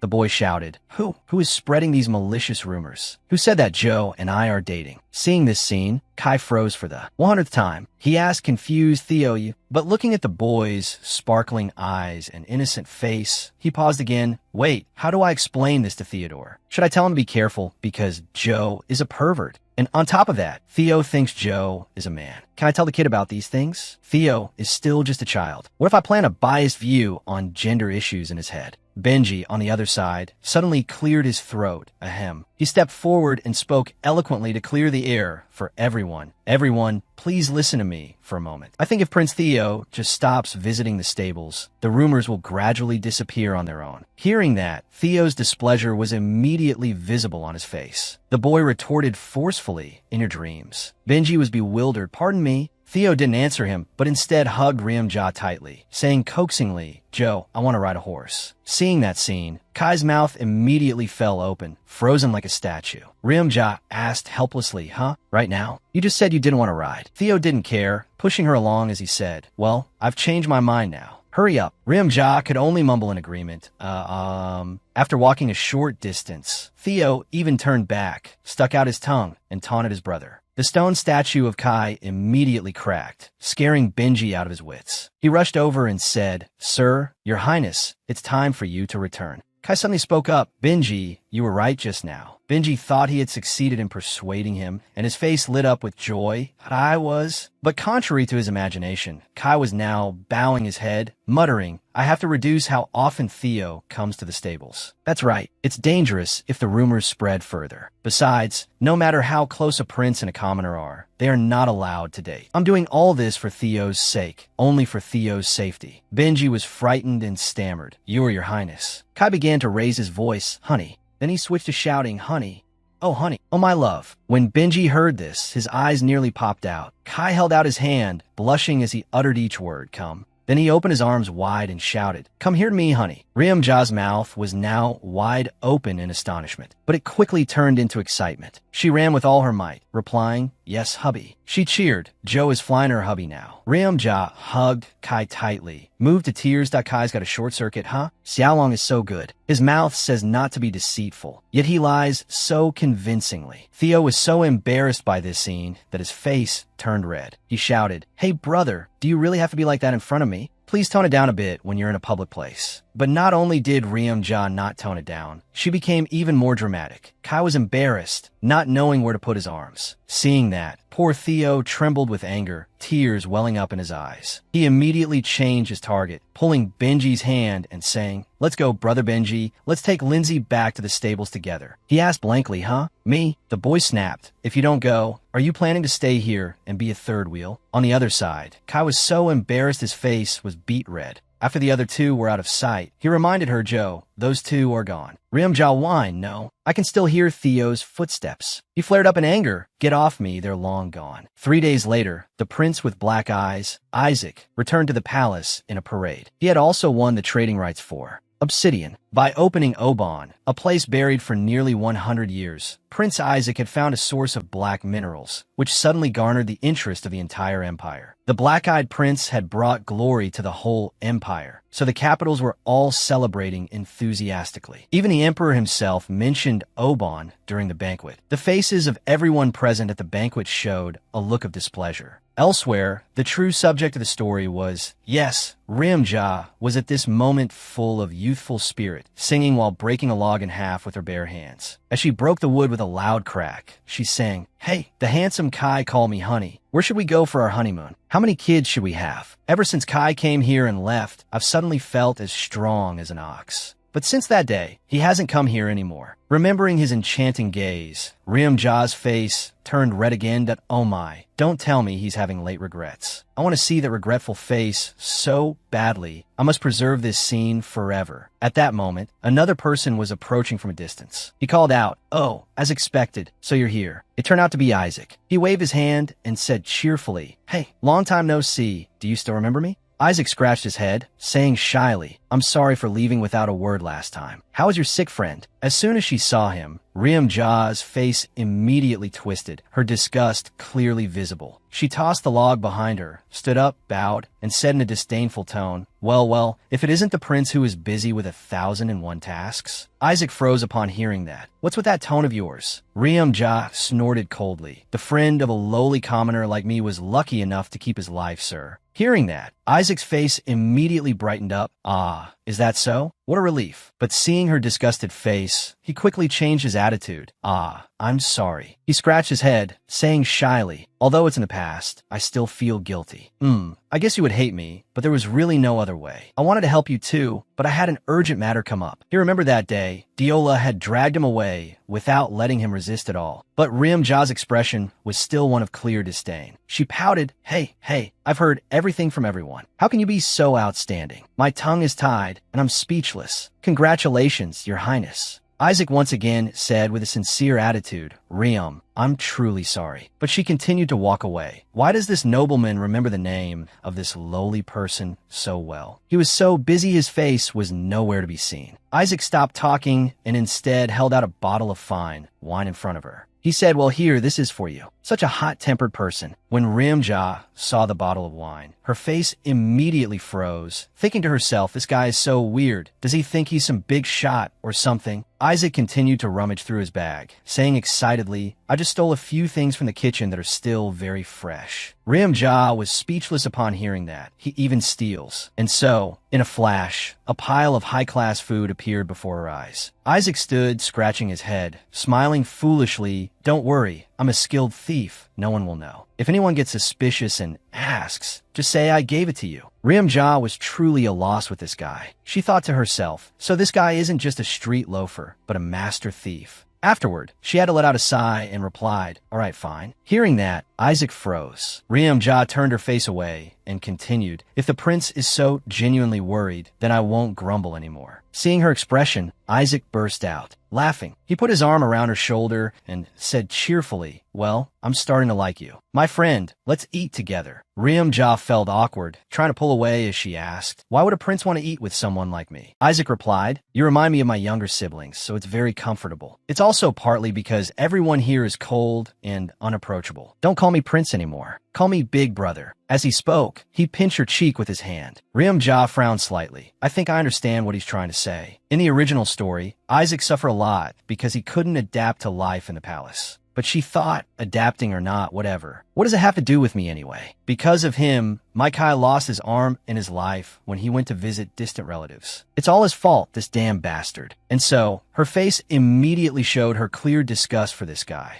If it were the old me, I would have cursed him to his face in 7749 languages. But unfortunately, my current status makes it impossible. Isaac was still acting innocent, looking around and saying, "What's this? Are you craving something? It's so hot." After thinking for a while, Rimja also made a decision. If that's the case, maybe I should get close to him to get his protection and then settle the score later. I'm doing all this for Kai's sake. With that thought, she smiled brightly and said, "Prince, let's drink this together to celebrate our new friendship." Isaac also smiled back and replied, "Oh, that's a great idea." Just a short while later, Rimja had transformed from a sober person into a dead drunk one. She slurred, "Lady Diola once taught me how to read. What a kind lady." Shaking her wine glass, she continued, "With that lady by my side, I'd feel full even eating potatoes 3 meals a day, even though I already have Kai." Isaac was also tired from being drunk, but upon hearing that, he immediately looked up and asked, "What? How do you know Diola? Wait, what about teaching you to read?" "You? What?" She replied, "Who knows? She taught me herself and even gave me books."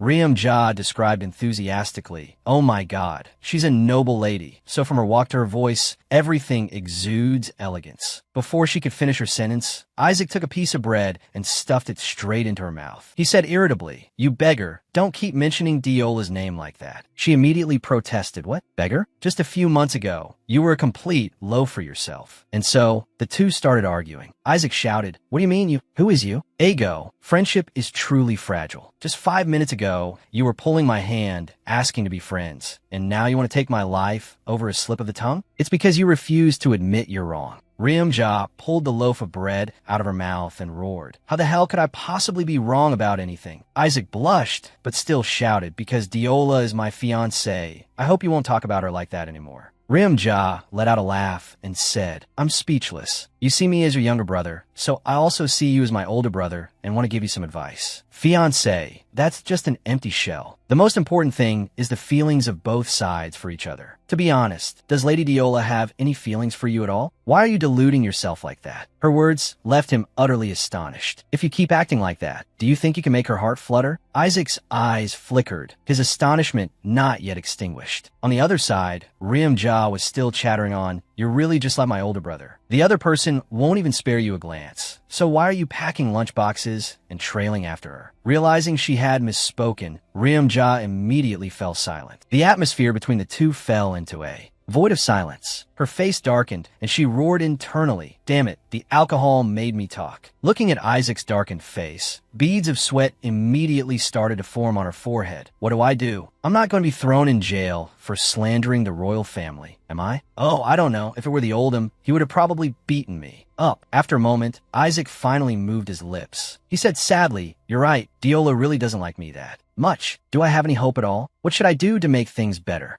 Ja's face immediately stiffened. What is this? Why is his spirit so fragile? Isaac began to pour out his heart. Where I used to live, there were no girls like Diola. On top of that, she and I clash with each other, which is why I want to get closer to her even more. Although I felt a bit closer to her recently, I'm afraid our relationship will go back to how it was when we first met. What should I do now? Ja thought to herself. I don't know when it happened, but the two of us are now drinking like we're at a pub, sharing our life stories. She imagined herself picking up the wine bottle. While pouring for Isaac, she scratched her head and said, Your Highness Isaac, please use this wine to temporarily fill the sorrow in your love life. I've touched his sore spot again. Isaac took it and replied in a sorrowful voice, she hasn't dumped me yet, you know. No matter how the love story of the main characters unfolds, they always end up together on their own. With such a fixed principle, their love will eventually blossom. So that's why I say, why is a hesitant, indecisive, and timid guy like this the male lead? Isaac now regained his smile and told her,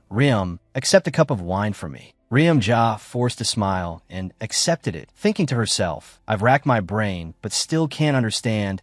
I'll probably have to negotiate this with the author. Even if I look left, right, up, down, sideways, and do a b-boy dance on the subway, I still recognize Kai as the male lead. 1. Royal charisma. 2. Striving to survive. Looking at the guy sitting next to her chugging wine, she felt bored in thought, and yet this freeloading bum is the male lead. This is so unfair to my Kai. After a while, Isaac said, well, it's time for me to go. But Ja called him back. So soon? We have to go for second round at the karaoke bar, right? Second round of what? Isaac waved goodbye and left. Behind him, Ja shouted angrily, oh my God, you country bumpkin, get lost. It seems like Isaac and I have built a close relationship, haven't we? Ja drank so much she felt dizzy. She staggered into the house, slurring, let's keep drinking, more drinking. Then a wave of dizziness hit her, and she laughed foolishly, hee, the ground is doing the disco. The great Kim Ja will absolutely not fall. If I fall, I must fall into the arms of my great love, Kai. Then suddenly, she fell into someone's arms. Ja let out a bewildered sound.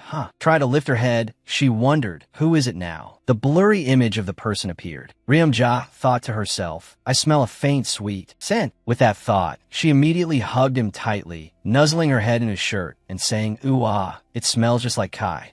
Kai's scent is so nice. Kai blushed, letting her lean against him. After a long moment, he said helplessly, all I can smell on you is alcohol. Queen Priscilla covered half her face with a fan and said sternly, I don't want to say much. I've heard that you've been acting impulsively lately. You've been doing strange things that bring shame upon us. Faced with this reprimand, Kai could only bow his head and reply, I apologize, mother. The queen looked at him for a long time. Then she instructed, her tone seemingly very impatient, handle your work properly and conduct yourself with decorum. Kai politely replied, yes, mother. As he walked back to his palace, he thought, mother is truly very perceptive. She will surely monitor my every move. I must be more careful in the time to come. Before he could finish his thought, the voices of several servants reached his ears. It seems His Majesty the Emperor is very pleased with the black-eyed prince. That's why he mentioned Oban during the meal in the presence of all the princes and consorts. Another servant replied, it's clear that His Majesty hasn't mentioned Prince Kai at all recently. Well, it's because of Empress Priscilla's tyranny, isn't it? She always prioritizes her own family over the royal family. In short, from Prince Heron to the fourth prince, and even Prince Kai, they're all very pitiful. Returning to the present, Kai looked down at the drunk girl below him, a hint of sorrow in his eyes. In the end, why do you like Kai so much? Hearing that, Ja also lifted her head to look at him. Kai separated her from his body and said, Kai is not as cool as you imagine him to be. He can't escape his mother's control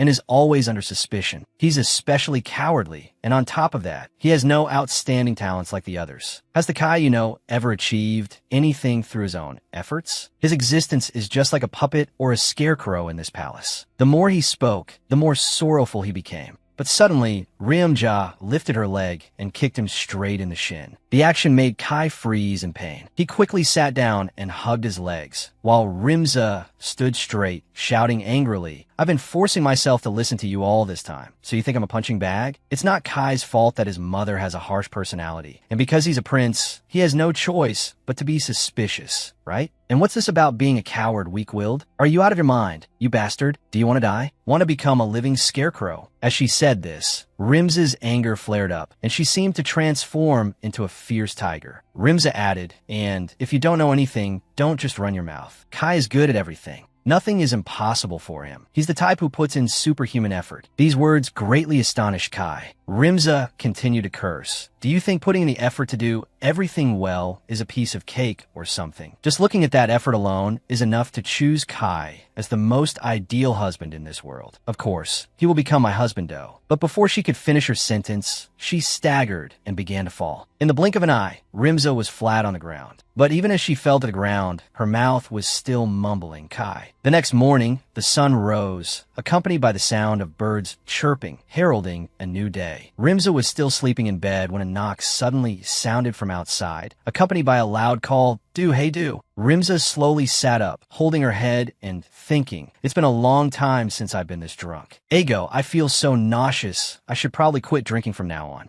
Then, she turned to look out the window, saw that it was already bright, and thought, "Hey, when did I crawl back to bed?" I vaguely remember having a war of words with someone. My throat hurts so much." Suddenly, Theodo's face appeared unexpectedly at the window, startling her.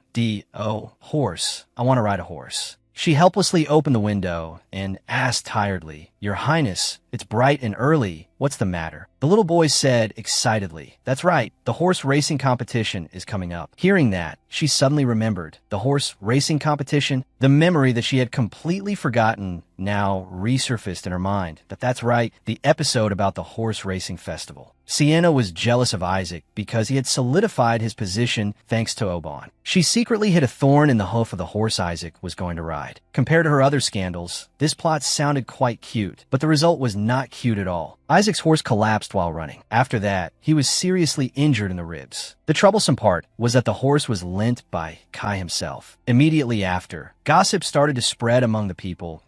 I heard that the one who lent Prince Isaac the horse was His Highness Kai. Could it be that His Highness intentionally injured the horse, causing it to fall? Kai heard all the suspicions from everyone, but didn't step forward to explain. He tried his best to avoid confronting Isaac, who was competing with him for the throne. Unlike Kai, who would strive his whole life, Isaac appeared dramatically and could easily steal the entire spotlight. This incident was the turning point that made Isaac start to restrain Kai, and gradually, their relationship became more guarded than before. But the next development was very confusing. It was when Prince Heron accompanied the Emperor to the hunting grounds a month later. It must be said that the two of them hated each other so much that they didn't even want to touch each other. Remembering that, Rimza's anger immediately exploded. She gripped the window frame tightly and said, "I can't let this go. I really won't forgive you people. I'll show you what a festival is. No, I'll kick you right out of the plot." Suddenly, another voice appeared from outside, still with that cheeky attitude, not afraid of anyone.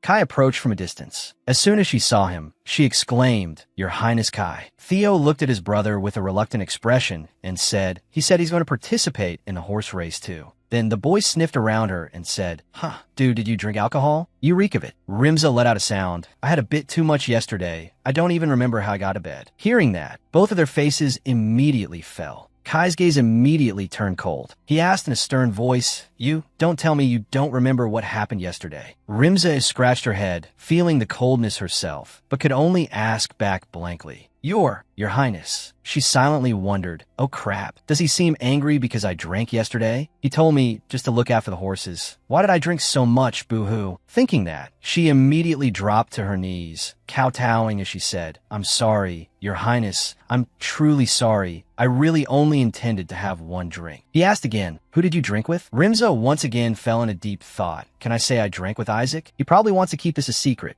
Besides, the relationship between the two of them is very awkward right now. Thinking so, she replied, An acquaintance of mine said he had some leftover alcohol, so I had a little at the tavern." Kai asked suspiciously, "An acquaintance you know?" The boy Theo also reacted, "A tavern?" He frowned and said, Don't you lie. There's a pile of empty bottles lying around over there by the demon child's place. Rimza could only scratch her head and laugh awkwardly at this questioning remark. Theo continued, "Those bottles are very expensive. How could a servant buy them?" Before the boy could finish, Rimza immediately grabbed him, shutting him up. She hugged the boy tightly, patting his head while saying, "Oh my adorable Your Highness Theo, why are you even more adorable than usual today?" Theo blushed with embarrassment and mumbled into her ear, I told you not to call me adorable anymore." But seeing that scene, Kai was immediately consumed by the flames of jealousy, his eyes blazing. Rimza was terrified, timidly calling out, "Your Highness." His anger burned in the air. He frowned and said, "You praise everyone as handsome and call them cute, don't you?" The flames of anger grew larger and larger, blazing fiercely. He said in a sarcastic tone, "Not to mention that short-term memory of yours." She couldn't take it anymore and immediately retorted, "Wait a minute, why are you suddenly picking a fight with me?" He didn't back down and replied, "Do you really not know why I'm this upset? You're as blind as a bat." She shot back, "Are you trying to play a guessing game with me?" The two argued continuously, leaving the little boy in the middle utterly bewildered, turning his head back and forth. The boy ran towards him to stop him, saying in a gentle voice, "Come on, calm down. What's wrong with you? Du is just close to me. That's why we talk like that." Theo continued to try and persuade him. "Besides, Du is dating you, isn't he?" He was still so angry that he pressed his lips tightly to restrain himself. In a moment of lost control, he immediately denied it. "We broke up." After hearing this, Du became bewildered, a question mark appearing over her head as she thought, "Since when?" He angrily pointed straight at her and said, "And you still dare to go drinking with another man? If you were my lover, you'd better not do such things." She said resentfully, "I really don't understand. Is Your Highness this angry just because I happened to drink once?" At this moment, Benji had also brought the horses over, and hearing the commotion, he also stopped to listen in. His anger still not subsided, he continued to scold her. "Why don't you understand? I'm the one who can't accept you going drinking with some man you know." Benji's face showed both helplessness and confusion at this situation, an expression of not understanding what was going on. Theodore was just as helpless, his expression showing he didn't understand a thing either. She immediately retorted, "This is crazy. What's the problem with that?" He walked away for a moment, then suddenly turned back and yelled, You like anyone you meet, don't you?" He walked away in a huff. She was bewildered by his attitude. "My darling, we haven't seen each other for a few days. Did he take the wrong medicine? Or something?" Du thought dejectedly. Kai left in a sulk, and Theodore disappeared along with him. She recalled the boy's sparkling eyes as he said, "Breaking up with him must be heartbreaking, but I'll grow up fast, so wait for me, Du, it won't be long." After hearing that, she was speechless for a few seconds. Du sat in a corner, sulking with her chin in her hand, thinking, what kind of brain-dead romance comic is this? Breaking up after only being in love for 3 chapters. But that's right, His Highness and I aren't really dating. She was startled by someone's voice ahem. She immediately looked up and realized it was Benji. "Didn't you go with His Highness?" Benji calmly replied, "I told you to call me Sir Benji. I've been standing next to you this whole time." She stood up, scratching her head shyly, and asked, "So what brings you to the stables?" Is Sir Benji also participating in the horse racing competition? He clasped his hands behind his back and said seriously, "Of course, I am also a knight of the ducal house." Benji suddenly remembered something and said in a panic, "Oh wait, I got sidetracked." He immediately got to the main point. "What's going on with you and His Highness Kai? Are you two really dating?" She averted her gaze and said, "About that." She scratched her head and shyly avoided the question, saying, "No, Benji, you know that all along it's just been me making a big fuss about it. We're not dating."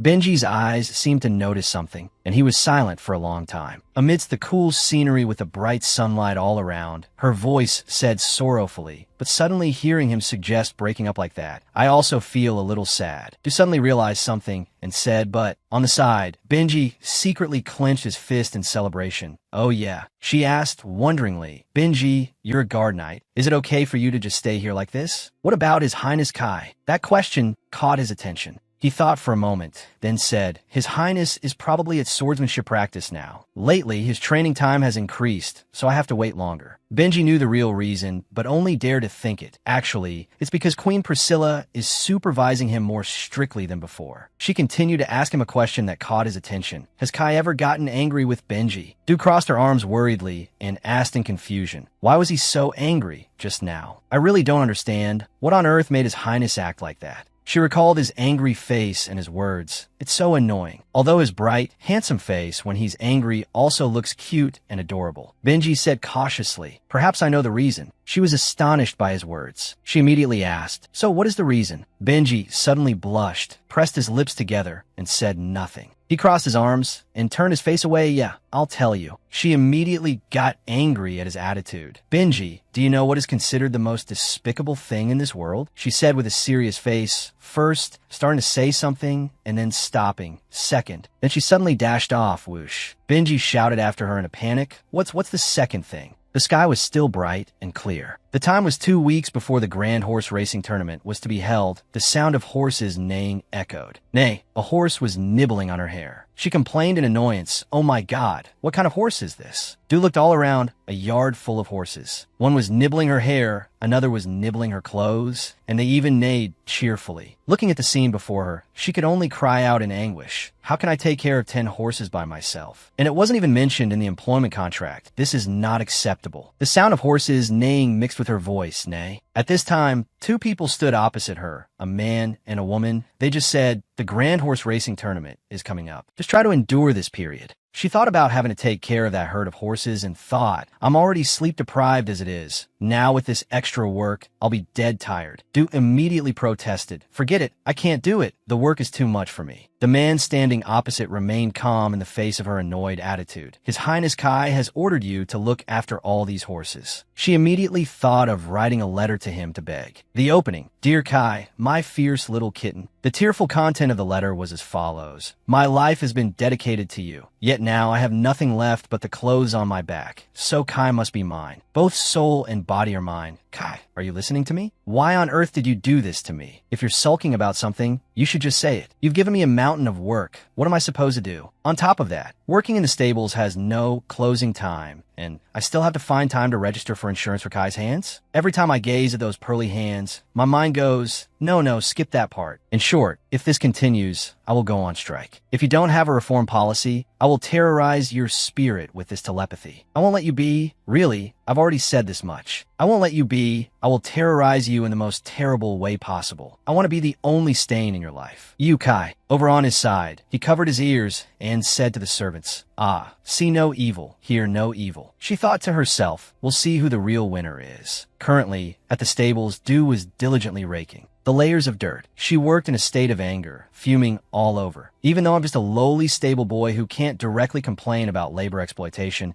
I can still send a barrage of messages to that side. She was thinking of ways to continue her resistance. I'll work him to the bone for the crime of not thinking about me. Suddenly, a voice calling her pulled her out of her thoughts. Hey, Du, hello. Prince Isaac appeared with his handsome looks. He gave her a gentle smile and greeted her. It's so early in the morning, yet you're so full of life. His smile seemed to have a magic that created a radiant aura around him, leaving her speechless upon seeing it. She didn't even look at him, just replied flatly, hello, Your Highness Isaac, what brings you here? Ignoring that he was still standing there, she turned away without any courtesy. He looked at her cold attitude and asked in confusion, What's this? Why are you being so cold to me again? We decided to become close brothers. She paid no mind and just answered dismissively, I'm taking that back. He walked over to a horse with a distinctive brown coat and patted its head, saying excitedly, Oh, these horses have arrived safely, huh? She gave him an annoyed look and asked disbelievingly, Don't tell me all of these are horses brought by your highness. Right, he said cheerfully. The horses sent from Oban had nowhere to stay, and the palace's common stables are too far from my palace. It was His Highness Kai who happily told me I could use this place freely. He didn't notice her increasingly sour expression and continued cheerfully. He praised you endlessly, like how you're good at taking care of horses and a hard worker. At this point, she was so angry her blood was boiling. She said furiously, Aya, at this rate, I'll have to file a lawsuit. The fact that I do my job well and that the workload is overwhelming have nothing to do with each other. He ignored her anger and replied nonchalantly, Oh my, but His Highness Kai praised you so much. He couldn't stop praising you. After hearing that, Du's anger gradually cooled down, her expression returned to normal, and she became dazed. He recalled his tea sessions with Kai. Whenever the stables were mentioned, he would inevitably mention her. It might be because you interact with not just one or two horses, but almost all of them. He came to a final conclusion. He values you a lot. After that sentence, the surrounding atmosphere turned a romantic shade of pink. Little angels appeared above her head, flying around, blowing horns, and throwing confetti, looking very cheerful. She put a hand to her chin, her face flushed, and said with a laugh, "Oh ho, he really ho ho hi hi. His Highness was the one who told me not to show my feelings so obviously, and yet it's truly unstoppable." He also felt the surrounding scenery change strangely. Why is the stable suddenly sparkling so brightly? She suddenly became cheerful and enthusiastic to get back to work. "Just leave the horse management to me. You came to ride, right? Wait for me to clean up and saddle the horse for you." He was helpless at her swift change in attitude. "Hey, what's with your tone? Have you been drinking for 3 days straight again?" At this time, the two cheerful angels still hadn't flown away, circling and circling above her head. The sun was still bright. Under a shady spot, Heron gave a sinister smile and said, this is Brother Kai's stable, right? How can such a filthy stable exist in the royal palace?" The two of them chatted happily in the stable, a place illuminated by sparkling sunlight and surrounded by lush green trees. "Why don't you choose this horse? You have to give it a name, too." He thought for a moment and then complied with her words. "A name? Let's call her Loja." She was surprised by the horse's name and asked sarcastically, "Oh, what's this?" "The name of the girlfriend you left behind in your hometown to come to the capital." He asked her in confusion. "You must get called old man a lot, don't you?" She was startled by his question and replied blankly, Not at all. That's not true." She continued to explain. "They all call me a handsome, rustic youth." He said disbelievingly, "The people of the capital are truly fierce." He shared with her the story behind the name he had chosen. "Loja is the name of the younger sister I brought with me. Prince Isaac cherished the horse in front of him. She was sick but had no medicine to take, so she passed away. Before she died, I made her a promise. She wanted me not to forget her existence because I have many younger siblings like her. In the past, he had a younger sister who was seriously ill. At her bedside, he constantly held her hand tightly, cherishing her and praying for her speedy recovery. But things didn't turn out so well. He still wore a very optimistic smile and said, "It's not just the village I used to live in that has pitiful children who pass away like that, but all over this empire, they are everywhere. So if I can, I want to forever engrave the existence of those children." She rested her chin on her hand, looking very thoughtful. "Oh, is it that Prince of the Weak concept? A wish to be able to protect and shelter everyone from high status to the lowly and humble." She was astonished by what he said. "I only asked for a name, but in the end, I learned his aspirations." In her mind, an image of his kindness being displayed prominently, as if to praise it, appeared as expected of the male lead, to have such a different kind of wish. She turned back to adjust the horse's reins and replied flatly, "Yes, I thought it was something else." "Good luck, Prince." He seemed to remember something and exclaimed, "Ah, that's right." He asked her a shocking question. "I heard you're dating someone." She was stunned for a few seconds. He rubbed his chin and said, "The whole palace is buzzing about your love life. You seem to be a master of romance." She grumbled in confusion. "What are you suddenly talking about?" He suddenly imagined a scene of her and Theodore playing together and realized, but Theodore is a boy. In his imagination, she ran after the boy, calling out, "Baby, wait for me," along with the sound of his innocent laughter echoing across the flower field. She spoke up irritably, cutting off that fantasy. This is crazy. It's not like that." She shouted in annoyance. "I like someone else." He asked blankly, "Who is it?" She answered confidently, "It's Kai." Then in her mind, she imagined Prince Kai wearing a cute and gentle bunny headband. After hearing that, he was so surprised it took him a moment to say, Are you crazy?" His face clearly showed 2 words. Deeply shocked, seeing his disbelieving attitude, she shouted angrily, "What? Why do you say I'm crazy? Gender, status, or personality?" He let out a long sigh and said, "All 3. He turned away and said jokingly, "If you were my younger brother, I would have definitely stopped you." She was furious and thought to herself, what is this guy saying so ambiguously again? She didn't fall behind and poked at his sore spot. "Right now, your relationship with Lady Dioloa isn't going well, so you're turning to pick on me, right? Is that it?" After hearing that, he was also speechless. She continued to tell her story to prove the love between the two of them. But let me tell you this. His Highness Kai blushes when he's in front of me, and when I told him to wear a flower crown, he did it right away. The image of the prince wearing a flower crown and giving a gentle smile, looking so elegant. Dude rambled on nonstop. He even hugged me. What else? He pays my salary. The fact that he gives me money is no different from receiving the love of God. The image of the two of them embracing passionately, Kai's gentle voice rang out. You worked hard this month. Come here for your reward. Then she also replied, I love you so much. All those romantic moments of love were images in Lio's mind. After reminiscing, she crossed her arms angrily and taunted him. According to my sharp eyes, the probability of Lady Dioloa being sincere with you is extremely low. A sentence that stabbed him right in the heart. At this point, he couldn't hold it in anymore and shouted at her. You there? Have you forgotten I'm a prince? Without waiting for him to say more, she immediately turned her back and scurried away, not forgetting to turn back and stick out her tongue to mock him. After running for a bit, she suddenly stopped. By this time, he had also caught up. Both of them were astonished to see the person standing in front of them. The person standing in front was none other than Heron. He appeared with his two subordinates, smiling and saying, Hello, so full of energy this early in the morning. Isaac? She immediately bowed respectfully and said, Good morning to you, Your Highness Prince Heron. He had come up behind her, and she was still bowing. He seemed to ignore her greeting, directly brushing her off to speak to Isaac. Is it true that you don't have a stable, so you're borrowing Prince Kai's stable? Standing to the side, she thought irritably. Completely ignored. Heron continued in a contemptuous tone. The horses were a gift from Count Oban, yet you keep them in a place like this. Isn't that very disrespectful? Ah, that's right. I doubt you even know how to ride a horse, do you? The Grand Horse Racing Tournament is coming up, but to only start learning to ride now. Isn't it too late? He bowed his head slightly and replied calmly. Thank you for your concern. Fortunately, I know how to ride passably well. She looked at the scene before her and thought to herself. It's obvious he's picking a fight because Isaac's visit to Oban annoyed him. Why does he look like some jobless person looking for trouble? She thought about her current self, how she could cheerfully befriend anyone that I'm living in this world, but technically it's the world of a novel, so I thought there wouldn't be any character I couldn't love because of their looks. Even Isaac is handsome when he keeps his mouth shut.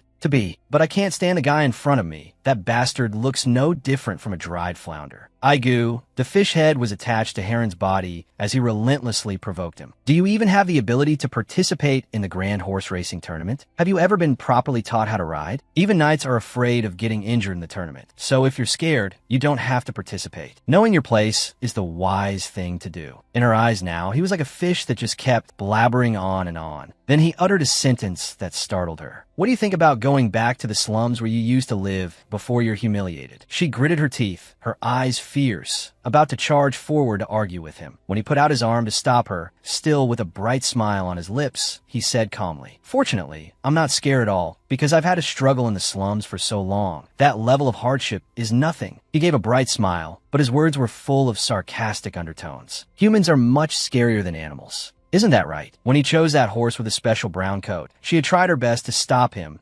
I also told Isaac that if he felt there was anything unusual about the horse, he should withdraw from the competition and everything would be fine. She recalled, he didn't say anything, just gave a smile. Although he just smiled and didn't answer me, it made me feel a bit uneasy. Currently, she was at the horse race. She looked around searching for his figure, but couldn't see him, thinking angrily. But why on such an important day is my canary nowhere to be seen? She looked down at the competition grounds and squinted to search. That guy with the jet black hair is Isaac. I don't know who's next to him. On the opposite side is that Benji, and that bright-haired head. There's another bright head over there.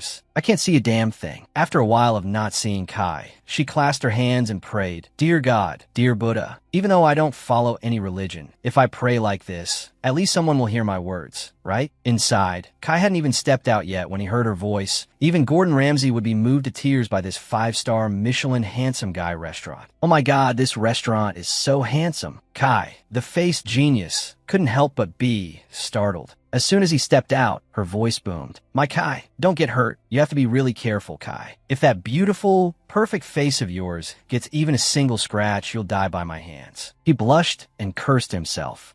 She was quiet for a while, but now it's back to the same old thing. After her shout, she thought to herself, all right, he probably heard me, right? Suddenly, a black-haired man next to her said, by the way, have you heard? He whispered, I heard that starting this year, there will be a change in the competition rules. Her eyes widened when she heard the shocking news. Startled, she immediately turned to the person next to her and asked again, What did you say? She turned to listen in on the gossip, and the guy waved his hand and replied confidently, Looks like you haven't heard. He continued, Well, that's right. Even the contestants were only informed just before the competition. At this time, Benji was already on his horse. The guy revealed the information he knew. As soon as the match ends, the person who can stick their spear on the target will be the winner. Down in the arena, Isaac had also gotten ready and was preparing for the upcoming battle. He suddenly said a sentence full of sinister meaning. I wonder if His Highness Kai can hold out until the very end. Her eyes widened, so scared that sweat drenched her face. She became bewildered in thought. This was never in the novel. 1. Each participant will start with a spear painted with a different color on a shaft. 2. The person who can stick their spear into the center of the target in the arena will become the winner of the Grand Horse Racing Tournament. The rule I know is that as soon as a winner is found, the match will end immediately. As the warriors on horseback try to swing their weapons towards the bullseye, suddenly, bam, a spear struck the bullseye with extreme speed. It made the other warriors turn their heads in surprise to see who it was. Du couldn't help but be astonished. It hit. Is that yellow spear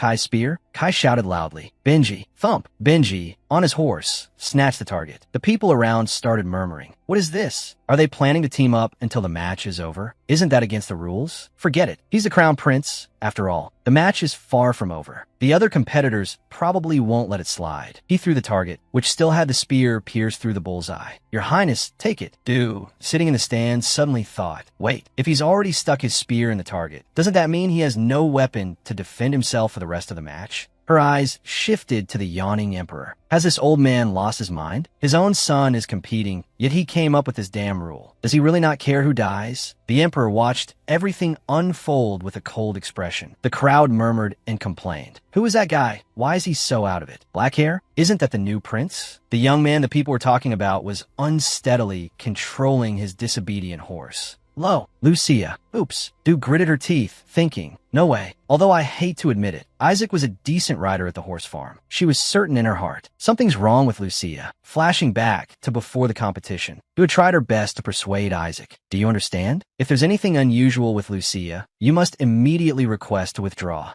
Back to the present. At the arena, Du couldn't stop her thoughts and ended up muttering in frustration. Why is he so stubborn? At this rate, something terrible will happen. Rick, sitting next to her, heard and immediately said, Are you supporting that prince? But what can you do? The person next to him also joined the conversation. My friend, it seems you don't know. You're not allowed to withdraw from this grand horse riding tournament, kid. That sentence made Du freeze. She was stunned. She finally understood why the prince was acting that way. Now I get it. Why you just smiled and didn't answer me when I said those words. The noisy crowd watched the match. I told you so. He couldn't handle it. That was a hard fall. Below the stands, through the thick cloud of dust, was the image of Kai collapsed next to his beloved black horse. Damn it, I didn't land properly. Dip was injured in the leg by a spear. Me too. The frustration showed on Kai's face. At this rate, the others will steal the target from me. Benji ran over, worried, and shouted, Your Highness Kai, that freckled face, full of panic. Give me the target. I'll try to buy some time. Seeing the scene before them, the guests in the stand shouted, and next to them, Du had a worried expression. If they do that, they'll lose. Despite the shouts of protest from the stands, letting a knight run away with the target while the prince follows behind. Is that supposed to be impressive? But Benji still held the target and ran like the wind, leaving all the opponents and their jeers behind. In Benji's hands, he still held the horse's reins tightly. Hey, compete properly. At the same time, amidst the audience's protests, Du's expression gradually turned to panic amidst the contempt and ridicule. Prince Kai wants to win like that? Winning this way is so shameful. Amidst the noisy protests, another voice rose, drawing all eyes to the center of the arena. Hey, look over there. The black-haired prince is completely surrounded. They must be the nobles who have a grudge against him from the Oban incident. Poor thing, he can't even withdraw. 2. Prince Isaac was completely surrounded by his opponents. Witnessing the series of unfortunate events unfolding before her eyes, Du clenched her fists. A feeling of anger, helplessness, and worry welled up inside her. She couldn't just sit still any longer. She suddenly shot to her feet. Suddenly, a hand grabbed her elbow. The tone was somewhat mocking. Hey, where you going? The match is just starting to get interesting. Du angrily turned her head, her sharp eyes staring straight at the person behind her. She pushed her hand away and shouted with a furious expression. Let go of me, Sienna. No, someone definitely played a dirty trick on Isaac's horse, so I have to go stop it. She started to leave and said, if I just leave it like this, big trouble will happen. The other person remained seated in the stands, watching the match. The corners of her lips curled into a meaningful smirk. He really does know everything. Della sat sipping her tea. Beside her, with a nobleman using steampunk glasses for a better view. I don't know how much Prince Kai has been holding on, but from what I see, he's about to give up. As for the black-eyed prince, it looks like he's reached his limit. This time, the royal family will be utterly humiliated. If it's come to this, they should have just lived quietly in the slums. Why make a fuss just to bring shame upon themselves now? All the enemies rushed forward with triumphant, arrogant expressions, insulting him. Whether you're royalty or someone from the slums, there's not much difference, is there? Where's that look of superiority now? Ho ho, what a waste of the horses gifted from Oban. He charged like a rocket, his hand gripping the spear tightly. If it's come to this, you should have just lived quietly in the slums. Why make a fuss just to bring shame upon yourself? The two men were now right next to each other. Isaac couldn't react in time, and the collision made him stumble. The opponent took the opportunity and swung his spear straight at him. You stinking sewer rat. Suddenly, Isaac grabbed his neck, making him stagger and exclaim, Huh, what's happening? Thud, the sound of him falling flat on the ground. Isaac was back to his cheerful self and teased. Sorry, let me borrow your horse for a bit. That nobleman slammed his fist on the table. Bam, stealing an opponent's horse? This is against the rules. I bet a large sum of money on that one. And yet, Della calmly put down her teacup and spoke. It seems there's no rule against stealing someone else's horse during the competition. With that bright expression, she continued. Besides, look at the atmosphere. Everyone is extremely excited.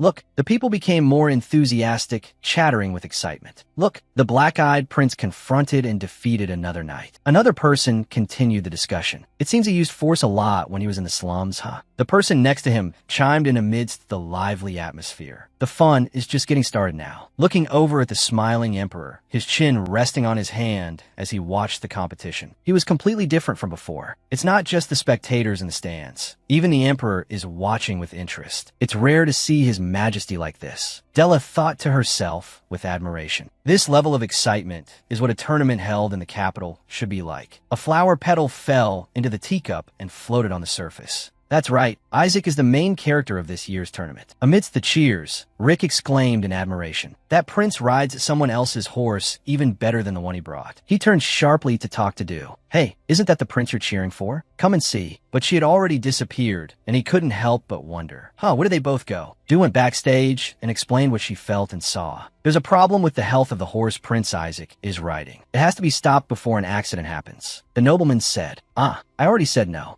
Besides, if it's Prince Isaac, he's probably riding like the wind right now. Go and see for yourself. When she turned to look, she was startled. Huh, how is that possible? Suddenly, a blurry figure appeared. Fingers lightly touched her shoulder. That voice spoke up. Everything is different from practice, isn't it? That horse isn't even his. No, it looks as if it belonged to him all along. Down in the arena was the image of Isaac fighting, dodging his opponent's fatal blows. The sound of spears whistling through the air seemed to make him even more determined to defeat his opponent. The voice continued. Sometimes Isaac feels that his current position was given to him by others, because even his life is just a play created by his mother and that handmaiden. So now, it's time for him to return to the stage of that play. Isaac's future path will be proven by the scars from his efforts to rise up. She was startled. What? This voice? Du's eyes widened in amazement at what was happening before her. She thought to herself, everything is different from practice, isn't it? That horse isn't even his. No, it looks as if it belonged to him all along. Sometimes Isaac feels that his current position was given to him by others, because even his life is just a play created by his mother and that handmaiden. Just then, suddenly, whispers echoed in Du's ear, saying, so now, it's time for him to return to the stage of that play. Isaac's future path will be proven by the scars from his efforts to rise up. A determined Isaac raised his spear as if to impale everything. Du stood silently, and beside her, a mysterious red-haired girl seemed to appear. She immediately spun around, asking loudly, Who is it? Who just said those words? But behind her was only an empty corridor without a single soul. Du immediately turned back to ask the men standing there, did any of you hear that voice just now? Hearing this, they looked bewildered and asked, what voice?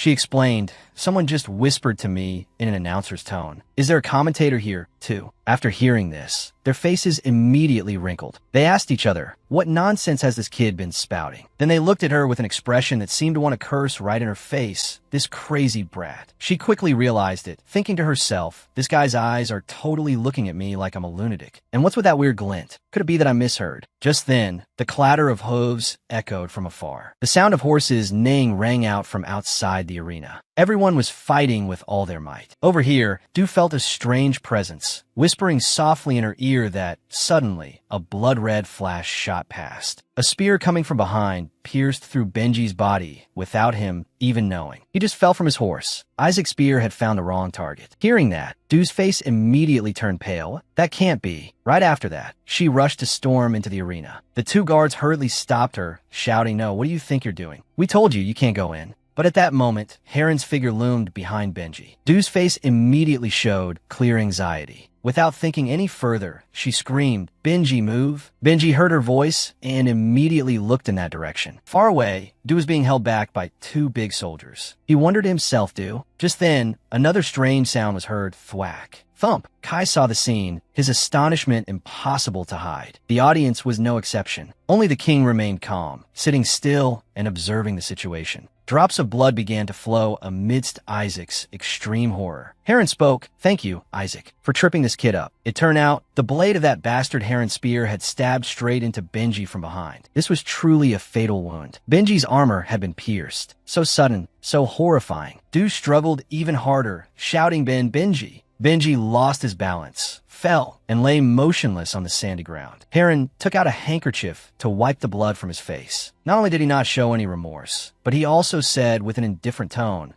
they've all fallen off their horses. How boring. Anyway, I never liked anyone associated with the Bealois." Then he turned and shouted at his teammate, startling the man. "What are you standing there gaping for? Hurry up and bring the target here." He quickly replied, "Yes, yes." At that moment, instead of showing fear, the entire stadium stood up and cheered excitedly. You really can't let your guard down for a second. Jeez. Look at them scrambling to escape. How pathetic. Meanwhile, Benji, lying on the ground, began to weaken. He breathed with difficulty, but still managed to smile. Seeing this, Du struggled even more fiercely. "Let me go." Then she screamed with all her might, "Benji, wake up, Benji." But Benji was already starting to lose consciousness, his eyes slowly closing. Heron then jumped off his horse with a thud, saying with a weary expression, "Sigh, why did the spear fall with him?" He looked annoyed, sat down, and tried to pull the spear out, saying irritably, "You're getting on my nerves." Just then, another spear appeared from nowhere, stabbing right into his knee. The spear flew true, embedding itself straight into a weak point of the armor. Heron looked over, his eyes showing clear horror. He rolled around, screaming. At that moment, Isaac approached from a distance. He grabbed the spear's hilt and, while violently pulling it out, said, "My apologies. I'm not very skilled with a spear yet, so I couldn't aim properly." As soon as the spear was pulled out, Heron immediately screamed in pain. He roared, You crazy brat. What do you think you're doing?" The other contestants who saw this scene were unconsciously startled. Heron roared again, "Are you all just going to stand there and watch?" The Emperor, at this point, had also stood up and turned to go inside. Although Heron was lying flat on the sand, he still roared fiercely, "Stick my spear into the target. Hurry up." "Yes, Your Highness." The group of men replied as they dismounted and ran towards Heron. Just then, something flew past with a whoosh, leaving a scratch on one man's face. It turned out the one who threw it was Isaac. The man was so scared he froze, not daring to move an inch. Then, he slowly walked over to the bastard Heron and roughly grabbed him by the collar, lifting him up. He looked straight into his eyes and said with an extremely angry face, "This royal palace is truly a scarier place than the slums, just as you said. To dare to openly use such despicable tricks like this, no one in the slums does that." Seeing him not answer, Isaac roared again, "Say something. You're a member of the royal family in a knight. Where's that arrogant attitude from before?" Just then, the sound of a horn echoed from afar. Both Isaac and Heron looked in that direction. This was the signal to end the match. The horn continued to sound. The match had come to an end. The people in the stand saw this and began to murmur among themselves, "The competition is over? What a letdown. Yeah, what an unsatisfying ending. The fight over here was so intense, but the winner is..." Kai was still standing silently in the distance, looking towards his best friend. Suddenly, he glanced back, his eyes turning towards his royal father's seat, which was now empty of the Emperor. Only then was Du released. She immediately ran towards Benji, calling out loudly, "Benji." As she helped Benji up, she turned and called out, "You guys come and help me. The match is over. If we leave him like this, he might die." But as soon as the soldiers heard this, they turned and went elsewhere. Du shouted louder, "Sir, help me. You there. Hey, you." But he paid no attention to her words, just focused on riding his horse away. Du tried to support Benji, thinking angrily to herself. Even if most of the knights are Heban's men, how can they turn a blind eye to someone who's injured like this? Suddenly, with a thud, Isaac arrived and helped Du lift Benji. He said, "There's an empty cart over there. Let's get him to it." So the three of them trudged heavily in that direction under Heron's watch. He was so angry he gritted his teeth. "Isaac, you dare to humiliate me like this. You will definitely die by my hand." The scene quickly shifted to the royal infirmary. Everyone inside was in a hurry. Screams were everywhere. "Bring the injured here, quickly. We're short on bandages here." Seeing Benji lying still on a sickbed with no one attending to him, Du asked urgently, "Your Highness Isaac, when will the doctor come?" Isaac replied helplessly, "I don't know either. He's bandaging patients from way over there. It'll probably be a long time before it's Benji's turn. For now, just use a handkerchief to press down on the wound, as the doctor instructed. At least it can stop his bleeding." Elsewhere, a doctor was bandaging another person's arm, saying, "It's just a slight sprain." Du lowered her head and said sadly, "Your Highness Isaac, I know I shouldn't say this, but isn't Benji the one who needs treatment the most right now?" Even during the match just now, Benji is from a ducal family, and he's Prince Kai's closest confidant. Why is he being treated like this? Hearing this, Isaac asked in surprise, "You don't know?" Du was also startled and asked back, "What? No what?" Isaac didn't say, but just told her, "Forget it. Wait until Guardfisher wakes up, then you can ask him yourself." Then he turned to leave, saying, "I can't wait any longer. I'll go get a doctor." Du was startled and quickly called out, "Prince." Then she turned back to look at Benji, crying as she called, "Please wake up. Without Benji, who will trim his hair for me? Last time you were so proud that you cut my hair better with scissors. I even told you to quit being a knight and get a barber's license, and you argued with me so much." Also, before she could say more, Benji spoke up, "Du, you really are?" Hearing Benji's voice, Du was instantly jolted awake and exclaimed, "Benji, you're awake?" Benji gave a pained smile. "I told you to call me Sir Benji. There are a lot of people here." Jium screamed, simultaneously pressing down hard on the wound, causing Benji to cough up blood. "Oh geez. Seriously, I'm glad you haven't logged out of this world yet. Even though I don't really like it, from now on, I'll call you Sir Benji every day." At that moment, Isaac had also returned. Benji weakly reminded her, "Du, easy on the hand, ugh." Both Isaac and the doctor were extremely surprised by this scene. They both had the same thought without saying it. With those two acting like that, who would dare to interrupt? After the examination, Isaac left immediately. Jium, of course, saw him off. Isaac said, "Luckily, his injury isn't too serious. I have to go now." Jium replied firmly, "It's not like both of us need to be here anyway. It's fine." But suddenly, Isaac reached out and patted her head. He smiled and said, "I'm sorry I can't stay here with you. See you later." As he spoke, he turned and walked away, leaving a bewildered Jium behind. Watching his retreating back, Jium wondered to herself. In this horse riding tournament, Isaac was the one who struggled the most. Why is he running around so cheerfully? Oh, I wonder how Kai is doing. Is he okay? Kai absolutely hates winning like this. Thinking this, Jium's face immediately fell. The plot of the novel has been strangely twisted. Although I can't remember all the minor details if I follow the original plot, the winner of the horse riding tournament should have been Heron, and the one who was seriously injured wasn't Benji, but Isaac. On top of that, there was a voice that sounded like a radio announcer echoing in my ear during the tournament. But I'm sure that I've heard a similar voice before.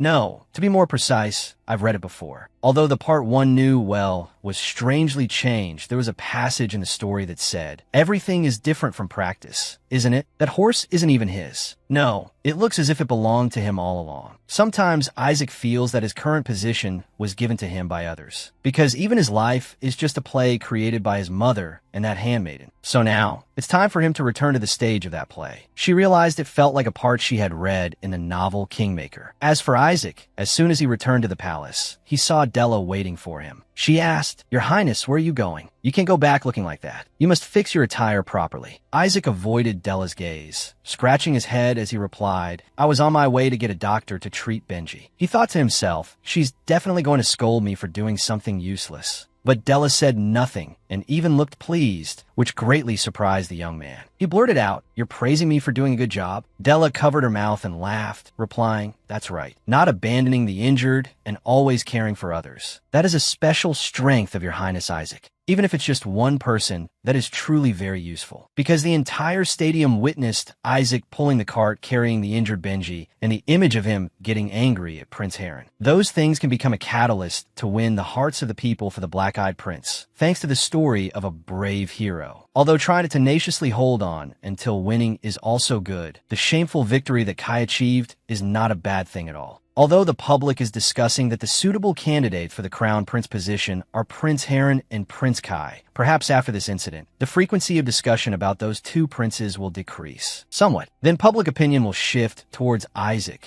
a young man who does not yield, who does not back down in any circumstance. Building Isaac's image like that is a good direction. In the end, Isaac is truly the main character of this year's horse riding tournament. With that thought, Della turned to leave, saying, "It's getting late. Let's return to the palace. The servants in the palace are waiting for you." Isaac suddenly remembered something and asked, "All right, how's Lucia? Have you found out why she suddenly acted like that?" She asked, "Are you talking about that brown horse?" I checked and found a thorn stuck in its hoof. Perhaps someone played a trick before the tournament started. That left Isaac extremely surprised. He unconsciously remembered Du's strange warning before the match. If you see Lucia showing any strange symptoms, you should withdraw. Isaac's face immediately darkened. Della asked again, "Did you see anyone suspicious?" A frightening thought was spoken. Della thought Du had done it. Could this be a plot by that stable keeper? She voiced her thoughts. "Your Highness's horse has always been cared for by that boy, right?" He immediately objected. No, it wasn't him. Her eyes were somewhat probing. Away from the bright moonlight, he resolutely defended her. "Della, I'm sure it wasn't Du." He offered what he knew about her to justify his claim. D.O. likes his job at the stables and taking care of the horses there. He always does a great job, too. Anyway, he wouldn't do things like that. She paid no mind to his words and immediately retorted, "You think that's a reason to believe he's innocent?" Her eyes became cold and sharp. "Your Highness Isaac, I know that you and Du have become closer recently, but this is the royal palace. In an age where even a snot-nosed kid outside the capital is playing the game of guessing who the next crown prince will be, you easily believe that Du is just a simple, stable boy." Della continued without any reservation. "Are you sure that boy has no suspicious points?" Her words seemed to have affected him. He clenched his fists. He frowned worriedly and looked away. "Actually, he has told me 2 or 3 times. If I saw Lucia acting strangely, I should request to withdraw from the competition," she said, feigning deduction. "So that means he knew beforehand that something might happen to Lucia." She continued to put forth suspicions against Du. "Wanting you to withdraw wasn't to prevent you from getting hurt. I think it's more like he didn't want you to win. If your Highness Isaac withdrew from the match," she hinted at who might be behind it, "then who would benefit the most from this?" Based on her words, it seemed he had an idea of who that person was. But then he immediately dismissed it in a way. Even with Benji's help, it would be difficult for Prince Kai to win. Most of the nights, there are Prince Heron's men. She still wouldn't let go of Du. Well, it's also possible that Du was sent by Prince Heron. She imagined the scene of Du being patted on the head by Heron. Whoosh! He immediately shouted in protest. Absolutely not. He thought to himself, if Du heard what she's saying, he'd probably faint on the spot. She immediately asked him for the reason. "Why are you so certain?" He stammered an explanation. "Actually, Du is..." He struggled, unable to explain, only managing to say the names of 2 people. Do is Prince Kai. He suddenly remembered the words Du had said to him. "Then I'll call you Hyung." "Okay, your Highness Isaac? Who rides a horse like that?" "Anyone who sees you would think you're stealing a horse." He remembered every little moment they had met. "What? You said you'd help me get the canary Kai, so you want me to help you get together with Della in return?" I'm getting the short end of the stick in this deal. Remembering her carefree, smiling face. "Hey, so you've never been in a relationship before. If I were a girl, I would have kicked you by now. Using my foot to kick you, not breaking up with you. Honestly, this guy..." He pursed his lips as those memories returned and wondered whether to speak or not. He remembered what he had said to her. "Joe, don't you worry. I'm your brother." He made up his mind. "I will definitely keep that secret for you." He used another reason to speak. Joe really likes to follow Prince Kai. Her face was indifferent. She continued to aim the tip of her whip at Joe. Then it could be something that guy caused himself. He was gradually losing his patience, he called. "Diloa." In front of her, he resolutely defended Joe. "I can guarantee it wasn't Joe, so I hope you won't suspect Joe like that anymore." He turned away. "Wait, I'm going back to the racetrack for a moment." He left her behind, turning away abruptly. She asked after him, confused, "What are you going to the racetrack for?" He answered as he walked. During the waiting time, Losha was still very healthy. Something must have happened on a racetrack. She still insisted on advising him. "I think investigating the person behind this is more important now than finding out when Losha was injured." Huh. He turned back, annoyed. I know. That's why I don't want to miss any clues. Then he hurried away. She let out a sigh of disappointment. Huh. Diloa held her head and lamented. He's so stubborn. After a while, she let it go. Whatever. I've already checked the arena. Anyway, she recalled when he was on his horse and preparing to start. Isaac's starting point was just a small hole in the ground. Below was a small puddle of water. If you didn't look closely, you might not have noticed it. And in that situation, the person under suspicion was incapable. Anyway, she didn't realize. Since Du spent all day around the horse stables and had never set foot on the racetrack before the match began, the possibility of Du being the culprit was very low. Although she knew this clearly, she couldn't help but be suspicious. But why did she tell Isaac to withdraw? As if she knew everything that was going to happen. Around them, the time was gradually turning to night. The wind blew stronger, whoosh, whoosh. At the magnificent and luxurious villa, she was now sitting and praying for Kai. Oh, Kai Dynamite, both sexy and cute. How is your wound? Have you called a doctor for treatment yet? My beautiful Kai, I'm begging you, don't get yourself wrapped up in everything alone. While praying, she imagined a romantic scene with a weak Prince Kai leaning on her. Whatever it is, I'm willing to share it with you. If you're tired, I'll lend you my shoulder. Lost in her thoughts, she paid no attention to the man opposite her, who was looking at her with complete confusion. Is this one going to pray like this the whole time before eating? The soup will get cold. She didn't pay much attention to him, just said what was on her mind. I've been swamped lately, so I'm taking this opportunity to accumulate it all at once. With that, she finished the bowl of soup in front of her in an instant. Slurp, slurp, while he just thought in confusion. What is it saying? While eating, she heard someone discussing the horse race from the other day. That horse racing festival, the rules changed so. It's much more interesting, isn't it? Her ears perked up to listen. The people at the next table started chatting. You didn't work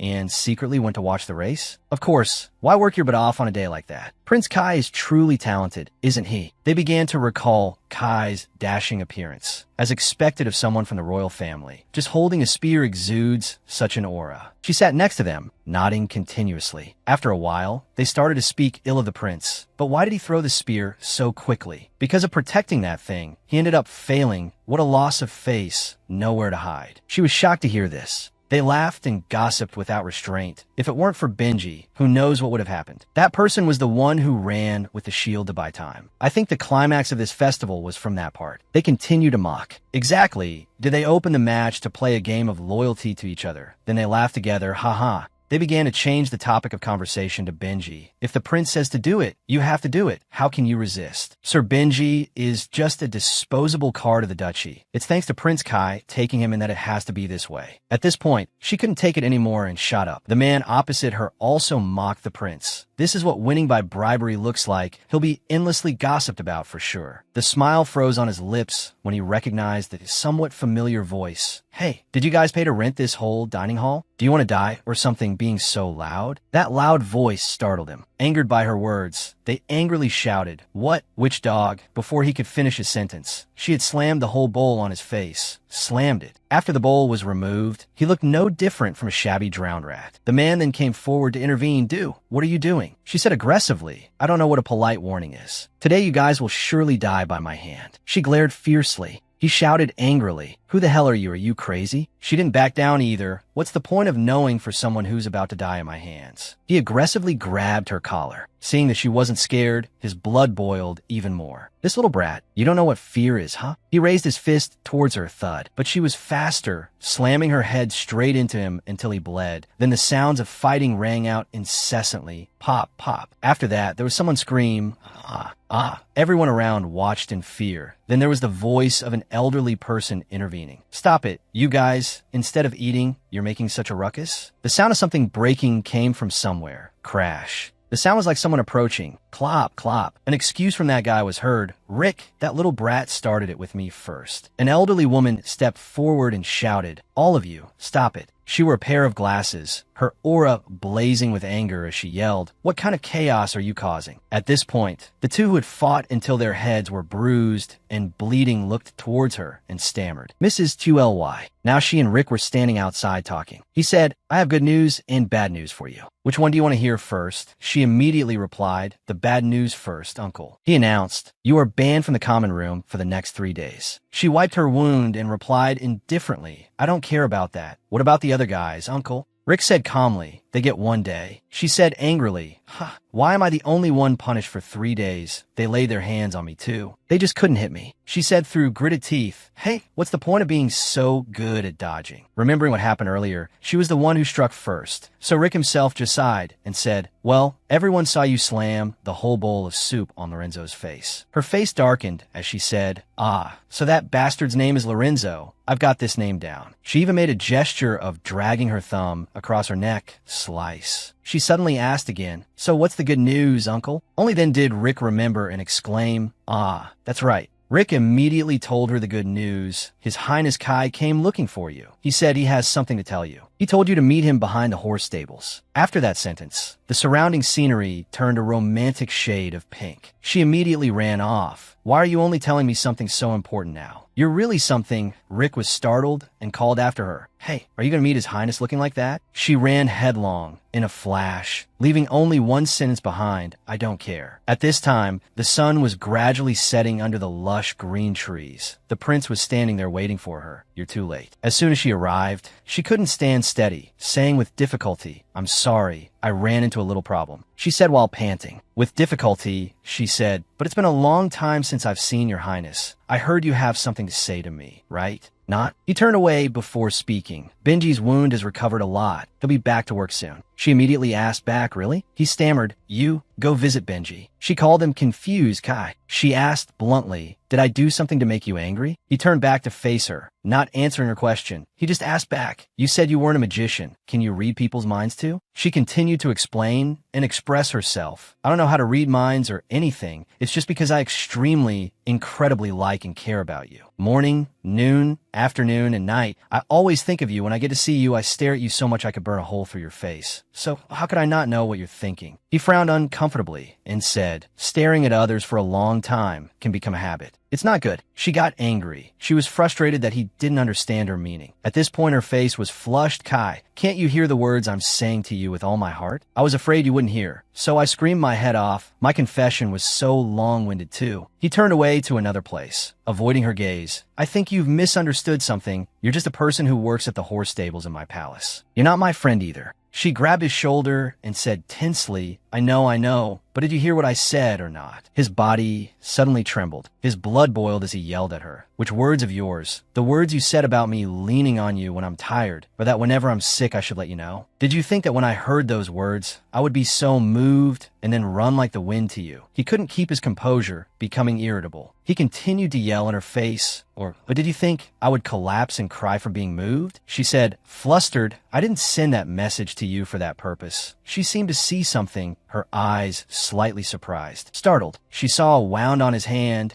and immediately grabbed it. She asked anxiously, Kai, are you hurt your hand? He shouted angrily, I am a prince. And at the same time, he forcefully pushed her hand away. Smack. He said while acting cold towards her, even if I'm bruised from my calf to my thigh, in front of others, I can't let it show and still have to try to walk normally. He clenched his wound, hiding it. She didn't pay attention to his words. She said worriedly, you haven't let a doctor look at the wound. What if the muscle is damaged? What will you do? It's not too late now, so you. He didn't even wait for her to finish before cutting her off.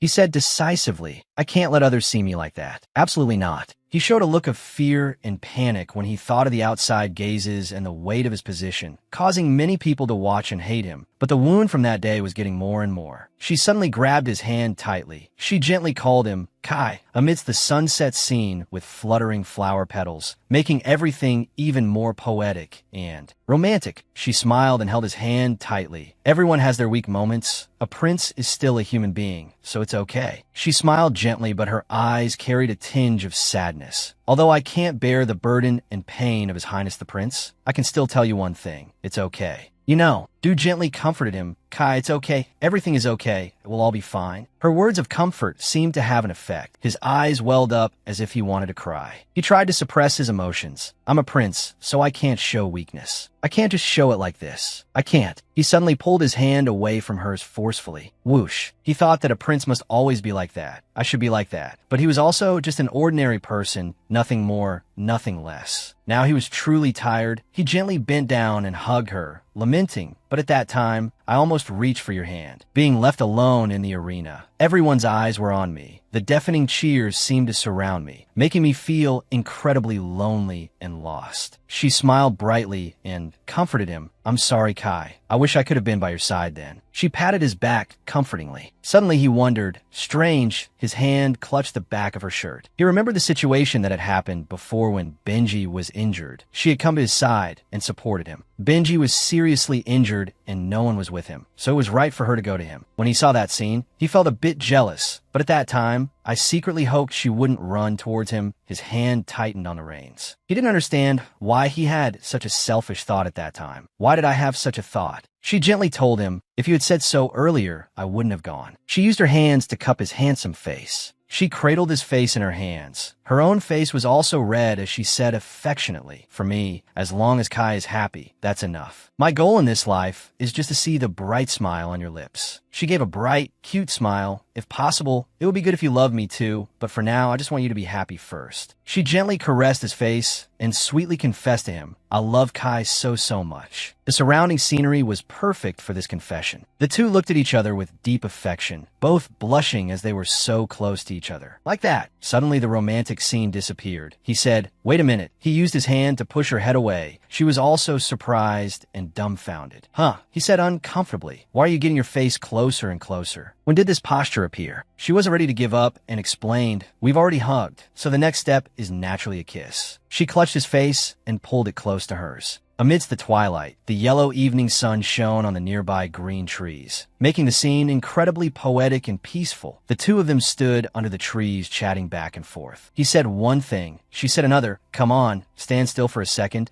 You were so obedient just now, and let me hug you. But now you're changing the subject. Why don't you have a shred of decency? You take any chance to hug someone, huh? I wanted to do even more, but I held back a lot. The evening sun had gradually turned orange-red, signaling the end of a day. He said shyly, because I was a bit high earlier, so forget everything I said just now, okay? She took his hand and pulled him along, refusing. How can I forget? I'll get every single word tattooed. To mark the first day, Kai opened up. He covered his blushing face, wanting to dig a hole and hide. He raised his voice, pleading, I'm begging you, please forget it. After walking for a while, he finally asked her, hey, where are you dragging me to anyway? She smiled brightly and confidently replied, a place that will make you feel better. He asked her, a little worried, it's not some perverted place, is it? She turned back and scolded him uncomfortably. If you keep teasing me, I'll get my pervy side out, then you'll have to deal with it. She said casually without a hint of shyness. I really don't know if I'm getting your hopes up too much only to disappoint you. Sorry, but the place we're going to doesn't have a bed. Of course, you can take off your clothes if you want, but I'm very hygienic. Besides, this is our first time too. So he said shyly, hey, what kind of person do you think I am? And why don't I feel any romance at all? She imagined romantic images often seen in movies. She answered bluntly, romance? I only watch the 19+ romance genre. An image of her strongly chopping wood and cooking rice, while he stood by weakly, looking at her with expectant eyes. Why would a prince only bring rice to the horse stable guards? He asked her in astonishment, you're not even 19 years old yet. She replied helplessly, my soul's age surpassed at a long time ago. The world is too harsh. After walking for a while, she pointed forward and said excitedly to him, Tada, we're here. Before them was the entire city under the evening sunset. She joyfully gestured towards the city and said, the scenery is freaking awesome, isn't it? Whenever I'm in a bad mood, I always come here. I do. His eyes were astonished at the sparkling, dreamlike scenery now appearing right before him. His face was completely red, but he still tried to appear calm and appreciative. It's really beautiful. She said excitedly, beautiful. Right, whenever you're frustrated, just come here and scream or curse or whatever you want. He was puzzled by what she just said, how curse. She took a step forward, pointed at herself, and said confidently, that's right, let me demonstrate for you. She faced downwards and shouted, hey, you bunch of scattered ants down there, watch out or I'll pluck out your eyes and juggle them. Now, after shouting, she smiled carefree and looked at him. Well, now it's His Highness Kai's turn to try. It'll feel so satisfying. He was scared by her action. He said honestly, no, I'm too shy. She didn't give up and thought of another phrase for him. Was that too crude? If so, then nephew, everything will go my way. You should shout like that. He asked, puzzled, nephew. She used her hands to gently push him forward. He talked about his nephew. I have a cousin who got married in the Nai Duchy and just gave birth to a nephew. Two birds just flew by, squawk squawk. She congratulated him, helpless at his bewilderment. Sincerely, truly congratulations. She put her hands on her hips and instructed him, but the meaning will be a little different. You should shout nephew loudly. The hidden meaning in your heart will be, I don't know my life. I'll take care of it myself. He also complied with her words and said in a small voice, nephew. He was scared, so he only dared to whisper. She was by his side, constantly encouraging him. That's right, shout loud enough to reach the Nai Duchy is even better. He continued to follow her words, but now his voice was louder than before, nephew. She both praised and encouraged him more. Very good, please shout nephew. I wish you'd eat well and grow up fast. And in your heart, think, whoever dares to look down on me, I'll crush them immediately. Okay. He tried his best to shout loudly. Finally, his voice echoed. He used all his strength to shout very loudly, eat well and grow up fast, my nephew. She nodded in praise of him.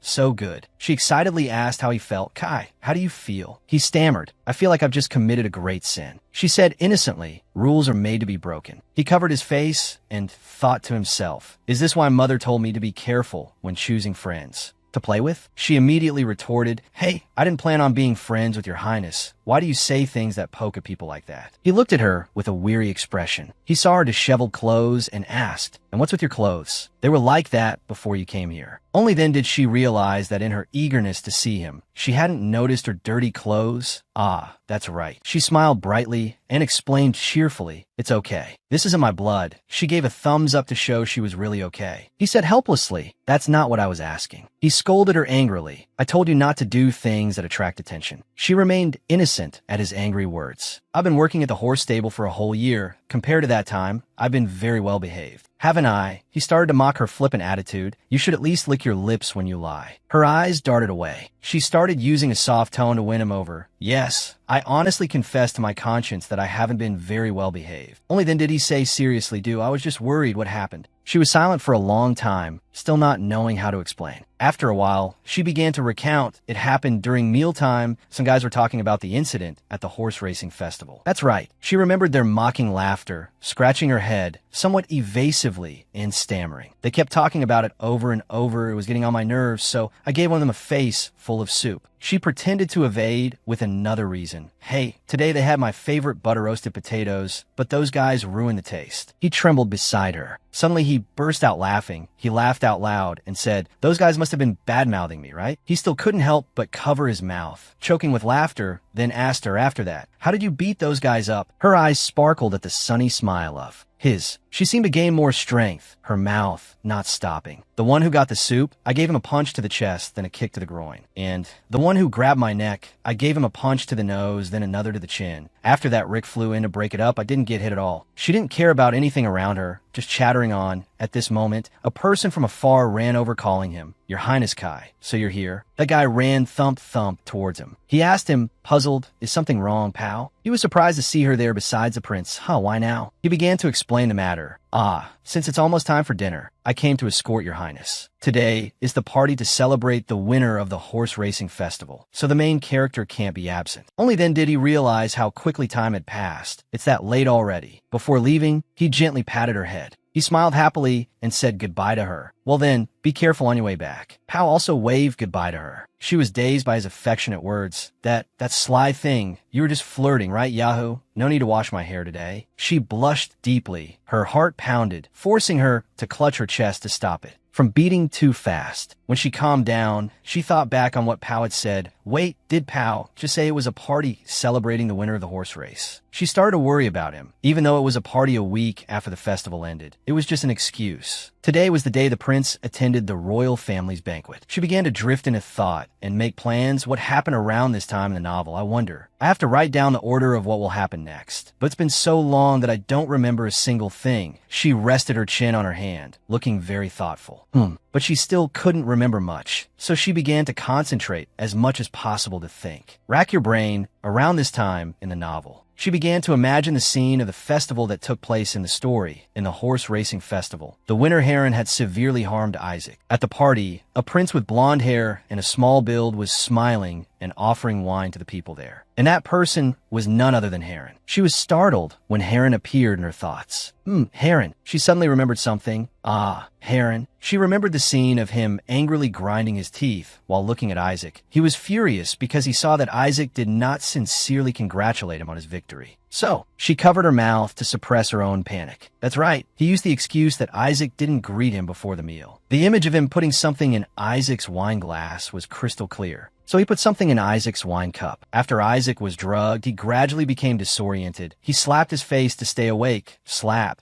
And because he wasn't paying attention to his surroundings, he accidentally bumped into the maid. After drinking that cup of wine, Isaac lost his balance and bumped into the shoulder of a maid. After the collision, the sound of dishes clattered, clang. She fell to the ground with a thud. He bowed his head slightly. He reached out his hand to help her up. Worriedly, he said, "Huh, are you okay?" But his face was flushed and his breathing was rapid, pant, pant. The maid trembled in fear. Then suddenly an arm blocked in front of him, preventing him. Heron stood proudly, blocking him. With a vile smile, he said, "Resorting to dirty tricks and laying a hand on a maid just because you're upset is not acceptable," he said in a sarcastic tone. "Even if you were once a bum living in the slums, you're now a member of the royal family, aren't you?" Then he smirked as his plan succeeded. Successfully. She thought that the story wasn't too greatly affected. Luckily, only a small amount was used. So Isaac sobered up after a few hours, but some unpleasant rumors about Isaac spread widely. But it also left a whispering effect from the people at the party. It was a ridiculous revenge, just as Heron had thought. The gossiping didn't stop. Whisper, whisper. She thought of her standing from afar, having seen everything, and on top of that, it caused Eloah to misunderstand. Because of his hatred from the horse racing festival, he deliberately created these incidents. Although Heron couldn't win this horse racing festival, it was certain that he had developed a hatred for Isaac for embarrassing him in front of everyone. That's right, I'm sure this time he will pull some despicable, more cowardly trick. After thinking for a while, she got frustrated and tore at her hair. "I have to stop him by any means, otherwise my Lady Deloa will misunderstand." "Isaac," she calmed down and tried to find a way.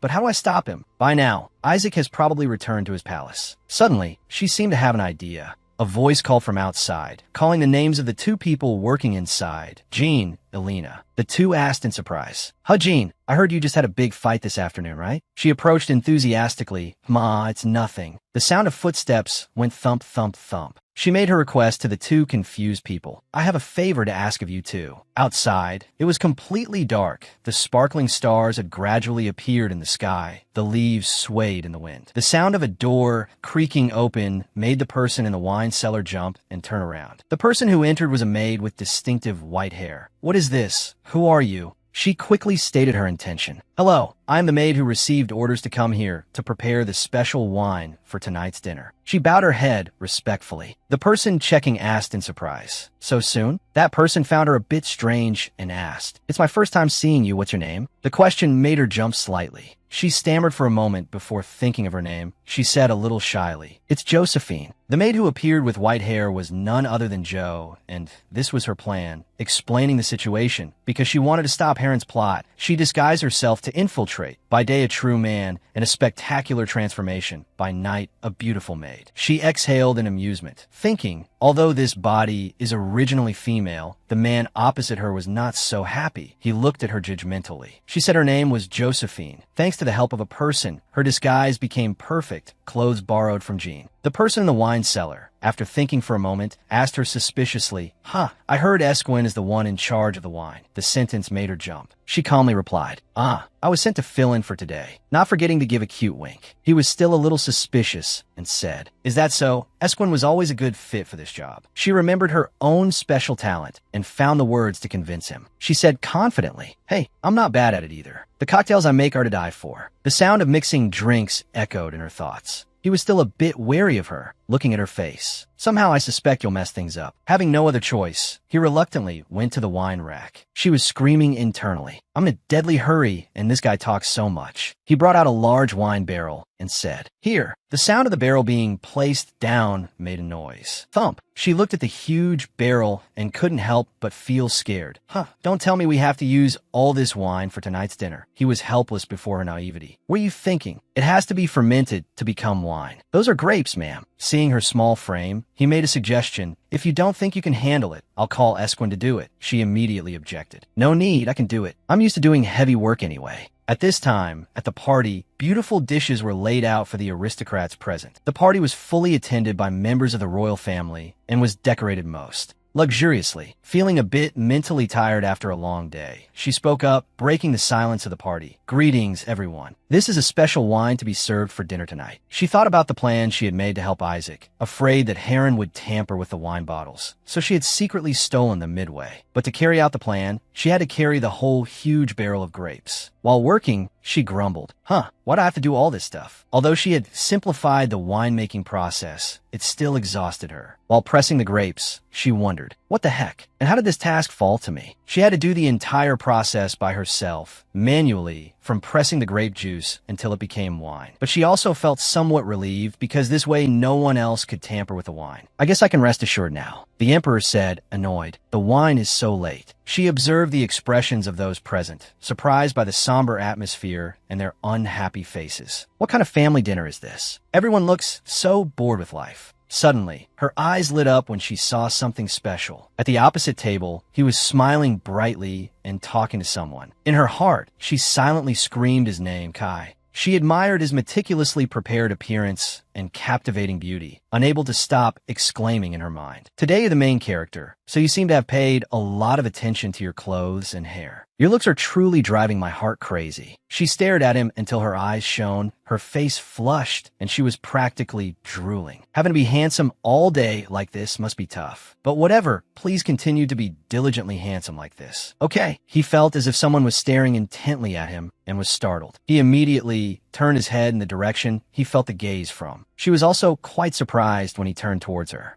He heard me. She looked at him and gave a mischievous wink. His face was stunned when he realized who was looking at him, completely shocked. The emperor waited for a while, but still no one poured him wine. He held his wine glass towards her and asked quizzically, "You there, maid? What are you standing there frozen for?" His expression wasn't very pleased. He repeated once more, "Hurry up and pour the wine." She finally came to her senses and said respectfully, "Please forgive me, Your Majesty. This is my first time meeting so many members of the royal family." The wine was slowly poured into the glass. She was quite confident in her wine-pouring skills, constantly boasting to herself, "When it comes to pouring wine, I have talent to spare. Let me show you the wine-pouring kung fu that each manager at the restaurant I part-timed at forced me to practice for 4 days and 4 nights." The sound of wine being poured vigorously into the glass, glug. She imagined being praised when they saw her skills, a slightly exaggerated image. Looking at the wine glasses in their hands, everyone marveled. My, the deep purple wine shimmering in the glass is so appetizing to the eye. Some of the ladies there praised her. "You pour wine exceptionally well." She couldn't help but be startled. That scared me. And that person was Igrite, the second imperial concubine of the empire. She covered her mouth and chuckled lightly. "Your Majesty, don't you agree?" That remark caused more eyes to turn toward her. She thought anxiously, her voice asking the emperor,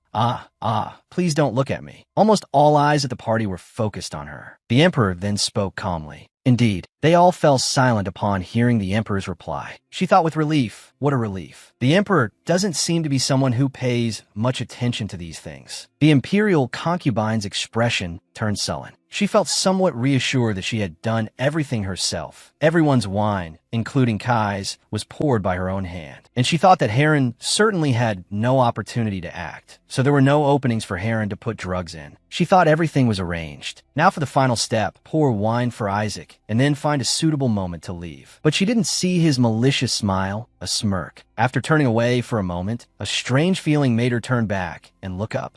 A chill ran down her spine, making her shudder. Just then, Isaac suddenly called her, "Hey, maid," startling her out of the fear rising within her. He gave her a bright smile. "You haven't poured wine for me yet." She hesitated for a moment and accidentally saw something. "Wait, that sparkling thing at the bottom of the glass. That is." She stood frozen to the spot, not moving. She thought to herself, could it be that he managed to put the drug in the glass? I'm doomed. Even though I took precautions, I didn't expect him to be so insidious. She was in a panic, not knowing how to handle the situation, caught in a dilemma. What should I do? Should I break the glass and spill the wine? No, I'll lose my head for ruining the party. At this point, he was also a bit confused and continued to call her, "Hey you." Seeing no response for so long, he asked worriedly, "What's wrong? Why is your face so pale? Did something happen?" Her face clearly showed the word worry, which she couldn't hide. She stammered, trying to find a reason to answer him.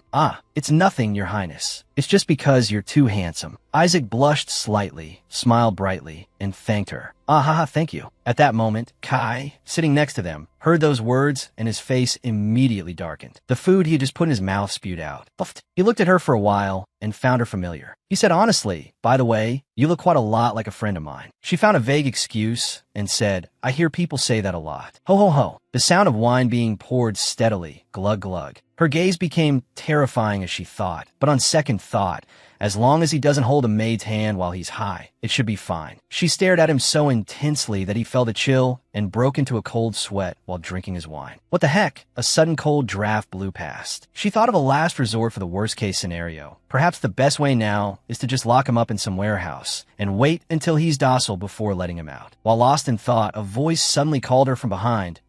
Hey, wine-pouring maid, making her jump and turn around. The one who called her was the Emperor. He asked her with a probing attitude, "Did you watch the recent horse racing tournament?" Sienna and H&R were unconsciously startled by the question. Kai's gaze also became frighteningly somber. She thought for a moment and then said respectfully, "Yes, I watched it, Your Majesty." Despite Kai's cold attitude, he still smiled and continued to ask, "Did you find it interesting or boring? Or perhaps you found the end of the game too bland?" On the table, Kai's hand was trembling as if he was about to lose control. She remained very calm and replied, "I found it very interesting, Your Majesty." He smirked faintly and replied, "Is that so?" He made a proposal that made everyone stare in astonishment. "In that case, you shall receive a glass of wine from the winner. You won't get a chance like this in your entire life." She thought to herself, although I know that in the Colosseum, there's this strange way of mocking people. Beside him, the Emperor spoke up to remind him, "Your Majesty, you're taking the joke a bit too far." He gave a faint smile and replied, "You're right, I was just kidding." She thought, full of hatred, this old man's jokes are truly cruel. His eyes immediately turned malicious as he said, "If not, how about this tricky proposal? You choose the person you want to receive wine from yourself." He still intended to make things difficult for her. Just in case the person you were cheering for didn't win, who do you want to receive a glass of wine from? She became very anxious because of the Emperor's unexpected proposal. She seemed to have made a choice without thinking. Of course, I want to scream Kai's name, but to save Isaac, I have to change my choice. This is the chance.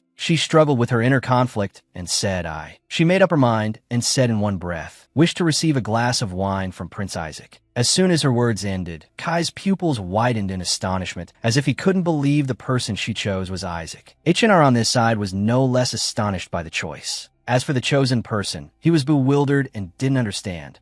Me? The Emperor looked thoughtful and then commented, You must be the type who likes the hero type, right?" She couldn't help but think indignantly, do these people know about MBTI too? Classifying personality types and all. I'll pick the hero, the type B who wants to kill the Emperor. Her anger created a blazing fire. The Emperor paid no mind and continued to sip his wine. Gulp. While she was in a state of anger, someone suddenly called her Miss Annie. Isaac approached her and said shyly, "I didn't expect you to choose me. I haven't touched it, so you don't have to worry." She said softly, "Thank you, Your Highness." At this moment, Kai couldn't help but feel jealous, clenching his fists. She smiled brightly, took the wine glass, and said, "Your Highness, this is my first time drinking wine," not forgetting to glance mockingly at H&R. She gloated inwardly at his helpless indignation. "What can you do to me, you little imp? Tone down that attitude of yours." She smirked to provoke H&R and brought the wine glass to her lips. She downed it in one go, to Isaac's bewilderment. Gulp, gulp, gulp. She felt satisfied inside. "Have a lump of anger for dessert, sweetie." The corridor of the magnificent palace glowed splendidly before her eyes.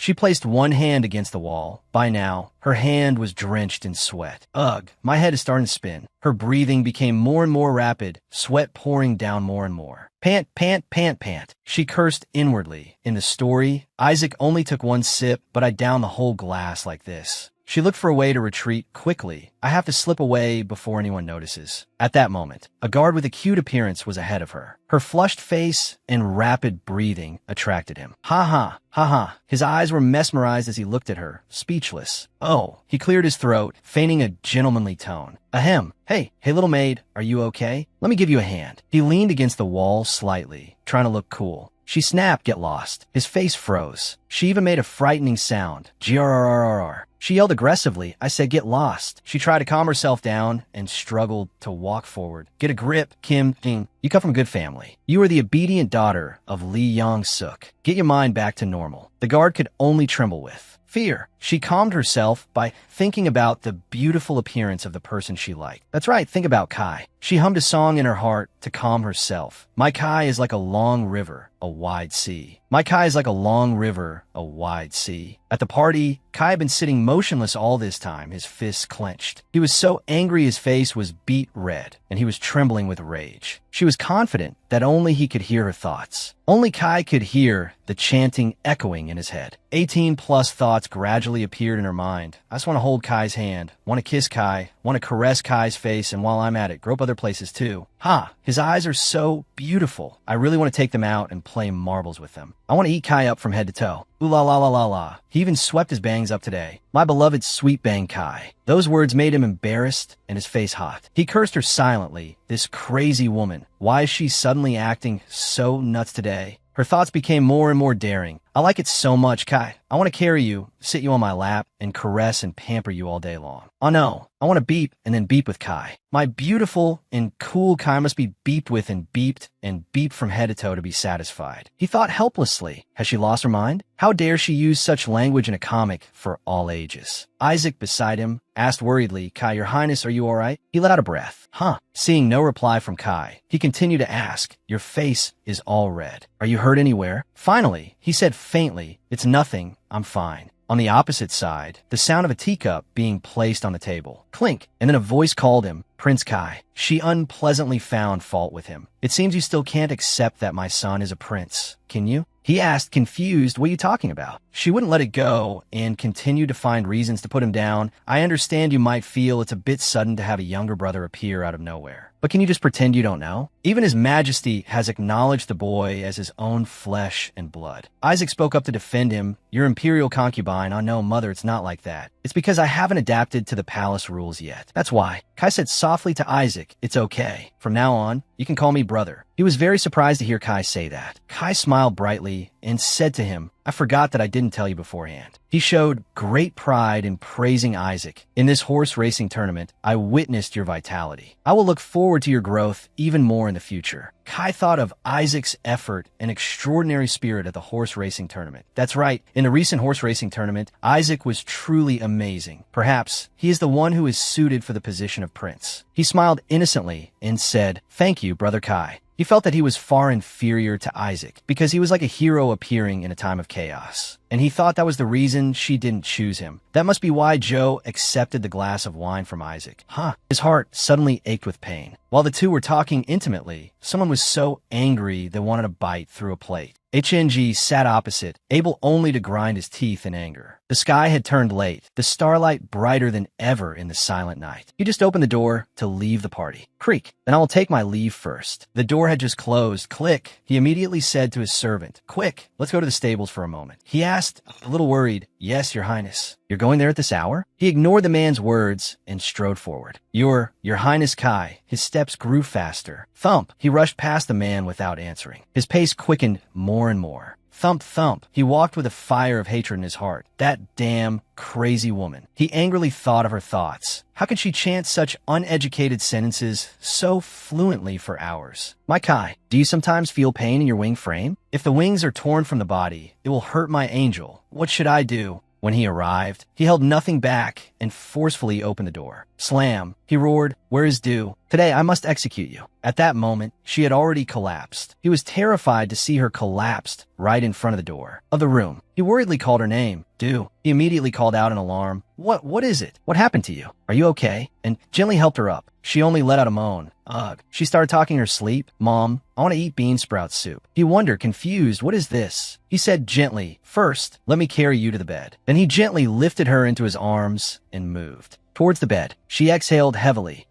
He touched her forehead and I thought she passed out from drinking too much, but her body is burning up and she's panting too. Suddenly, he realized the reason for her condition. Was she poisoned by someone? She groggily opened her eyes, and she suddenly pulled him forcefully towards her. In a seductive voice, she called his name, Kai. Kai looked at the person hugging him. And Du looked at him, blushing. He propped himself up on his hands above her. Whoa, wait, what are you doing? Hey you, while she hugged him tightly. She said, you've never come all the way in here before. Is this a dream? Then she suddenly grabbed Kai and kissed him. Du, you probably don't remember, but last time the two of them just kissed. Du, blushing, let him go. She looked at him and said, it's just a dream, so it's probably okay, right? Boom. His face turned completely red as he looked at her. Kai tried to calm himself. Calm down, Kai Vision. The other person is just drunk and not in her right mind. Calm down. Du, her face sparkling with joy, reached her hand forward and called. Kai. He closed his eyes, not daring to look at Du. He stood up and said, I'm going to call a doctor, so stay still. For goodness sake, please just stay here. Du's hand grabbed his collar. Don't call a doctor. Du pushed him down onto the bed and said, I'm just a lowly stable hand. How could I dare have a doctor come all the way here? What if someone sees and starts unpleasant rumors? What then? Her face was all red as she said, thank you for worrying about me, but for a humble servant like me, there's no need to go to the trouble of calling a doctor. His face flushed when he heard Du's words. Micah, Garania Kai, my handsome face Kai. Lying beneath her, he trembled and said, can you drop the Garania part? It sounds too awkward. She asked, then shall I call you little kitten? He shouted in anger, I'm a grown man. What's with this kitten business?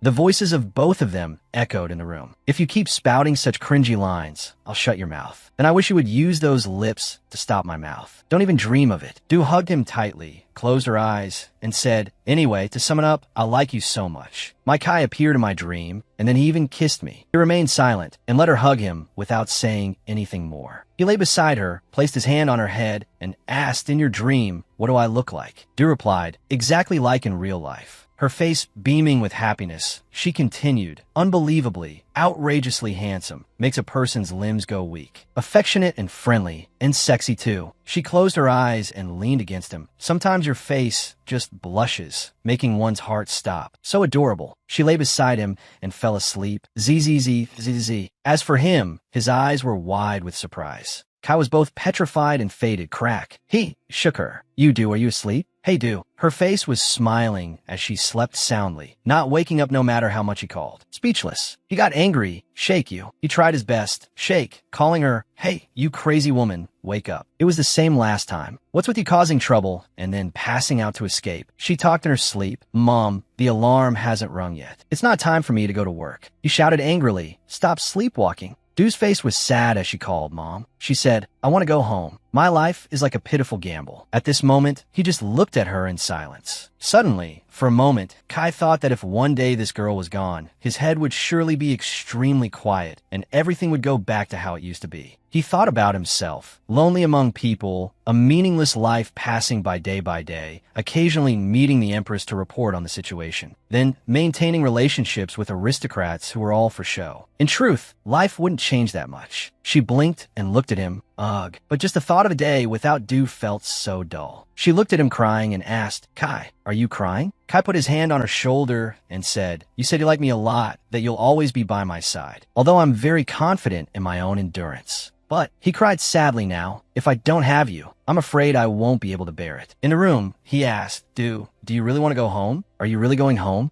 Du caressed his face and replied cheerfully, Egu, my darling. Without me here, I wonder how much of a crybaby you'll be. He took her arm and then moved closer to Du's face. Promise me you'll always stay by my side. Tonight, the sky is clear, the wind is cool, and the moonlight in the sky is both beautiful and bright. She tightened her grip on his collar and said, Kai, how could I dare to leave you and go anywhere? So don't cry anymore. He looked at her affectionately, then closed his eyes tightly. You promised. Don't you forget it. The next morning, chirp chirp, Du was surprised to see him "Kai, what are you doing here so early in the morning? And all dressed up with your hair done like this? Are you going to meet someone?" He sparkled, blushing shyly, holding a rose in his hand, and said, "I." Du's eyes both lit up and teared up as she looked at him, thinking to herself, "My Kai is drop-dead gorgeous. I love him to death. I could die happy now. Sound of trumpets, everyone." He said angrily, "Du, I'm standing right here." He asked worriedly, "You, don't tell me you've forgotten what happened last night?" She was startled, turned her head away. "Are you talking about the party last night?" She had completely lost her memory. She put a hand to her head, sweating, and said, "I'm sorry, Your Highness. Anyway, I quickly slipped back to my stables, and I've returned the clothes to Duyan. When I came back, I was too drunk, so I was a little dizzy, but no one found out." He stood dumbfounded as if struck by lightning when he heard her speak. He stood petrified, the flower in his hand also gradually wilting. She looked at the flower in his hand and asked,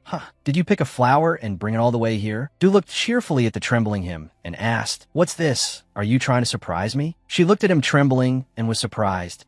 The sound of their voices echoed through the forest. She asked, "Kai, are you crying?" He replied, "No, I'm not crying at all. Don't ask again. You hear me?" Benny, holding a book, looked outside and asked, Your Highness, have you come to visit me? Is Du with you too?" Du smiled brightly, holding a bouquet of flowers, standing next to the annoyed Kai, and said, "Tada, I even brought flowers. Aren't they pretty?" Benny looked at Du worriedly. "Du, picking flowers from the garden without permission is a capital offense, you know?" She replied calmly, "What's the big deal? The owner of the flower garden already gave permission." Kai looked at her. "When did I give permission? You're the one who broke the flowers off on your own." He remembered the image of the broken, snapped flower stem and said, "You said that if I didn't let you pick the flower, you would break me too. What else was I supposed to say?" Benny's face darkened with anger as he looked at her. "Joe," she laughed evasively.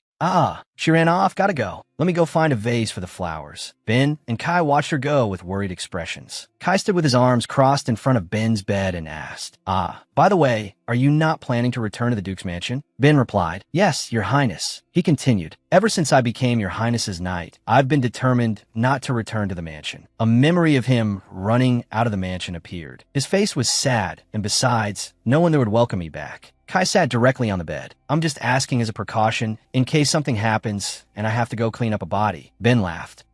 Thank you for your concern, Your Highness. The doctor said my wound is recovering quite quickly." The two sat and talked. "You're recovering as fast as a beast. That's good, though. I have to recover quickly so I can get back to work." Outside, a knight pointed at her and asked, "Hey, what are you doing here?" Back in the room, Kai bowed his head and said, "You've never had a day off. Take this opportunity to rest and recuperate. Also, when you've fully recovered, let's have a match." Ben looked at him and asked, "Did you just say a duel, Your Highness?" "A duel over what?" An image of Joe holding flowers appeared. Kai closed his eyes and looked at Ben without answering. Kai stood up, turned his head sharply, and said, "I'm saying this as a friend rather than your superior. Therefore, I want to take this opportunity to give you a chance so you no longer have to suffer any grievances." He put both hands in his pockets, looked serious, and said, "But of course, I will be the one to win." Ben looked at him. Then he smiled and asked, "Does that mean Your Highness has decided to leave her behind and is ready to move on?" Ben continued, "It seems you don't feel so empty inside anymore, do you?" He replied calmly, "That's right, but..." He thought of Joe.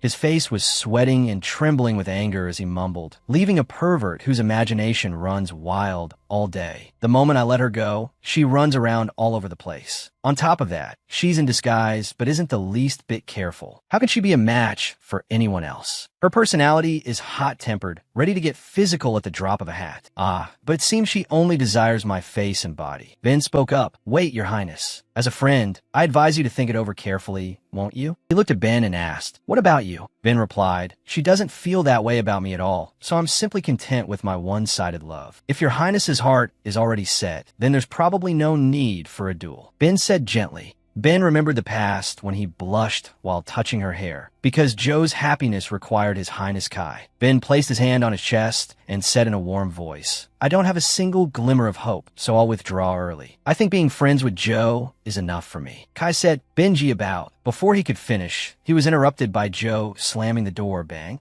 The two of them turned their heads to look at what's with all the nagging just to get a flower vase. Joe said angrily, holding the vase. Kai looked at her and asked, "Where did you get this vase?" Joe casually replied. This? From the hall. I asked to borrow the vase, but he kept questioning me about where the flowers came from. At that moment, outside, the knight was tied up and lying in a corner. Ugh. So I threw him into the storage room and locked the door. The two of them looked as if they had been struck by lightning. He looked at Ben and said, "Take back what you just said right now. You see this and you can still support it, Benji." Ben, who was leaving, smiled, touched him, and said, "Not at all, Your Highness. To be precise, as of 1 minute ago, I have decided." Firmly, Joe held the vase, angry. Thinking of his words. "This vase is a tribute from the Bintok Nation. Return it to its original place immediately." She talked to herself. Why would such a precious item be left in the hall? What if someone stole it? Suddenly, a maid called her from behind. She turned her head to look. "Hey, you there." The maid crossed her arms arrogantly. "You're the handmaiden who served Kai wine last night, aren't you? Your name is Jose Finn, right?" Joe was startled. She broke into a sweat and explained, "I don't understand what you're talking about. I'm just a stable guard." The maid didn't believe her. "Who do you think you're fooling? Your voice is the same, and your eye color is identical too." The maid continued angrily. "Do you have any idea how much Eskine and I have suffered because of you?" Joe thought to herself, "What can I do now? It's time to use my usual trump card to get through this." She smiled and said, "I'm sorry, miss, but I'm a man." The maid was surprised. Man. Kai was approaching when he heard her say, "Isn't it a bit awkward for a proper gentleman to be grabbed just because he was mistaken for a woman? If you put yourself in my shoes, you'd feel a little sad." The maid replied, "That's strange. Even the voice is the same." Suddenly she asked, "Hey miss, what's your name?" The maid was startled. Why are you suddenly asking for my name?" She took a rose from the vase. She moved her face closer to the maid and asked, "Well, since fate brought us together, I just wanted to ask for your name to get acquainted." "My name is Joe. What's yours?" The maid blushed and stammered. Fiona." She said cheerfully, "Wow, I know a princess named Fiona too." "I do." The maid asked, flustered. A princess?" She smiled and said, "That's right, the princess from the fairy tale." Kai stood behind them. His face darkened and asked, "What are you doing here?" He dragged Joe away. She politely waved to the maid. I'm on duty now, so I have to go. See you, miss." That evening, night fell outside the mansion. Inside the mansion, clothes were thrown about. "What? I know a princess named Fiona too." Shoes and jewelry were also scattered on the ground. A voice echoed, "What's your name, miss?" He said angrily, I thought we were on the same page last night, but today I see you wandering around flirting with girls." He remembered last night with Joe. It's so infuriating. He punched angrily, thump, thump, thump, on the bed, an action that only appears when he's alone. "I'm a little relieved that Benji has surrendered on his own, but that kid Theo still seems to be hanging around all day." He recalled Theodo's words. Me? I'm going to the stables. You're busy again, right? Well, keep being busy then. She was the one who said she liked Mick from the beginning and kept hanging around me. So why am I being sidelined now?" He lay on the bed, face flushed, hearing Joe's voice. "Kai, just looking at you makes me smile so much my brain cells are cramping." "Cramping?" Joe's voice echoed in his ear again. "Plus, you get a free cheekbone lifting service, but comes with crow's feet under the eyes. It's truly magical, Kai. My Kai can do such difficult things." He thrashed around on the bed. "I can't hear anything." I can't hear anything at all." She said to him from the other side, "Kai, there's an assassin climbing the wall to sneak into your room right now." He shot up, Outside, there was a scream. Thudda. He threw open the window and looked. Outside, a masked man was sneaking in. There, the masked man was rushing towards Joe with a knife. He looked outside, bewildered, not understanding what was happening. A book and a pen appeared. Joe held the book and looked at Theodo. "Theo, why do these things look so expensive? I don't need such fancy things." Joe was surprised. Theodo replied, "Because this is the first time Joe has asked me for a favor." He blushed slightly, turned away, and said, "So, I wanted to take the opportunity to give you something nice." Joe happily hugged him tightly. "Egu, my little puppy, how can you be so adorable?" He, being hugged tightly, said angrily, "Joe, stop treating me like a child. Stop it." He pushed Joe away, then suddenly said,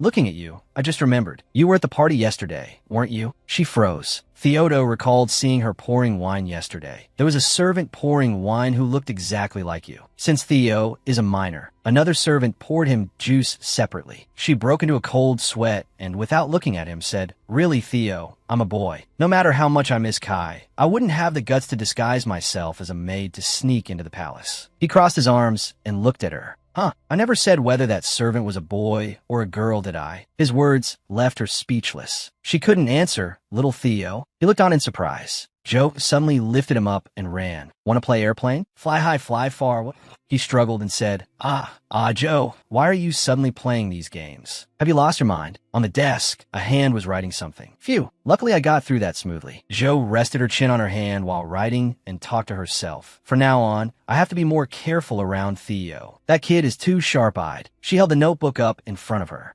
I've probably written down enough ideas now. While thinking about something, she had asked Theo for some paper and a pen to organize the rules. She looked at the notebook she had just written in, resting her chin on her hand, thinking, it's written in Korean, so only I can read it, so there's no fear of it being exposed. Let's see, for now, I just need to keep a close watch on Princess Sienna and Empress Priscilla. The two women appeared. Sienna appeared with a wicked expression, playing with male dolls in her hands. It seems Sienna often kills the princes around her, as if assassination is her hobby. The doll named Agrister had its threads cut. Sienna was also the one who murdered the second Empress Agrister's son. The scene changes to people in black, grieving, and in the following year, the second empress also lost her daughter. It seems Sienna was also responsible for this. These people in black carry a dark aura, but the person behind the deaths is none other than Kai's mother, Empress Priscilla. Joe said this family is truly messed up.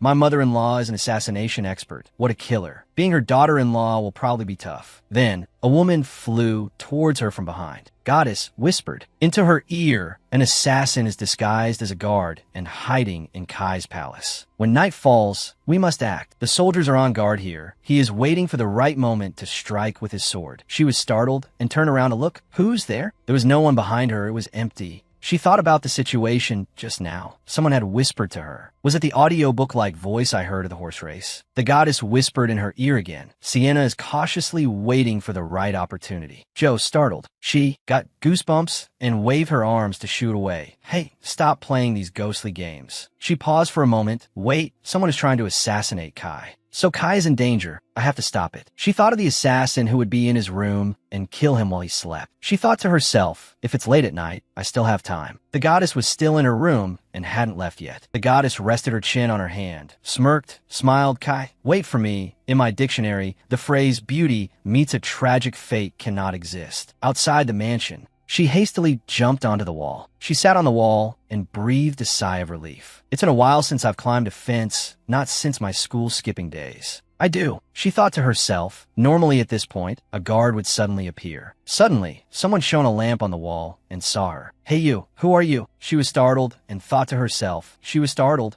Why is it so spot on? The guard was surprised. Oh, is that Ziam Za? Guard Bamuk. Bamuk asked her, you're not allowed to wander around at this hour. If someone else sees you, it'll be a big deal. She stammered, I dropped some things in His Highness Kai's palace this morning. Bamuk continued to question her. What kind of things that you have to look for them late at night like this? She thought to herself, how do I talk my way out of this now? Then she suddenly remembered the image of Bamuk proudly showing off. After this job is over, I will marry her. That's right. I think Bamuk mentioned last time that he was dating some girl. Bamuk was startled, looking at her sparkling, teary-eyed face as she clasped her hand together and said, that thing is a token of promise left by my first love, and that person told me never to forget it. Bamuk asked first love. She began to act. Ziam Za's famous performance. She thought a tall girl with a horse face and the two of them being happy together. Yes, that person is my girlfriend waiting for me back home. Oh ho, ahaha. We swore an oath to each other. We're deeply in love. We even had a secret kiss in the warehouse. And we also did it. We love each other to the ends of the earth. So if I forgot that item, I'd be worse than dirt. She started riding the horse-faced girl on her back. Bamuk shed tears, covering his mouth with his hand, unable to contain his emotions. She used her own handkerchief to wipe away her crocodile tears. Sob, sob. I promised that after working and earning money in the palace, I would marry her. Sob, sob, sob. Bamuk completely believed her lies. Is that so? I sympathize with your sincere heart. I couldn't live without Florian now either. I can't. Bamuk gave her a thumbs up. All right, I'll let it slide this time. She was happy that she had succeeded and also gave a thumbs up. Awesome flick. Thank you, my brother. If I have a son in the future, I wish he would be like Bamuk. She jumped down. Thud, that's right, Bamuk.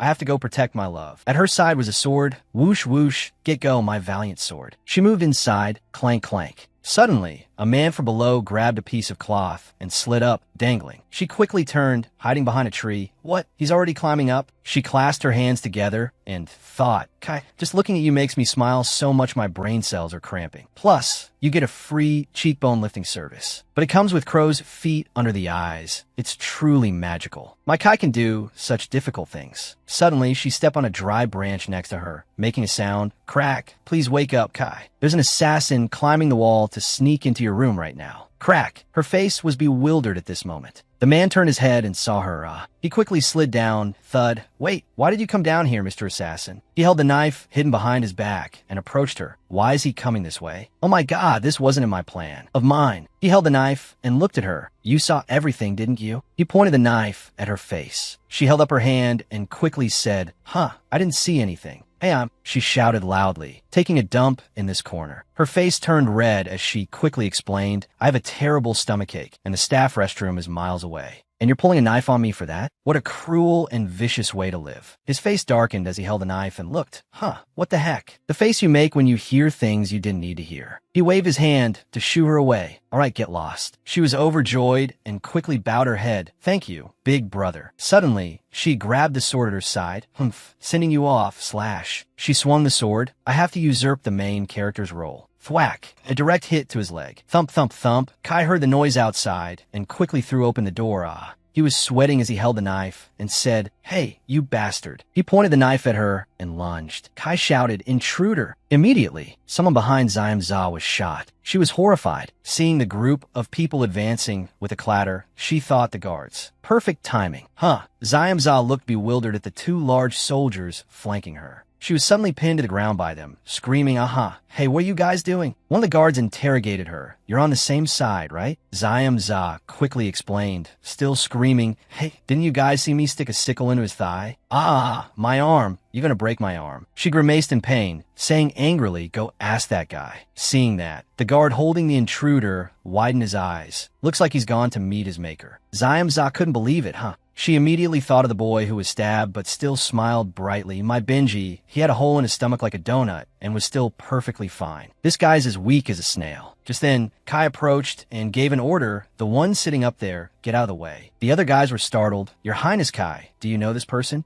Under the mystical moonlight, he continued. That's right, that person is... Before he could finish, Xiam Za's face turned bright red, her eyes lustful and drooling. Oh my God. Look at Kai's chest muscles. How long do you have to work out for your chest to heave like that just by breathing? He could read her thoughts, turn his face away slightly. Pervert. The guards were furious, drawing their swords. Swoosh. So he's a pervert, right? This filthy scum. You snuck in here to peep on his Highness Kai, didn't you? Xiam Za was on the verge of tears, quickly reaching out for help. Hey, wait, soldier, no, it's not like that. In her mind, she was thinking frantically, my little kitten Kai, how could you call me a pervert? Do you want to see me die? This made Kai blush with embarrassment, not daring to look back. Wait, a voice suddenly rang out. Bamuk ran over, panting. I'll explain everything. The guard was bewildered, Bamuk. He said emotionally, Joe, he came in here to preserve his love. Back in his hometown, Joe has a passionate love and has sworn an oath with a girl. Both the guards and Xiam Za had dark, confused faces. Before they parted, that girlfriend gave Xiam Za an object so that Xiam Za would always remember and return to marry her. Bamuk was still very emotional. Monologuing, accidentally, he dropped that object in the prince's palace. So the poor boy came here crying to find it. Anyone who sees such a sincere heart would be moved and let it pass. He said he can't live without that girl, and he even remembers vividly their kiss in the stable. 2. Xiam Za frowned, speechless, thinking, oh my God, Bamuk, thanks for speaking up for me. But will these old guys even get this romance movie genre? These old guys hadn't heard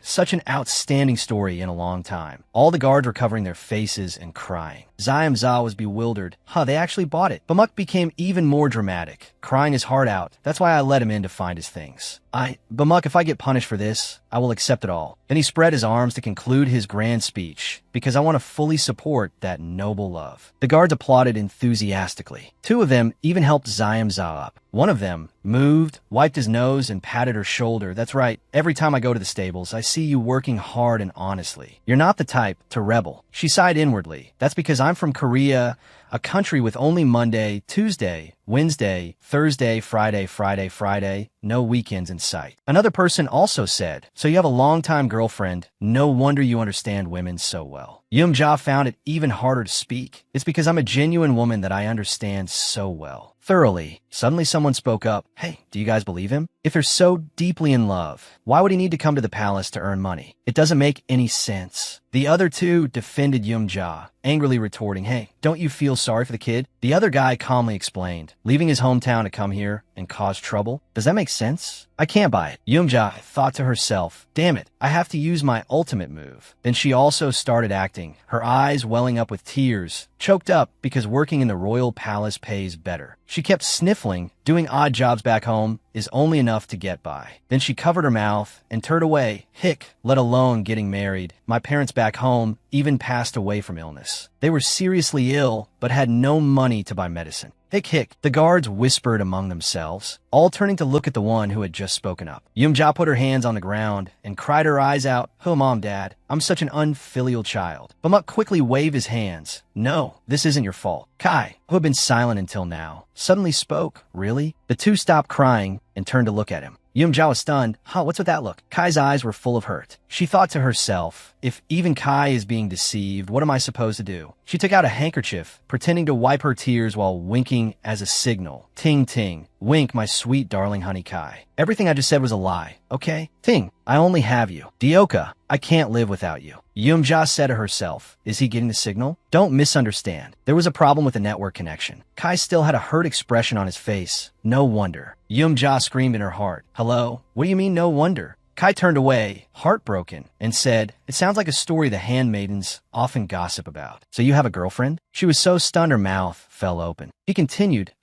Joe bids farewell and will bury this love in the golden stream. Kai's words turned her to stone. Bamuk had to pat her shoulder to comfort her. All right, we'll find that love treasure thing for you. You can go home. But Yum-ja was still petrified and slowly shattering. Another guard added, don't lose hope. You have to think about that girlfriend. Yum-ja screamed in agony in her heart. Oh, this is driving me crazy. I told you my love is only for you now. Who am I suffering like this for? Then she turned and walked away. Kai stared blankly at the sky. Kai walked alone through his memories. Everything started as a distant wave and gradually crashed down. Remembering when he first heard Joe's voice, unable to stomach the confessions, he had to write a letter begging you, remembering all the night skies. Yum-ja was furious, her anger flaring.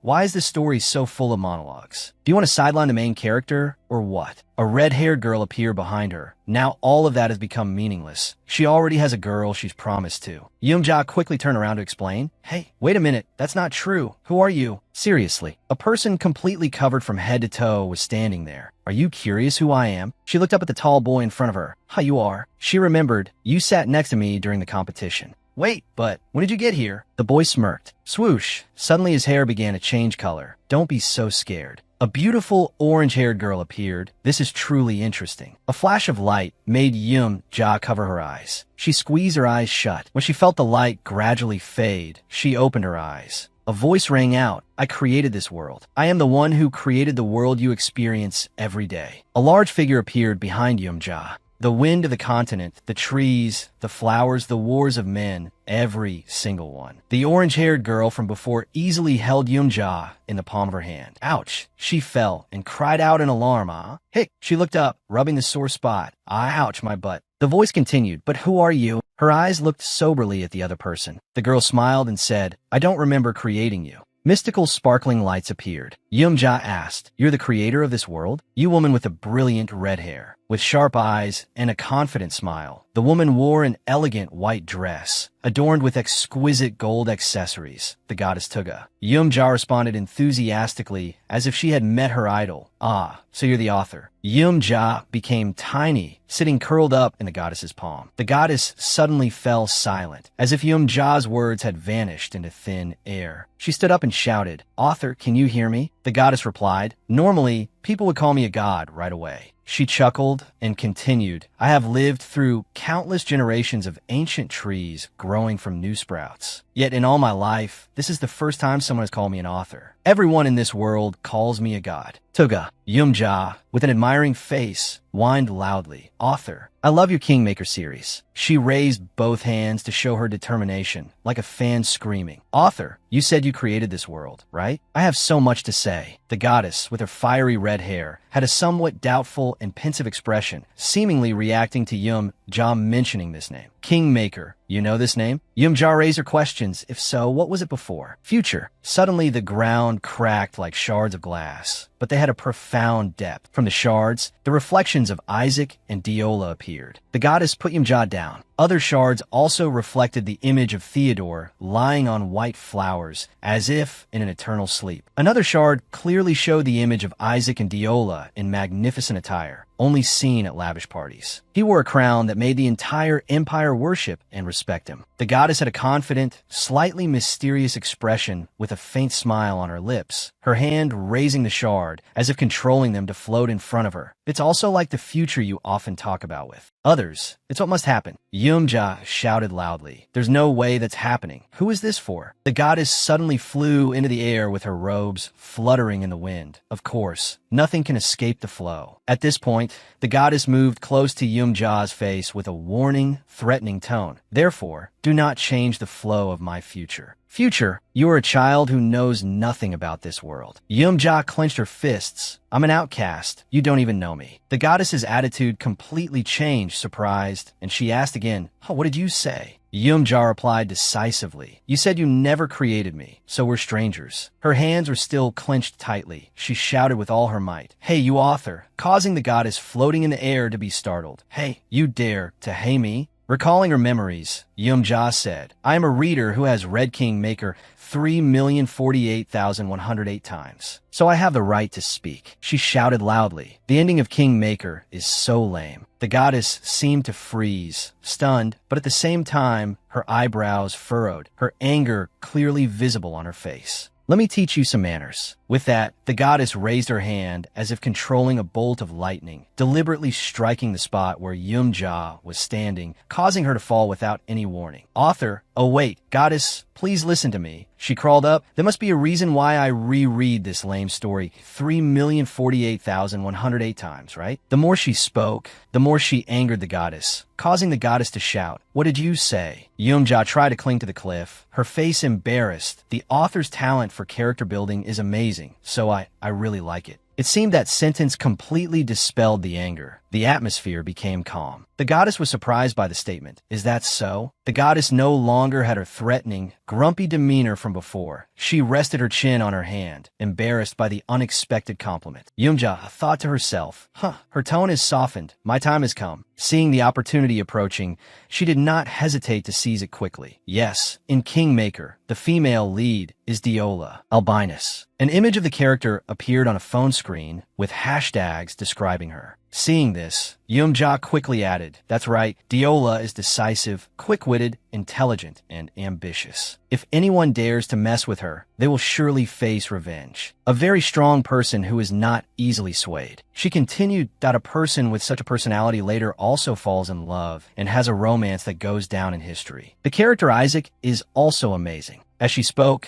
Isaac's incredibly handsome face appeared, a sword in his hand, dressed in royal attire. The surrounding roses seemed to only serve as a backdrop for his radiance, as if no flower could be as brilliant. Along with that were hashtags for the handsome young man. Big puppy, unrequited love, mature, both affectionate and sweet. A gentle personality but loves to joke, with a heart loyal only to Deo Loa. Not stopping there, Yum-ja described him through the talents of a genius in swordsmanship, horse riding, combat. There was nothing he had not learned. The goddess was a bit stunned. Yum-ja continued, He also has a pure aura with a hint of melancholy and irresistible charm. The goddess wasn't stunned because she was speechless with anger, but because she was so moved, her eyes gradually glistened. I didn't think you would review the story in such detail. This is the first time I've heard it. The story is really good, isn't it? Right after using up all her vocabulary to describe the character Isaac, Yum-ja was sweating bullets. Of course, the author is truly a golden pen in the literary world. Even King Midas would just turn his head and cry in front of the author. You're absolutely the best. Those compliments made the goddess feel like she was floating on a cloud. She proudly tilted her face to the sky. Wow, you're so good. So good, sweetie. Those winged compliments brought her emotions to a peak, and she couldn't help but tear up. What else is there? What about the other characters? Yoonja needed to climb a cliff. She thought to herself, hey, you have to give me a hand first. Suddenly the goddess asked, I thought you liked Kai, right?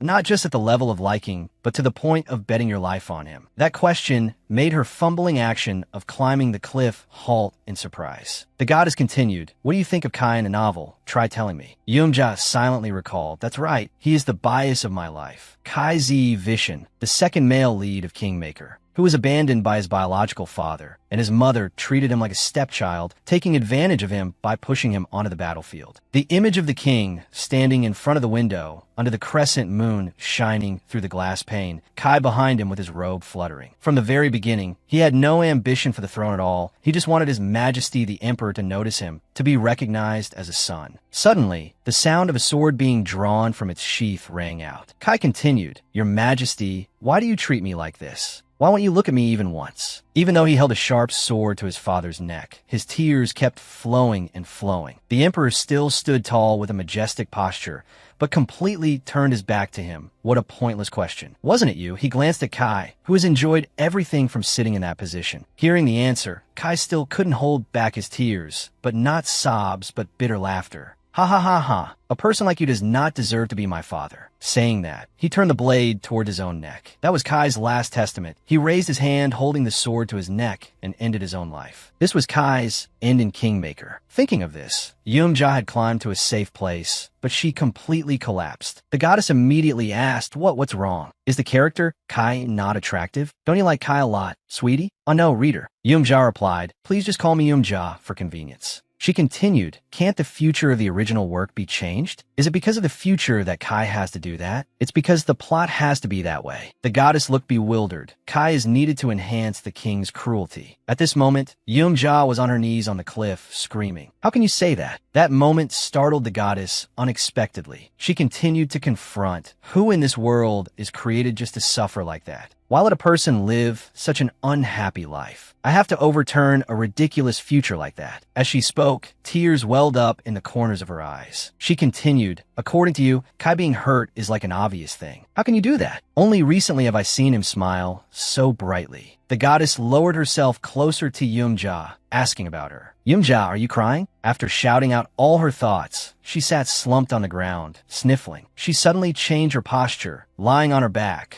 waving her arms and legs in the air to throw a tantrum at the goddess. While throwing a tantrum, she said, I don't know, I'm going to die. The goddess was somewhat startled. Yoonja continued to speak. My bias is too unhappy. His parents are cold. He's lonely on the battlefield. And then he commits suicide in front of the emperor. Is there any romance novel with such a tragic character? Kai, let me follow you down to the golden stream. She glanced at the goddess, who had a bewildered expression at the words that were uttered. In her heart, Yoonja thought, I really don't want to do this cheesy act, but I have no choice. At this point, I have to pretend to be one of those annoying, tantrum-throwing customers to create an exception. That's how the customer service industry is. She imagined if there was a comment from a reader with the nickname, the button on Kai's shirt. That person would comment like this. If Kai dies, I will go to the author's house, pull down my pants, and take a dump on their doorstep. Below that is the reply. This person is crazy. This is an example. Yoonja thought and turned away, her back to the goddess. She wore a look of such boredom, as if she couldn't care less about anything else. I'd rather just die. Just die already. It's not like I get to enjoy any wealth or prosperity. So what's the point of living, my dear? Is it just a life of cleaning horse manure? Aigu, mom and dad, this unfilial child is going before her white-haired elders. So I'm being unfilial again, double unfilial. The goddess showed a dissatisfied expression, rubbing her forehead in thought. Yoonja, no matter how much you cry, you can't just arbitrarily change the destined future. After all, you are just an impurity in this world. Suddenly, the goddess quickly covered her mouth, showing that the words just now were a complete slip of the tongue. Yoonja immediately sat up. Wait a minute, impurity, is that supposed to be about me? That's right, you were not supposed to exist in this world. But because of your last wish when you were alive in your previous life, you were able to pass through that gate and come here. Those bitter words made her remember her past of being hit by a truck, her hand still holding the phone, but the screen was cracked from left to right, saying that Yum-ja was completely angry and just wanted to take an axe and smash through the wall, but the character she wanted to smash was not that wall. The goddess dodged to one side and could only scream. "Ah," Yum-ja said in a threatening tone. "The fact that you can hear my voice is also part of your wish, but coming to this world, it got distorted." The goddess continued, but the background had completely changed, surrounded by rotating golden gears. "What's more, to change the future so much, do you think there could be any change without pain?" She immediately asked with a surprised expression, "What is that connection?"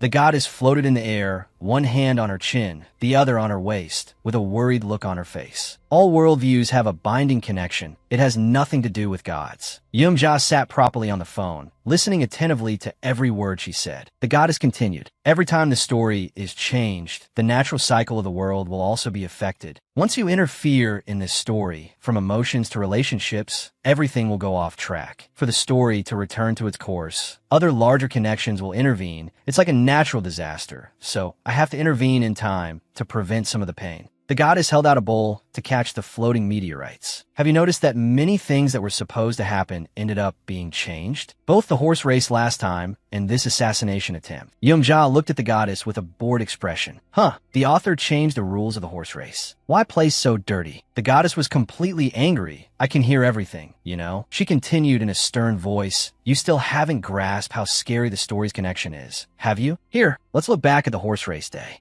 Originally in the plot, Benji wasn't hurt at all, but in the end, he almost died." She continued, "Kai thought he won gloriously, but now he's lost even more face. And because Kai became the winner, Sienna had him assassinated, right? If I hadn't given you a heads up, Kai would have been killed. In the future, every time you change the plot, more storms will come." At this point, Yum-ja's face completely darkened, her eyes fully revealing her panic at the goddess's words. "Can a stable guard like you handle it? No, you can't handle it. So before you regret it, you should stop changing the plot." As she spoke, the goddess's hand flew close to the girl, as if wanting to touch her face to soothe and comfort her. The goddess's two hands were completely placed on Yum-ja's face, and besides, you didn't belong to this world from the beginning anyway. Saying that, the goddess pointed her index finger forward. "Look over there." At this moment, Yum-ja looked in the direction she was referring to. "You have to go back to where you originally belonged." In the direction of the goddess's finger, the smoke continued to change to a scene of a family of four sitting in the living room. Yum-ja silently remembered. The mother who nags all day about not eating instant noodles at night because you'll gain weight. You told your mother you would go on a trip abroad together, but never got to take her, right? The father who treated you to a barbecue meal on your first day of work. Please drink a little less. Remember to have regular health checkups properly. My older brother, well, let's just skip him. The image of her kicking her brother in the face. He couldn't let himself lose out and used his hand to block the kick. Let's not talk about him. Are they all still living well? She knelt on the ground and thought about those images. The goddess came to her side, placed a hand on her shoulder, her tone seemingly affectionate. "I can return you to the other world if you want. So don't interfere so deeply in this world anymore." But then she whispered into Yum-ja's ear, "I'm telling you this, so you know before you get hurt and despair." Yum-ja bowed her head low. "Me, even though my mind is a bit foolish, I'm not weak-willed. My spirit is very strong. My whole family's like that too, so you don't need to worry." But as she said this, a blurry image of a young man appeared in her mind. "I think if I'm without you, I won't be able to live. Kai isn't that strong. I have to make Kai happy." The goddess was stunned for a moment. Yum-ja continued, "I can't leave before then, and besides, I also promised Kai that I would definitely make him happy." Seeing this, the goddess said, "Your face looks like you're about to cry, yet you can still talk tough, huh?" Her face was now teary with 2 drops of tears, her whole body trembling. She wiped her eyes with her hand. "It's just that my emotional hormones are high in the early morning, so I'm this sensitive. In short, I'm not going anywhere until Kai's life is changed. No one can sway a stubborn person like me." The goddess replied, "That's right. Kai has also changed a lot compared to before. It's hard to say this is the same person." As she spoke, she chuckled. Her hand rested on Yum-ja's cheek. "Yum-ja, you have helped him change a lot. I know. From now on, I will watch over you. My world can't completely revolve around your wishes, but a little difference makes it more interesting." At this moment, the goddess placed her lips on her forehead, her hands holding both sides of her cheeks. "Smooch, my new pet. Oh wait, it's Reader Yum-ja."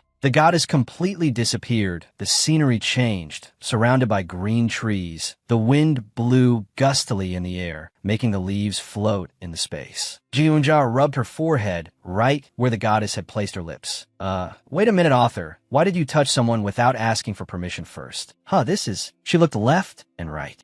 That's right. I'm on my way back to the stables. She thought to herself, was it all a dream? The conversation I had with that goddess or author or whatever about the future, was it really just a dream? For now, I'll just head back. A few days later, a strange rumor appeared in the common room. The servants gathered around and asked, Ji-Eunja, I heard you have a girlfriend waiting for you. Back home. No wonder you understand a woman's heart so well. You must be going through a lot. Here, eat all of this to have the strength to keep going. The food everyone gave her was piled higher than her. The bowl of rice had probably become a mountain of rice. Rick said while rubbing his eyes. She sat with him at the dining table. This guy, you have such sad news. Why didn't you share it with a close friend like me? Ji-Eunja immediately replied, no, it's not like that. Rick continued, I thought you would be very sad to hear the news about Prince Kai, but luckily you already have a sweetheart. She tried to push the pile of food aside, but her action completely froze.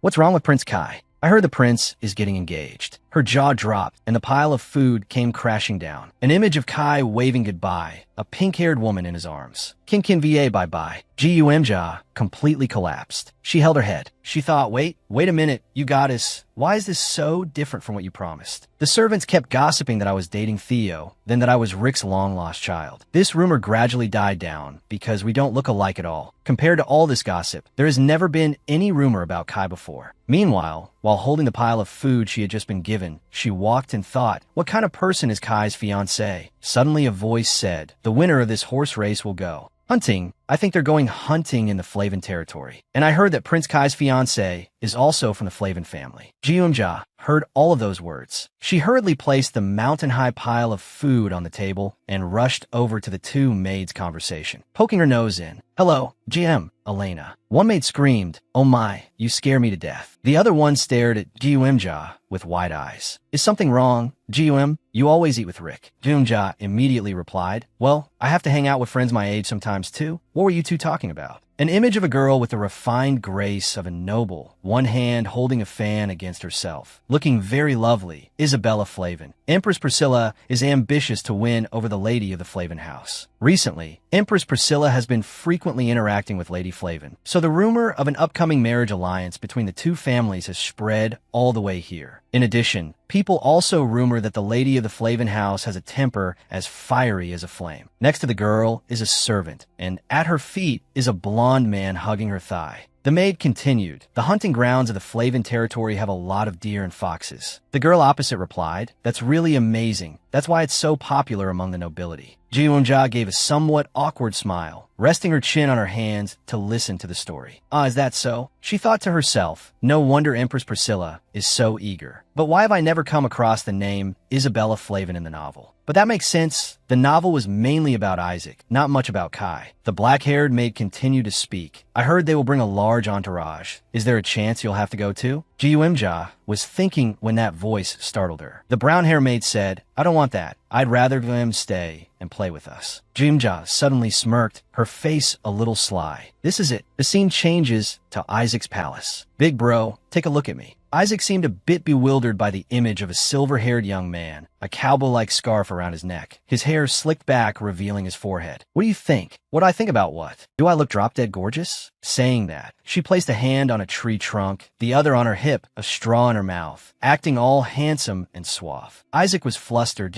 Sorry, but for me, I don't feel anything at all. Ji-Eunja said, I wasn't asking you about that, so don't get your hopes up. Isaac replied, what hopes? Honestly, you look like an amnesiac version of Casanova. She continued, I saw my dad wear outfits like this when he went on dates with my mom. He snapped his fingers, a smile on his face.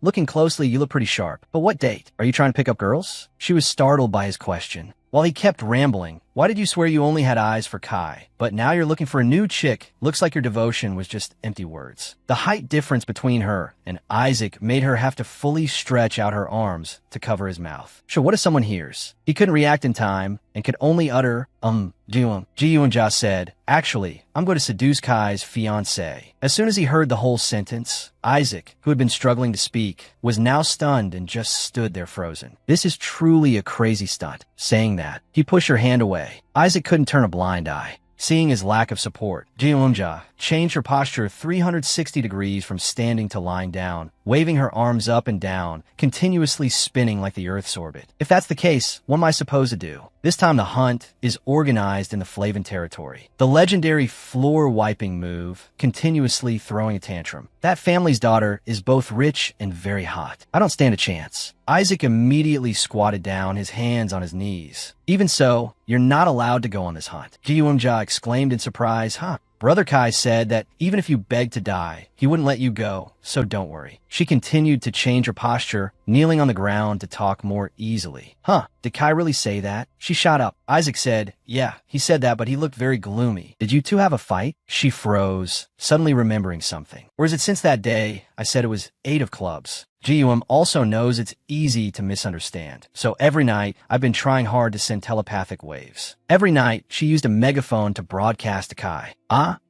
Kai, can you hear me? My hometown has evaporated, so there's no girlfriend either. In my heart now, I will only be a slave to you. Isaac worried as he saw her whole body trembling. June, so it must be that since that day, Kai hasn't come to the stables anymore. Or is it because he's so smitten with that other girl that he's forgotten all about me? As she thought, she hugged her knees and rolled back and forth. Isaac, I'm doomed. Kai is tired of me. What should I do? What's the meaning of life anymore? Boo-hoo. Isaac was fed up, sighing helplessly. He kicked her butt. Get up.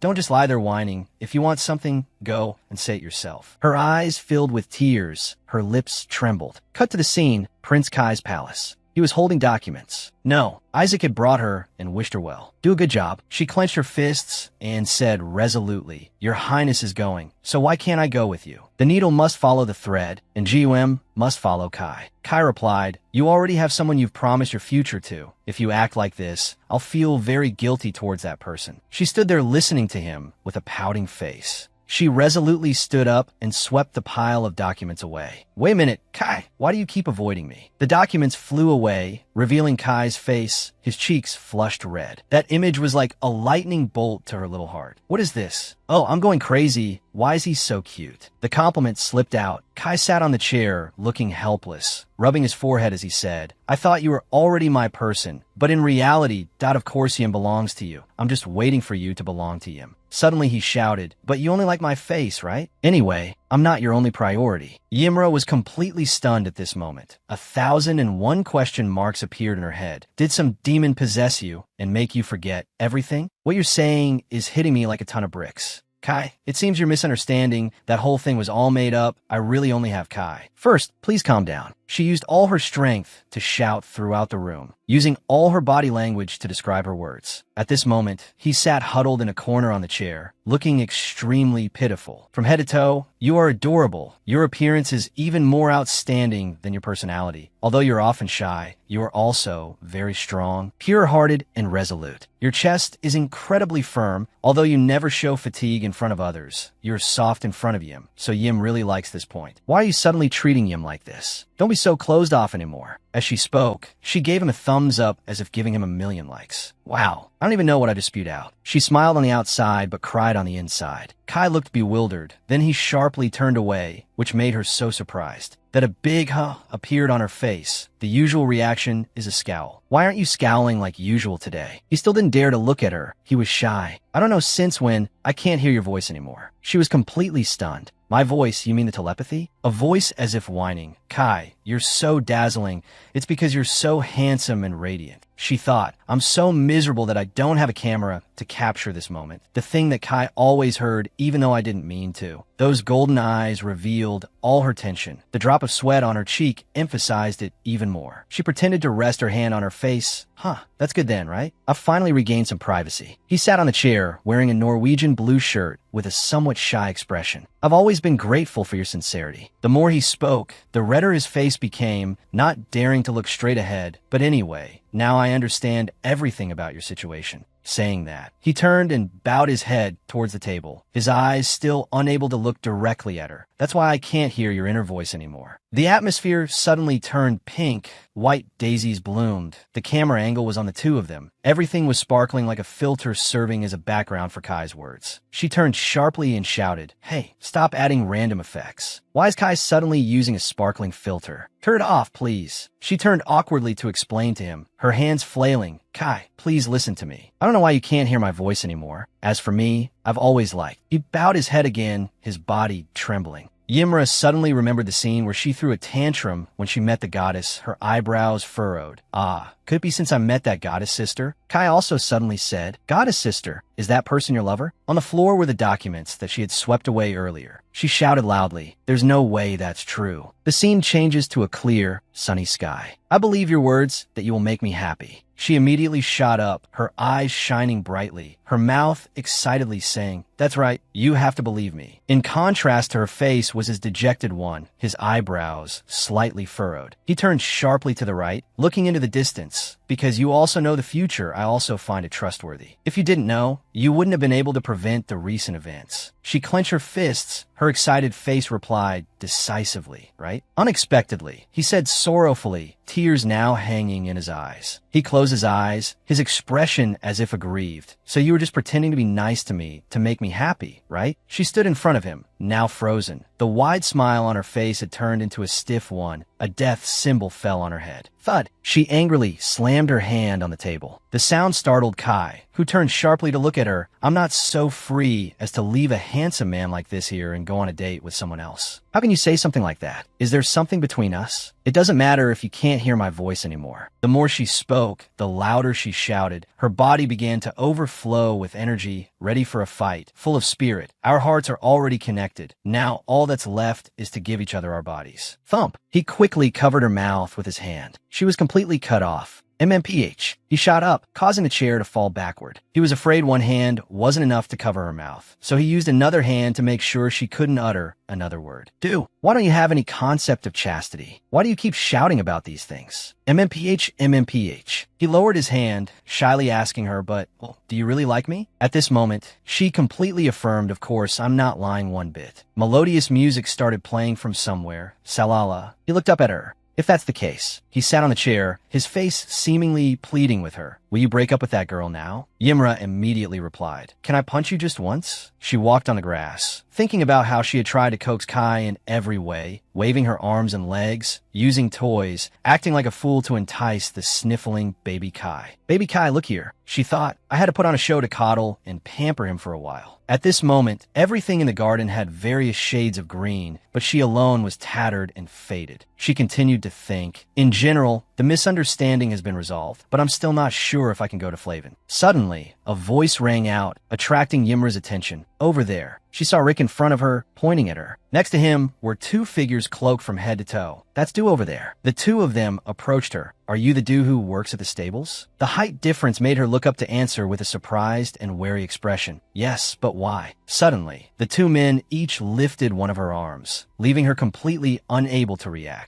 Uttered "huh" from the garden, she was put onto a horse-drawn carriage, with two soldiers always sitting on either side of her. She sat there thinking to herself, "What the? Did Rick sell me?" Ymra couldn't help but wonder, so she blurted out a question to the blue-haired guy next to her. "Who are you guys and why are you taking me away?" He immediately replied, "Kid, how can you look at me and call me uncle like that?" As he spoke, he took his hand and pushed back the hood of his cloak. Although the commander is a bit old, calling him uncle is a bit harsh. "My name is Tom, and this is Commander Croc. We are Prince Kai's Rose Knights." Before her appeared a man with white hair and a long scar on his face, smiling faintly. Croc Evan. The blue-haired young man sitting next to her was Tom Ben. "This is the prince's personal knightly order. Do you see the rose emblem on the sword sheath? The knightly order that escorts His Highness Kai?" Ymra's eyes lit up, showing her admiration. Seeing this, Croc said, "I knew you would react like this. There are many rumors about you. Do you know why the order is called the Rose Knights?" She replied, "My thoughts mainly revolve around appearances.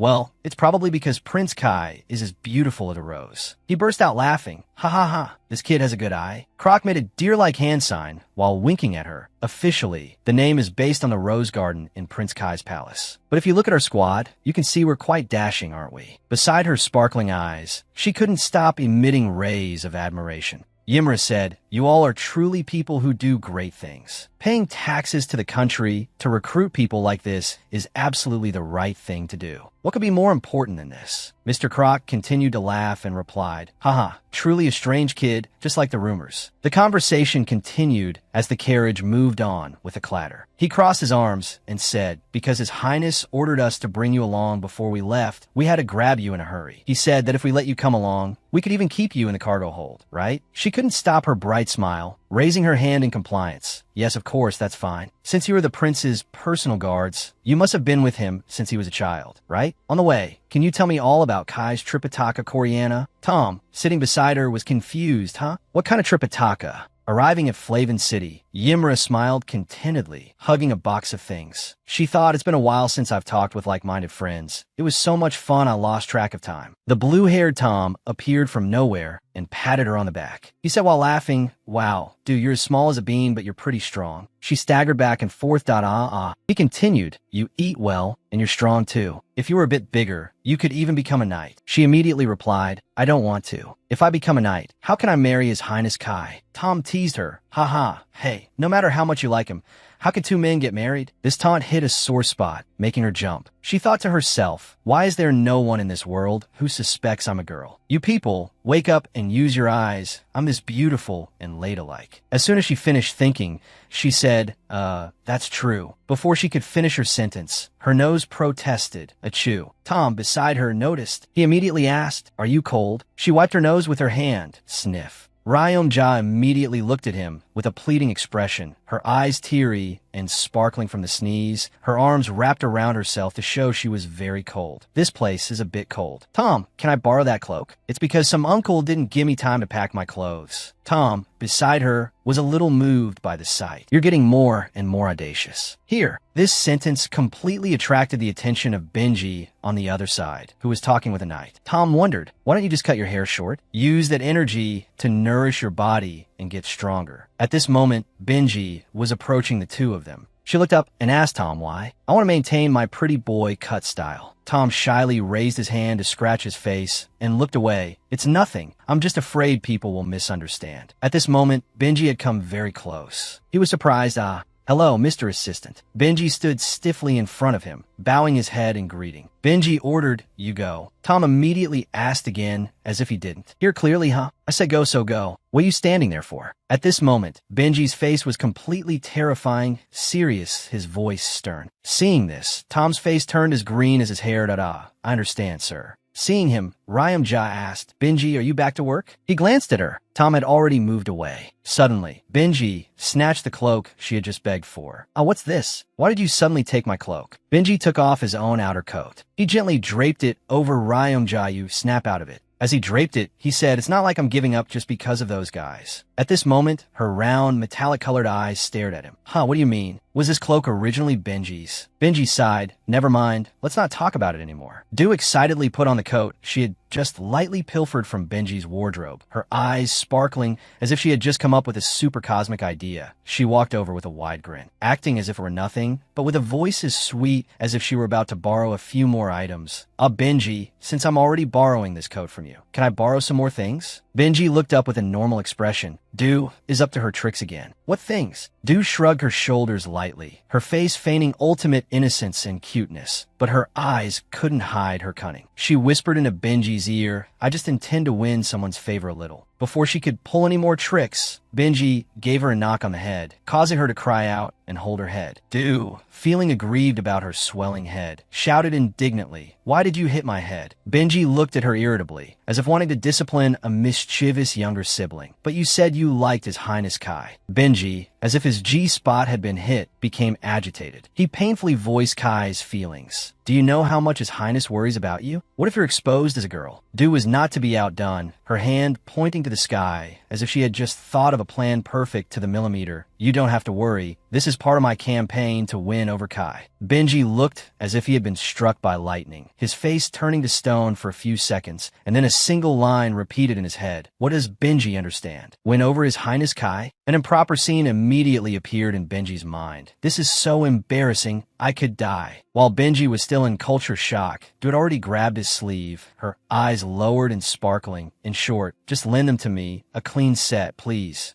Benji reacted as if Du had just asked him to put his head in a noose. He sighed and glared. If His Highness finds out I lent you things, he won't let it go. Do smiled mysteriously as if getting caught would be more fun. She rubbed her chin thoughtfully. Is that so? Seeing that all his efforts to stop her were futile, Benji gave in. He took out a handkerchief and said, as if offering a final strategy before surrendering, instead of clothes, His Highness would prefer something like this. Du was momentarily surprised, realizing she didn't need to ask for anything more. She looked at the soft, fragrant item in Benji's hand. Du was both happy and curious. A handkerchief. Scene changed to the next day, at the magnificent, sparkling palace full of birdsong. There, Kai was being helped into a new set of clothes by a servant, wearily looking at himself in a mirror. Suddenly, a familiar voice called out, "Your Highness." This voice made Kai turn around to look. What trick is this Benji trying to pull now? I promise. Today is very different from usual. Benji appeared like a prince with a mysterious gift, holding up the handkerchief to Kai. His voice was as gentle as a breeze, but full of hidden meaning. Your Highness, here is the handkerchief. Kai was a little surprised. The young man blushed shyly as he took the handkerchief, then frowned at Benji. You're giving this to me? What the hell is going on? Behind them, the courtiers began to whisper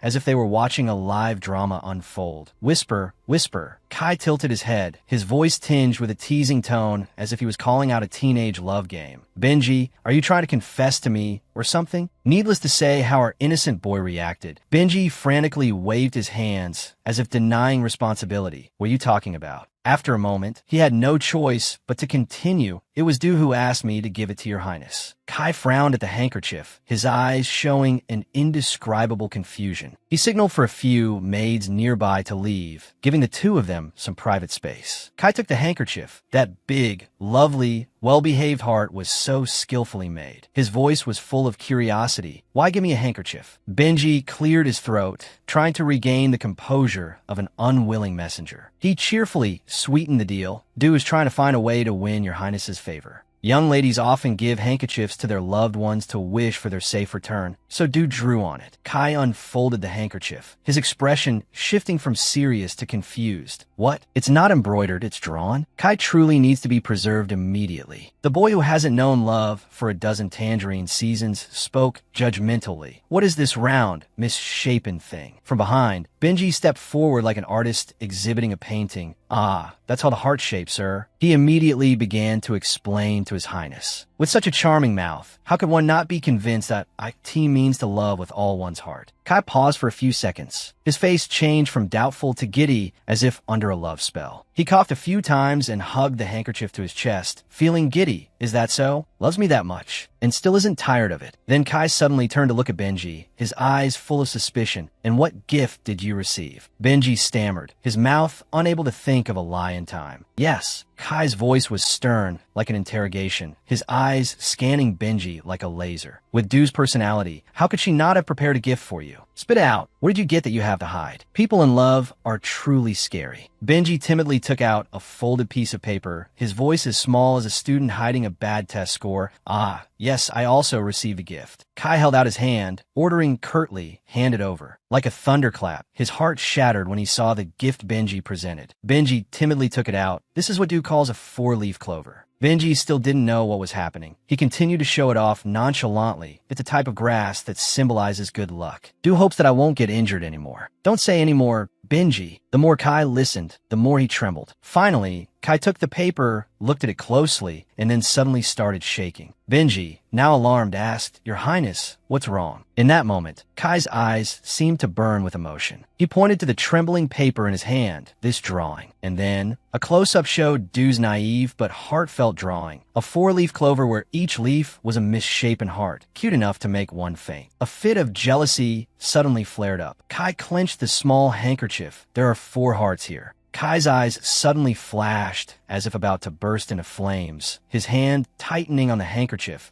as if he had just discovered a cosmic injustice, a flame of injustice igniting. Kai's face contorted, his eyes shimmering with indignant tears. I only got 1, and you got 4. He turned to Benji. His gaze was full of hurt mixed with heartbreaking mathematical logic. It means Du likes you 4 times more than me. Benji frantically waved his hands as if trying to extinguish the fire in Kai's heart. No, that's not it.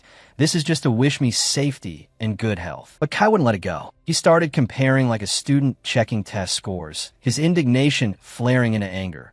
For me, it's only love. But you get wishes for good health too. She should have drawn a 4-leaf clover for me too, but I only got one heart. Our Highness is so fragile and weak. Benji could only sigh internally. He laughed out loud at Kai's childishness, thinking to himself, Your Highness, you've really changed a lot. You're the king of the passive jealousy club now. Scenes from across the ocean. Du appeared in the middle of the horse stable with a dead look in her eyes, holding a shovel as if she had just been sentenced to community service for the crime of uncontrollable promiscuity. She wearily swallowed. Why did I have to leave the country only to have to clean up horse manure again first thing in the morning? She let out a long sigh as if her soul was leaving her body. Looking around, she saw maids dressed in tiered, fluffy skirts, 3 levels prettier than her. Du tilted her head and clicked her tongue. The maids here dressed so splendidly, I almost thought they were nobles. Du flipped through the map in her head, trying to remember the goal of this palace-crossing trip as she scrubbed the horses until there, but were sore. When will I get to meet Lady Flavin? Here. Just then, a familiar figure slowly approached without her noticing. Du was engrossed in her own song of curses, but before she could finish sighing, a voice as sharp and cold as the winter wind drifted over. Why are you looking for me? Du jumped and spun around. Standing before her was a girl with an overwhelming aura, her skirt fluttering in the sun like a conditioner commercial to the horsekeeper favored by His Highness Kai. Aren't you? It was Isabella Flavin. Du froze for 3 seconds. Here, her eyes shone brightly, as if she had just seen an idol emerge from an ad. Truly a peerless beauty. She almost dropped the bucket of water in her hands. Du's inner world at that moment was just a chaotic mess of dramatic love. Mom, I don't know if you've prepared my death certificate yet. Before that, please change my name. Change it to Kim, obsessed with beauty, Mom. While lost in her daydream, Du was suddenly pulled back to reality by a gentle yet dangerous reminder. Hey, be careful, if they're gonna get all wet. Then a clattering sound was heard, water splashed everywhere, and Du blushed. Isabella stepped closer, her eyes never leaving Du. She lightly ran her fan along Du's neck. Why? The distance between them was only about a handspan. Flavin smiled lightly. You wanted to find me? Du stammered like someone who had just woken from a dream after being noticed by their crush, Lady Flavin. Isabella raised an eyebrow. Call me Isabella. Du nodded her head repeatedly like a chicken pecking at grain. Yes, it's because I heard that Lady Isabella is so magnificent, beautiful, and graceful that I wish to see you in person just once in my life. As soon as she finished speaking, she told herself, everyone probably knows that Du has a weakness for beauty. Isabella brought her face closer and closer to our Du, pausing for about 2 seconds. Isabella was so mischievous. She lightly slid her fan down the front of Du's chest. This is not good. Du screamed. Isabella squinted at Du as if discovering a national secret. Poor Du immediately slumped down and shouted in fear, "My lady, we've only just met for less than a minute. Isn't this progress a bit too fast?" Du hurriedly backed away, pulling her shirt to cover herself. Isabella, somewhat amused, asked Du in return, "Why is your chest bandaged like that?" The bucket of water had splashed onto Du, the water soaking through her thin shirt. Isabella could clearly see the tightly wound bandages, her eyes narrowing. Again, she cheerfully sat down next to Du. Isabella leaned in, her gaze as cold and sharp as a razor blade. Bandaged so tightly, you must be seriously injured, right? Du nodded repeatedly, trying to maintain her act. I'm injured, very seriously injured. At that moment, Isabella suddenly grabbed Du, pulling her face closer. Yes, I'm so seriously injured that it left a hole. Scar. Our Du looks so ladylike. Isabella observed her closely as if inspecting goods, delightedly examining every aspect of Du's face. Looking closely at your face, there's not even a trace of a beard, huh? Isabella stared at Du, her gaze judgmental as if analyzing a subject on a show. Who's the real gender? Then she suddenly tilted her head and exclaimed, "Your skin is beautiful too." Isabella suddenly turned into a witch. She stared at Du and immediately asked directly without beating around the bush that you're a girl, aren't you? Du almost choked on the spot, her mouth smiling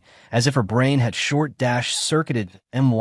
My lady, what are you talking about? Du laughed loudly, but her heart ached. Haha, one look at me, and you can see I'm a real man. Her voice trembled, and her face was paler than unsweetened fresh milk. Isabella raised an eyebrow, her hand on her chin as if interrogating a death row inmate. She laughed with great amusement.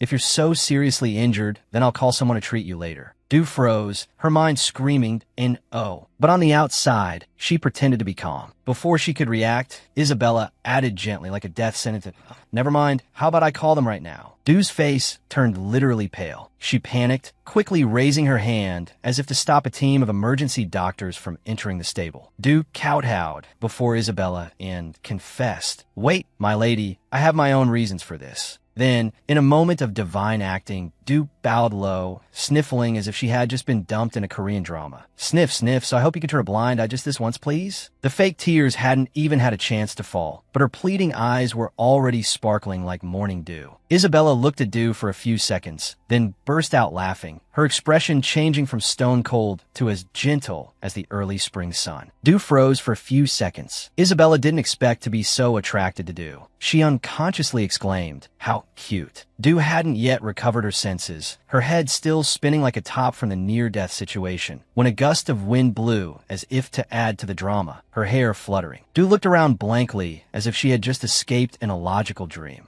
What was that? Isabella stared at Du as if admiring a rare creature from a distant land, her eyes sparkling with excitement like a fan meeting their idol in real life. She used her hands to caress Du's face, which was as green as a banana leaf. Oh my, so cute. At first, I almost thought you were really a boy. Du was completely frozen, her body as stiff as a wax figure with unset glue, while Isabella was still busy admiring her as if she had discovered a treasure. She leaned in to look at every hair on Du's face. "Now that I look closely, I can see some feminine features. Why do you insist on saying you're a man?" Meanwhile, Du's heart was pounding, thumping like a war drum in her chest. She tried to keep a calm face, but her eyes were welling up with tears, just like a female lead forced to play a male student in a boarding school. Isabella leaned closer with an innocent, yet not so innocent look, "And your eyes are even welling up with tears. You look so cute." At this moment, Du seemed to switch into a mode of summoning the story's author, looking up at the sky and sighing. "Author, oh author, can you hear me? No, can you see this too?" Du was being caressed to the point where her face was about to be deformed. A reality bomb exploded in Du's head. She widened her eyes and thought to herself, "What is happening to your child? Why have you made your child stand as stiff as a board? Oh heavens." Old memories came flooding back like a northeast monsoon. Du remembered the times she had secretly complained. The author, while reading a book, said, "Back then, you said it was a shame the plot didn't have any characters with a one-sided crush." And then she slapped herself. "What the?" Du's heart was broken.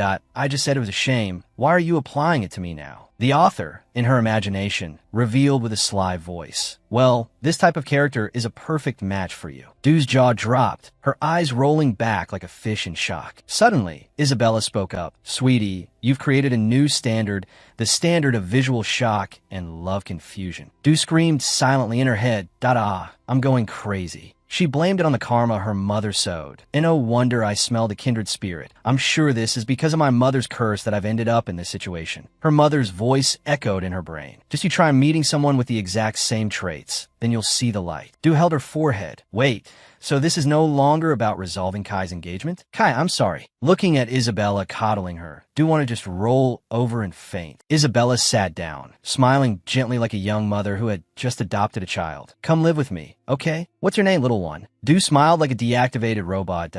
"Oh, she looks so pitiful." Isabella burst into a crisp laugh.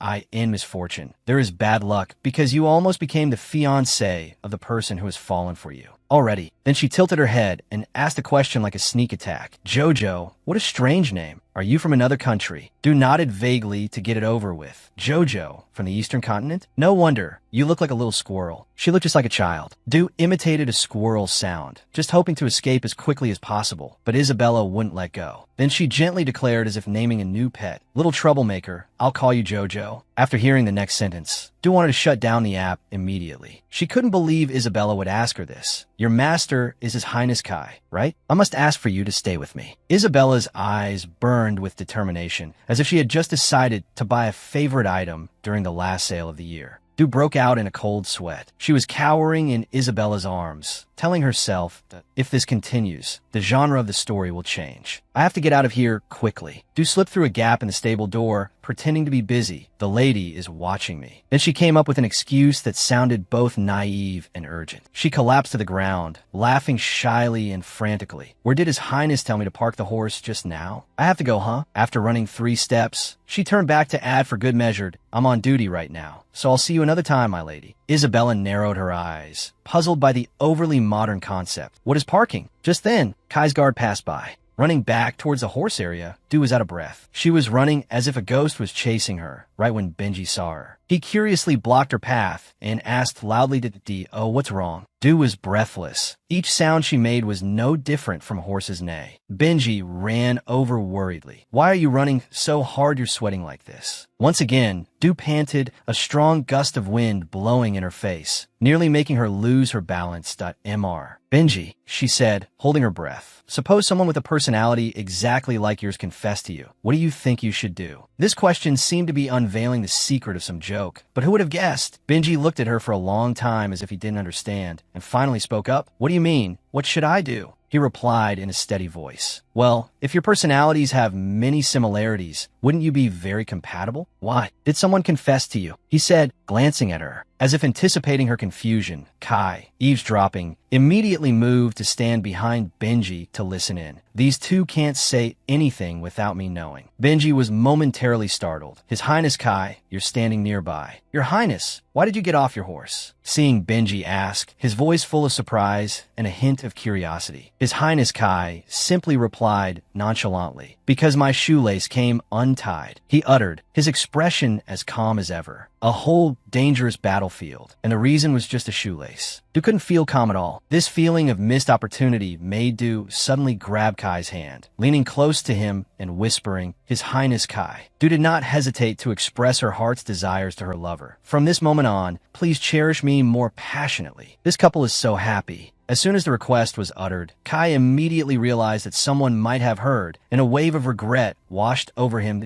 Oh, what if someone heard that? But our Du didn't care. Du just shook her head slightly, her face serious. "I'm being really serious if things stay like this, Before the words could finish at that moment, Du's voice rang out from behind the horsemaster, a scream echoing from a troubled heart. In turmoil, then she pretended to bow respectfully. Du was terrified when she saw Isabella's figure approaching. She was probably about to have a stroke. Kai politely bowed to greet his love rival. "Greetings, Lady Flavin. This is the first time we've met. Since I arrived late last night, it was not convenient to come. Greet you." Isabella Flavin, with the grace of a noble lady, replied with a gentle smile. "Prince Kai, you are too kind. You must be very tired after such a long journey." The words were like a perfect speech, making the atmosphere somewhat quiet. But after looking closely at the two of them, Kai couldn't help but whisper, "To have two beauties standing before me like this is truly a rare opportunity." Du, beside him, was comforting herself. "No, I have to take this opportunity." Isabella shook hands with Kai happily. "It is an honor to welcome you to our residence." "Of ours." Isabella immediately got straight to the point. "If your Highness allows, may I entertain your servant while you go hunting?" "What the hell is going on?" Kai, seeing Du about to act, suddenly felt the whole world spin. Isabella took Du's arm, looking excitedly towards Kai, accompanying a distinguished guest like you must be. Very tiring. Du was crying without tears. She could only shoot a look at that foolish Prince Kai. "Refuse, Kai. Please refuse." Unexpectedly, the harsh truth was that Kai, who didn't know how to appreciate words, happily agreed and even smiled brightly. "I am extremely grateful for the lady's hospitality, but as a royal, I would be troubling the lady too much." Isabella laughed loudly and shook her head. "I have already prepared escorts to accompany you on your hunt." Isabella's next words sounded like a threat to Kai. "Surely you wouldn't disregard our family's sincerity, would you? I heard there was a reason you came all the way to Flavin to hunt." Kai clenched his fists, suppressing his anger, and had no choice but to go along with Isabella's wishes. "Since the lady has put it that way, I will accept without further ceremony." Benji, witnessing everything from behind, silently prayed. The crown prince is truly furious now. He must be filled with resentment. The exchange was a success. Isabella unceremoniously grabbed Du and left majestically. "You're going hunting for about 2 days, right? I will entertain him very warmly." Isabella even winked at the other two. "I wish you a safe journey." The wind blew strongly, the handkerchief fluttering in the air. Kai stood there as if mourning his love. "Benji." Kai turned, his expression serious, making the whole atmosphere pause for a second. "Yes, your Highness." Benji replied, his face as stern as a tireless machine, but the next question from Kai startled him slightly. Did Lady Flavin just hold Du's hand? On the other side, Isabella excitedly ordered her servant, "Asin, prepare the carriage for me." Only Du's soul had long been hanging on a treetop. Asin, not at all surprised by the command, immediately obeyed. "Yes, my lady." that's the situation. Yes, that's right. Benji, at this point, could do nothing but continue the story. Kai gritted his teeth and spitefully asked his close subordinate, "Can we chain her up?" But immediately, Benji retorted, "Your Highness, Du is not a pet." After a few hours, the situation had changed. Du was now being hosted by Lady Isabella with attentive care. But Du still couldn't stop being flustered. "My lady." Her voice echoed throughout the castle, but Isabella just laughed gently. "Omo, just call me Isabella. The dresses hanging here are so sparkly, all luxury items of the rich, and precious designer jewelry sets." Of course, Duke couldn't just stop there. She said, with a little embarrassment, "I can't be the young lady's maid. I already said I like His Highness Kai." Ignoring Du's justifications, Isabella just gently tried each dress on her. The girl didn't seem to mind this. Isabella gently waved her hand. "Your feelings for each other haven't connected yet." Du just smiled awkwardly, looked around a bit, then sighed, "No way, they're more than connected. They're super duper extremely connected, you know?" Isabella was somewhat surprised, but also asked with curiosity, "That perfect prince would love a boy? In the royal palace, everyone thinks you're a boy." Isabella looked at Du. Du frowned slightly, and she immediately retorted, "But I'm actually a girl." Du couldn't contain the humor in the story, but didn't forget to put on a serious face. "Anyway, to sum it up, I can't stay with Lady Isabella, and besides, I'm better suited to working in the stables than being a maid." After she finished speaking, she bowed her head gently. Suddenly, the atmosphere fell silent. Isabella couldn't hold back her laughter, then gently lifted Du's chin. "My dear Du, why do you break my heart like this?" She looked at Du with a gentle gaze, like an older sister comforting her younger sibling. "It's been a long time since I've seen love be so difficult." Du could only shake her head. "My life is the most difficult thing here. Truly, nothing is easy for this girl. I suddenly feel so guilty towards Kai." Du said, then looked down, feeling like she was caught in a trap she had set herself. If Kai heard these words from Du, his face would probably pout a ton. "You're only realizing your mistake now? This is too much like how I used to treat Kai, so now I can't even get mad. It's truly karma. So, shall we start by being friends?" Isabella smiled again. She continued to pinch Du's puffy cheek. Du shyly mumbled, "Can we just stop at being friends?" Du felt a little relieved, but Isabella didn't forget the sparkling part in her next sentence. "I'll have to think about that." Isabella pointed to the dress she was holding. "Friends have to go shopping together, right? To commemorate today, I'll give you a dress. So go ahead and choose one." Du looked at the dress, feeling the pressure mount. I feel a bit pressured receiving things like this. What time is it now?" Isabella didn't forget to flirt with a gentle line. "If we maintain a good friendship, maybe I won't make you be my lover anymore." Like a whirlwind, Du spun around to look at Isabella with astonished eyes. "Wow, this blue dress is so beautiful, isn't it, my lady?" The sparkling blue dress hugged the body, every pattern on the dress exquisitely designed. With a snap of her fingers, Isabella quickly gave an order. "Perfect, madam. Please get Du ready." Du's eyes shone like two headlights, admiring each and every dress. Isabella glanced to the side, not forgetting to notice Asin. "Are you ready to assist?" The maid smiled gently and nodded. "Yes, my lady." "Asin, you help out too." Only now did she realize this was the classic makeover moment often seen in romantic movies. Isabella continued to give orders, her voice not arrogant, but very gentle. This moment is only missing background music and a dramatic, slow-motion proposal. Du looked around, trying to stay calm amidst the strange scene as two muscular maids pulled Du into the changing room, much to Isabella's delight. If Du says anything nonsensical, just threaten her that she'll be locked in the same room with me tonight, Isabella said, her eyes serious but full of mischief. Du, unable to help feeling a little tense, could only swallow hard. Pull, pull, pull. The whole process of pulling on the dress, along with the gentle threats, made the atmosphere feel thicker. How strange. Why do I feel like I'm being dragged into a pig slaughterhouse? Du thought to herself, but didn't dare say it out loud. The door outside was immediately sealed. With a whoosh, the door opened, and before Du was a room full of tools and an air of change. "There are people in the room," Isabella said softly, as if she were leading Du into a completely different world. "First, we have to scrub off all the mud, then wipe your body with a perfume-soaked towel, and then put on the underwear." The rustling of fabric, the faint scent of perfume, made the atmosphere even more romantic and intense. Outside, Isabella calmly read a thrilling gay novel, The Clingy Top. Du could only sigh internally, then said out loud, "Ah, I could do these things myself. She felt like she was being drawn into a world that didn't belong to her. The door creaked open again, and Isabella held out something Joe couldn't believe. What is this now? The fragrant cup of coffee the maid brought. A waist-cinching corset? This will help shape your body into that of a perfect lady. Isabella happily accepted it with a word of thanks, her eyes sparkling as if she were about to turn Joe into the princess of her dreams. Joe panicked. I'm not wearing that. She almost couldn't believe this, but the two maids just smiled sweetly. You look so cute. Now, please turn to the wall for a bit, Lady Jojo. Hey, I told you my name isn't Jojo, she yelled, but only received silence from Isabella. A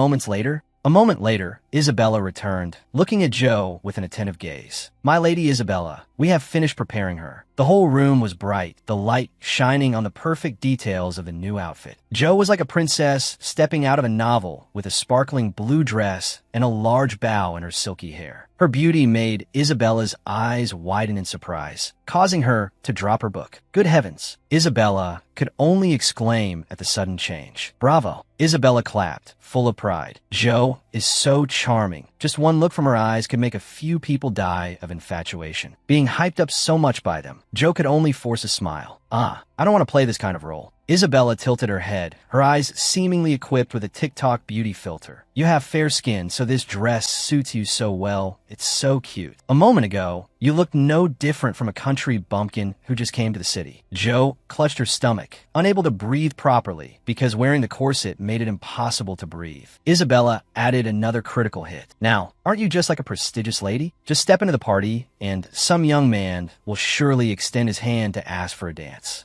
She pushed a mirror into Joe's face. Look at yourself. See how beautiful you are. You must be breathtakingly beautiful. The girl in the mirror was as beautiful as a goddess, causing Joe to almost freeze in shock.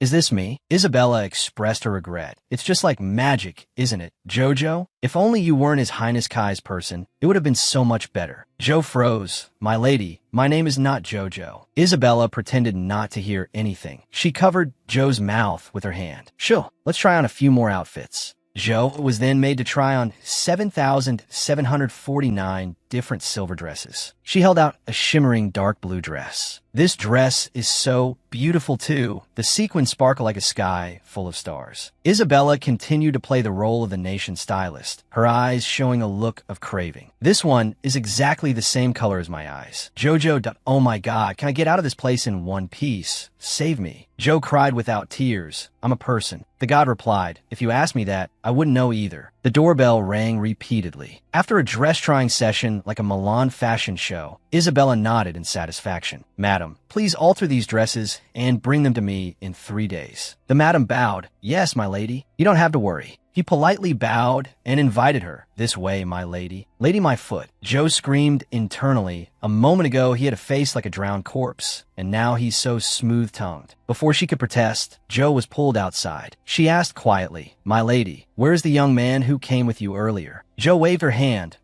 He went back on his own. Isabella turned back, landing another verbal punch. Don't go back to the stables looking like this. No one would recognize Jojo. Sitting opposite the elegant Isabella, Joe felt like a man in a red dress. She said weakly, but what if someone from my group comes looking for me? Isabella, still maintaining her powerful female lead aura, said as if telling a joke. Do you know what the specialty of my domain is? It's wine. Joe didn't seem very surprised. So what? Isabella bluntly continued without a pause. What I mean is, everyone is probably busy feasting and getting drunk by now. As if it were an important secret, Isabella smiled shyly, looking at the expression on Joe's face. Then Lady Flavin smirked besides. I was thinking that if I had a new friend, I would love to have a sleepover. The scene changes to Crown Prince Kai's hunt. A deer running through a small area is immediately struck by an arrow. Kai happily called out from a nearby bush, we've caught a deer, so let's head back, shall we? The guard Benji was somewhat surprised by his master's strange expression. In the past, you even caught red foxes and wolves. Kai said lightly, but the deer is bigger, isn't it? Kai immediately mounted his horse, indicating he was leaving. I'm feeling a bit tired. Let's hurry back to the residence. Benji, his worried guard, called out from behind. Your Highness, the sun is setting. It's dangerous to go down the mountain when it's dark. Let's wait until tomorrow. Kai narrowed his eyes. Joe is more dangerous. Despite Joe's stubbornness, Benji was still naive. How could Joe be in danger? No matter how bad the rumors about Lady Flavin are, it wouldn't be that bad. Kai slowly replied, no, what I mean is that Joe is the danger. She never waits around obediently. This reason was completely convincing. Kai scratched his head, thinking, I'm worried about what kind of disaster Joe might be causing. I wish you were right in front of me. Now, even if Joe calls out, I can't hear her voice in my head anymore, so I'm bound to be restless and worried. Benji, standing beside him, thought to himself, do you even understand what you just said? Your Highness, it seems you're very worried about your white cow. Another soldier also ran up worriedly and asked, Your Highness, are you planning to go down the mountain now? Kai nodded honestly. That's right, the whole group can't go together, so just Benji and I will go ahead. The soldier scratched his head curiously. What if His Majesty and Duke Flavin look for you? What's the reason you have to leave in such a hurry? Use the excuse that I've fallen ill. A high fever, so I can't hunt. That should work. The soldier sighed, turned to Benji, and said, You see, he must have forgotten something very important. Benji was also at a loss for words. He forgot a mad horse. No one understood what Benji was saying. A mad horse? She's not with Lady Flavin anymore, is she? She just arrived and is already flirting with people, acting like a wild beast. Suddenly, out of nowhere, a super giant bear appeared, roaring furiously. Kai froze for about 5 seconds, its shadow covering both him and his horse. And then just like that, it was pretty cool. The giant bear was killed on the spot with a single shot. The men looked happily at their achievement. Benji excitedly spoke up. Let's consider this a gift from me to Duke Flavin. Okay, Benji ran over. Your Highness, are you heading straight back to the stables? Your face and clothes are covered in blood. It looks a bit. He fumbled in his pocket for something. It's fine. I'll just use a handkerchief to wipe it. And the handkerchief seemed to be the heart-shaped one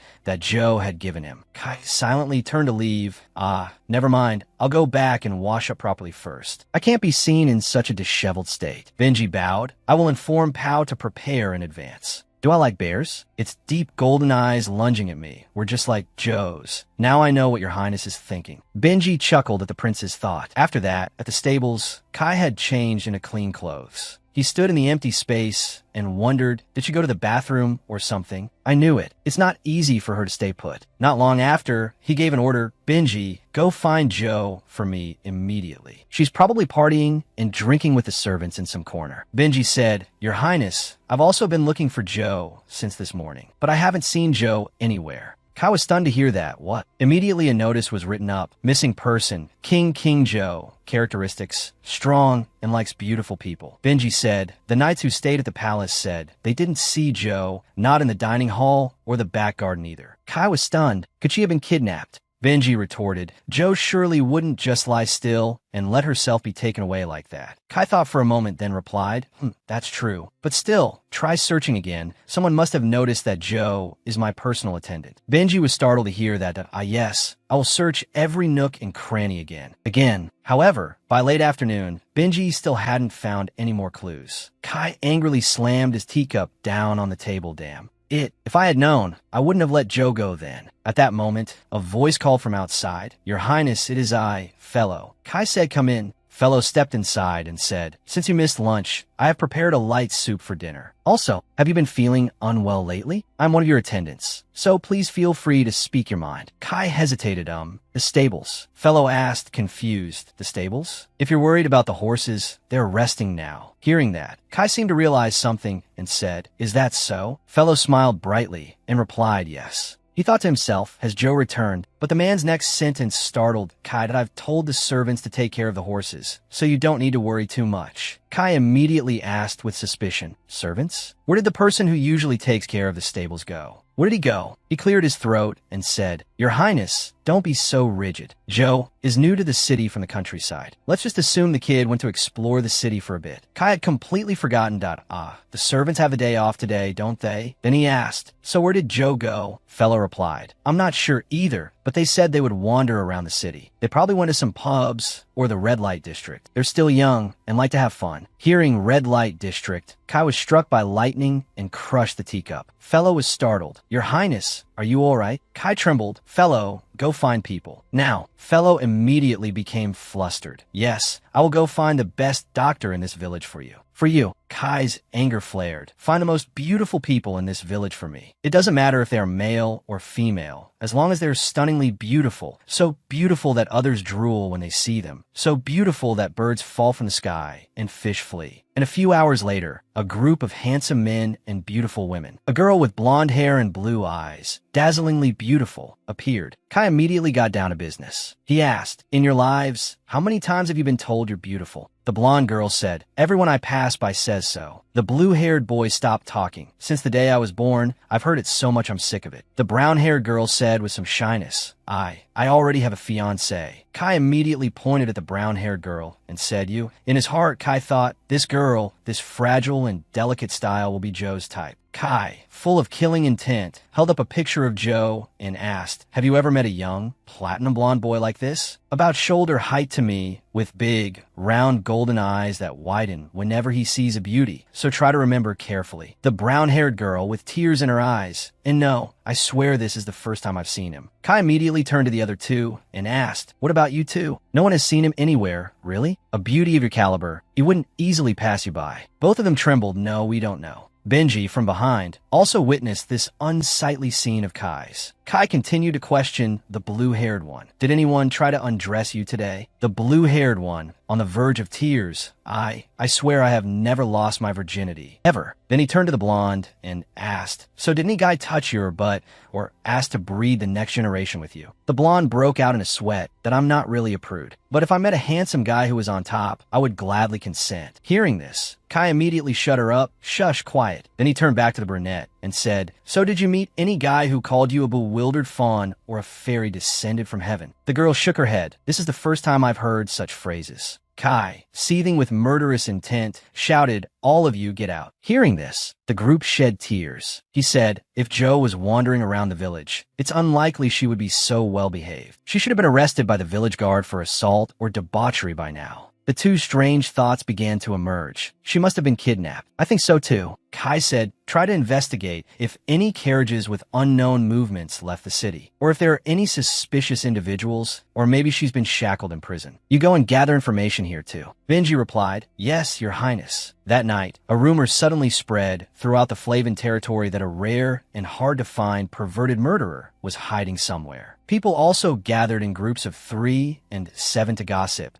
Oh my god, have you heard the news? A murderer has appeared. What does he look like? I heard he's a young man with platinum-colored hair, spiky like a horse's mane. And I heard a rumor that he likes to tease beautiful women. So now every house closes its doors early and locks their children inside, not letting them out at all. The next day, the Emperor and Marquis Flavan returned from their hunting trip. The Emperor, while wiping his sword, said, "Is Kai sick? For whom did I have to come all this way just to be stood up like this? Anyway, it's been a long time since I've been able to hunt to my heart's content like this, so I'm in a really good mood. It would be great if the capital had a place like this. Send a message to Kai that no matter how sick he is, he must attend the Flavan family's banquet." The servant bowed. "Yes, your majesty the Emperor." The next day at the banquet, Kai was on the balcony, sighing, this is no time for partying and eating like this. "Where on earth are you hiding, Joe?" At that moment, someone approached. "Your Highness, Joe is here. I heard you were very ill during the meal." Kai turned his head to greet her. "Lady Flavan, I apologize for not being there yesterday." Isabella pushed Joe forward and said, "This is my dear best friend. Her name is Joe Haytroza." Seeing the person who appeared, Kai was stunned.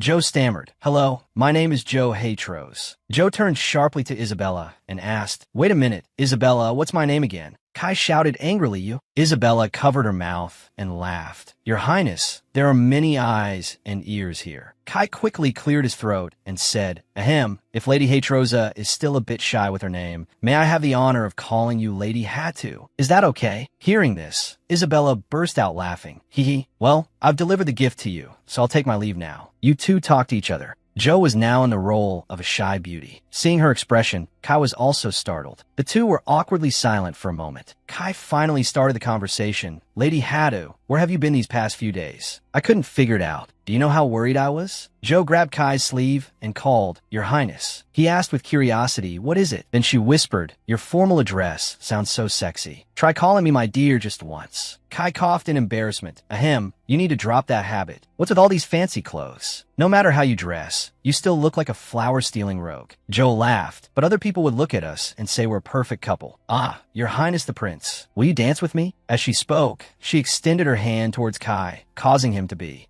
a little stunned. Kai looked at her hand. Then he let out a sharp breath. Lady Hatu, it is usually the man who asks for a dance. She replied, Lady Isabella told me I should ask first. Kai placed his hand on hers and said, Lady Flavin really likes to joke. Soon, the two were inside dancing. He asked, Lady Hatu, when did you learn to dance? She replied, Lady Isabella taught me day and night without letting me sleep, telling me I had to practice thoroughly for the banquet. When I didn't want to practice anymore, the lady would threaten me, saying she would never let me go home. Seriously, if she weren't a noble, I would have punched her in the face. Kai wondered, You've been with Lady Flavin this whole time? She replied, Yes. Is there a problem? Were you looking for me? You missed me a lot, didn't you? Kai replied, Yes, I did. I miss you a lot. Joe was a little surprised and stammered. Oh, really? Kai hugged her tightly, of course. Who else can I give this heart to besides you? Who else could it be? Hearing these words come from Kai's mouth, Joe was stunned, her eyes wide open. So wide they were like car headlights. And then suddenly tears started streaming down her face. Kai became flustered. Joe, why are you suddenly crying? Joe, while wiping away her tears, said, I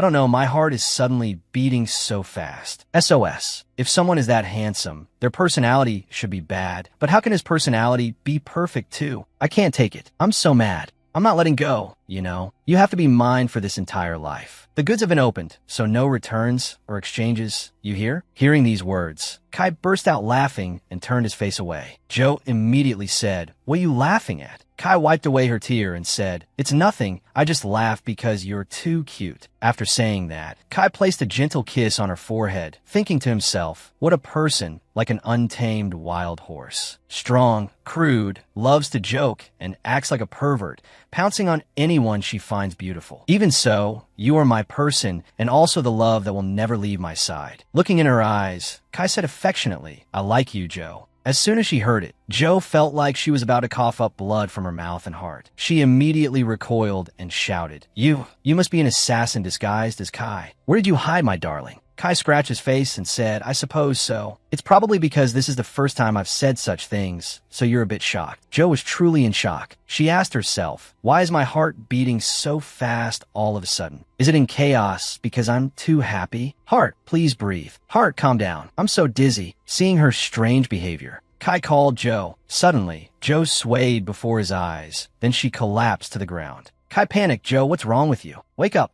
now. Why is this happening? Could she have been poisoned? Her body is cold, and there's no sign of breathing. People started to whisper, isn't that Prince Kai? I heard he had a cold and couldn't attend the banquet. When did he arrive? Which lady is that fainting? Without saying much, Kai directly gave her mouth-to-mouth resuscitation. Joe quickly woke up, coughing. He immediately asked, Hey, are you awake yet? Observing Joe's face, he thought, her breathing is shallow, but her body temperature is too low. I must find a doctor quickly. At that moment, Isabella arrived. There's a guest room right ahead. Please take the young lady in there. Asin, call a doctor quickly. Asin replied, Yes, my lady. Esteemed guests, please don't worry. Please enjoy the banquet. A while later, after bringing Joe into the medical room, Kai said angrily, I heard you've been with Joe for the past few days. Did you drug Joe? Your answer will decide the fate of an entire family. Isabella replied, As your highness can see, she was perfectly healthy when I brought her before you. Instead of interrogating me now, you should be concerned about the lady's safety first. At that moment, the doctor arrived. Excuse me, Lady Isabella. Isabella asked, What is it? The doctor then whispered into her ear. Kai grew even angrier. Speak up so I can hear. Isabella approached Joe's bed and said, Your Highness, please step back a little. Let me check. He immediately intervened. He grabbed Isabella's hand. He glared. Don't you dare touch Joe without my permission. Isabella sighed and said, Your Highness, I have to take off Joe's clothes. He was surprised. What? The person with glasses next to him spoke up. There is a possibility of poisoning, but based on the current symptoms of shallow breathing, cold sweat, and a pale face. Thinking about the recent situation where he squeezed Joe, and Joe, unable to bear it, trembled and coughed up blood, it's likely she fainted because she felt it was hard to breathe, so I think we should try removing the corset first. Joe was lying unconscious on the bed, her face pale. Isabella pushed his hand away. Since we are both women, it would be less awkward for the lady if I do it. Isabella's face was frightening as she said, You haven't married her yet, so don't stop me from helping my dear little lady get undressed. Joe, lying on the bed, opened her eyes. My head hurts so much. Kai turned his head away, blushing, not daring to look. Isabella called out worriedly, Jojo, can you hear me? Joe said, is that you, my lady? My head is splitting. What happened? Isabella began to explain. You just fainted, Jojo, so His Highness brought you into this room. Joe sat up.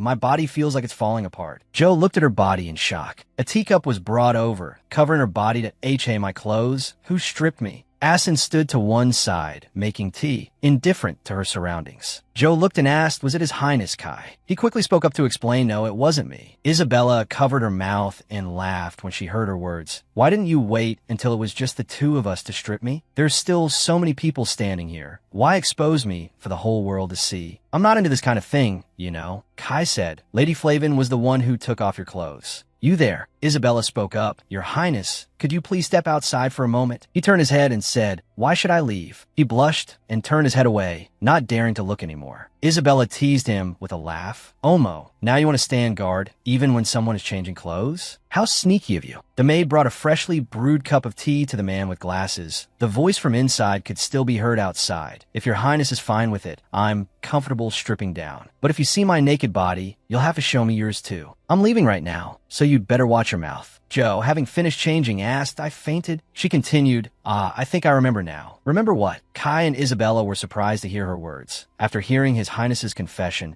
my heart suddenly started beating so fast, and then I started to feel like I couldn't breathe anymore. He blushed. Hey, Isabella cheerfully pinched her cheeks. My little cherry tomato fainted after hearing a confession. He looked at Isabella angrily. Why are you calling her a tomato, Lady Flavin? It doesn't sound pleasant at all. Isabella, not to be outdone, glanced at him. Omo, it's because Jojo is just so incredibly cute. What's wrong with calling her that? She continued, could it be that your Highness is jealous, afraid I might steal Joe away? Joe looked at him and asked, your Highness, what did you put on your lips? He raised a hand to his lips.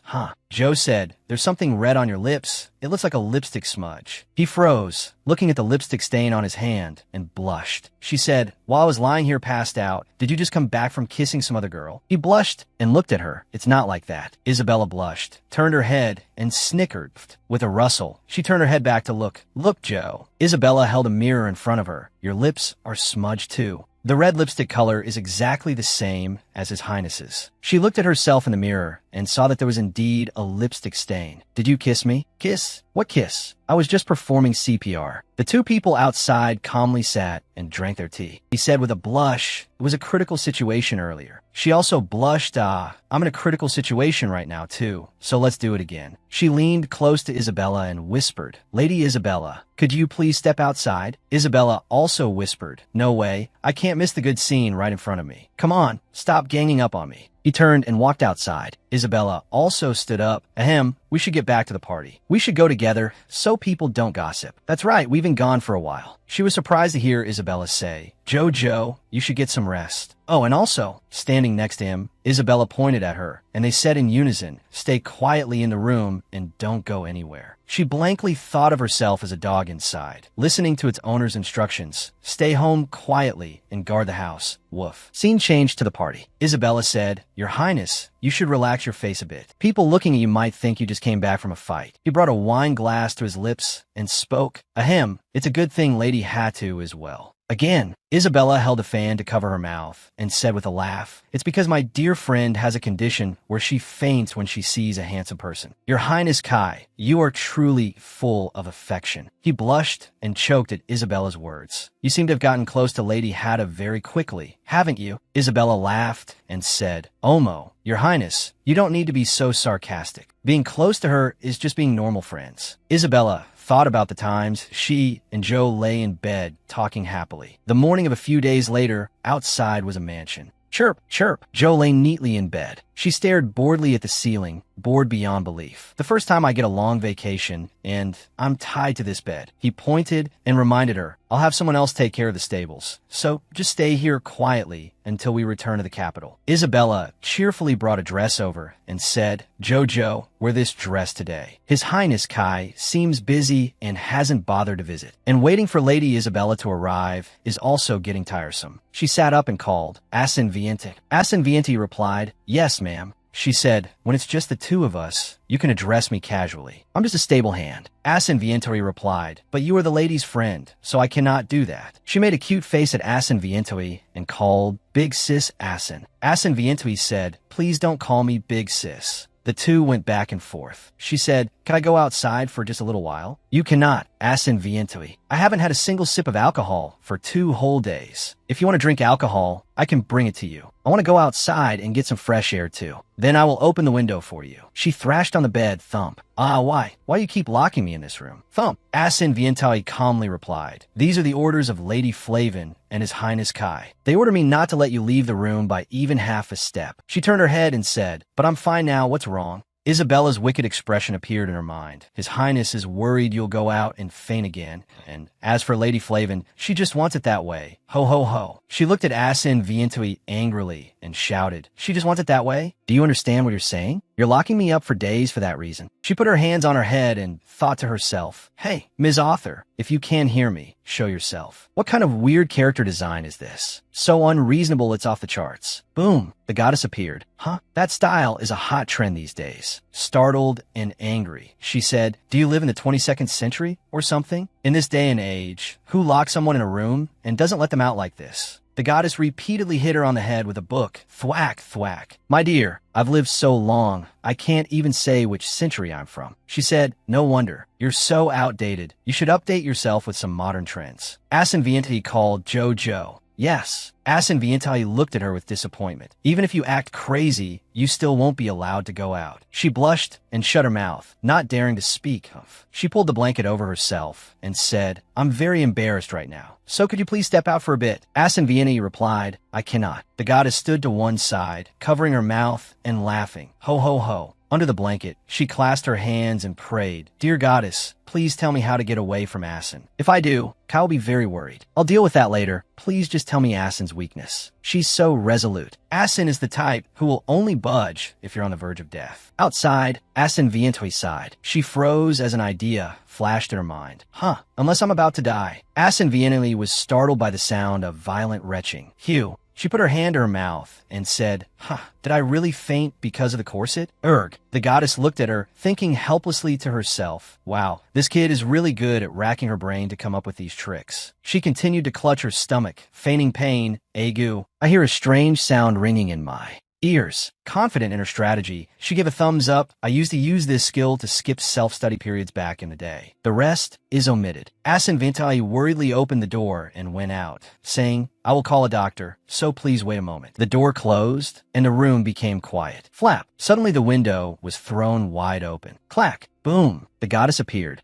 That style is a hot trend these days. Joe grabbed her cloak and happily rushed out the window. Now Joe is a free person. The goddess looked at her helplessly. Now Joe is a free person. This kid. She jumped into the bushes below. This is the 2nd floor. Scene changed to outside. Joe put a hand on her head as she walked and talked to herself. Freedom also requires money to be true freedom. Damn it, I don't have a single coin on me. The goddess flew behind her and asked, how about going back? Joe replied without a worry, I'm just going to look around for exactly 1 hour, then I'll go back. Suddenly, a voice called her name. Look over there, Roran. She and the goddess quickly looked over. A man pointed at her and shouted, you have silver hair. What is it? What's wrong with silver hair? She looked around in a panic as people near her began to move away. People started whispering. Suddenly, an arm pulled her. Whoosh. A man with a scar on his face, holding a large knife in one hand, lifted her up with the other and said, what the hell? It's a girl. Joe shouted angrily, it's a girl, a girl. Are you kidding me right now? Then she continued, pointing at the man from before, startling him. She said, hey, you come over here. After scaring me like that, why are you backing away? Hey, while in the other man's grasp, she thrashed about. And what's wrong with silver hair? Why are you picking a fight with someone who hasn't done anything? What's your problem?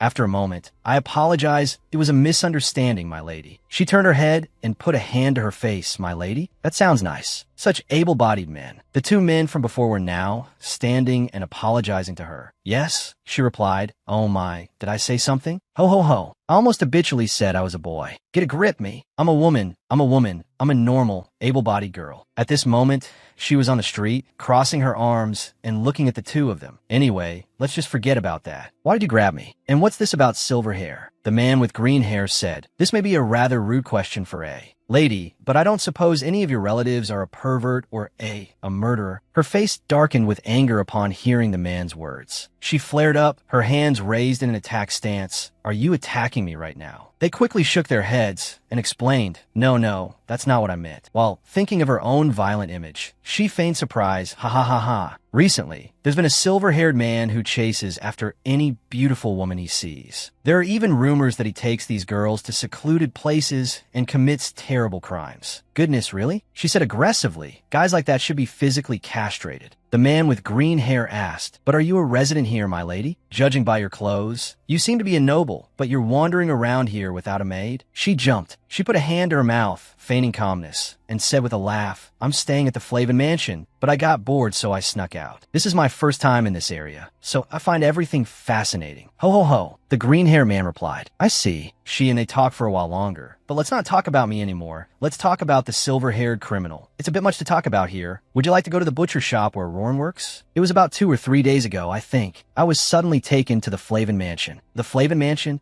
Scene changed to a butcher shop. Food is served on the table. Knights are patrolling the village. Then they took me there by carriage. There, I met Roran's sister and another person. They were all. She looked at the two of them and asked, "All beautiful, you say?" She entered a state of excitement, eating while asking, "Guys like that should be physically castrated." "My goodness, what happened next?" The green-haired man recounted his experience of being interrogated. "After entering the mansion, I was questioned and asked if I had ever seen a silver-haired man. It really scared me to death." Kai showed him her portrait and questioned him. That person kept grumbling and then asked if any guy had taken off his shirt or touched that boy's butt. He trembled in fear, hugging the woman next to him. Back to the present, she said angrily, "What a dirty trick. Why would someone just touch another person's butt? That pervert." The green-haired man, having procured a handkerchief from somewhere, wiped tears from his face, sniffle. "Yes, and what's more, he probably doesn't distinguish between men and women." "Wow, as long as they're beautiful? How can that person even be human?" Her ugly portrait appears. Beware of the pervert. She laughed freely. "Ha ha ha. I was suddenly misunderstood because of this silver hair. I'm not that kind of despicable person. I hear a loach is being swept away by the current. It seems only innocent people suffer, right?" The two men opposite her glanced at each other. "My lady, you should probably head back now. The sun is setting." She was surprised. "Yeah." Joe looked outside. The sky was getting dark. Thinking of Kai's angry face, she thought to herself, "Oh, it's true. I have to get back quickly before Kai finds out." "Caw. The green-haired man stood up. "I'll escort you back, as an apology for what happened earlier." She replied, "If so, I'd love that." On the street outside, there wasn't a soul on the street. The sound of footsteps could be heard. "Step, this way is a shortcut." Clip-clop. She walked behind him, looking around and asking, "It's so dark, I can't see the road very well." He replied, "That's because it's a path only the locals know." "About." Thump. "You just need to go a little further, my lady." While walking, she bumped into someone.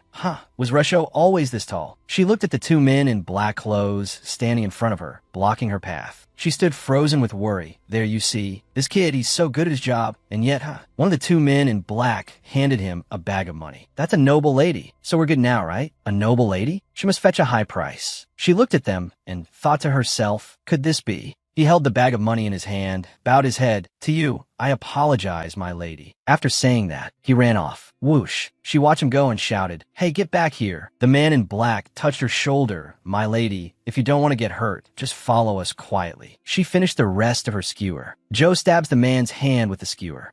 Thwack. The man standing next to him said, "This little brat, come here now, while we're still being nice." She held the skewer in her hand and said, "I'll say the same thing as before. Get lost." A man approached from behind her. A hand landed on her shoulder. She turned her head to look. "Oh, what is it? What took you so long?" This man's hand clenched tightly. She thought worriedly, "Another one? What'd I do now? 3 of them in this small alley will be difficult even for me." The man in black said, "This kid's spirit is no joke. Tie her up and let's go." The man behind her began to draw his sword. A single thrust into his shoulder.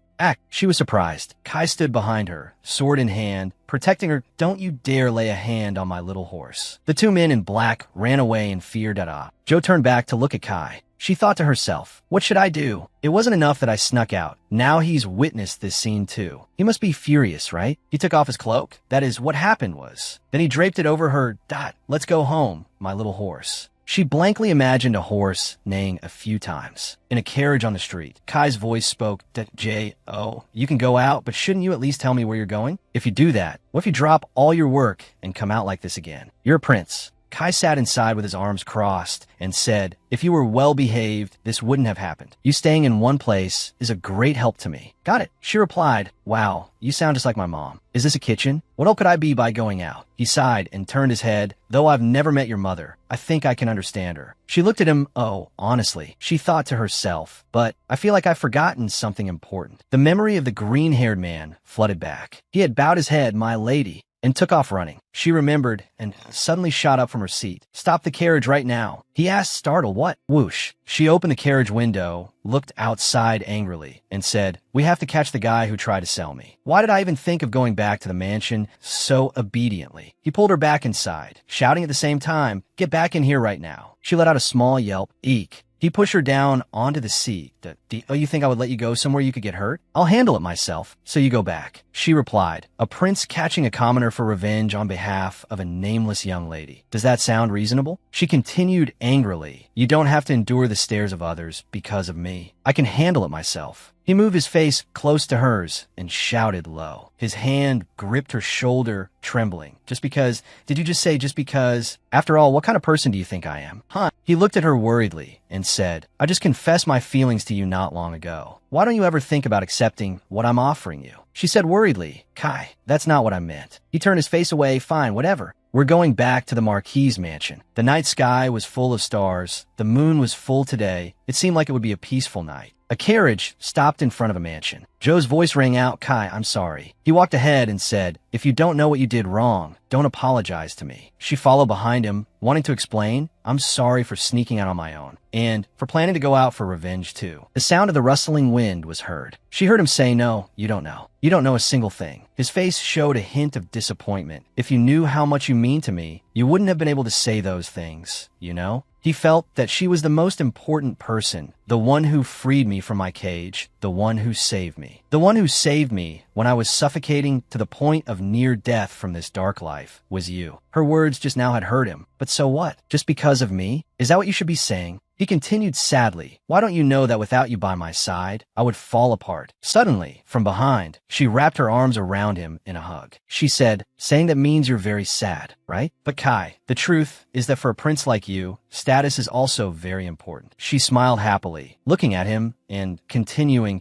I just thought it would be better for me to handle it myself and for you to step in for me and be subjected to gossip. What if there are illicit rumors about you? If you can't trust me, then let Benji go with me. Okay. He blushed, looking at her hugging him. He helplessly gave in to her, I understand. Go with Benji tomorrow. She happily raised both hands. I understand. Sometimes you should also think about me, the person who likes you, you know? Ole ole. The next day, at the butcher shop, crash. Hey, Roran. The butcher shop owner looked up, startled. Joe, burning with anger, kicked the door down and rushed in with a knife in her hand. Where did that scrawny guy go? Luckily, Benji was behind her to hold her back. Benji said, we are from the Marquis Flavin's mansion. Where's the man named Rusho? My lady is under investigation. Benji held a piece of paper in front of the man and continued, depending on your answer, you could also become an accomplice. The man looked away nervously and said, I'm innocent. I heard some bad people have been bothering Rusho lately. I didn't know he had run away. She pointed at the man. Then tell me where his house is. The man spoke up to explain. He probably did it because he had no money to pay for his brother's medicine. My lady, could you forgive him with your generous heart? Ugh, she got angry. Forgive him? What forgiveness? If I forgive him out of pity, then what's the point of having laws? She continuously kicked the man. Hurry up and tell me if you don't want to end up in a cell for hiding a criminal.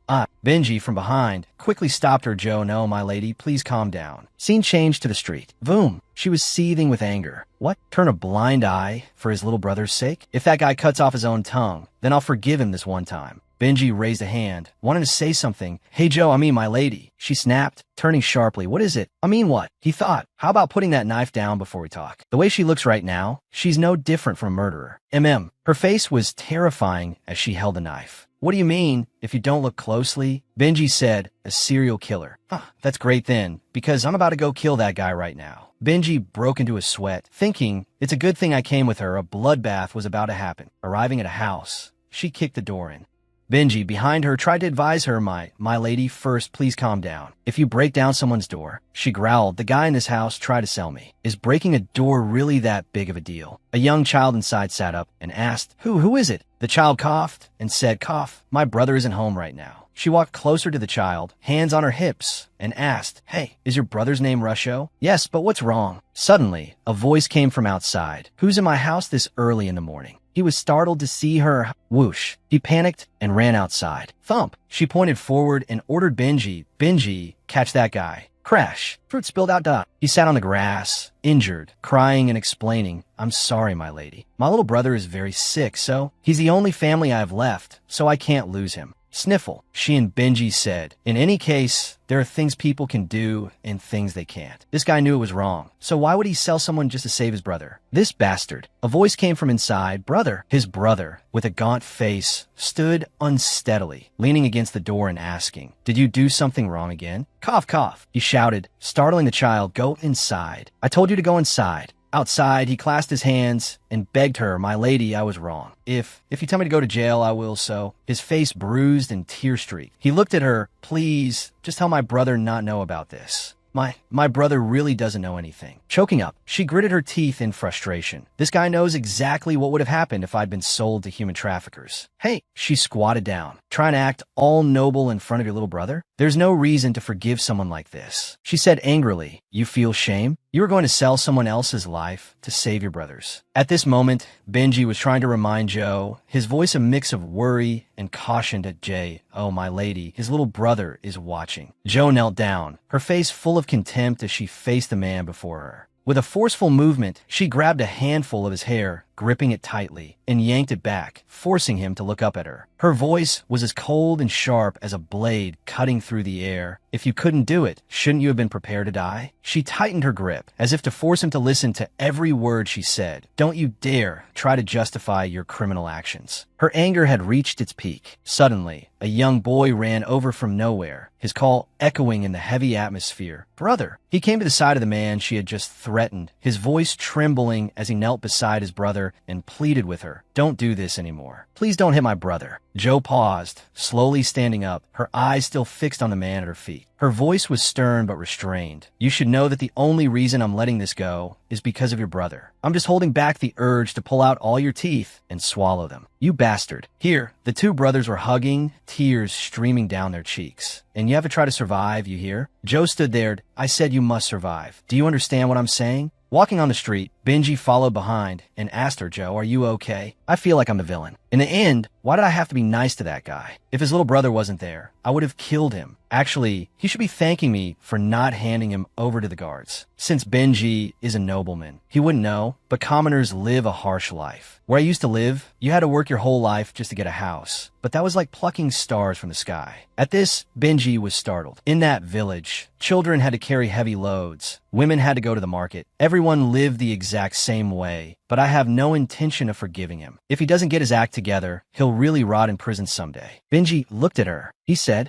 even though I'm a nobleman, I understand. Hearing this, she turned to look at him. Yes, I mean about the life of hardship. Because I'm an illegitimate child. Joe looked at him, startled, but my earliest memory is sitting in front of very watery soup. Sometimes I also drank things like leaf water that smelled of vegetables. My mother raised me by sewing and washing dishes at a restaurant. And when I was 9, a man who claimed to be my father appeared. He said I was his child, and I knew it the moment I saw him, because my face was the spitting image of his. The man who called himself my father snatched me from my mother's arms and took me to the ducal mansion. At first, I really liked it. Although I miss my mother very much. Here there is food, and at night it is not cold at all. Because I resemble my father, my swordsmanship is also very good, to the point that I can keep up with my brothers. Except for the fact that whenever they talk about my mother, they all stare at me with a contemptuous look. That place was truly worth living in. One day, because I miss my mother so much, I snuck out. But my mother was no longer in the house where we lived together. When I turned 15, I learned that my mother had passed away. I heard that 2 years ago, she had rolled down the stairs and died. When I asked where she was buried, the servant frowned at me. Yes, The maid looked annoyed and turned away. Why do you need to know this? It was then that I realized that everyone thought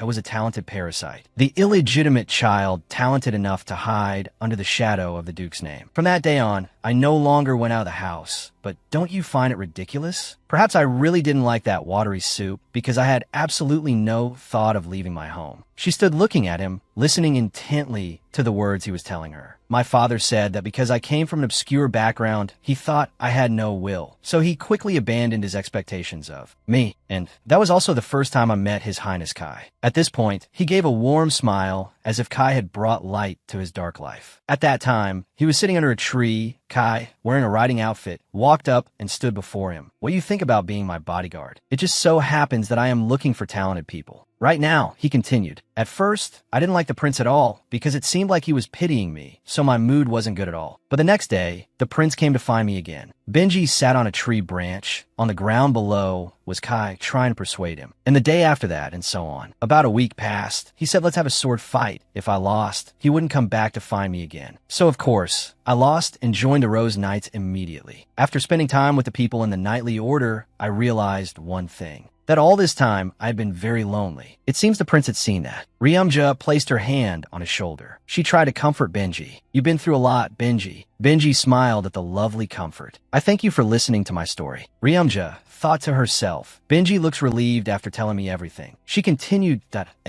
oh, what happened between you and Kai after that? He immediately replied, in this atmosphere, you can still talk about the prince? You're really the same as ever, aren't you? Oh my god, as she and Benji were walking back, Kai was suddenly standing in front of the gate. He crossed his arms, his whole body trembling, yet he still tried to stand there waiting for something. Coco up, Kai. What's with that expression? Me. I didn't cause any trouble this time. At this moment, his face was completely dark, staring at her as he approached with clomping steps. Clomp. Suddenly, he hugged her tightly. She couldn't react in time, but was also truly happy with this action from Kai. Hey, he said, was it supposed to be like this? Benji couldn't hide his surprise, while Ryumja's jaw dropped. What? The more he spoke, the tighter he hugged her. Shyly, doubt if you like someone, do you feel insecure and worried when they're not by your side? Knowing this, I shouldn't have listened to you and followed you. She froze, her eyes sparkling as she heard the words coming from Kai. Oh my, how can you be so adorable? It makes me not want to leave you alone for a second. The gate opened. Your Highness, where have you been since this morning? Just a moment ago, the two were blissfully enjoying the warm hug, but now they had to jump in surprise, their eyes looking towards the gate.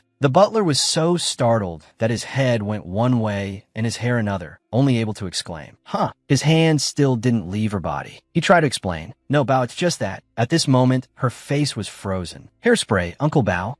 Pause for about 2 seconds. Am I wearing a dress right now? As soon as she thought it, there was the sound of clomping footsteps approaching. She still thought that I can't let myself be discovered. I have to cover my face first. The footsteps got closer and closer. Isabella shouted, look. Her face showed worry in this situation. Oh my, what should we do, Prince? Are you alright? Oh my goodness, for a pervert to appear in our domain like this? Sir Benji, please separate this stalker from His Highness. Benji whipped his head around to look at her. What? Ryumja already had a plan in her head. She hugged him tightly, surprising him with her reaction. She shouted, Prince, I love you to death. I'm crazy about you. Her face was full of awkwardness, but she had to do whatever it took to break this difficult situation. She shouted even louder, I can't let you go like this. I'd rather die. A chaotic scene. After hearing that the prince was coming here, I stayed up for 1 or 2 nights waiting for you. On one side, the butler was standing as if struck by lightning, not knowing what was happening. She hugged Kai tightly, rubbing against him, which made him shy. On the other side was Benji, raising his hand, frozen. She whispered to Benji. He was surprised. It's now Benji. Her hand still wouldn't let go of Kai. Benji couldn't think a script at all and stammered.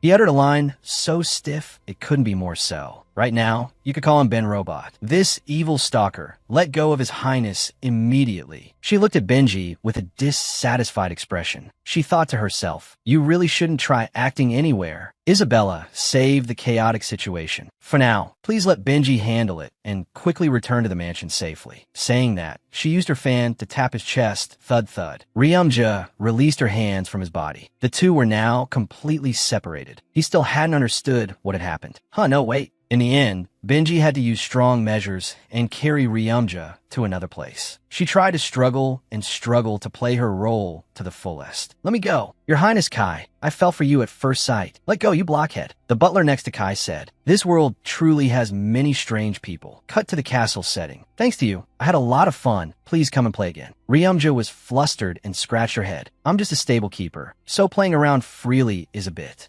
Isabella gave a friendly smile, her whole body emitting a pink aura. "Is that so? Then I'll come here to play. What's the big deal?" Hey, please don't." Ryumja looked at her with a helpless, speechless expression. She placed her hand on Ryumja's shoulder. "Take care on your way." Lo, suddenly Kai leaned in and kissed her cheek. "Moi, let's meet again." Ryumja hurriedly wiped the spot where she had just been kissed. Why did the girls here use their lips so carelessly? She said, "I already have His Highness Kai." Isabella beside her gave a friendly smile. The sound of horses clopping echoed through the air. "Anyway, I feel really sad to be leaving Flavin. So much has happened these past few days that it feels like a long time has passed. I've also disguised myself as a woman and also got a confession from Kai." She looked into the distance with a wistful expression. "To think I was almost kidnapped." She grew somber. "Had there been no serious incidents that happened to me during this time? I wonder if this happened because I interfered with the plot. Author.is this incident also the author's doing, because a supporting character keeps sticking their nose into the story. The goddess slid down and she lay on the roof of the carriage. "No, how much I cherish you. I promised you that I would not touch you." Ryumja sat in the carriage, leaning out to talk to her more easily. "So did this incident happen because I'm unlikable?" When people are cornered, their faith can also be changed. Russo was originally a gentle boy. Ryumja's face changed to a look of discomfort. "Ugh, don't talk about him anymore." She was scratching herself, making a rustling sound. Above her head was the image of the goddess flying around. "But Ryumja, what are you doing?" Ryumja replied, "Now I have to go back to Vithian, so I also have to check the things I need to do. Even when Tom dragged me here, I brought this with me." She thought, "Kingmaker, it's mainly the story of Isaac and Diola, but checking the future is very important." Important, she thought. Isaac hasn't been learning foreign languages for long, but he already speaks daily in Eastern European, Terry-san, and Kremlin. The teachers all praise him as intelligent. Every time he speaks, the other teachers have to applaud. Hello, clap, clap, clap. As she read the novel, she seethed with anger. So they sent Isaac to teach Diola in advance? While my Kai is a genius who entered the academy at the age of 9 and graduated early at 12. The goddess flew to the right to observe her. Ryumja flipped the book. The real genius is clearly here. So where is everyone looking? As she spoke, she frowned, resolutely dissatisfied with this plot. The page had words written on it. "River up, greetings here, hunting competition. Diola's mother passes away." But here the page had a mark from the hunting competition with an arrow pointing to the event of Diola's mother passing away. She suddenly remembered. Diola went to Anvini's after hearing about her mother's death. Isaac wrote a letter to Diola and said he would come to the capital after the funeral was over. At that time, Isaac said, "Diola, leave the capital matters to me and stay with your family a little longer before coming back." But she took that paper and crumpled it. Diola ignored Isaac's letter and rushed back to the capital. While on her way to the capital, she was attacked by bandits, according to the Empress's plan, but luckily, she managed to save her life. Did that happen after returning from this hunt? She thought, if it's Diola's mother, she must still be alive now. The goddess leaned closer to read the novel she was holding. "What is this? Are you watching that?" The goddess said, "There's only about a week left now." Ryumja continued to be lost in her thoughts. If I tell Diola in advance, can I protect her before she dies? Right? But if she asks why I know, what should I answer? She appeared like a magician, tipping his hat to the girl with shimmering hair. "Hello, miss. I read in a book. Really, after I died and opened my eyes, I found myself in this book." Tada, she thought. Kai might not care, but Diola won't just let it go. At this moment, Diola's face glanced at her with a weary expression, just wanting to get away. The goddess continued, "Are you really going to tell Diola? Even if you do, the story won't change much. My girl, and even if you do tell her, I doubt Diola will immediately return home. Or not. You know very well how Diola feels about her parents." She closed the book. I don't expect the relationship between Diola and her parents to get any better. Having said that, she thought of her own family, a warm family of 4, everyone busy saying goodbye to each other to take care of their own lives. It's just that, no matter how hateful that family is, I want her to be able to say a proper goodbye. Ryumja said in a serious tone, "Because I couldn't do that." The goddess looked at her sorrowfully. Ryumja, are you crying? Do you need me to comfort you? Sitting in the carriage, she raised her hand to rub her eyes, surely wiping away tears as she remembered her family. But no, I don't need it. The sound of the carriage continued, clop, clop, arriving at Vishen Palace. She lifted a wooden crate down with a haggard face. So tired. She thought that for the past few days, she had been treated like a noble, and now going back to work was killing her. I thought the genre had become romance. So why has it gone back to being a life tragedy? She imagined the moment she and Isabella were playing around trying on dresses. You should wear this today. Ho ho, I don't like it. Back to the present. She had to carry 2 wooden crates bigger than her, causing her to stoop and tremble. Since you're strong, carry this one too. Huh? The crates were placed on the grass. She lay stretched out on them and yawned, extremely tired. Oh my, exercising so early in the morning is making me so sleepy. I need to rest a bit before moving on. The scene changes, and she arrives at a garden full of blooming red roses. Ryumja sat on a long bench, relaxing. She thought, time really flies. After carrying those huge crates, her strength was also gradually depleted. Her eyes grew heavy, blinking as she prepared to fall asleep. But how am I supposed to find Diola? It's been a long time since I saw her, and she hasn't come to the stables either. Huh, a figure approached. The girl reached her hand towards Ryumja's face, who was sleeping and snoring on the bench. Ryumja was gradually startled awake by the action. So cold. The sound of the wind rustled in the space. The girl said, because you were sleeping in such a secluded place, I was afraid you had fainted. The face gradually became clear. It was the girl she had been trying every way to meet. Diola placed her hand on the back of her neck. Are you not feeling well? Rio, no. I was just so tired from work that I fell asleep for a bit. Ryumja replied in a voice, trying to stay natural. Diola looked at her, her gaze gentle, but hiding something indescribable. You've also gone quite far. You even went to Prince Isaac's palace. Seeing Diola after a long time, it seemed she felt tired of life. In the palace, although she was not officially engaged to Prince Isaac because she was the prince's guest, she continued to stay here. Although she was nominally there to support the emperor because she was not officially appointed, everyone secretly ignored Diola. Diola was not royalty, but had to endure it alone in this place. I wonder how tired she must have been. Ryumja asked, how is your life in the palace, my lady? Diola immediately wondered, why are you suddenly asking me about that? She turned to look at Ryumja with her large, emerald green eyes, because I can see the weariness written all over your face. What do you think about returning to your hometown and resting for a while? Because this palace is someone else's home. Diola was silent for a moment. Diola smiled. Ha, that's right, isn't it? Since I'm not royalty, this is indeed someone else's home. Ryumja immediately asked her, don't you want to go back home, my lady? I don't know either. Diola replied, her voice like the wind sweeping across a cold, desolate field. That place now, it seems there's no longer a place for me. Ryumja said, even so, that is still your family. My lady, by the time you feel regret, it will be too late. She still smiled. Oh my, you say it as if you've regretted something before. Ryumja stammered. No, what I mean is, who knows if the people in your family are waiting for Lady Diola? Diola placed her hand on her cheek and said gently, Rio, not all parents love their children. Loving them equally is even harder. I thought everything was mine, but in reality, I have nothing at all. If a younger brother is born, I will have to foolishly cling to a position that will be taken away. That's why I will make the emperor of this empire mine. After saying that, she stood up. Ryumja tried to avoid the topic. I don't know why you're telling me these things, my lady. Diola said, it's all the same. I mean, we are all sitting in someone else's house with the same feeling. Rio, I've told you my secret, so you have to tell me yours to be fair, don't you? You have a secret too.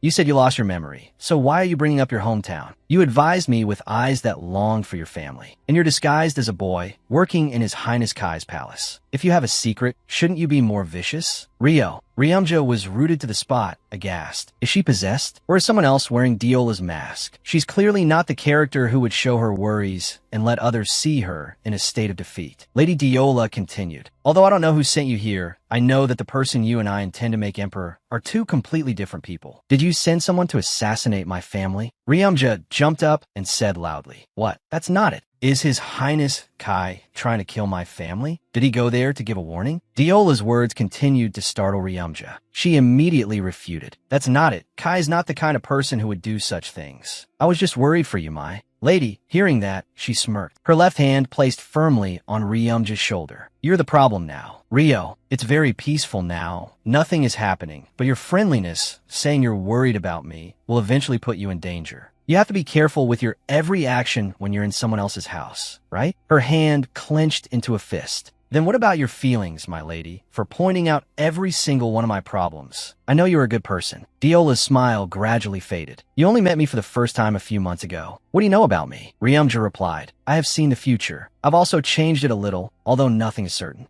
Diola frowned and said, You expect me to believe those baseless words? What is this secret you speak of? You can see the future? How much do you look down on me? Ryumja didn't want to let her go. She tried to grab Diola's elbow. No, that's not it, my lady. The sky had darkened outside the window, and in the silent space, his warm voice rang out, comforting her. Why are you crying like this? You're making me sad. Now I can't hear your voice, and I can't come to find you. Ryumja was wiping her nose with a handkerchief until it was all red. Seeing that she had calmed down, he asked gently, May I ask why you were crying? After a while, she replied sadly, I gave up everything in a place I can't return to and came here. Now I can't go back there either. Although I know I can't go back, there are days like this. Suddenly I feel sad and miss them. The happy memories she had with her family, her mother's nagging voice waking her up every morning. Wake up, Kim Ryumja. The call to her father as she rushed to get ready for work. Dad, wait for me to go with you. And his happy smile when he saw her being scolded by her mother. Really, this girl? Haha. The moonlight shone on the two of them, making the scene even more desolate. Her voice still held many regrets. Even if I regret it, nothing will change, but she was startled by a large hand placed on her shoulder. He gently pulled her into his arms, his eyes full of love, and said, Am I not enough? Is it not enough that I'm by your side like this? I will be by your side like this. Just as you said you would be by my side, I will do the same for you. Is that not okay? In her heart, she was screaming endlessly. Okay, of course it's okay. Your Highness, it's more than okay. Thank you. Thank you, Jesus. I love my hubby Kai so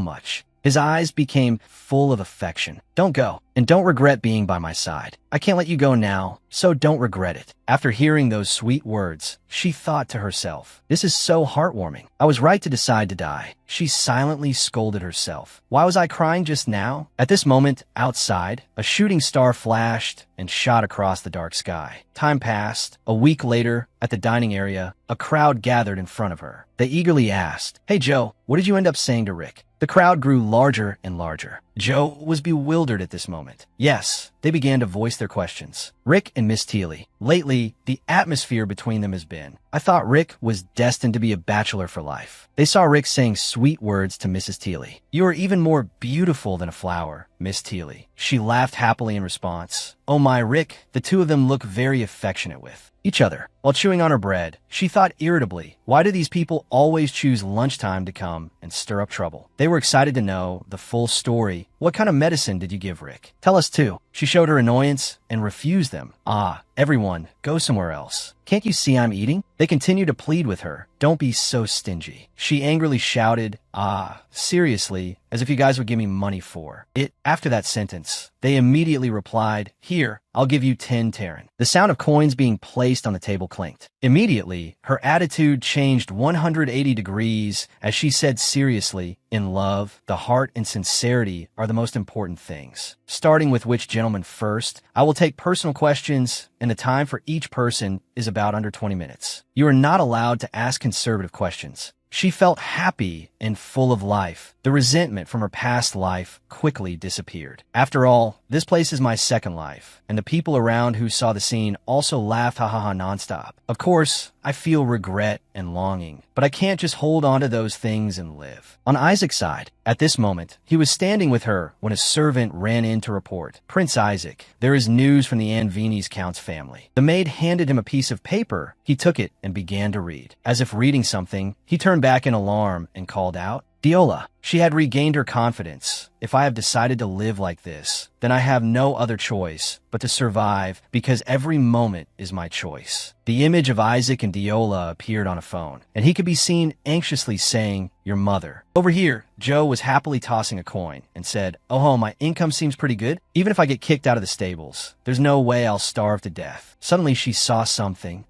There's someone waiting for her at her workplace. She exclaimed in surprise, Lady Diola. She seemed to sense Joe as well and turned back with a sharp, cold gaze towards Joe. She slowly walked towards her. she suddenly said in a clear voice. I don't regret it, because enduring here is the best thing I could do. She seriously replied to Diola, yes, I know, seeing her strange and sudden attitude. She seemed to have realized the reason. It seems she has heard the news of her mother's death. Already, she asked softly, was there another way? Joe also sympathized with her, but the situation made it so she couldn't do anything. Even though I feel sorry for her, I can't just casually comfort or hold her hand. Joe maintained her calm demeanor and respectfully answered Diola, no, you did your best. If someone is in danger, they should write a letter, your father is too cruel. Because Diola will win in Diola's way, Diola left and just said, all right. Suddenly Joe turned back and said a word of warning, my lady, when you return, please find a coachman yourself. She was curious and turned back to ask her, why? Joe was suddenly at a loss for an answer and just stammered, well, the thing is, from what I've seen, the coachmen here are too lazy, haha.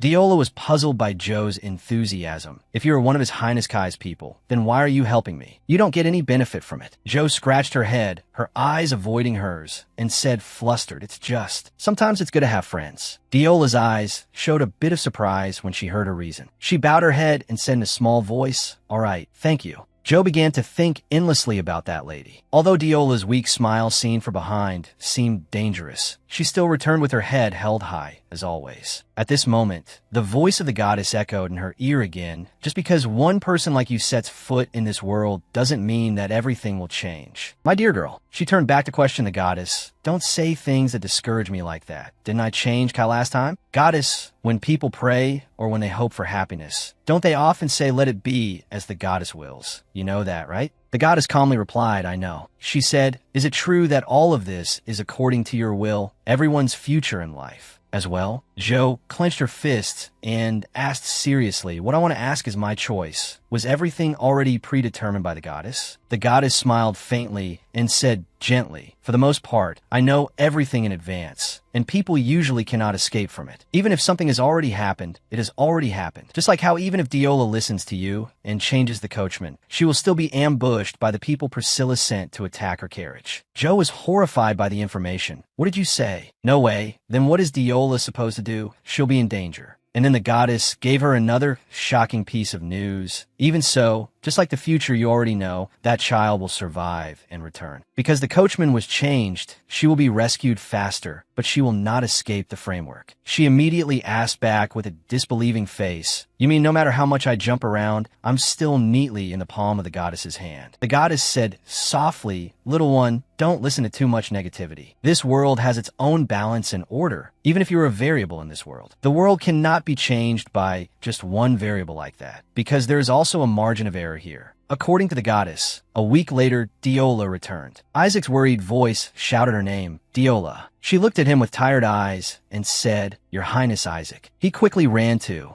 Diola's bedside. He didn't let her finish her sentence before lunging forward to hug her tightly. He was so happy that tears streamed down his face nonstop. Thank goodness. Truly thank goodness. He said joyfully, thank you for coming back alive. But her eyes remained cold and indifferent. Only then did she comfort him. Please calm down. Your Highness, I was simply grazed on the arm. That's all. She continued and called one of her servants in. Moreover, Separin, please bring it in. He was puzzled when he saw the small sword nestled in the box.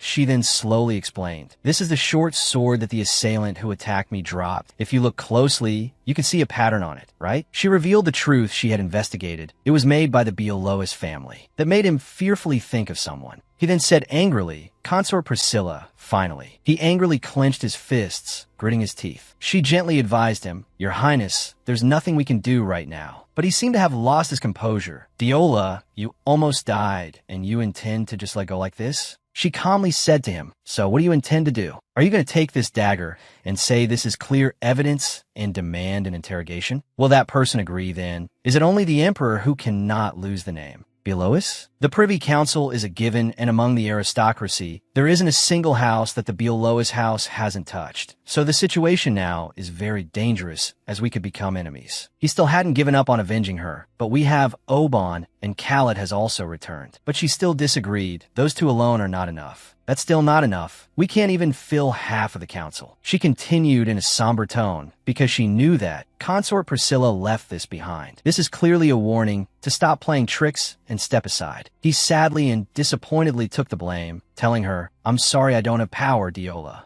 She didn't think so and gently comforted him. Perhaps you've forgotten, but the one who brought your highness back to the royal palace was me. So you don't need to apologize to me. Her eyes gazed into the distance, full of calculation, her voice cold. Just watch the good show. I will make them regret it to their deaths, because this time they couldn't kill me. Seeing Diola appear without a single scar, she said in astonishment, you don't have a scar? She said indifferently, what is it? I thought you already knew. She replied innocently, I didn't send a spirit to follow you, lady, so of course I don't know how badly you were injured. She laughed softly and said to her, you said you could see the future, so how could you not know this? Thanks to you changing the coachman, I was only injured this much. She still said, nonchalantly, if it was just the coachman, it probably wouldn't have been stopped. Hearing her, Diola just smiled gently, her eyes filled with amusement. She said to her sincerely, actually, I quite like you, do. She scratched her head shyly. She said naively, that's lucky that you like me. She also asked back, puzzled, how is that lucky? She innocently said what she thought, because besides people who hate me, I haven't seen anyone who likes me. She dropped her serious, thoughtful expression and immediately burst out laughing. The smile still lingered on her beautiful face. Actually, I suspected you. Until now, I still haven't found any nonsense about you being able to see the future. She thought about the time she followed her arrangement, but couldn't help but be on guard in the room. I calculated all the scenarios when changing the coachman. I wondered if this was a trap you set. And how did you know from the beginning that my mother would pass away? When I faced the robber, I thought I had been tricked by you. But after changing the coachman, as you said, that person saved my life, so I changed my mind. She recalled, to the other's speechless astonishment. She gently touched her beautiful blonde hair. She smiled slightly, a little pleased, and said, I'm still very confused. I don't know what to do with you anymore. She also didn't know what to say and just stammered.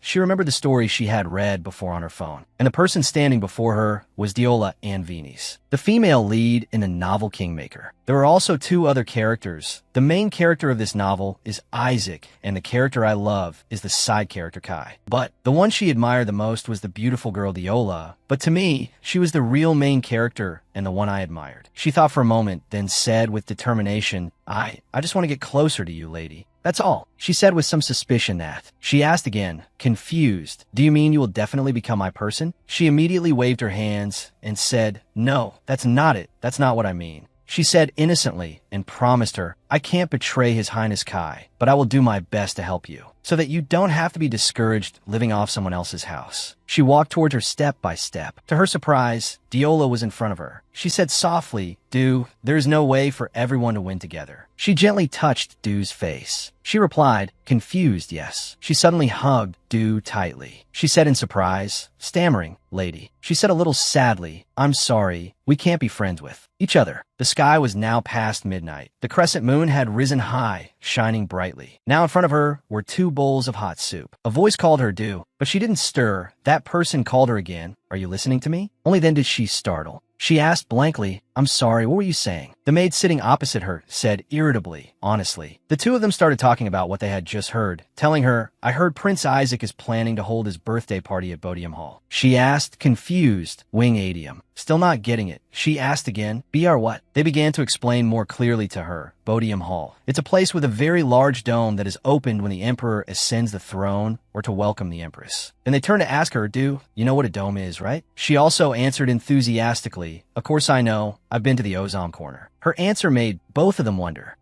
The two continued to discuss Prince Isaac, and the emperor intends to hand over the tax treaty to Prince Isaac. So that's why those two have been seen together a lot lately. The two of them continued to whisper, if things go on like this, won't a black-eyed emperor be born? Their words made her realize something. Only then did she silently recall what Diola had told her. It turns out Diola can handle things well on her own without my worrying. Everyone at the dining table was constantly talking about Isaac, that prince with black hair. His Highness Isaac, truly worthy of being the main character. Hearing the constant chatter around her, she understood. Around the living quarters, people only talked about Isaac. She thought again of the one she loved. The problem lies with Kai. The main character's triumphant advance also means the side character will step back one by one to yield the spotlight to him. Regarding his recent actions, Kai seemed to have been constantly meeting with distant distant relatives and a privy council under the pretext of spiritual connection or managing something. She was silently angry and annoyed for him. Even though he has made such an effort, people only talk about Isaac. The world is truly too unfair. Lost in thought, she didn't notice someone approaching her from behind. Then that person slapped her on the shoulder and said, "Oh, who is this? Isn't it Du?"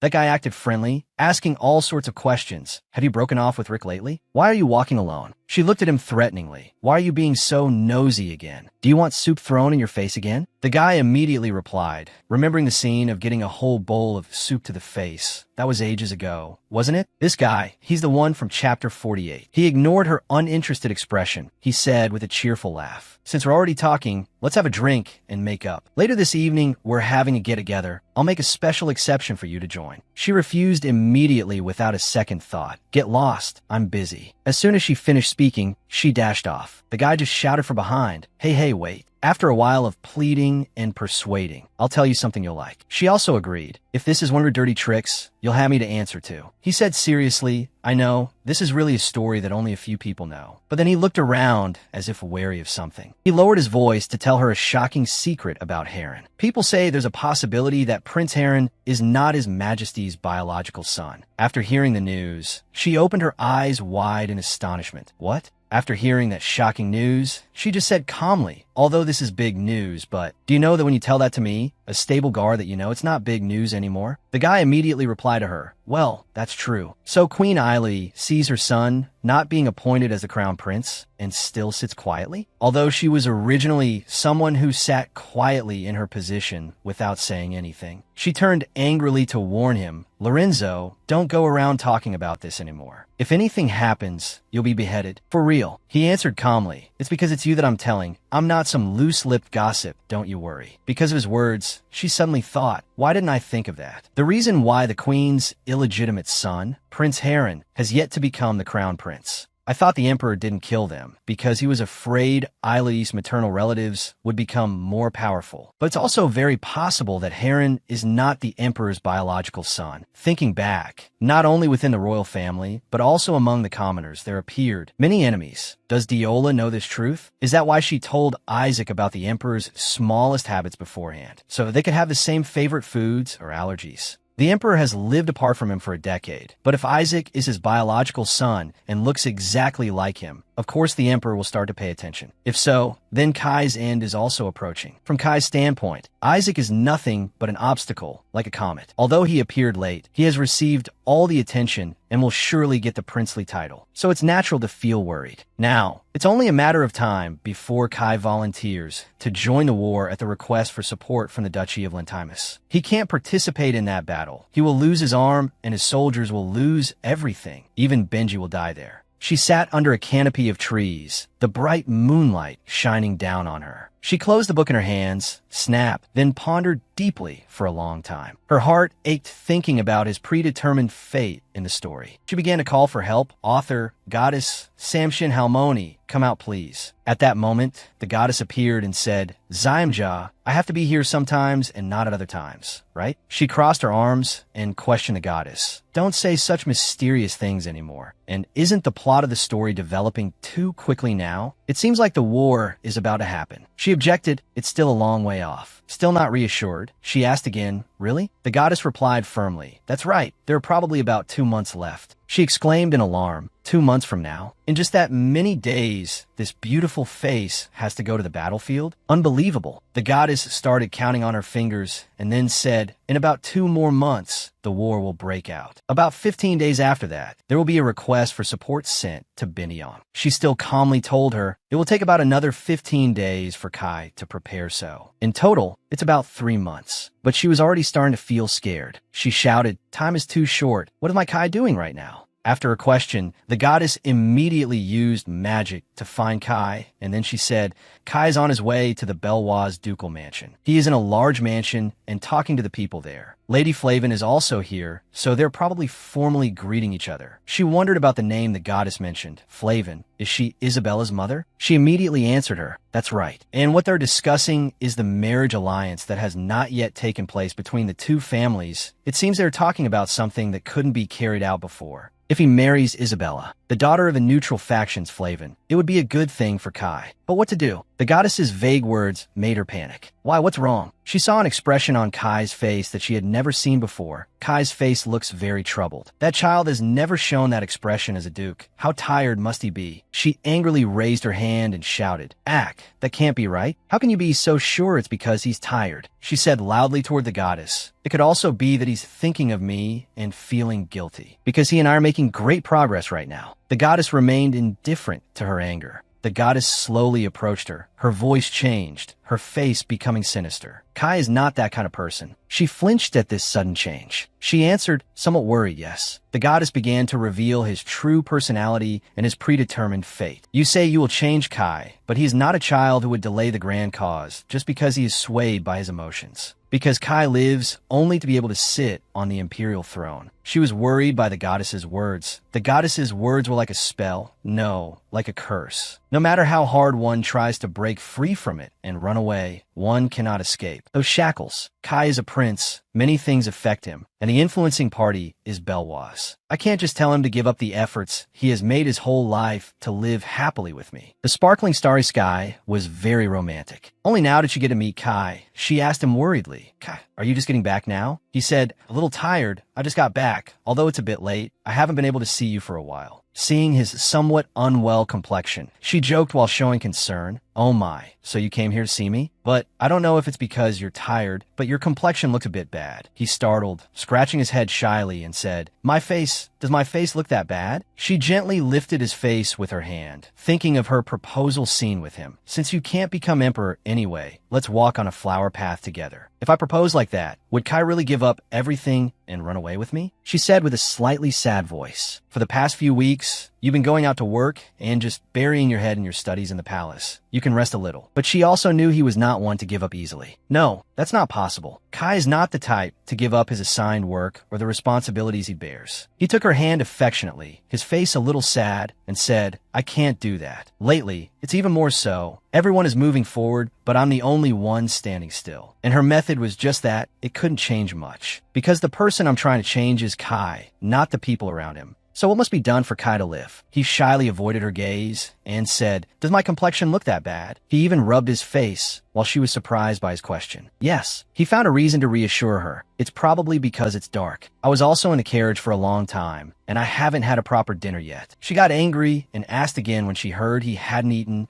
"Oh, you haven't eaten?" He was surprised by her overreaction. Her attitude now was the indignation of a Korean. She worriedly said loudly to him, "That's why your face is so gaunt. Come here, let me see who dares to treat such a handsome person so carelessly. I'm someone who considers looking at your face more important than my salary," she said while caressing and kneading his face. He asked blankly, "Am I handsome?" She suddenly shouted, while caressing his face, "Of course you're handsome. Why are you suddenly so shy?" He blushed furiously at her compliment. "You said earlier that my complexion looked bad, so I thought you would be disappointed in me." His shy eyes didn't dare to look straight ahead. Her mouth watered seeing the handsome face shining before her. She thought to herself, "What am I going to do with this charm?" He began to confide in her about his day. "Today I went to the Belwaz ducal mansion and met Marquis Flavin." She casually replied and asked back, "Oh, is that so?" It surely wasn't a coincidence. She talked about Lady Isabella and subtly mentioned marriage, right? He was a little surprised by her words. "How did you know that?" She just put her hands behind her head and replied calmly, "If you're going to pretend, you have to do it properly. Is there anyone in the royal palace who isn't that perceptive?" He looked at her a little sadly, his eyes gazing into the distance. She tried to remain calm and said, "It seems Consort Priscilla has also become close with Lady Flavin recently." She spoke for a moment, then stopped. Moreover, her sudden hesitation made him ask, "Moreover?" She then said seriously, "Belwaz needs Flavin." He gave a bitter smile and said, "You say the exact same things as my mother."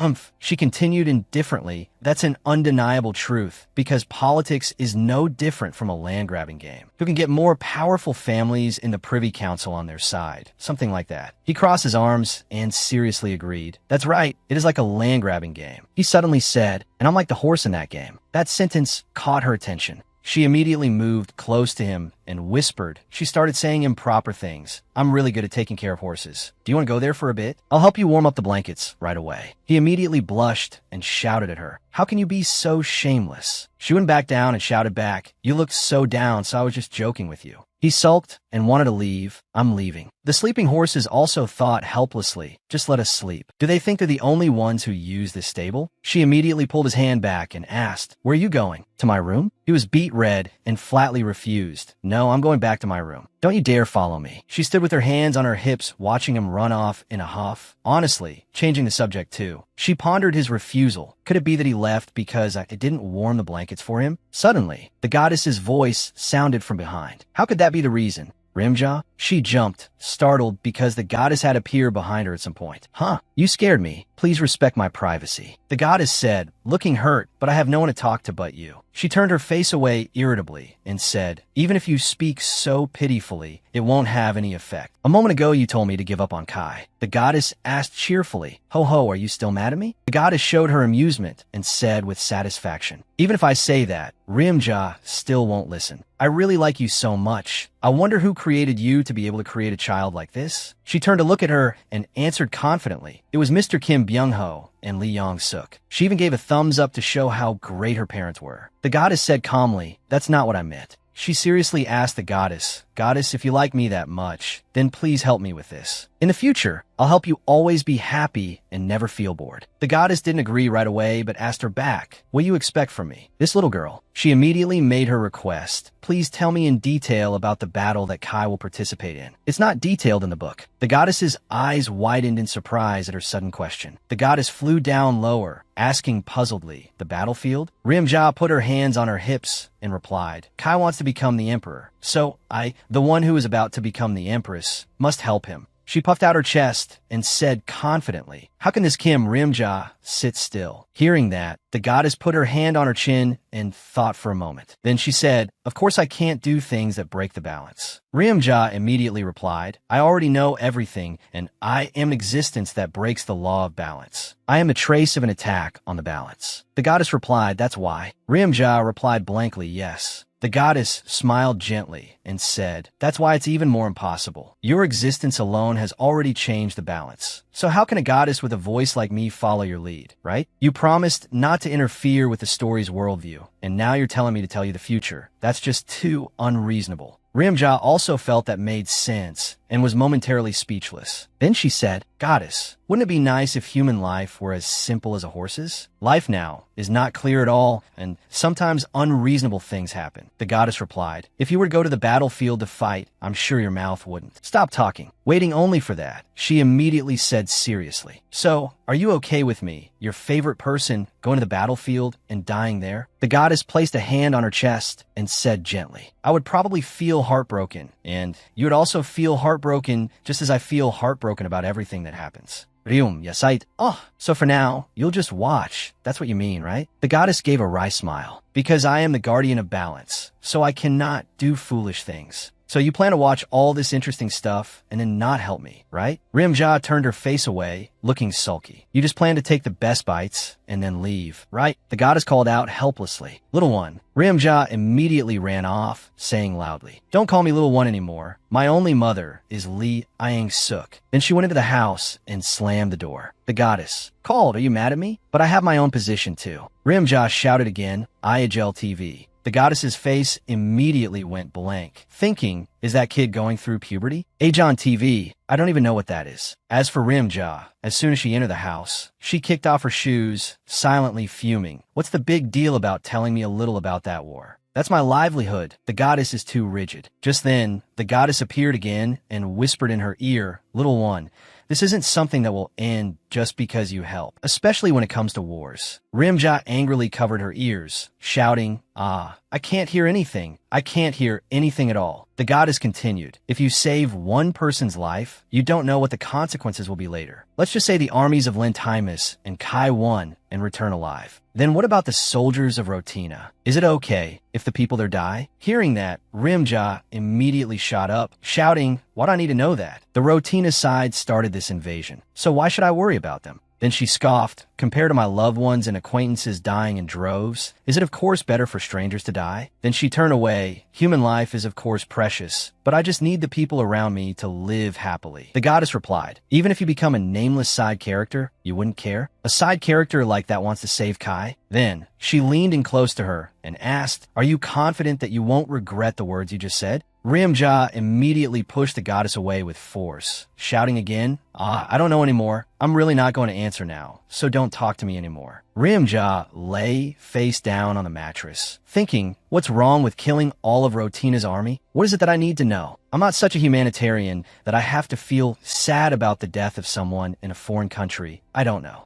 In the few days I struggled with the goddess, Isaac went to the Hukumin territory alone. Although they have now lost some of their power, Hukumin is still a family with a certain position in the Privy Council. Because Hukumin could not meet the quantity of fruit needed for the tax increase due to a prolonged drought, 6 months ago, they filed for bankruptcy and closed all gates leading to the territory. As a result, the merchant guilds that sourced goods from Hukumin were all turned into frozen shops. So they reported this inconvenience to the imperial nation. Finally, to find out about Hukumin's situation, the emperor sent Isaac there. As soon as he arrived, Isaac was faced with a strange scene. It was the sight of the people of Hukumin living a more stable life than he had thought. He had thought that being isolated for half a year would mean half the population would starve to death or die from disease. But the people here looked nothing like that. Their country looked incredibly developed. Everyone was smiling happily, and a citizen who saw him immediately asked, "You're not from around here, are you?" Then they pulled him into a tavern and began to tell him. The Marquis now is the younger brother of the previous Marquis. During the previous Marquis's rule, due to a drought, he was unable to pay taxes on time. So the emperor killed all of the previous Marquis's sons. Isaac asked again in astonishment, "The emperor killed all of his sons?" The man replied, "Yes." At that time, the Marquis explained to the emperor the situation of being unable to pay taxes, so he asked him to let it go. But the emperor said not to use that as an excuse to evade his duty and killed the sons. Instead of the Marquis, Isaac looked sad, bowed his head, and said, "I knew nothing about that." The man continued, "Half a year after that happened, the Marquis died and his younger brother was his successor. The current Marquis spoke at length about the situation at that time and decided that it would be better to declare bankruptcy and close all the gates. That man was none other than the Marquis of Hukumin, the younger brother of the previous Marquis. Isaac now went to see him, and as soon as he saw him, he bowed his head and said in a sincere voice, "I apologize." The man asked in surprise, "What are you suddenly talking about?" Isaac replied, "Please forgive me for not seeing the root of Hukumin's problem and only trying to uncover the truth of the bankruptcy. From what I have learned, the bankruptcy is real, and in that situation,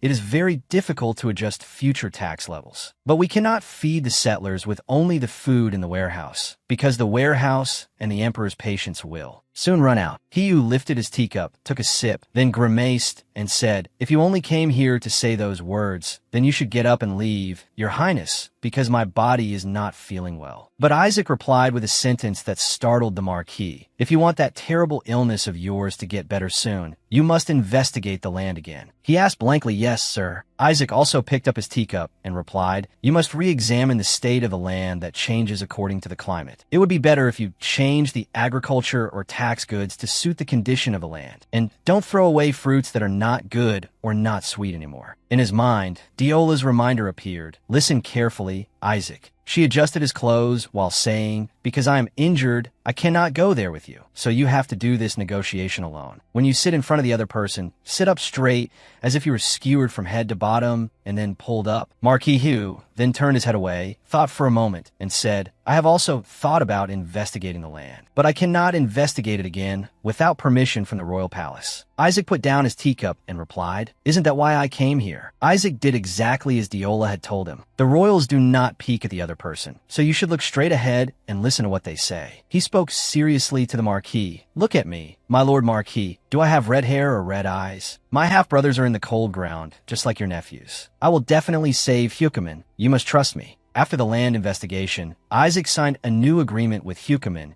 and just like that, Hukumin sided with Isaac. The two immediately began to cooperate. The emperor appreciated Isaac's contribution and decided to organize his birthday celebration in a grand manner. At the same time, in the royal palace, Ryumja was standing with her arms crossed, thinking to herself, "I knew it too. Even though I'm a child so obsessed with Kai that I've watched the scene of his appearance more than 100 times, I still reviewed the whole thing 4 to 5 more times." Well, let's just think that Isaac alone negotiated with Hukumin very well. Just then, a hand suddenly appeared, resting on her head. It turned out to be Isaac. He patted her head, smiled, and said, "It's only been a short while since we last met, but you've become more manly." Hearing that, Ryumja immediately pursed her lips, feeling extremely annoyed inside. But even so, I still feel annoyed. Kim Ryumja's 2453rd cell sat solemnly and began to open a press conference. She said, "Everyone, Isaac has signed an agreement with Hukuman. Only Kai is sitting on pins and needles." The other cells also took turns speaking. Kai also worked hard to interact closely with everyone. Is our Kai out of luck? Why isn't anything getting resolved at all? Hey, the Bellois family isn't a bad family either. The presiding cell immediately replied, "That's right. There are also many close families on Kai's side. Even if Benji has a bad relationship with his family, Duke Fisher is on the side of Bellois." At the same time, using chalk to write the following words on the board, friendly forces on Kai's side. Duke Fisher, the Benji house. Only Count Dayton and Marquis Tecker. A cell acting smart, pushed up its glasses slightly and grimaced, saying, "No matter how you think about it, there's no reason for failure. Why do we keep falling behind Isaac, who has no standing on the outside at all?" Another cell jumped up, raised its hand to speak. "Me, it seems I know.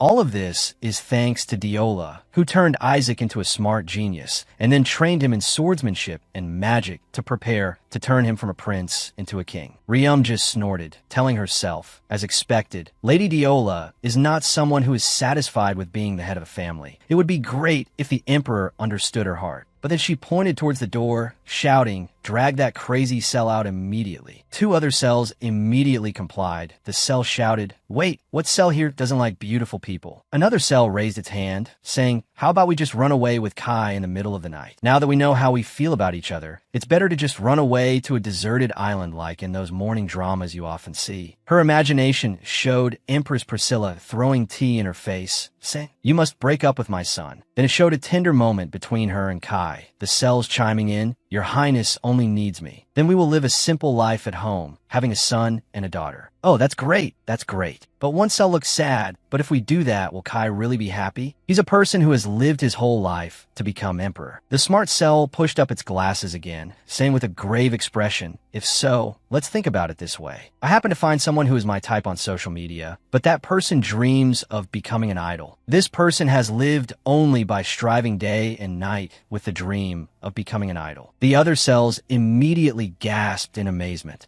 Wow. But one day, that person's account suddenly disappeared without a word. On the phone displayed the cold words, "Account does not exist. Please try searching for another name." This startled the cells. The other cell continued. After looking into it, it turned out that after being stuck in the basement of the entertainment company, that person couldn't debut and had to take the level 9 civil service exam at the age of 29. Imagine going to the ward office to get a new ID card and meeting that person there. Kai has now become Consultant Kim Kai, and this is a seriously specific example. The cells who heard this immediately fell into chaos, screaming loudly, "Ah, what a waste, ah." But very quickly, they began to encourage each other. "Everyone, pull yourselves together. We will make Kai debut as the most prominent prince." That's right, because that is a face that the world needs to know. They put their heads together, shouting loudly, "Let's go, let's go, let's go, we can do it. Kim Jeunja, we have a mission to let the whole world know that face. Let's go." Just then, Isaac approached, asking curiously, "What are you thinking about so hard that you're ignoring the person standing in front of you?" Jeunja froze, then shouted, "Ah, you scared me." The Kai-obsessed cells also crawled back into their shelters, saying, "We're diving out." Isaac stood up straight, asking Jeunja, "You're not working and just standing here spacing out? Have you fed the horses yet?" Jeunja crossed her arms, stood up straight, and asked back, "Are you my boss? Why are you nagging like this?" She waved her hand, saying, "You don't need to worry because I'm busy enough in this lowly stable." "What brings you to me, Your Highness?" the great Lord Isaac, who has become so cool after returning from Hukuman. Isaac frowned slightly, but still smiled and said, "That sarcastic tone of yours is really annoying. What's with the great lord stuff?" Jeunja then turned away, saying, "If you have nothing to say, I'll go feed the little ones." "Please excuse me," Isaac said again, "I brought wine." Just hearing that, Jeunja immediately spun around, placed one hand on his shoulder,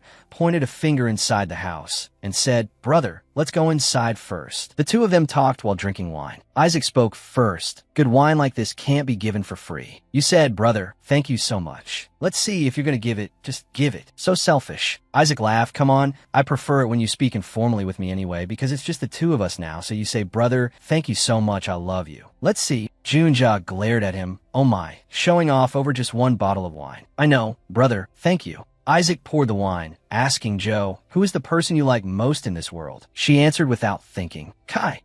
No, I asked the wrong question. Among your brothers, who do you like the most? But Junja was still firm. Among my brothers? Then it's Kai. So, among the people with black hair, who treats you the best? Lee Eong-suk. Isaac asked, confused, who is that? She replied, my mother. Isaac got annoyed. He grabbed her face tightly, growling. Can you please answer correctly just once before I take the wine back? She struggled to reply. I know, it means I know. Isaac asked again, among the black-haired princes, who treats you the best? She immediately replied, Isaac. Who brought you wine to drink? Isaac. The two of them spoke, clinking their glasses happily. While drinking, Junja thought, but I feel so conflicted. If I'm on Kai's side, I should immediately stay away from Isaac, but I've become too close to him. This brother's a bit strange, but we get along so well.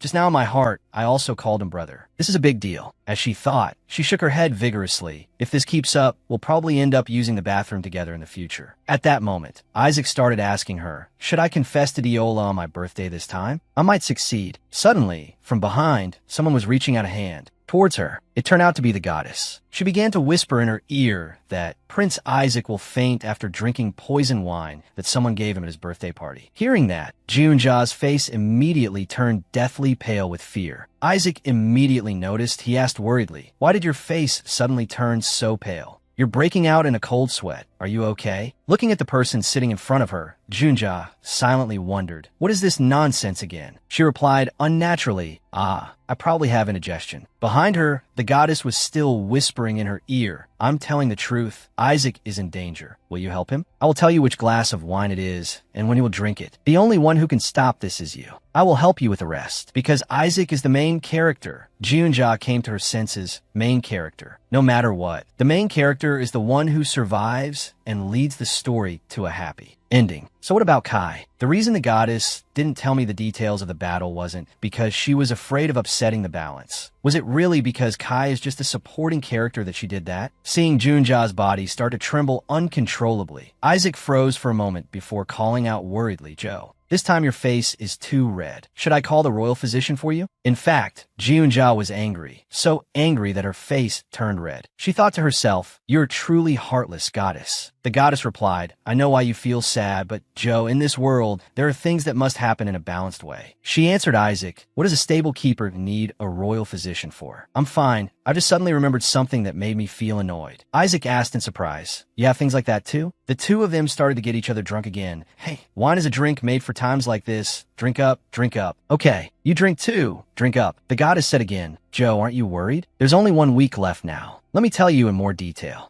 Junja pretended not to hear, continuing to talk to Isaac. Next time when you fight with spirit, don't exploit your opponent's weakness in such a despicable way. That's not something a person in a high position would do. Seeing her ignore her, the goddess lamented, oh my, Junja. The two clinked glasses again. Isaac asked, why are you suddenly saying such things? She replied, that's just how it is. Cheers. Cheers. Then she raised her glass and chugged it down. The goddess still tried to call her. Hello, Jo, daughter of Mrs. Lee Yong-suk. My reader, little one. Junja thought to herself, the goddess's voice? I'm not listening. I can't hear anything at all. It's not my business anyway. And the main character won't die, because he's the goddess's precious son. She let out a refreshing sigh.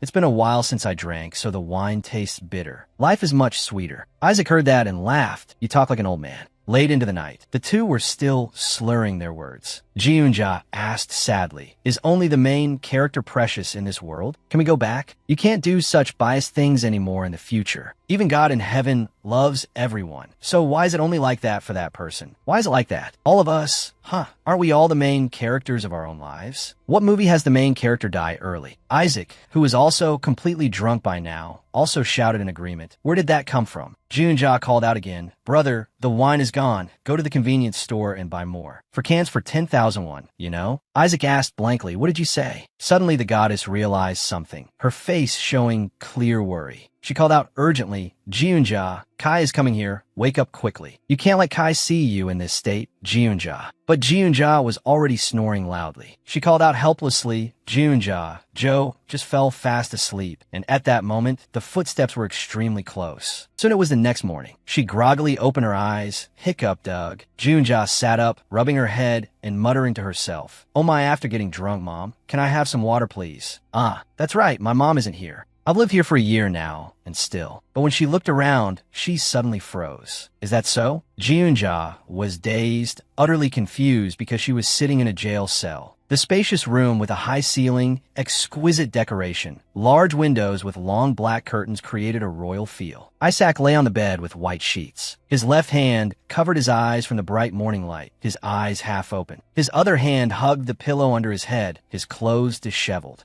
He sat up, looking around in shock, hugging the pillow tightly. What is this? Where am I? The creak of a door opening caught his attention. You're awake, Your Highness Isaac? He looked blankly and asked the person who had just entered. You are? The uncle with the bristly beard bowed respectfully to him. I am Pao, who serves His Highness Kai. So this is Brother Kai's palace? He looked around frantically, completely not understanding why he was here. This is strange. I was clearly in the stables just now. Kai's butler continued for him. That's right. Yesterday, His Highness Kai carried you here from the stables. He was imagining last night. At that time, Kai was wearing a brown suit, standing in front of the stable door, pushing it open gently. The creak echoed through the quiet space. On the table was a bottle of wine. Thinking about that, he shivered with worry and pressed Pao. Brother Kai? He nodded silently. Rewind to before that. The butler ran frantically, shouting, Your Highness. Kai was carrying Isaac on his shoulder. The butler continued, You said you were going for a walk, so why did you bring Prince Isaac back? Kai's face was dark with anger. I couldn't possibly carry that drunk horse back here. Perhaps thanks to the effect of the alcohol, the drunkenness made him sleep soundly on his shoulder without knowing where he was being carried. He tried to help Kai. Hey, I'll help him in. The more he was mentioned, the more his body sagged. Drool dripped down, soaking a patch on Kai's clothes. He was angry and at the same time answered the butler fine. The butler's two hands supported Isaac. He was like an outcast, not properly escorted but tossed to one side. He shoved Isaac over to him, then continued to point forward with his index finger, but his body was burning with anger. Let him rest in the palace's guest room, and Gur, when he wakes up, tell him to come to my room. Yes. Pao took Isaac, completely terrified by his command. Thinking about it, he described that moment. He had a very scary expression. I'll leave the more detailed description to the readers. Imagination. Isaac's face was now purple, drained of all blood. His whole body felt cold as he hugged the pillow he had been sleeping with. Thinking about it made his skin crawl. The butler continued. That's what he said. Kai's bright, radiant face smiled to welcome the new day. He was wearing a Norwegian blue suit, sitting on an exquisitely carved chair. Come in. Isaac, did you sleep well? Smiling. On a round table, 2 cups of tea, 2 chairs, 2 people sitting. One side was bright, smiling like a flower. The other didn't dare to look directly at the person opposite him. Cowering, his body trembling. Isaac spoke up to apologize. Brother, I troubled you a lot last night. Kai, sitting opposite him, asked a second question. Do you remember what happened? Isaac lifted his teacup to calm himself and answered the question that I only remember the part where Joe invited me to drink wine. On the table, Junja was lying face down. On the floor was Isaac hugging a wine bottle like his favorite pillow, 2 wine bottles lying scattered nearby. The messy scene from last night replayed in his mind. Kai continued, what about the fact that you lost your dignity as a royal and slept in the middle of the stables? Isaac reacted to those words, causing the teacup in his hand to splash, his face resolute in repentance. I'm sorry. To try to defend himself, Isaac kept rambling. I won't make the excuse that I haven't adapted to the palace yet. It's just that I saw Joe and was reminded of my younger sibling back home, so. Rambling. Kai's eyes showed he was still maintaining his smile, because we were quite close to each other. But hearing that, his smile gradually faded. Like 2 pythons baring their fangs, ready to fight. He asked again, emphasizing to confirm if this was really the case. Close? As he spoke, his anger flared up. Isaac thought to himself, he has a very scary expression. As he thought, he couldn't stop his body from trembling, causing the teacup in his hand to keep splashing, making clinking sounds. I'll leave the more detailed description to the reader's imagination. Isaac's body had been trembling continuously from the beginning. He turned his face away, not daring to look directly at Kai. I'm so sorry for the past while. Joe, I'm sorry for not believing you when you said you were cooperating with Brother Kai. Opposite him, Kai made sounds like a beast that could fly over and bite him in half. Gore, he thought silently, but his face was covered in sweat, showing the mental pressure from the other side. I'm sorry for teasing you that you were lying about being good at dating. I didn't say anything about boys dating each other, so please save me. Joe, as he thought, he remembered Diola. If I told Diola that I spent the whole night drinking with someone, she would probably hate it. Even so, he probably won't kill me, right? The handsome face with emerald green eyes glanced over. Don't you dare imagine such things. Suddenly, there was the sound of a door opening. Kai looked towards the source of the sound. The person outside continued, Your Highness Kai. Only then did Isaac dare to look at him.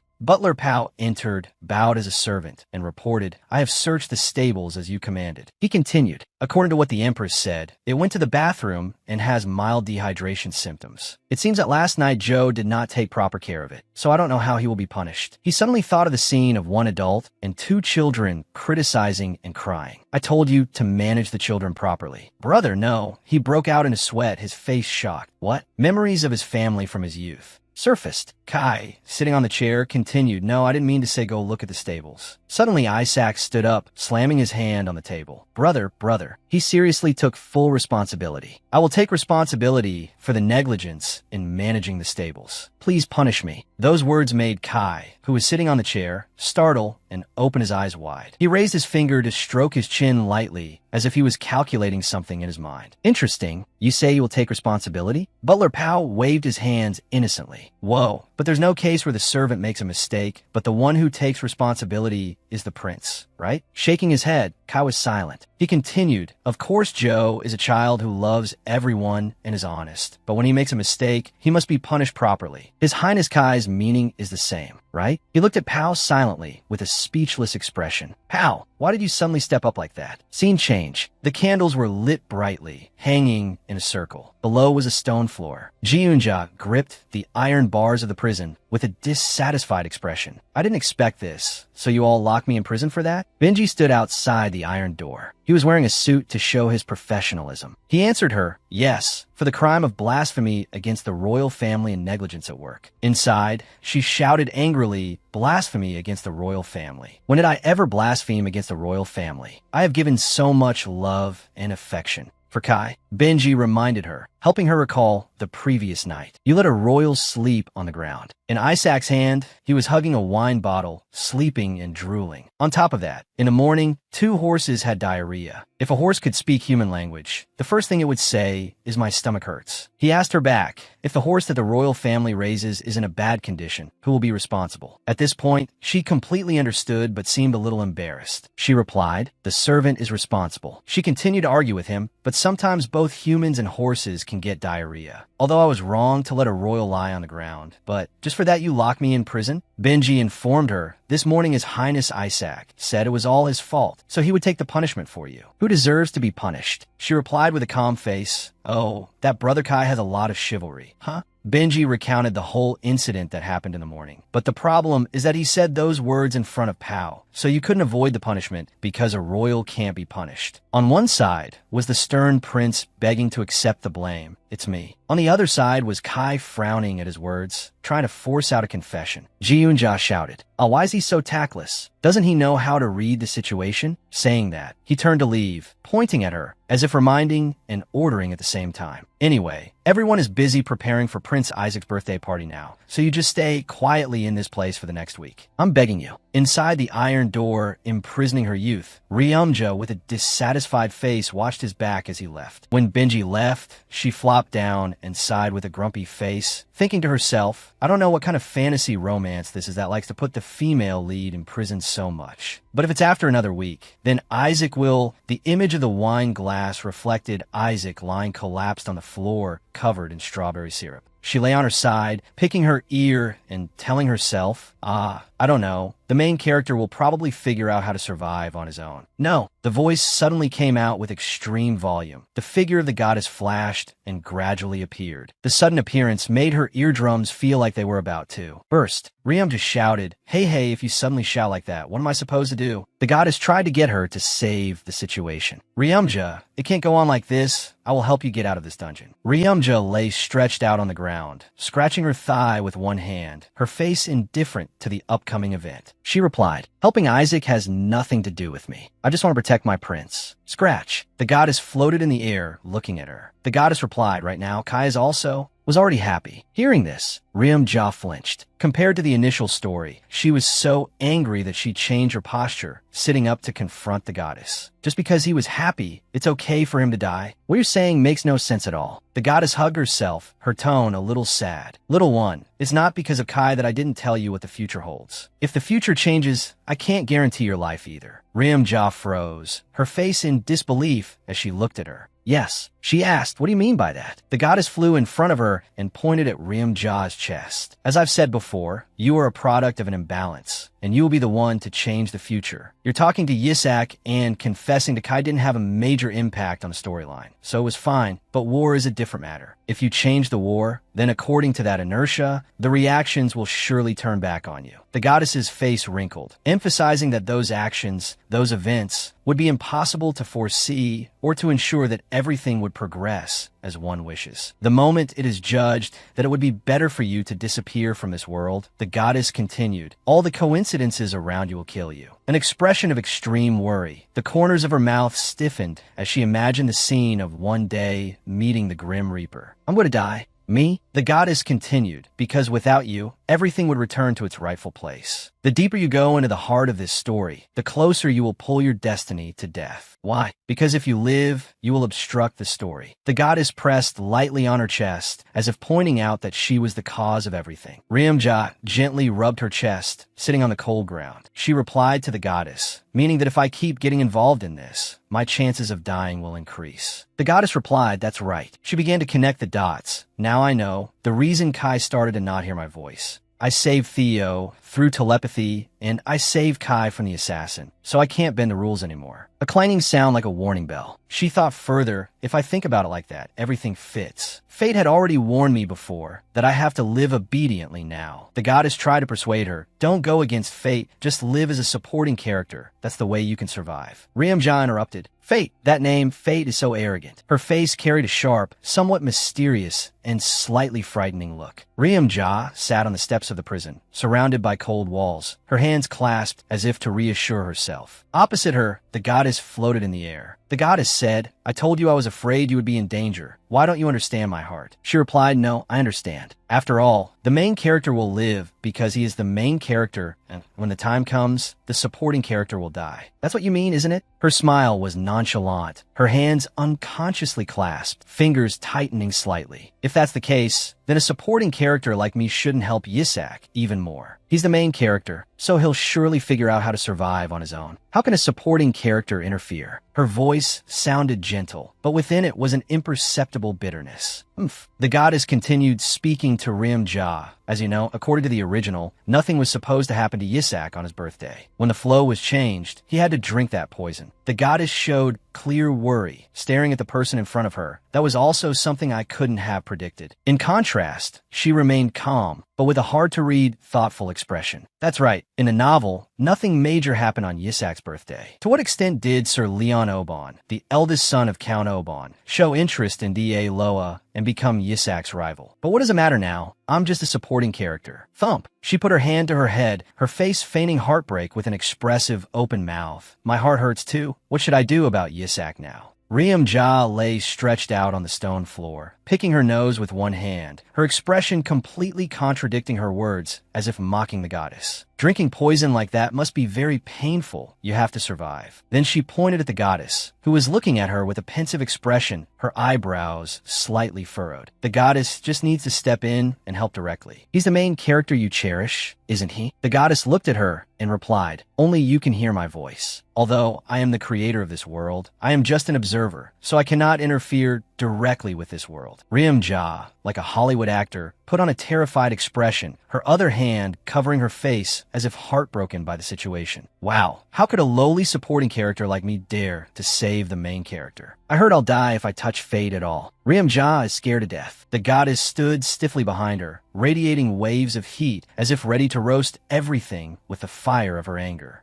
She shouted with a very annoyed face. If Yisak disappears, the balance of this world will be completely messed up, to a degree that can't even be compared to the war. That child is that important. As if she had achieved her goal, Ryumja lay on her side, her eyes glancing towards the goddess. Then you have to tell me how to save Kai. You said Yisak is more important than the war. At this moment, Ryumja sat up. Just help me get to the time when the war happens. If you do that, I will save Yisak. The goddess relaxed, her hands dropping. Ryumja continued, you just need to think of it as us helping each other once. The goddess replied with a puzzled look, I've warned you so much, but you're still not afraid of death? I can't guarantee how long Kai will live after surviving the war, or if he will be happy. Her face was now completely cold, her eyes resolute as she spoke. No matter who it is, no one can guarantee what the future will be like. We'll just worry about it when the time comes. That's all. Ryumja continued. That's why I said I'll do it. Are you going to tell me or not? At this, the goddess raised her hand to her lips as if holding back her words. Ryumja put both hands behind her head, her face bored. She seemed to have switched to a state of not caring about life. The goddess opposite observed and listened to her words. If you don't answer immediately, I'll stay in here until I die. My hair is already silver anyway, so until I can't even go to the bathroom anymore. Suddenly a loud voice shouted, cutting off their conversation. Both fell silent. Kai, in a dark purple suit, ran over, his face dotted with sweat. It seemed he had tried to run as fast as he could, his panting echoing throughout the prison. He shouted, you crazy girl, what on earth happened? Inside, Ryumja clung to the sturdy iron bars of the prison. Yes, well, it's just that, but when did you get here? He ran to the outside of the door, the two face to face, but he seemed angry. I just arrived. She thought to herself, that was close. He didn't hear my conversation with Samson. As soon as they met, he placed his hand on his forehead to wipe away the sweat. Seriously, can you even imagine what kind of situation I was in last night? She pouted her cute, cheesy lips towards him. Her voice sounded like she was sulking. Of course, I wouldn't dare to imagine the mood of someone who locked his lover in prison. He angrily gripped the iron bars with both hands. Can you even imagine what kind of situation I was in last night? The brother you know is Yisak. It's Prince Yisak. Every time he sees me, he's reminded of his younger brother. So he asked me to be his little brother. In his fit of anger, he continued to lovingly scold her. You should have refused. What are you doing like this? It was lucky that I discovered it yesterday. Just imagine if it was someone else. He imagined in that room, Yisak and her hugging on the wide bed,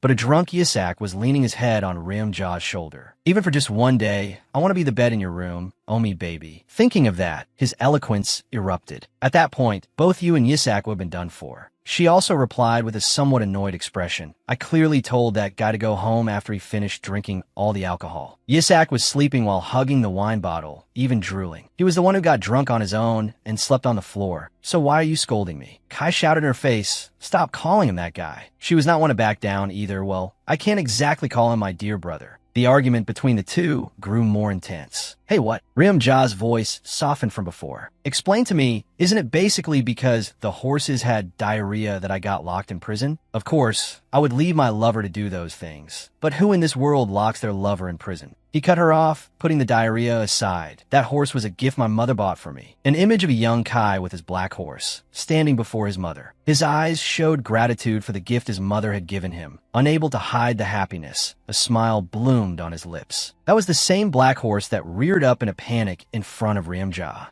He continued, I couldn't turn a blind eye to the lack of management, and I couldn't fire you either, so I decided to lock you up here to end the matter. Hearing his words, her expression changed slightly. She pouted. I pointed at her, so please just stay put for a week. Hearing the order, she could only hug the prison bars and sigh. I understand. He continued, meals will be brought at every mealtime, and I've also told the guards to only watch the entrance to avoid disturbing you. So just stay here quietly. Ryumja replied, I know. He took a few steps, but turned back, uneasy, to remind her, don't say things like until I can't go to the bathroom anymore like you did earlier. Okay? Got it. I know. Reaching the door, just a few centimeters from leaving the prison, he still couldn't feel at ease. Oh, and no digging your way out. Ah, I said I know. I'll be good and stay here and not do anything. A short time passed. The blazing torch crackled, its light reflecting on the stone floor. Suddenly, click, the door opened, the echoing sound of the heavy iron door waking her up. She sat up abruptly, asking the newcomers, "What is it? Is it mealtime already?" But they were just focused on their work, cleaning the stone walls, one sweeping the floor. She was puzzled by their strange actions. Sweep. Two other servants carried in a round wooden table together. She pointed and asked, "What is this?" Benji replied. His Highness said it was a good opportunity since the prison needed repairs. She was stunned and continued, "Who said that?" His Highness Kai. Suddenly, from a cold, simple prison, it became a luxuriously designed place with a classic aristocratic style. She sat hunched in a chair. Beside her was a servant. "When you're done eating, don't clear it, just leave it there. I'll clear it when I bring the next course." The two seemed awkward with each other, so it was quite difficult to act. "Yo!" A piercing scream called her name. The boy ran over with a tearful face. "I told you to drink in moderation. What are we going to do if you drink so much you end up in prison?" He stood in front of her, wiping his tears. "I knew you were a hero, but I never expected you to be locked up in prison." Boo-hoo. She tried to comfort the boy. "Your Highness, please calm down. I only need to stay here for a week, and then I'll be released." At the same time, she thought to herself, it's a good thing he doesn't know this is the second time. People continue to carry things into her prison cell, but this time it was a long, jade-green sofa carried by two men in suits. She asked, "What are those things in the back?" The chair sparkled with shimmering lights. One of the two men replied. "His Highness Theo said he was afraid you would be uncomfortable in prison, so he told us to bring it in." The next day, Isaac appeared, calling out, "Yo!" Standing in front of her cell, he wiped his tears, sobbed, "I'm sorry. Because of me, you're locked up in such a shabby and old prison like this." She thought to herself, "Shabby? Where?" He continued, "Because this is the basement, you must be very cold, right? These are slippers and a robe I received when I was in Oban. Also, I brought fruits and snacks." Behind him were two servants carrying two baskets of food. "Because you have to be warm, here's a new blanket too. I noticed it smells in here, so I brought some fragrance. You must be bored, right? I brought books too." A few days later, the walls were covered with the heads of animals like deer and bears. On the table was a glass of red wine, with a plate of fruit ready for nibbling. Riamja sat on the chair, enjoying life to the fullest. As she sipped her wine, she thought, "I want to cause trouble one more time and get a life sentence." Out of nowhere, the goddess flew up behind her, startling her. The goddess shouted, "You can't. You scared me." The goddess continued, "Riamja, you have to get out now." She pushed her glasses up on her head to see the goddess better, her legs still crossed. "Why should I? I'm eating and sleeping very comfortably. There's no reason for me to go out." The goddess reminded her, "Tomorrow is Isaac's birthday party." Riamja, now feigning insanity, spoke while picking her nose. "Pick, so what? Ooh, this booger is huge." The goddess cried out, pleading earnestly, "Riamja, my little one, my only reader." She held up her hand, rejecting all the goddess's words. "No, sorry, but I'm a non-believer. Besides, there's something called inertia in this world, right? So it'll probably work out somehow." The goddess's face completely changed, her eyes fierce as she stared at her, eyebrows furrowed. Crackle! She emitted a murderous aura, letting out a growl. "Gur gur gur gur gur." Riamja crossed her arms with a calm, confident expression as if nothing had happened, but in reality, fear had risen within her. "I'm actually really scared." Neither of them said anything. The goddess moved closer to her face, the murderous aura getting closer and closer, making her unable to stop her body from starting to tremble, tremble, tremble. "Because I'm so scared that all my internal organs are trembling, I can't leave this place." She thought to herself, "If you're that angry and still leave me alone, it means you have no other plan besides me." The goddess let out a long breath, as if to regain her composure.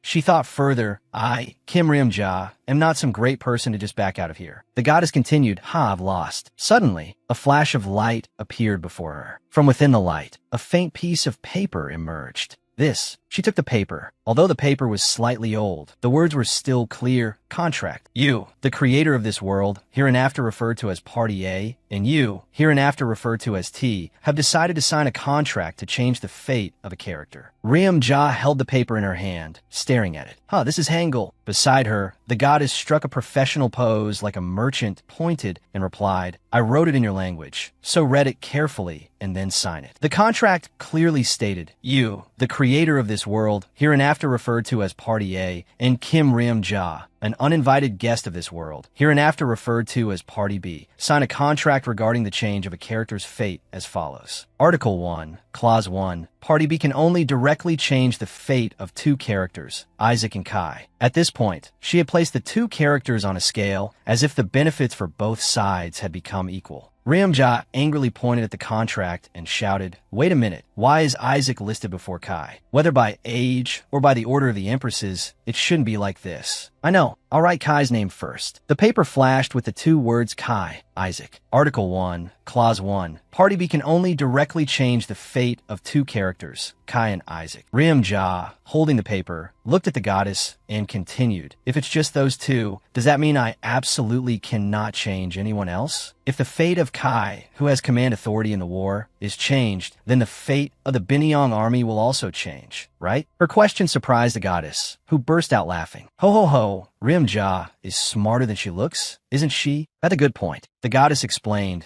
"The only things that can be changed are the subject and the direct hands you use to change their fate. The rest that follows is a residual phenomenon, so you don't need to pay attention to it." She raised her hand to her face, looking intently at the contract, thinking as she spoke, so that's why the word directly is in there. The contract included the following clauses. Article 1, Clause 2. In the event that something happens contrary to the predetermined fate and endangers Isaac's life, Party A may request Party B's assistance. Mission: save Isaac. Article 1, Clause 3. Party B must judge whether Isaac's life is in danger and must do their utmost to save Isaac's life. Ryum-ja continued, "But what if I can't save him?" When Ryum-ja said this, it seemed the situation was completely outside the goddess's calculations. She asked in surprise, "What?" Ryum-ja replied, "Well, there's always a what if." Under the candlelight of the prison, the two continued to negotiate the contract to ensure mutual benefits. That's why I wrote in Clause 2 that if Isaac's life is in danger, I will tell you. If you know the future in advance, how could things possibly go off track? Are you saying that right now, you, the goddess, the creator of this world, also can't see what the future holds, which is why you're arguing with me over a contract like this? Did you foresee this scene in the future? As she spoke, she picked her nose. The words she had just uttered were like daggers hitting the goddess's sore spot, causing her to freeze on the spot. Stab, stab. The goddess clenched her hands into fists, angry. "I don't know why a child like you ended up in my world." Ryum-ja raised her hands helplessly with a smug look and said, "Kai says that often too. He says he doesn't know why he likes someone like me." The goddess continued, her hand on her chin as if pondering something. "Even if you make an effort, something unfortunate could still happen to Isaac, because we can't possibly avoid all misfortune." She replied, "That's not my fault, so you should be lenient." The goddess continued, "In that case, I'll have to inject some misfortune into Kai's future." Ryum-ja was startled at the mention of hardship being poured onto the one she loves. She yelled, "Ah, you're so selfish. If not, I'll give you a love rival." She thought of Isabella, with her elegant, noble, and sensual dark purple hair. Right now, the only person who could be considered a rival to me is Lady Isabella. Both their families are eager for them to marry. The goddess continued, "That child isn't very interested in marriage, so let's skip that. Then what about the Fisher family?" Thinking of this, she imagined Benji holding Kai's wrist, both their faces blushing, one shy, one intense. Ryum-ja shouted again, "Yes, Benji likes Kai. Moreover, is a male-male relationship acceptable in this country?" Henry, when everyone heard me say I liked Kai, they were all very open-minded. The goddess floated in midair, trying to explain their feelings. "No, what I mean is that there's also a young lady in the Fisher family." Reading the contract regulations further, it was finally added, Article 1, Clause 3, if Party B can judge that Isaac's life is in danger, they must do their utmost to save Isaac's life. However, if due to force majeure, the misfortune to Isaac's life cannot be prevented, Party A may obstruct the relationship between Party B and Kai. Her hand clenched the contract, her body trembling and sweating. So selfish. The goddess, as if teasing the audience in front of the screen. Article 1, Clause 4, Party A will inform Party B of the detailed developments of the Lenamos War in which Kai will participate. Reading this far, the goddess snatched the contract from her hand. "I have to fix this." "Why? I like this part a lot." Ryum-ja held on tightly to the contract, the goddess not giving up either grabbing it with one hand. The goddess replied, "The word detailed sounds too abstract. I can't possibly tell you every single moment of that war." Ryumja retorted, "Why not? You can do that. If you do that, it would be great. Yo, fate is like a spinning wheel of thread that has already been planned. We can't change the color or thickness of the thread in the middle. If I tell you in specific detail, then by inertia, you will die early. What if you die in that battle? What about Kai? What will happen to the rest of the war? I have to adjust everything appropriately so that you can withstand the fluctuations that happen to you." Hearing this, Ryumja froze, thinking about her words. Those could be things that could happen that are completely impossible to calculate and ensure. With that, the goddess snatched the paper from her hand. "I have to adjust everything appropriately so that you can withstand the fluctuations that happen to you. I will make it so that Kai is not shocked and does not blame himself." Snatch. Ryumja said, "I've already died once anyway, but this is Kai's first life." At this moment, her eyes were eager, determined to save the situation, to save the one she loved, unconsciously placing her hand on her chest. "It's not that I don't feel fear of death. It's just that, just as I had the chance to live again, I hope Kai can have a chance like that too." Those were the words from her heart. The goddess was stunned, amazed. The goddess was completely convinced. "Then I will tell you the number of battles and how to win." Ryumja sat on the chair, her face stunned, not believing her ears as she asked, "Oh, really? You'll tell me everything?" The goddess raised a finger to her forehead. "Instead, I will only tell you once, just once before you depart." She shouted in surprise, "Yes, what do you mean once? My memory is terrible." The goddess held the paper parallel to her face, her expression serious as she explained, "After the war ends and you return, many things will surely have changed. After that skein of thread is tangled, I can't guarantee the future that follows. You might not be a supporting character anymore. At that point, I really can't know if you will truly become the main character." Ryumja thought to herself, after hearing the goddess's words, "I feel that everything depends on the outcome of that war. If he loses the war, he will simply be Prince Kai, a supporting character in Kingmaker. But if he wins and becomes a hero of that war, the story might change. Who knows? He might become the main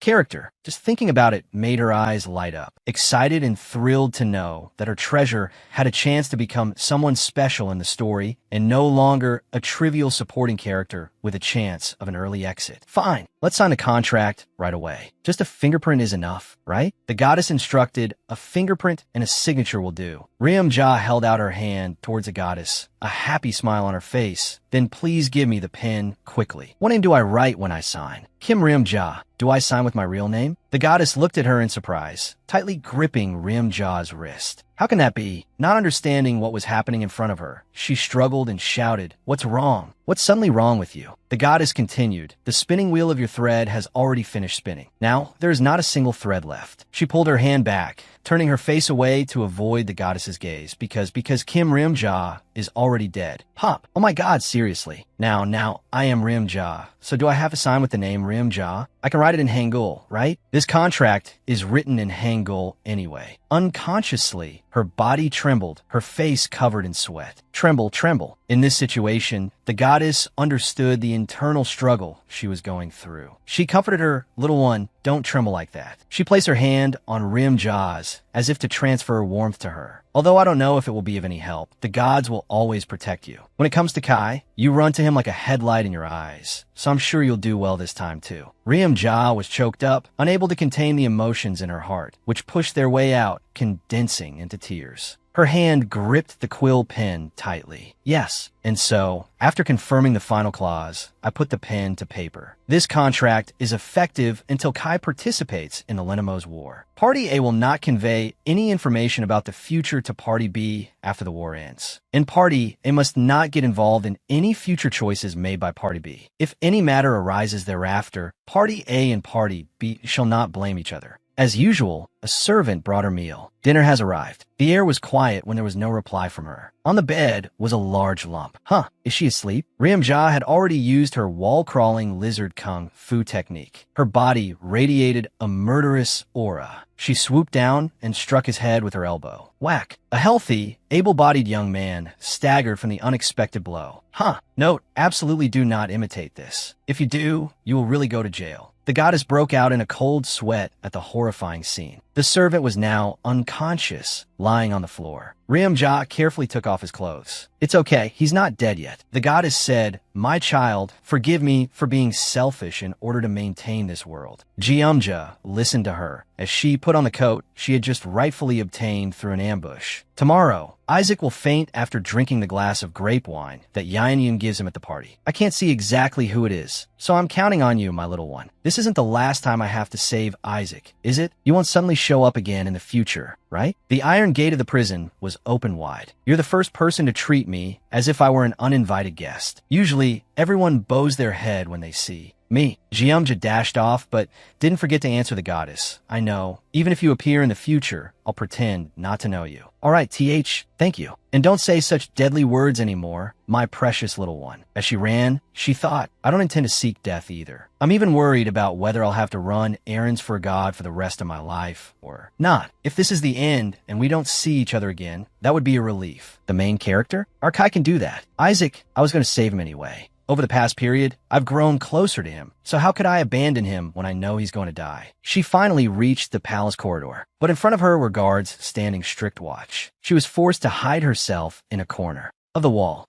There's so many guards because of the party, damn it. A hand reached out and gently touched her shoulder. Boo, hee. Isabella suddenly appeared from behind. She spoke, astonished at Ryumja's appearance. Oh my, I heard that my lovely friend was in prison, so I came looking for you. Are you out here to greet me now? Lady Isabella looked at Ryumja with curious eyes. Her voice was gentle as she asked, "This isn't yours, is it? It looks a bit big." Ryumja, flustered, quickly replied, I borrow my master's clothes for a bit. Isabella tilted her head, asking again with a sharp expression, "So, is your original master in the place where you were supposed to be?" Ryumja paused for a moment, then answered worriedly, feeling guilty. Ugh, she answered Isabella in a worried tone. You catch on quick, don't you? Isabella laughed confidently. Ho, of course. One must be this sharp to aim for the position of the eldest daughter, right? Nearby, a group of guards were chatting with each other, their voices lively. Chatter. Did you see the nobles come down earlier? What's on the menu for lunch today? The noise echoed throughout the corridor. Ryumja turned her head, startled upon seeing the guards. She quickly grabbed Isabella's hand, her voice pleading, "My lady, please help me. We're friends." Isabella's hand was suddenly grabbed, her eyes widened, and her cheeks flushed. The words echoed in her head, "We're friends, we're friends." Isabella thought to herself, so cute. Then she smiled and replied, "Just tell me, we're friends." At Isaac's birthday party, Lady Isabella gently waved a maid over and said, "Kaladin, get me some water." The maid quickly stepped forward and replied respectfully, "Yes, my lady." No one knew that to help Ryumja successfully get inside, she had transformed into Kaladin. That's right, I am Kaladin. Because my yellow hair was too conspicuous, I could dye it and even put on glasses. Moreover, there really is a maid named Kaladin, so I won't be suspected by anyone. Even so, I was still afraid of being discovered, so I learned about being a maid from Asin. Asin, with a serious expression, instructed Ryumja, "You must focus all your strength in your lower abdomen as if you were exerting force there." Ryumja was balancing a book on her head to practice her balance, carrying a bucket of water in her hand, sweating from the tension of Asin's instructions.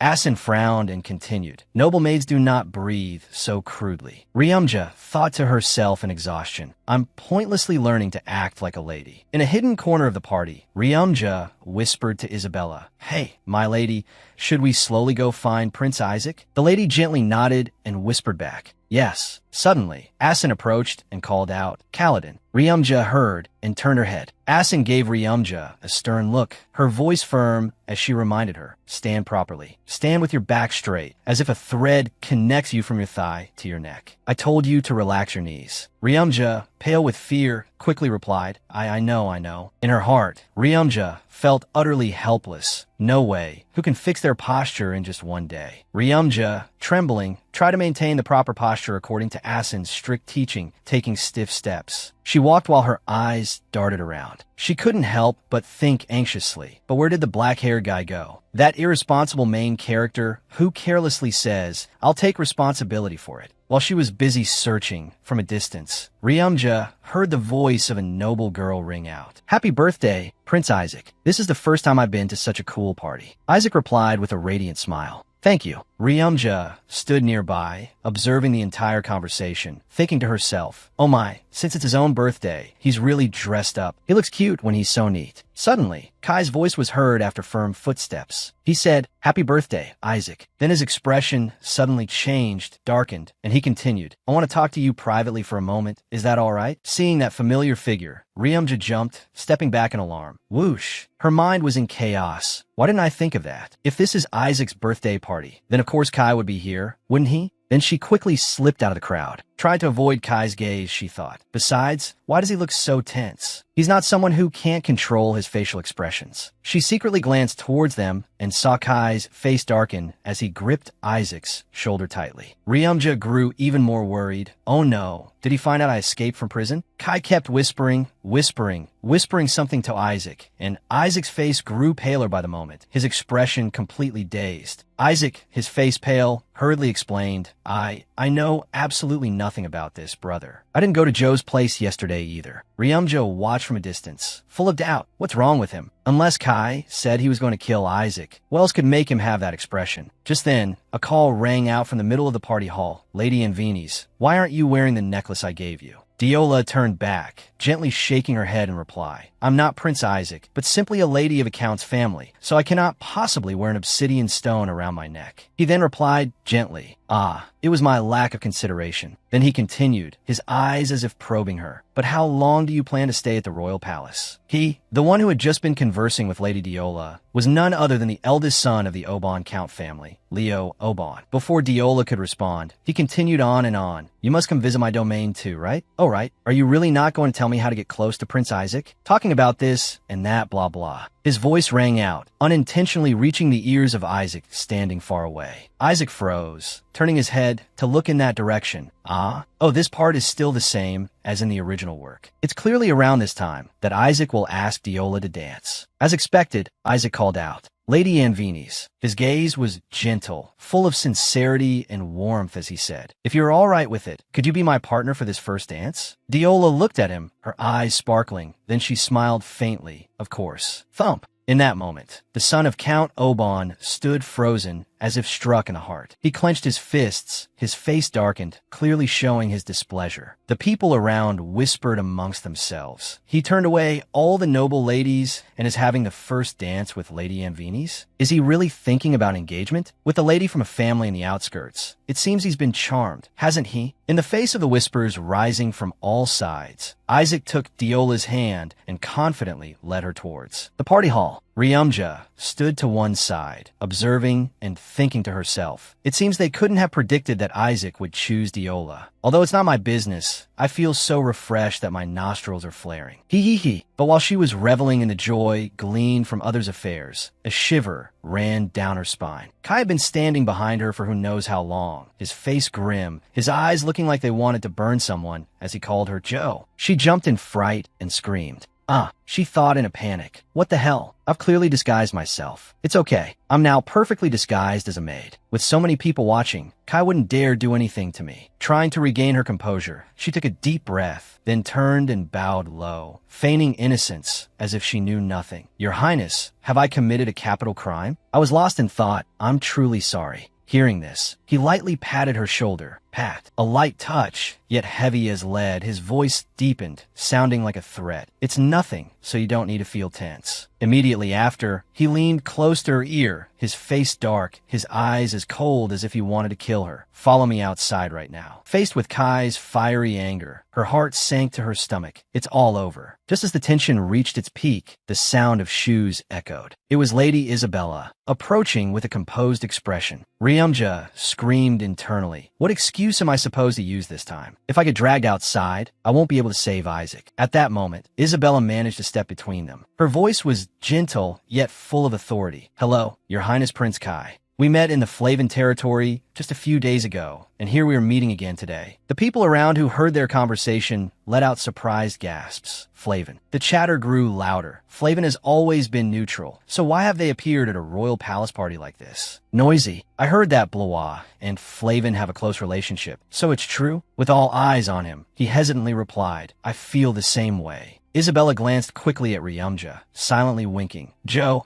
Just leave this to me and go quickly. Seizing the opportunity like a flash of light in the dark night, Ryumja nodded gratefully. Thank you so much, Isabella. Then she dashed away from there. Seeing Kai's stiff, angry face staring after her, Isabella quickly linked her arm with his, preventing him from giving chase. She then smiled brightly, as if nothing had happened. Oh ho, should we have a dance? Unable to escape the lady's arm, Kai could only stand still, his face dark. He asked Isabella in a serious tone, "Is this also your play this time?" Isabella tilted her head, feigning innocence. What did I do? Isn't everything I do always like a work of art? At the same time, in the hall, a server was pushing a wine cart in. Ryumja immediately ran to stop him and asked, "Hey, is this the wine used to serve the nobles?" The server was bewildered, not knowing what was happening. Yes, but is something wrong? Ryumja, quick as a flash, snatched the handle of the server's wine cart. "Let me do it. Let's switch shifts." The server cried out in shock. In the party hall, a maid gently approached Isaac, bowed respectfully, and said, "Prince, you must be tired from standing for so long. Please drink this." Isaac gave a gentle smile, without a hint of suspicion, and took the glass of wine from the maid's hand. "I was just feeling thirsty. Thank you."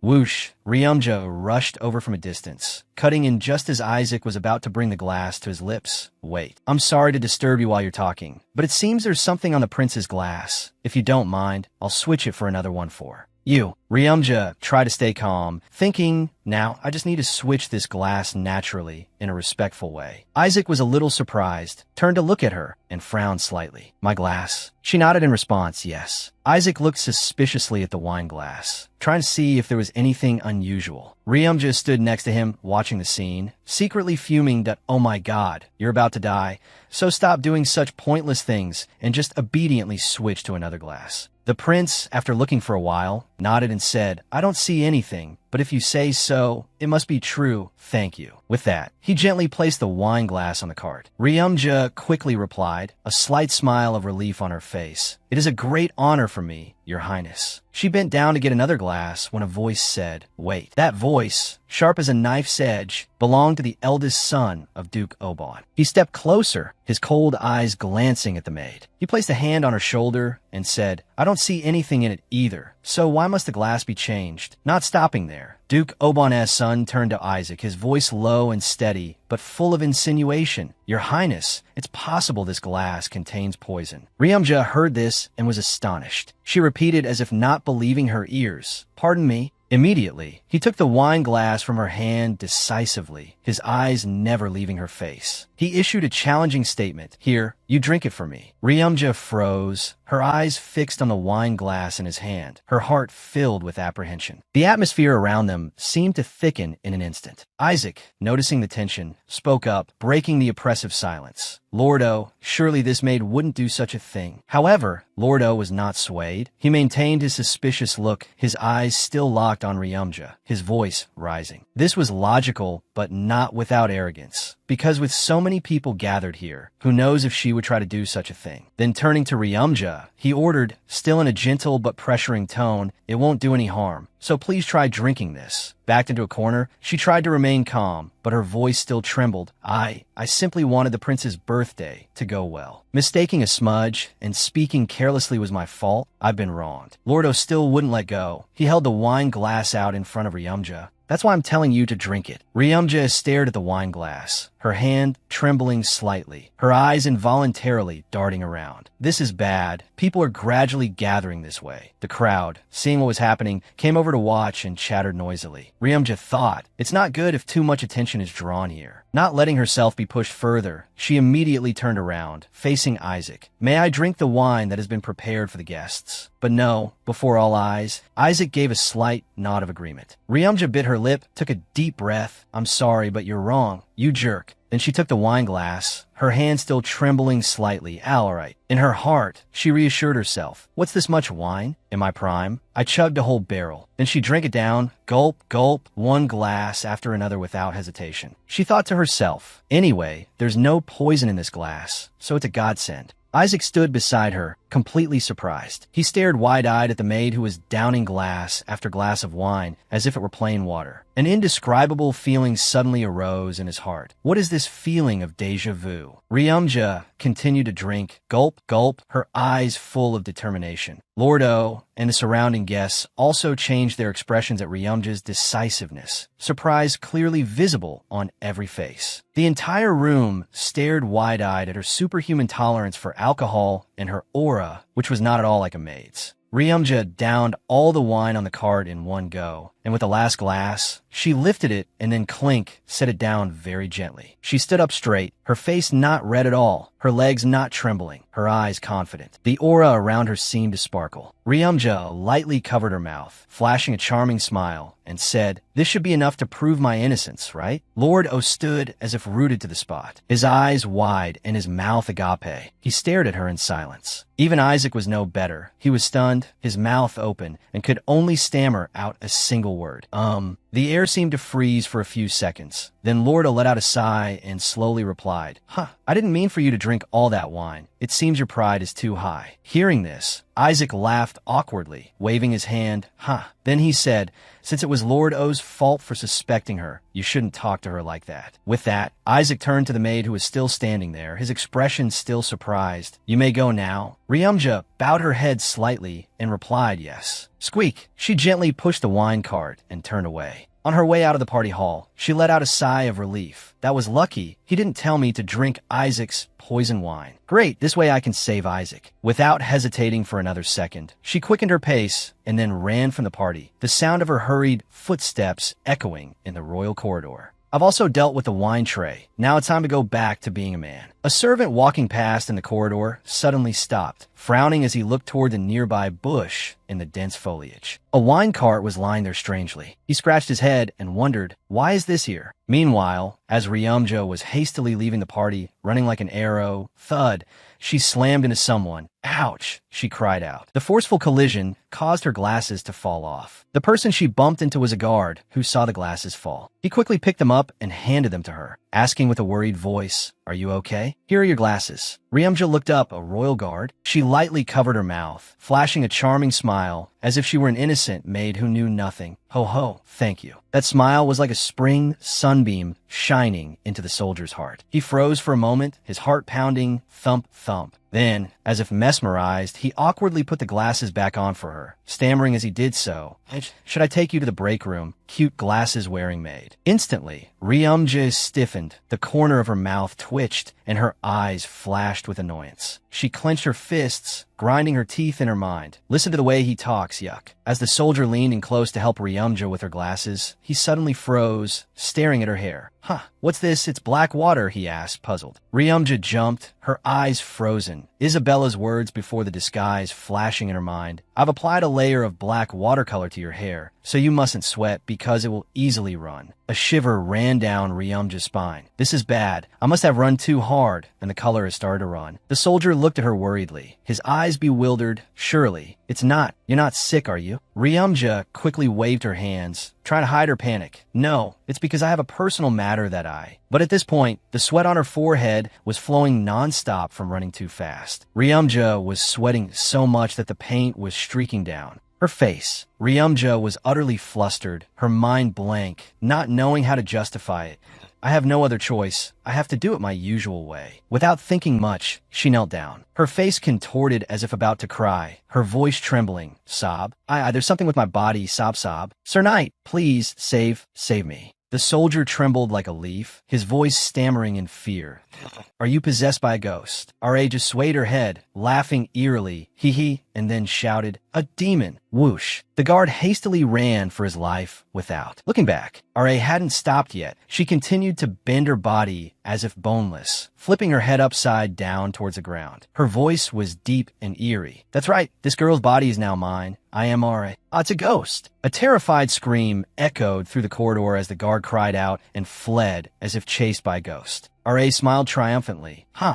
Lucky I watch a lot of horror movies." Suddenly, a gentle light appeared. Swoosh! The goddess appeared before her and said to R.A., "You've worked hard, R.A. I already know who that person is." R.A. turned her neck to look at the goddess, asking in surprise, "That fast? Who is it?" Slap. An image flashed in the goddess's mind. The scene of an angry lady slapping a maidservant across the face. The goddess answered R.A., "It's Sienna." R.A. jumped up, hands on her hips, frowning. Is she afraid no one will recognize her as the villainess from the original story that she's working so hard? The goddess shook her head, warning R.A., "But you should be careful. They made such a fuss because they suspected the wine you brought was the poisoned one. What would have happened if you had drunk the poisoned wine? I really don't know what to do with you." R.A. didn't pay much attention, turned to wave her hand, "But I kept my promise anyway. Now it's your turn to save Kai's life." Just then, the guard from before had called another knight over. The stern knight raised his iron sword high in front of him, shouting loudly, be gone, you ghost. The goddess Toga is with us." The guard hid behind him, trembling. Ra's eyes widened as she looked at the knight, stammering Tom. The goddess blushed upon hearing the knight call her name, exclaiming softly, "Oh my, that's my name." The knight named Tom heard this and began to tremble uncontrollably. It's calling my name H. Or does it know my name? Or I didn't think they would be so terrified and thought, wow. The goddess said calmly, "Scare them like you did before and chase them away." R.A. grimaced and asked, "No way, your sister is a god. So why are you telling me, a demon, to do this and that?" The goddess then told her about the knight's background. He has an older sister and 2 younger brothers. Both soldiers were trembling like leaves. The first one was almost in tears while Tom tried to stay calm, muttering, "Teach, there are no such things as ghosts in this world. There aren't." Hearing this, R.A. seized the opportunity, her eyes gleaming, her expression dazed, her face still smudged. She gave a distorted smile and said to Tom, "You have a sister and younger brothers, don't you?" Tom felt a chill run down his spine. The goddess whispered in Ra's ear. His younger brothers' names are Indo and Layson. R.A. continued to act deeply with a dazed look, her face streaked with running paint. She gave a ghostly smile and continued, "Your brothers' names are Indo and L. Layson. Hurry and go protect your prince, little knight of the Rose Order." Crack! The imaginary sound of Tom's spine shattering. He turned pale and fled with the guard from before. Just as R.A. was getting into her role, the goddess urged her, You must flee quickly. There are people running this way." Ra's fun was cut short. She stopped and grumbled, "Hey, I was having fun." Over here, the soldier was supporting Tom. The knight who had now fainted from fear, he yelled out, thud. R.A. also started to flee, cursing as she ran, "Oh God, this damn watercolor." Just then, from behind, a hand suddenly grabbed her arm. She spun around, startled. The fairy panicked and screamed loudly, "You scared me. There's a fainted knight here. Someone please help us." Several soldiers came running, while Asin covered Ra's mouth, hiding in a spot out of sight. As soon as the soldiers left, Asin also let go of her hand, and R.A. immediately asked, "How did you know I was here?" Asin replied, "I saw this place was in chaos, so I figured you must be here. It's amazing you haven't been caught in this state." Then she turned away, saying, "Follow me." R.A. could only laugh awkwardly, scratching her head. In Asin's room, she said to R.A., "I'm only helping you because you're the lady's friend, but I don't understand what you're doing at all." R.A., while carefully adjusting her clothes, turned back to ask Asin, "Me?" She gave a wry smile, thinking that in others' eyes, she was indeed strange. Then she turned back to Asin and said, "I have no ill intentions." She replied, "Your intentions don't matter." She looked at R.A. with cold eyes, exuding an intimidating aura. "But if you harm even a single fingernail of my lady, I will not let you off." R.A. couldn't help but tremble with fear, crying silently to herself. "So scary." She added, "I've said it before, I don't understand why the lady would befriend me and ignore a perfect maid like you, Asin." She replied coldly, "You don't need to flatter me, so just go." R.A. continued, "Although I didn't feel that way at first, now I sincerely like both the lady and you, Asin. I will try my best to absolutely not bother you two." Hearing this, Asin was stunned, feeling a bit surprised. After speaking, R.A. immediately turned to leave, not forgetting to wave goodbye to Asin. "Then I'll be going. Thank you for your help today." The door was quickly opened, then immediately closed, to the bewilderment of R.A. But then another problem arose. "But where do I go now?" Thinking, R.A. paced back and forth in the corridor. Should I go back to the prison? If I go back there myself, will they be lenient with me? But that thought was quickly dismissed. No, he looked seriously angry earlier. I should probably assess the situation before going back. Or should I hide in the horse stable? That's a good idea. Then I'll say Rick told me to go hide. With that thought, she immediately ran off, not knowing that Benji had appeared behind her for some time. He reached out and grabbed Ra's shoulder, making her jump, calling Do. RA was startled and screamed loudly. "Ah, you scared me," Benji said. "I finally found you." Do was surprised. "Ah, what the heck is that, Benji?"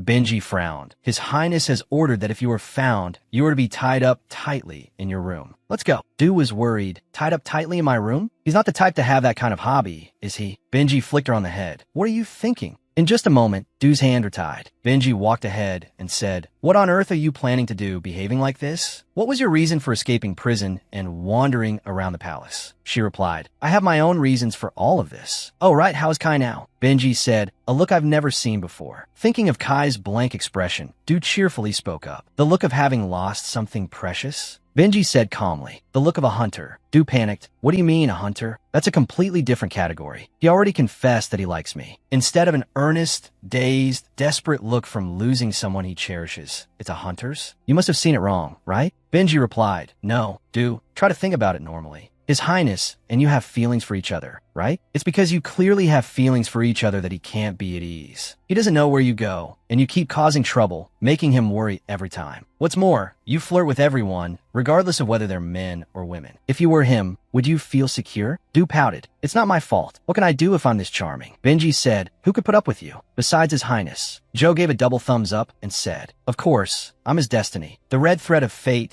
that Granny Sam Sin tied for us is made of armor." Just then, a voice rang out. "Granny Sam Sin? Are you involved with that person too?" Seeing Kai arrive, she forced a smile. "You're here? Your Highness." "Ha." Benji also spoke up. "You're a little late, aren't you?" Kai said, "Ha. Thanks to someone, I had to dance with Lady Flavin. My mother will surely be very happy. I have something to talk to Joe about, so you can go ahead." Benji bowed. "Yes, Your Highness." Joe immediately grabbed Benji. "What's wrong? If you're going to scold me together with Benji." Benji was like, "What the hell?" Kai was burning with anger. "Benji, I told you to leave." Benji left, leaving behind his last words. "Fight on bravely." With that, Benji also turned and left. After Benji was gone, Kai asked, "Tell me the truth. Are your feelings for me real? You said you came to make me happy. You said you would make me happy. Can't you just look at me now? Why do I always have to see you with other people?" Last time it was Benji. This time it's Isaac, and even servants and knights whose names I don't know. Even when you're right next to me, poof, you disappear and appear next to someone else. You tried to explain. "Kai, they're all just my friends. I really only have you, Kai." He said, "Then give me some certainty. Don't let me keep doubting your feelings like this. Please, just give me a little bit of certainty. I don't even know if I'm your first. Why were you with Isaac today? Do you have to keep being an errand girl for some god? Or something? You said you would make me happy. Can't you just make me happy alone?" Du was too stunned to speak, wondering to herself, why is he suddenly like this? Is he planning to kill someone or what? "It's a good thing my hands are tied." Kai continued, "Sometimes I feel like you only like my appearance." Du blurted out guiltily, "Ah, you scared me. I thought you could read my mind." Kai's heart shattered. So, it was true. Du started sweating. "Ah, I was so startled I accidentally said what I was thinking." Kai said, "My appearance, fine?" Du asked, confused. "What?" Kai took her hand. "If that's all it is, I can give you everything. Just tell me what you truly want, and I'll do it all for you. Here, take my appearance." Hearing this, Du was practically petrified. "Really? Has this day finally come?" Kai, acting incredibly wrong, said, "This face is yours from now on, so you have to take responsibility for it." Jiumja immediately nodded her head repeatedly, blushing as she replied, "If you disappear, I'll cry. I'll cry my eyes out. If you want to see me cry, I'll cry in front of you." Jiumja laughed like a fool. "Ah, but it wouldn't be so bad if you cried." After she said that, the two of them immediately fell silent. Then Kai spoke again. "If you want to see me cry, I'll cry in front of you. If you're not here, you won't be able to see me cry, right?" Jiumja nodded her head repeatedly again. "Ah, that's right. Kai, you learn so fast, don't you?" Kai was still worried and added, "I'll cry and laugh in front of you, so don't be ambiguous with other people anymore. You can even call me Canaria." Jiumja's jaw dropped, unable to believe what she was hearing was real. Jiumja's inner self screamed wildly. "He's crazy. He's really crazy. He said I can even call him Canaria. Isn't our Kai 100 times better than the romantic novel's main character, Isaac, that the goddess is still looking for? Today is the 130th anniversary of me falling head over heels for Kai." Meanwhile, Kai asked resentfully, "Why were you standing next to Isaac today? Wasn't there a reason you escaped from prison to attend the party? Becoming brothers with Isaac, was it because you like Isaac?" Jiumja quickly grabbed Kai's hand and said, "I swear to the heavens, I'll even bet the goddess of speed that I have no such thoughts about Isaac." Kai reminded her, You shouldn't swear to the goddess of speed so casually, should you? Jeomja replied, it's fine. If I mention the goddess of speed now, and she doesn't answer like this, she's probably gone off drinking. Somewhere. Kai asked again, you talk to the goddess of speed? She immediately replied, I told you before that I'm a god's errand girl. It's something she told me to do, like she's my superior. Hearing that, Kai couldn't help but be startled. Jeomja sighed and continued, what power do I have? If my superior tells me to do something, I have to do it. Besides, I really don't have any feelings for Isaac at all. Kai suddenly grabbed her chin, then gave her a peck on the lips, causing Jeomja to freeze in astonishment. Kai asked again, how long do you have to keep doing this? Can't you just look at me? You were supposed to make me happy, and I've already given you my face. Jeomja was ecstatic to the point of foolishness. She panted, thinking, what's this? Is the progress going to speed up today? Platform, be careful. Something's going to happen today. With that thought, she cupped Kai's face and said, don't you worry, I'll quit the company. As she puckered her lips to kiss him again, she thought, is this face mine? I have to work hard, smile now. Kai pushed Jeomja's head away, saying, then before you quit your job, don't touch me. She asked blankly, yes? No way? The mood was so good. Why are you suddenly? Kai turned away and said, go back to the stables now. Jeomja froze for a moment before shouting, that makes no sense. No way, there's still so many things we haven't done. But Kai had already left, leaving her with a desolate wind. She screamed, how can you give something and then take it back? After that, Kai came to see me every day, but as soon as she saw him from afar, Jeomja trotted over, shouting loudly, Kai! Then she satisfyingly hugged him tightly. But it was just an afterimage. Kai wouldn't let me touch even his fingernail. He asked sternly, have you quit your job yet? She answered honestly, not yet. Hearing that, Kai immediately turned away. Is that so? Then go somewhere else. Jeomja yelled in frustration, you're so selfish and petty. As he spoke, he used his hands to block Jeomja's attacks. I don't like it. Don't you dare kiss me, and don't you dare hold my hand. Seeing Kai had turned to leave, Jeomja yelled, hey! Kai added, no talking informally like that, either. Jeomja, angry, exclaimed, Kai! Kai said again, no cursing either.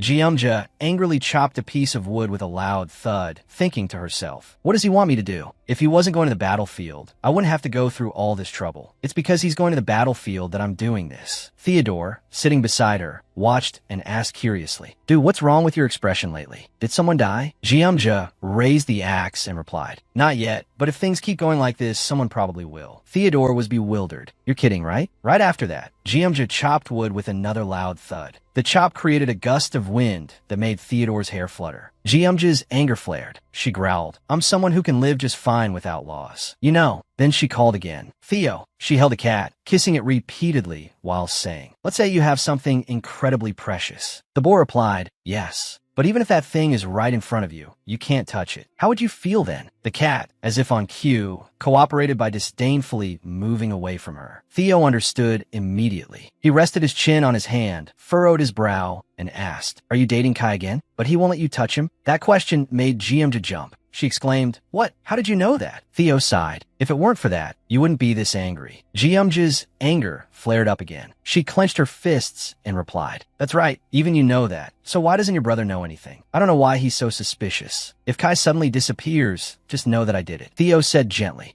please try to understand him. Lately, because of his mother, he hasn't been able to be at peace. Jeomja asked blankly, why? Theo rested his chin on his hand and said dejectedly, it's probably because of Prince Isaac. Originally, they only needed to keep an eye on Prince Heron's side, but now it seems some people have started to lean towards Prince Isaac. Hearing that, Jeomja couldn't help but worry. Is Kai okay? The queen must be very anxious because that's the kind of person she is, always worrying about unnecessary things. What about Kai? Is he still as worried as before? Theo was silent, not knowing what to say for a moment. After a while, he said, I don't know. He looks the same as always. Every time I try to see him, I hear he's studying something. Jeomja was a little surprised. Is that so? In the original story, because Kai felt threatened by Isaac's appearance, he asked the commander-in-chief for military support for Lenimos. The emperor replied that if the royal family participated in the war, there might be many requests from Lenimos later on. He said it so casually and allowed Kai to join the battle. Queen Priscilla agreed with both hands without a second thought. She worried silently. It was only a few more weeks until the time the goddess told me about. But this goddess, why hasn't she said anything lately? She needs to quickly tell me the details of the war and in the contract. Rick was about to eat some bread when he remembered something. He asked, "All right, which palace are you going to?" Jeomja replied, startled, "What?" He replied, "I can take care of the garden, but don't you have a horse? Are you really quitting? This is a good opportunity for you to go back to your hometown to visit the girlfriend who's waiting for you." Jeomja was extremely confused, furrowing her brow and asking, "What are you talking about all of a sudden? Why would I quit my job?" He also furrowed his brow. "What? You don't know? I see His Highness Kai come here every day, so I thought he had already told you. His Highness Kai will be going to war soon, as the commander-in-chief of the Duchy of Lenamos." The news hit Jeomja like a bolt of lightning. The half-eaten potato in her hand fell with a thud. The sound of horse hooves clopped. Suddenly a hand appeared out of nowhere and threw a stone. Thwack! The stone unexpectedly hit Kai right on the head. People from all directions began to get chaotic. They shouted, "Save my son, you failure." That's right. What crime did the children who were forced to go commit? What a waste of tax money, our tax money. How does this failure have the audacity to return? Faced with these words, Kai could only bow his head and endure, letting the stones tear at his head. The crowd continued to throw stones at him, screaming, "How are my children supposed to live without a father?" Kai walked a little further, then looked up blankly. Looking at the glaring sun, he was dazed for a moment before speaking. "Ah, it's so bright." His sleeve fluttered, and it was clear what had happened to Kai. Back in the present, Rick told Jeomja His Highness Kai will be going to war soon, as the commander-in-chief of the Duchy of Lenamos. Jeomja froze instantly, the potato in her hand falling onto the table with a thud. Her whole body trembled uncontrollably. Rick asked again, "You didn't know?" I guess he wouldn't need to tell the stable keeper about these things. After a moment, she asked, "When is he leaving for war?" Rick was startled about that. "Tomorrow." Hearing that, she exclaimed, "Oh my God." That afternoon, Jeomja rushed back to the small house next to the stables after finishing her work. She threw the door wide open and asked loudly, "Answer me, Kai's going to the battlefield tomorrow." But only an echo answered back in the room. "Answer me, Kai's going to the battlefield tomorrow." Then it returned to a strange silence. Jeomja's face paled as she thought, "Don't tell me. She took the goods and ran?" Immediately, she screamed, "You got what you wanted, and now you're running away? You signed a contract with me." Then she started rummaging around, yelling, "The contract was here too." After a while, the room was completely turned upside down. Clothes, dishes, bottles, and cans were all thrown on the floor. Jeomja lay there helplessly, covering her face and saying, "It's not here. The contract, it was clearly here, and now it's gone." She gritted her teeth in anger, and she called me her only reader? Just then, a knock came at the door, knock, knock. Kai opened the door, walked in, and asked her, "Yo, why did you skip work today?" Jeomja came out, surprised, calling Kai. Her face was flushed, her eyes filled with worry. Then she turned away with a tragic expression.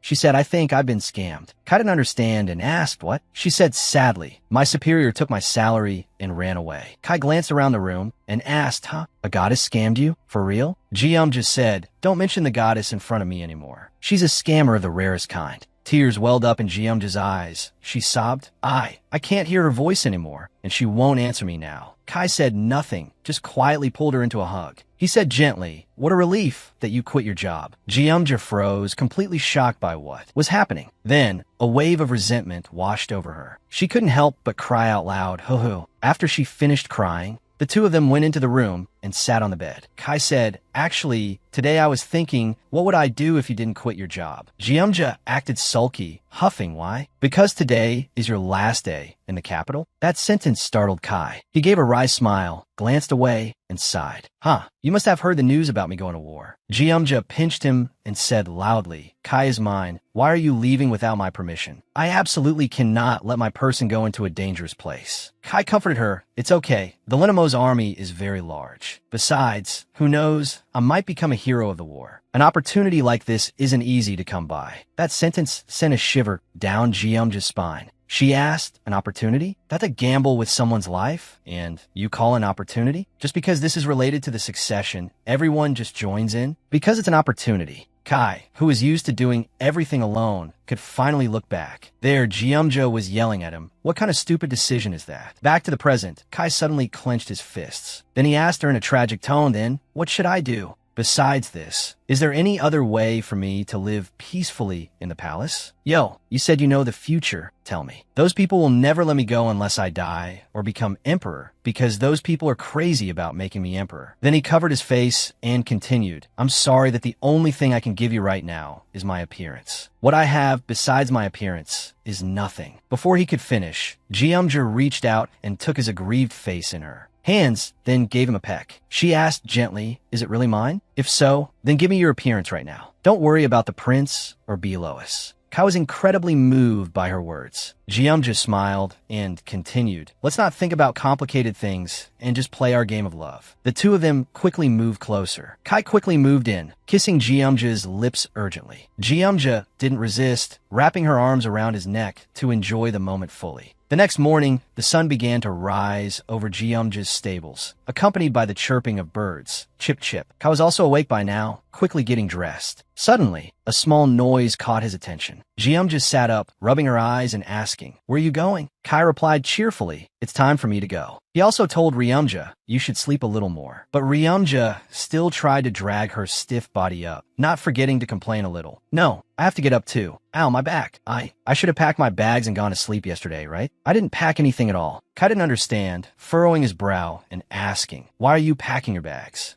Ryumja, putting on her coat, replied, yes, I can't let Kai go to the battlefield alone. Kai looked at her, speechless with helplessness. Why are you following me to a place like that? I'm not a child. Ryumja placed a hand on her chin and said confidently, last night, I checked and confirmed that you're not a child or a canary. Kai's face turned red with embarrassment, and he shouted, don't joke around. Ryumja shouted back, hey, I'm not joking. Kai couldn't argue with her, finally resorting to a gentle tone to persuade her.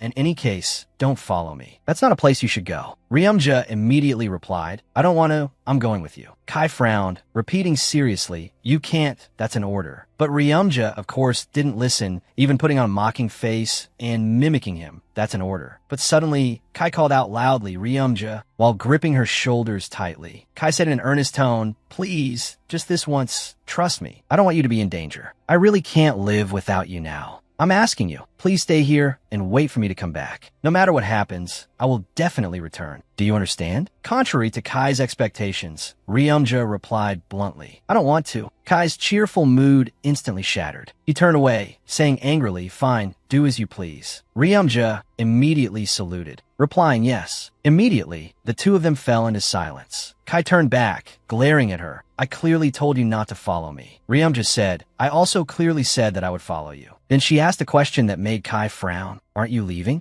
Not only did Kai not leave, he even stepped towards her. Ryumja glared and asked, what is it? What's the matter now? Kai didn't answer, just gave her a peck. I love you. Then he turned away again, saying, well then, I'm leaving. Ryumja was frozen by his action. Her face flushed red, and she cursed inwardly, oh my, that insolent guy. He's making my heart flutter to death. That afternoon, Ryumja dropped her heavy backpack on the table. As she rummaged through it, she thought, it's okay. Without the goddess, I'll save him on my own. Then she wondered, the notebook and pen Theo gave me, this should be enough, right? I have to get going. Ryumja put on her backpack and was about to leave when there was a knock on the door. Ryumja went to open it and saw two soldiers standing there. She asked blankly, who is it? The soldier held out a summons in front of her and said, Ryumja, you're under arrest for damaging palace property. The scene quickly shifted to inside the prison. She looked at a bug crawling on the floor and laughed. Ha ha ha, I've been thrown in jail twice in my life, or is it 3 times? She trembled with anger, pressing her face against the prison bars and growling, should I write a full-on prison diary this time? Just then, someone came and unlocked Ryumja's cell. As soon as she saw him, she called out, hey, mister. He knew what she was going to ask without her saying it, and said, His Highness Kai told me not to talk. To you. She replied blankly, no, I just need to know how many days I'm locked up for. He glanced away,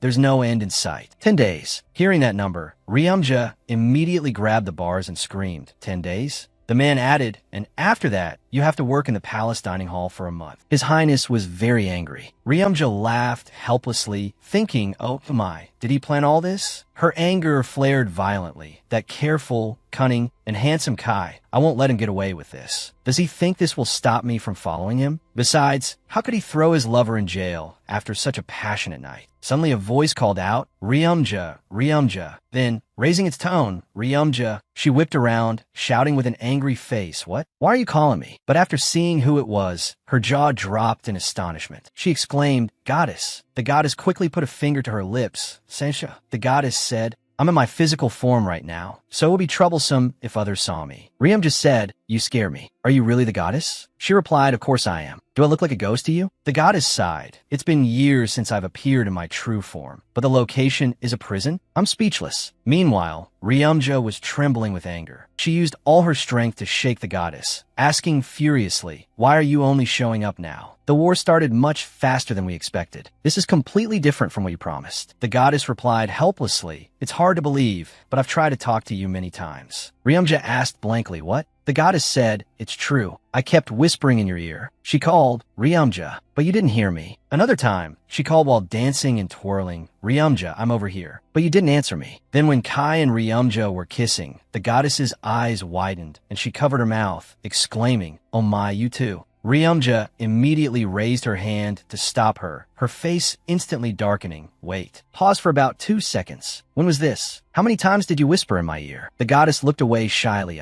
Ryumja, I didn't see anything at all. The soldiers guarding outside heard her muttering to herself and asked each other, Why is he so loud? Don't go near him. He made me faint last time. Inside, Ryumja was screaming, I didn't ask if you saw anything. So why did you already say you saw nothing? So you saw everything.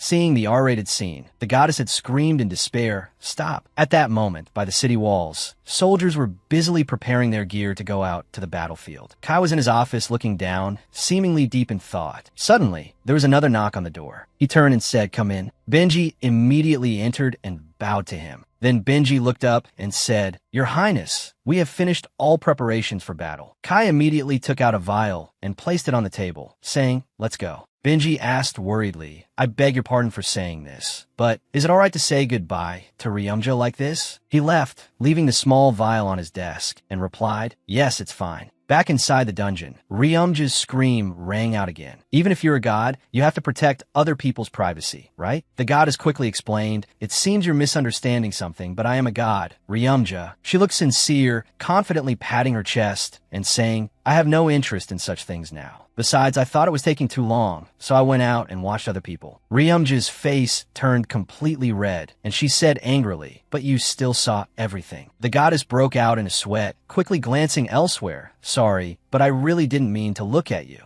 In any case, now is not the time to talk about this. Kai has already departed. Hearing that, Ryumja exclaimed with a worried expression, What did you say? She paced back and forth, pulling at her hair and saying, No, this can't be. I have to get out of here quickly, and then I can go. I also need to hear about the war before that. I'm going crazy, really. The goddess then grabbed her shoulders, saying, Calm down, Ryumja, I will tell you the details of the war. After the goddess finished speaking, Ryumja also took out her things, replying, Of course, first I will write it down, and then I will leave this place, no matter what it takes. The goddess said cautiously, I will only say this once as promised, so you must listen carefully. I will explain, starting from the first battle, the Battle of Luen Valley. After reaching the border, Vittel discovered the enemy lying in ambush in Luen Valley. As soon as the goddess's voice rang out, the ink marks in the book began to spread. Seeing this, Ryumja was extremely surprised. She quickly raised her hand, shouting, Wait a minute, how can this be? The astonished goddess asked, What is it? You said you didn't have time. Ryumja replied, I can't think of a single word. The goddess, stunned, asked again, What? Ryumja clutched her head, her face showing clear confusion. I suddenly can't think of a single character, whether it's Hangul or the letters here, no. To be more precise, I feel like I can't write at all. The goddess suddenly frowned, saying, As expected, just as I predicted. Ryumja flinched, asking in surprise, Yes? The fact that the battle is happening sooner, or that I couldn't speak with you, it's all because of inertia. R.A. was extremely stunned, but it quickly turned into anger. Can you please stop talking about that damned inertia? The goddess crossed her arms and asked back, If not that, what other reason is there for my influence not to get through? R.A. asked again, Wasn't it enough that this thing called inertia tried to kill me, and now it's obstructing everything? To prevent me from changing the future, so that Kai returns victorious? The goddess suddenly reached out, took Ra's face in her hands, and said, R.A., calm down and sort out the facts. There isn't much time. can you understand what I'm saying? She calmed down and replied, yes, so far I can still understand. The goddess's face became extremely serious. She emphasized, listen carefully. Even if it is inertia, it cannot obstruct your will. You must now memorize all the details of the battle that I am telling you. R.A. frowned, shouting, are you telling me to memorize the entire contents of a war that lasts for 2 years? I've told you before, but my head isn't that great. The goddess leaned in closer, speaking louder. You can do it. R.A., you can definitely do it. You have to go save Kai.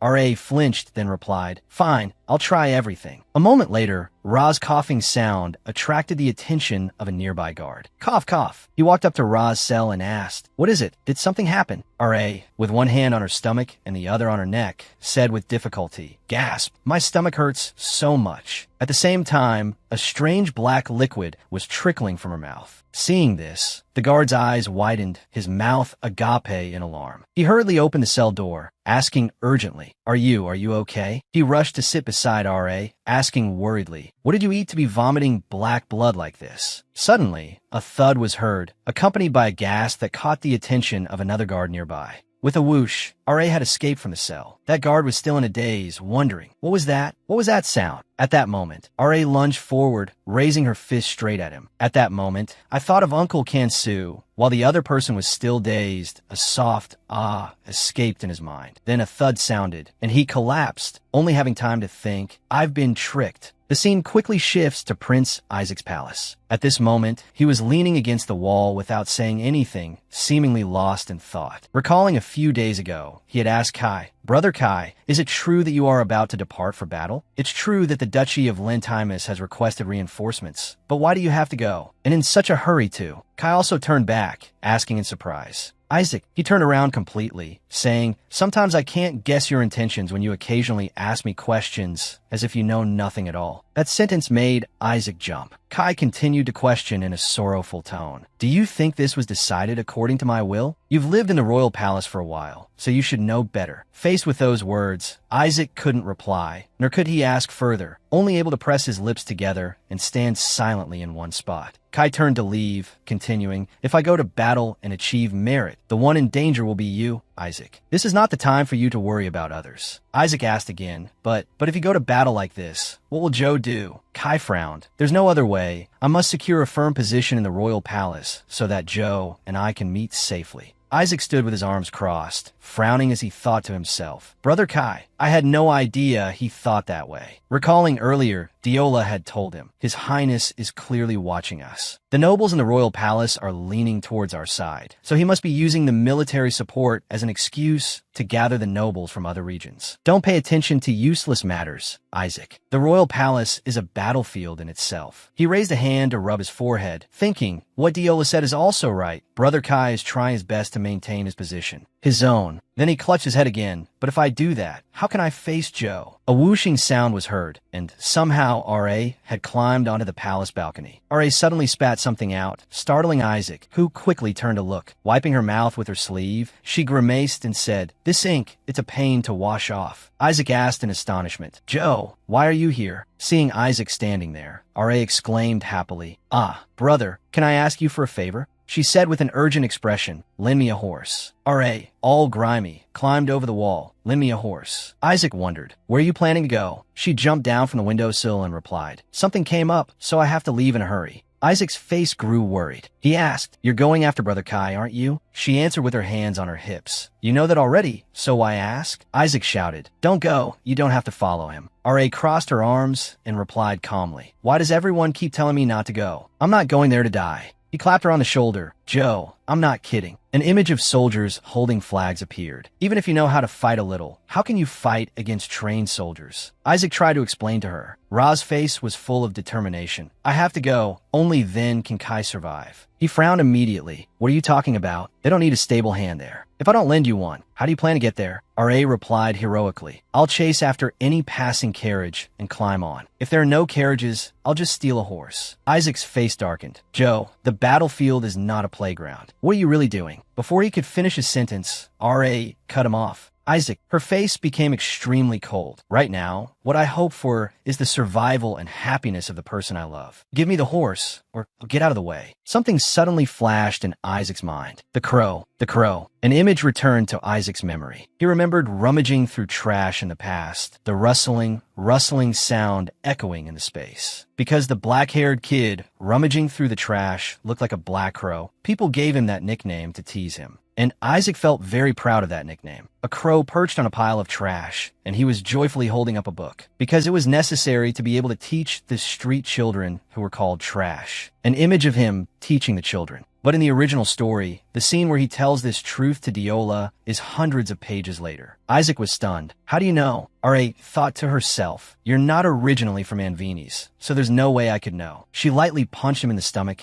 and said, I'll explain later. Then she smiled confidently. So please trust me, Prince Isaac. Isaac fell silent. Finally, he gave in. Wait at the main gate. What did you name it? R.A. asked, looking at the horse, Crow. Isaac replied. She wondered. It's not black. Isaac smiled and explained, I brought back the horse that Count Oban abandoned, so its name is Crow, because it's just like me. She was startled. This is a valuable horse, isn't it? Is it okay for you to lend me this one? I might not be able to return it. He handed her a cloak to reassure her. It's fine, and it gets cold at night, so take this with you. Then he handed over a sword. And this, I hope you won't have to use it. R.A. wondered, what's this? It looks very expensive. The sword looked small, adorned with sparkling blue stones. Ryumra held out the sword, looking at the sparkling gems that lit up her eyes. She exclaimed, oh my god, how much would an obsidian stone this big cost? If I lose it, will I go to jail? Isaac closed his eyes and said calmly, I don't know how you know about the nickname. Crow, but I trust you. He reminded her with a worried face. Come back safely, you, Brother Kai, and everyone else. She spurred the horse on, responding enthusiastically. Since I've received a precious horse, I have to come back alive. Crow me, and Kai too will all return safely. The horse's hooves clopped, and Ryumra seemed to glow. She smiled brightly and replied, next time we meet, you'd better be nervous, because we will return from that war as heroes. Heroes, she told herself. That's right. What is there to be afraid of? I'm going to save Kai, not to kill him. Besides, I've heard the entire course of the war directly from the goddess. Ryumra mumbled the strategy to herself. Let's see. The first raid at Quellan Valley win. The second battle on the Tabadan River win. The third battle, a defeat because of poisoned arrows in Rotai Fortress. Secure victory with the Dawn raid. And the fourth battle. At this point, her train of thought was cut off. What was it? Where did the fourth battle take place? The scene shifts to an image of her and the goddess discussing. The goddess pointed on the map for her. Amandine Plains lose. You have to focus, Sar. Her face was stern. Everyone is tired from the cold and hunger, so they stopped fighting. The soldiers' morale is dropping. Ryumra grunted, rubbing her dizzy head and replying, I know, the fourth battle, Armanon Plains lose. I guess I'll have to learn it this way. And the fifth battle, Ryumra wondered, can you really remember all of this? The author replied, roughly at the level of looking at the map and memorizing it. Then she gently caressed Ryumra's face. How fortunate. In the future, a stronger wheel of fate will obstruct you. This might be the last time I get to see you. A rustling sound was heard. She gradually faded. Even though we've argued, I still love you very much, my little one, my reader, my Ryumra, my Ryumra. Ryumra spurred her horse forward, clippity-clop. The author's voice echoed in her ear. I bless your future in the name of Twaga. Good luck, R. Night fell. Two people were sitting and grilling meat, eating deliciously, munch. Someone asked, these are issued supplies. Can we just eat them as we please? The other two looked over, chewing their meat noisily. Hearing that, the other two laughed without a care and replied, anyway, we're just rearguard soldiers, so don't worry. And said, I heard you haven't had lunch and had to come down here. Sit down and have a bite. The crackling, sizzling sound of fat mingled with the conversation.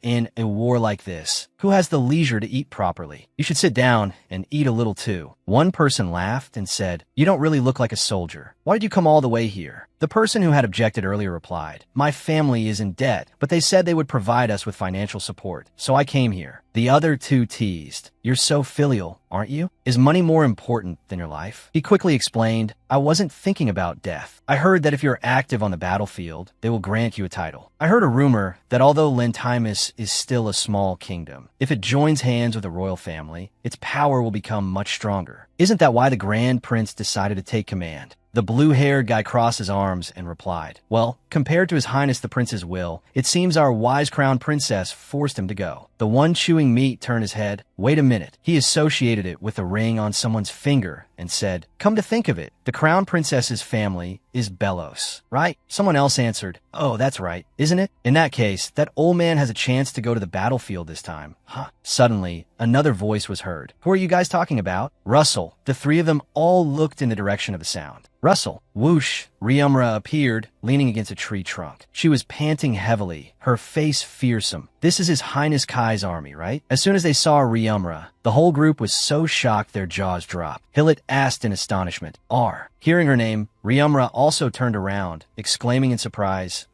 oh, Hillet. Hillet asked, what are you doing here? But Ryumra's gaze was not on him, but on the supply wagon. She immediately asked, Hillet, did you get your hands on the supplies this time? Hearing that, Hillet couldn't help but flinch. He quickly said, this time? What are you talking about? Watch your words. Ryumra said again. Weren't you demoted at the barracks because you couldn't fix that habit? Snap out of it. Then she switched to shouting loudly. Wow, what is this? Isn't this the duck meat for the knights to eat so they can swing their swords with vigor? Oh my, how many ducks is this? These people really eat a lot, don't they? Hillet rushed over to cover Ryumra's mouth, saying, hey R, you know I'm getting married next month. Please keep this a secret for me. Ryumra couldn't say anything more, only able to make some sounds. MMPH. Hillet asked again, but you, what's a stable hand doing here? Another soldier heard this and also frowned, asking, a stable hand? I thought you were a supervising officer. Ryumra replied, I am on my way to His Highness Kai's location to carry out a task given to me by His Highness Isaac. As she spoke, she drew a sparkling sword from its sheath. She held up the sword named BGM, the Gorilla King, and said proudly, look at this. This is the sword with black obsidian engraving that His Highness Isaac bestowed upon me. She laughed heartily and continued proudly, I am on my way to deliver His Highness's precious words. Oh my, what is this situation? I happened to run into these honest soldiers secretly taking supplies out of this crate. My spirit to report this is burning brightly. That sentence immediately made Hillet break out in a cold sweat. Hillet quickly asked, what do you want, R? Ryumra smiled smugly and replied, I like how quickly you catch on. Hurry up and open the carriage. Let me lie down in there and go. A while later, Ryumra reached Tom's location. As soon as he saw her, he asked in surprise, R, why are you here? Ryumra walked closer, smiling and waving her hand in greeting. Hello, Tom. Of course I'm here to manage the horses. Tom was speechless. He asked again, manage the horses? Why would you have to do that? Hearing that, Ryumra immediately struck a pose and said in a long spiel, everyone must be very tired from having to go in a battle. Compared to letting everyone manage on their own, I thought it would be better to let a specialist like me do it, so I voluntarily enlisted. Tom scratched his head, saying in an unnatural tone, voluntarily enlisted? Oh, that's amazing. The more manpower, the better, so we welcome you.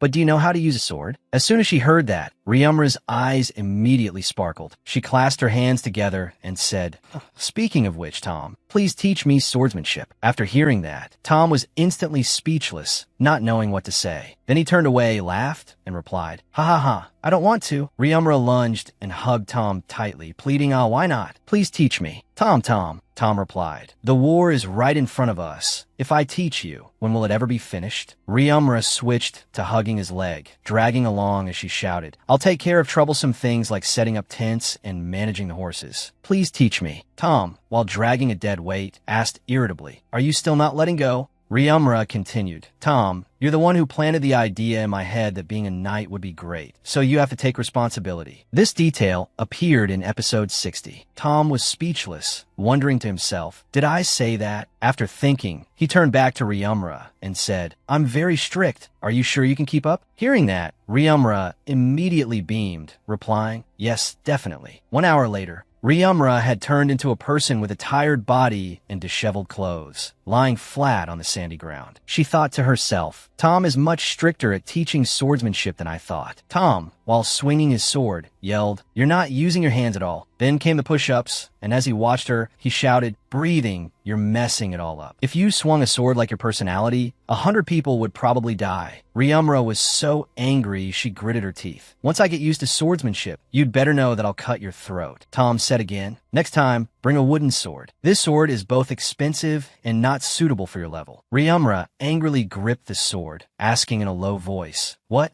don't have a wooden sword. Tom pointed to the side, saying, go ask for one at the armory. Next to the barracks, there's a place with a flag hanging. That's the armory. So if you go there and ask, they'll give you one. Also, just so, you know, the tent with the flag is where His Highness Kai is staying. Speaking of which, do you want to go see His Highness Kai or not? Hearing that, Ryumra suddenly jumped. She shouted, no, I'm not going. Tom was also startled by her unexpectedly loud voice. He asked blankly, what's wrong? She imagined Kai's fierce expression and fiery anger. He would growl at her. What do you think this is that you dare to come? Ryumra said, because I came here behind His Highness Kai's back. He will find out I've come to a place from which I can't return to the royal palace. The more Tom listened, the more bewildered he became. He asked again, is that so? So is it true that you voluntarily enlisted? Ryumra could only give a wry smile. Well, the voluntary enlistment thing was just a boast, but isn't sincerity the most important thing? At the end of the session, Tom said, anyway, that's all for today. You can clean up. Ryumra immediately raised her hand in a salute, replying, yes, sir. Tom also smiled and waved goodbye to her. As soon as Tom left, Ryumra suddenly turned back, looking behind her with a very strange gaze. She looked towards the command tents, wondering, Kai, is he over there? Then she laughed foolishly, thinking, it's okay to go see his face for a little bit, right? This is a romance story, so it can't be missing the male lead. It's absolutely not for personal greed. The scene quickly shifts to the command tent. Ryumra tiptoed over, lifted the flap to look inside, and wondered, is no one here? She tilted her head and peered for a while, thinking again, it's too dark, I can't see anything. Suddenly, with a whoosh, someone had appeared behind her without her knowing. That person asked in a voice colder than ice, what are you doing? Hearing that, Ryumra immediately turned to look. Contrary to our expectations, that person laughed and asked, I haven't seen you before. Which unit are you from that you dare to peek into the quarters of the commander? Ryumra immediately turned around completely, scratching her head and replying, hello, sir. I'm Ryumra, a new volunteer who just enlisted today. I was on my way to get a wooden sword for swordsmanship practice. I accidentally came to the commander's quarters, mistaking it for the armory. I'm sorry. So it's this way. My apologies for the rudeness. As she spoke, she started walking in another direction, but the person suddenly grabbed her by the collar, lifted her up, and said, wait. Ryumra, lifted up unexpectedly, let out a frightened scream.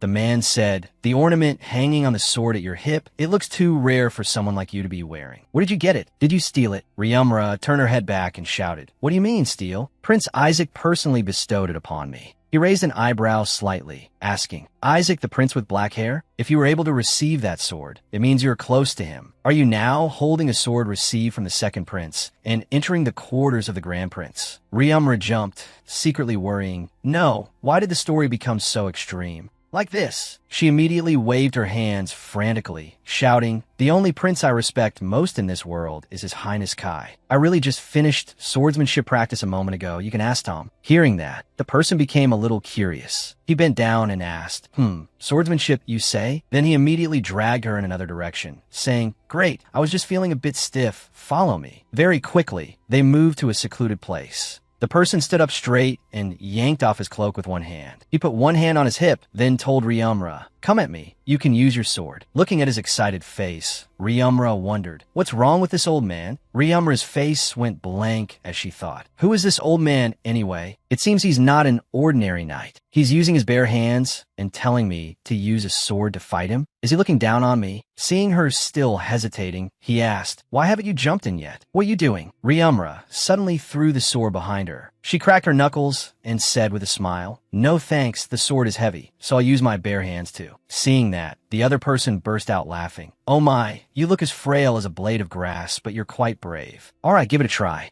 Hearing that, Ryumra immediately moved at lightning speed. In no time, she appeared in front of the man with a thunderous fist. But the man remained very calm, not even flinching in the slightest. But the sounds of thuds and bangs just kept echoing. It didn't stop until it was dark. Ryumra's whole body was exhausted. She lay flat on the grass, wondering, what was that? My whole body hurts as if I was beaten up. I was beaten up. Is there any old man who is that agile? At this moment, the old man was also deep in thought. After thinking for a moment, he spoke again. Hey, get up. He raised an eyebrow, sat down, and asked her, this one, what is a girl like you doing here? That sentence made Ryumra jump. She said, you know what, old man, they say that fighting like this once will lead to a friendship that lasts 1,000 years. He immediately replied, your words are worse than your fists. Ryumura said again. Hey, old man, please keep my secret. He immediately jabbed her with his elbow, grimacing as he said, You say such nonsense, and then ask me for a favor. You think I'll listen to you? Ryumura reached out to block his hand, frowning as she said, Old man, I have something important to do. He pushed her hand away and asked again, Let go. Why did you disguise yourself as a man and come here? Are you really a spy? What kind of spy is as diligent as me, even changing their gender? What else could it be? Ryumura immediately raised her hand, pointed at herself, and replied, For love, of course. That statement made him extremely astonished, but then his attitude immediately changed. He gagged and said, That's crazy. Who is the person you love? It can't be Tom, can it? Ryumura was annoyed to hear that and said, I have extremely high standards, you know. He asked again, It's surely not Prince Kai, is it? Ryumura became much more confident. She asked back, And why not? Why do you think the prince comes to the stables every day? He asked in astonishment. No way. Wait a minute. That stable hand is a girl. Ryumura was also bewildered.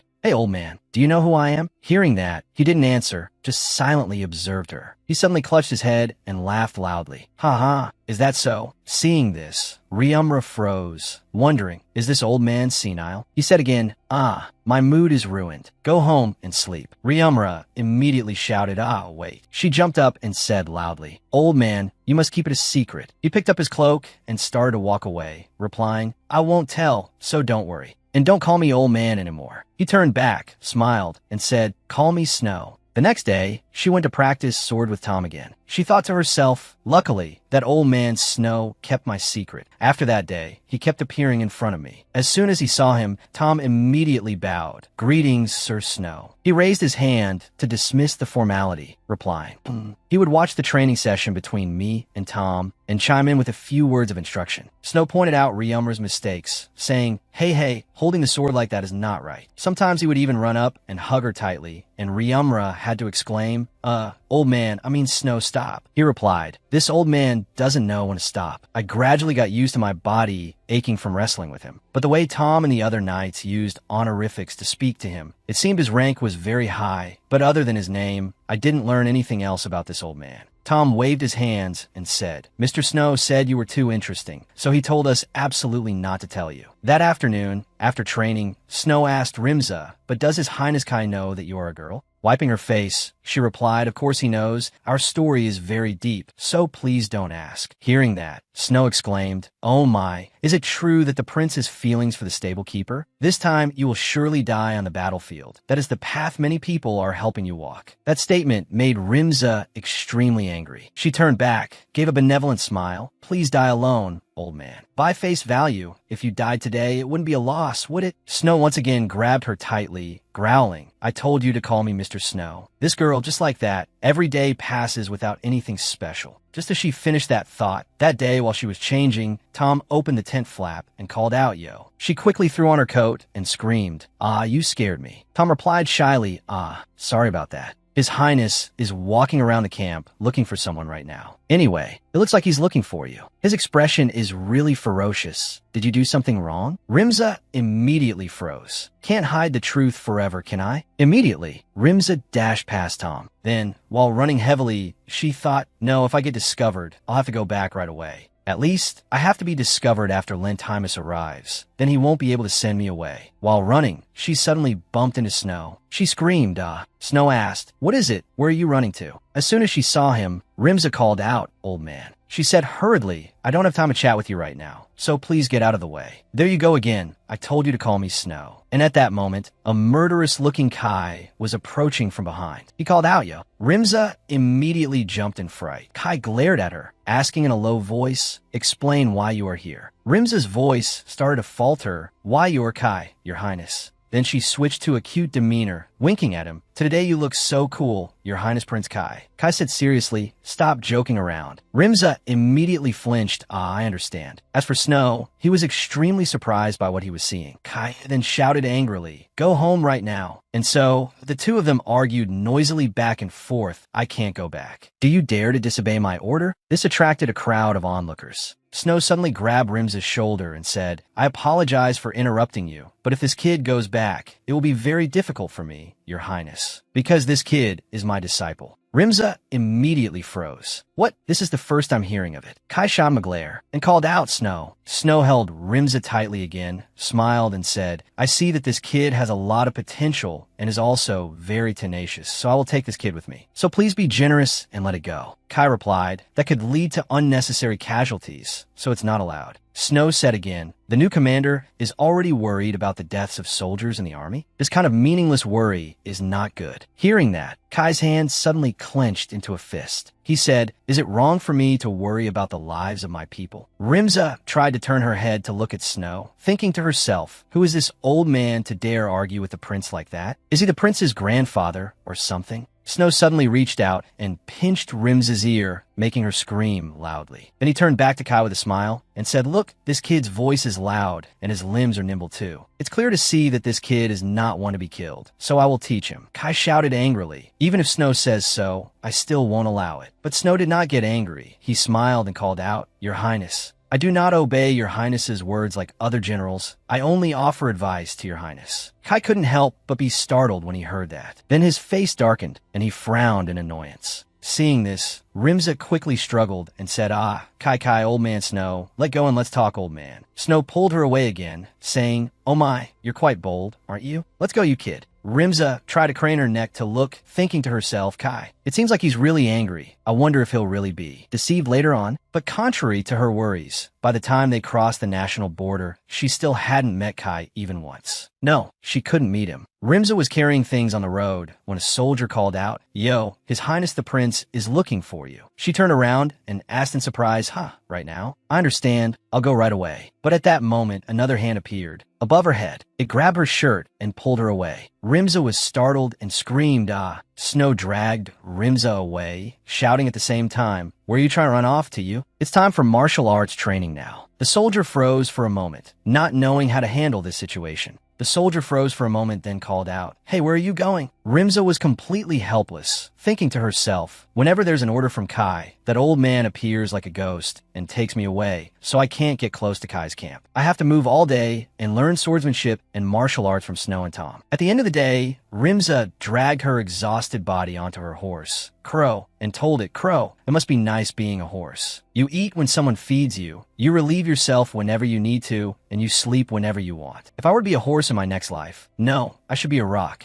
Just then, Benji appeared. He said, if you ride a horse like that and fall off, it'll be a big deal. As soon as she saw him, Rimza exclaimed, Benji. He replied, long time no see, yo. Benji walked closer to Rimza and asked, I heard you become Snow's disciple? His Highness told me so. Rimza replied irritably, don't even mention it. He's a crazy old man. When did I ever say I would become his disciple? Thanks to that, I wasn't sent away, but I've been training to fight for 2 weeks now. I don't even know what I'm doing anymore. Benji hesitated for a moment, then said, you're not an official knight, so shouldn't you feel honored to learn something from Snow? Rimza asked back, is that old man really that great? Tom said so too. Benji cleared his throat again, speaking unnaturally. More importantly, I came here to give you this. As he spoke, he held out a small bundle to her. It turned out to be a handkerchief on which was written, meaning, sneak to my tent early this morning. Rimza's face immediately went blank. She looked at Benji with a strange expression. Are we in the kind of relationship where we exchange secret letters? Benji's face immediately turned bright red, and he quickly denied it. No, it's not. It's not for me. That is from your Canaria. Hearing that, Rimza's heart immediately started pounding. She snatched the handkerchief. Benji was already used to this scene, so he was no longer surprised. He said you should sneak past Snow to get there. Early that morning, Rimza gently lifted the tent flap, slipped inside, and said softly, pardon my intrusion. Kai was still working at his desk. Hearing her voice, he said, come in. Facing him, Rimza could only give a weak laugh. It's been a while since we've seen each other, hasn't it?